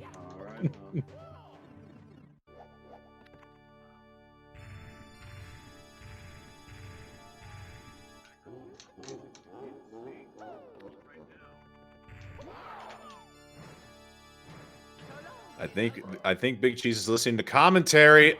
I think I heard our voices in the background right as I'm seeing him. He's going to miss the first throw. Packerzilla with a short on the second. One from quick Big pick back Cheese. up. Throw Come on, straight. Cheese!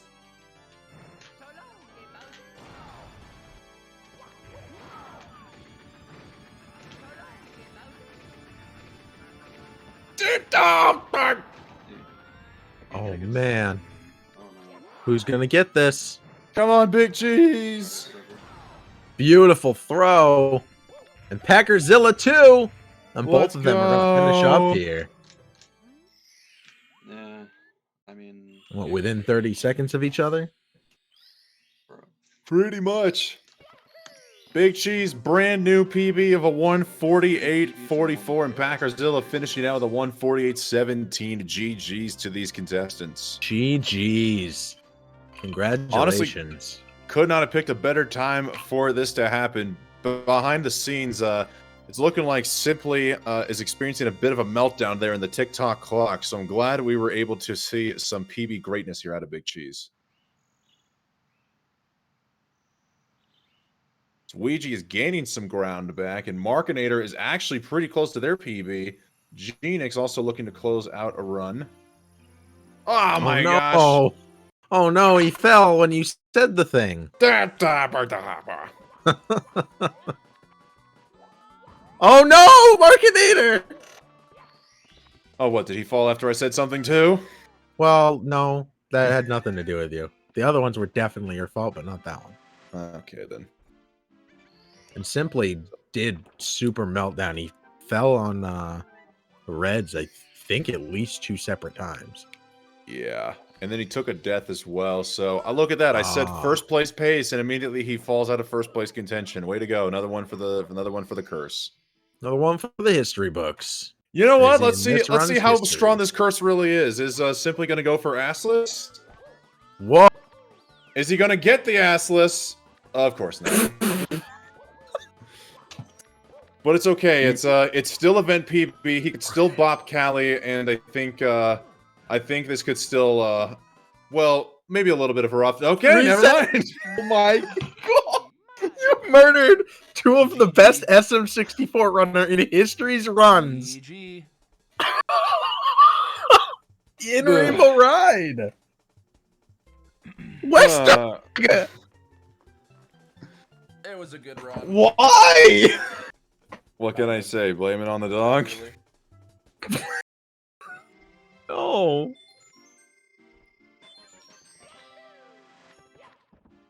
I can't believe you said, let's see how strong this curse is. Simply can still, and then he lost the entire run. Serious right now, dude? Oh my god. god. Oh my god. Yeah, Ouija, apparently we are pretty serious right now, dude. It's actually horrifying what just happened. It's pretty incredible. Like, can we just admire the fact that, like, what are the chances?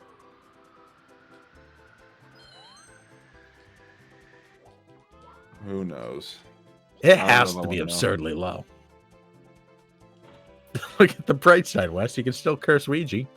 Well, instead of cursing Ouija, you might have just cursed Genix and just think that they're gonna maybe not make this long jump. All right, good. The curse doesn't exist. No, that just proved it. As long as nothing bad happens to Genix before the end of this run, the curse will be dead. All right. Well, I guess that's not gonna happen. And Ouija fell out of the cloud. Well, 5th place. And Alright. I'm gonna. Yep, he's officially done. So now we've only got Markinator and Genix left. Genix is now going to finish his run with 3 throws. Let's see what his event PB is. I think he might. I don't know if he's comparing against actual PB or event PB. I don't see a time for Genix on the board here today thus far. So yeah, this is just him looking to close one out for the entire weekend. Looking like his PB is a 145. 35, 148 potential. If Genix can just hit this final throw, windup is good. Beautifully done. And Genix bombs that turtle. Genix finished a run. Let's go. Woo! Like, Curse only applies when the splits are green. Apparently so. Go figure, huh? Makes sense. Well, GG's. GG's to Genix. End of West Dog's name to Genix. All right, and now we've got Markinator, who was our final run of the day, losing quite a bit of time there in the clock. Looking like he's just gonna cruise through Rainbow Ride, even though he's well. Oh my god, I'm so tired. You sound tired, West Dog. Yes. Even though Markinator is well past the potential for a PB, he still just wants to get a run completed for the weekend as well. Good for him. I fully support a little bit more Mario.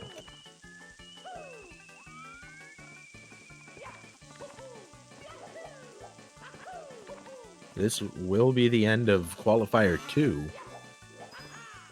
One more qualifier to go. And then we will total up the points from the 3 qualifiers, and that will decide who makes it to pace. Yes, true. The run GG has been a little bit buggy, so it's hard to tell what all the official times are. I do want to make sure that Taki VT gets credited with their 142.18 that they got the last qualifier as well for their points on the board. So I'd love to, as much as I'd love to give an official standings, it's really hard to tell right now until we get all verified, or until we get all runs verified. But if I'm at least in no particular order right now, Meter, it's looking like we've got Liam, Callie, Marlene, and Punky at least within the top 4. I think 5 through 7 are still up for grabs in the final qualifier next month. It's definitely good to hear that we're gonna. I wonder what that must feel like, knowing going into it that you are pretty much already clinched. Let me actually correct that, because I forgot Marlene's 139 was invalidated because they were having some issues with their capture card, so the entire run was not captured, and therefore it got invalidated. So if they had their 139 on the board, I'd say they'd probably be in the top 4, but because they did fall to number 9 with only a 140, I think, yeah, just Liam, Punky, and Callie are basically guaranteed for the top 3. Liam is definitely in first, but I don't know who gets second and third between Punky and Callie, respectively. Taki in chat. How's it feel to have a top 7 time in this qualifier? Oh, yo, what's up, Taki?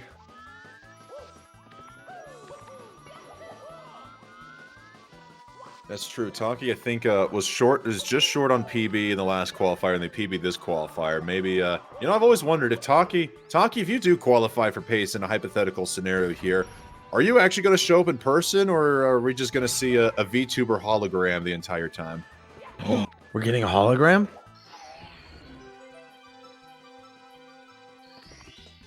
Ron Cena saying it's Mario Sunday. It is Mario Sunday. It is. Like that song that Markinator did? Yep. That's true. Beast Assassin is also on the cusp. 8th has 16 points and can only get 30 in the third heat. So anyone with 36 plus points is automatically in, and that's only Liam. I wonder what it's like to just do 2 hour. I wonder what they mean by I wonder what they mean by they can get only 30, because technically first place could get 20 points. So yeah, 20 onto 16. That's still 36 plus points is automatic. So yeah, okay, I see what they mean there. Yeah, so yeah, Liam is the only one with over 36 points. That's because he's finished first both times in the qualifier so far. So Liam is a guarantee. Fight for 7th here is super crazy. Mark, no. No. This stage has murdered a lot of these final runs. Almost as many as West Dog himself. Oh my god. But all the murdering happened in Tippy, so is it actually even my fault, Meter, or is it because of Tippy? Or maybe even a combination of the two? Yeah, you're an accomplice. I should just never be allowed to commentate in Tippy whatsoever. This is what I'm getting. This is, I think, what we're getting at here. We'll have a Tippy commentator come in. It's like a DH. Yeah.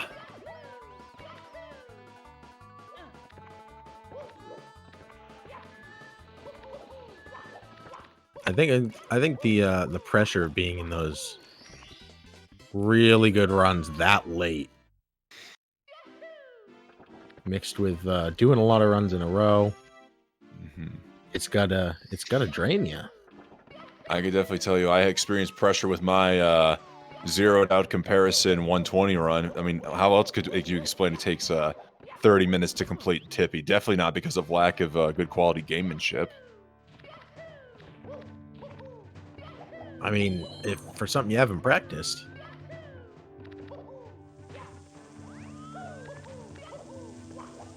Well, somebody who has practiced a lot here, Markinator 99, probably put in at least 99 hours of practice to this game, I would hope. Let's see if he closes this one out strong.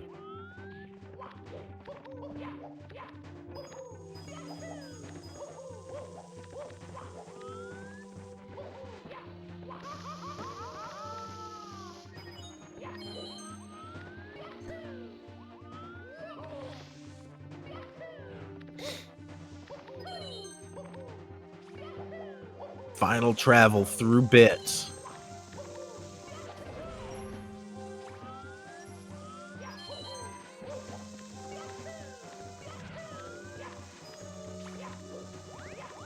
Get your prediction for exact final time for Markinator in the chat.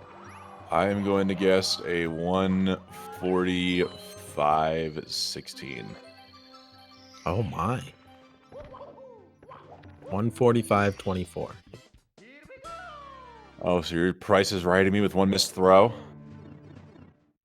Sure. I have no idea what the timings on any of those things are. I think one missed throw is the same as losing 7 or 8 seconds. So we'll just see how these throws go here for Markinator. There's one. Beautifully done. 2 is wide left.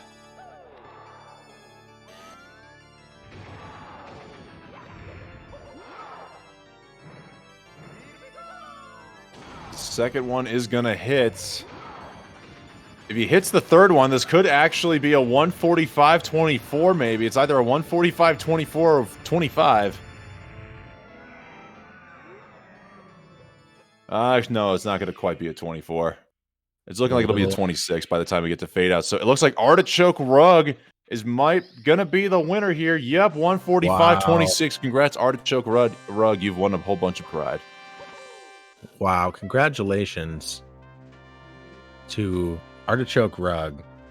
Really playing clutch right here at the end.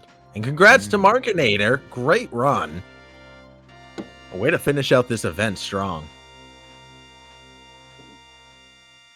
GG's to the 99th greatest Mario 64 player out there, Markinator. At least I'm assuming that's what the 99 stands for.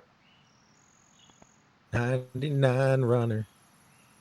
I'm not. I don't know if that's copyright or not, so I'll stop there.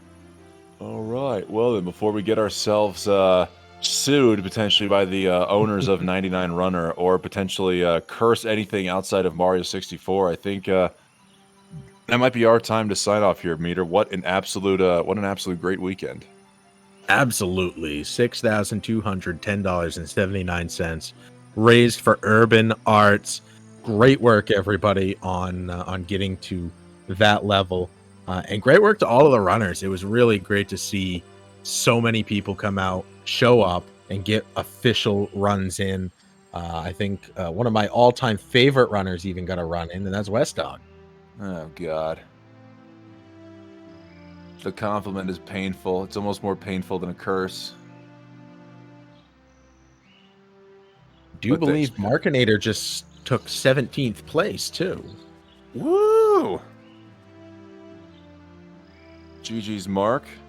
Yeah, well, do you have the standings up? Would you be willing to read those? Yes, sure. I don't know how many runners were actually participating, because I do know there are some runners who may not have had Run GG active, or may have bugged out. But the way the standings are looking at this moment, we've got Beeve. It's Beeve in 15th place, Cobra in 14th, Cryptic in 13th, Smow in 12th, Cheese in 11th, Kano in 10th, Marlene in 9th, Beast Assassin in 8th, Taki VT in 7th, Turya in 6th, Ouija in 5th, Simply in 4th, Callie in 3rd, Punke in 2nd, and Liam in 1st for this heat. And I'm hearing there's a total cumulative points in the standings tab. Yeah. The way the pace qualification does work is that you get cumulative points over the 3 heats here. This is heat 2, so now this is where we really get to see who's going to be going to pace. Liam is the only person who is absolutely locked in there, as we did read there in the chat, as looking like you need at least 36 points to qualify when 8th place, or at least that's the most 8th place could theoretically get. Liam has got over that right now. Punky and Callie looking like they're in a strong position right now, with both of them finishing top 5 in these first couple of heats. Cheese and Marlene finished a little bit lower on the standings this go around, but are still probably standing pretty in the standings. Simply might also be a near lock-in too. He was number 6 in the first heat, and he's number 4 this go around, so he might be a near lock-in as well, as long as he participates next week. But looking like that those 6th and or 7th final spots might be a battle here between Turya, Beast Assassin, and Taki VT, with maybe some Kano thrown in there.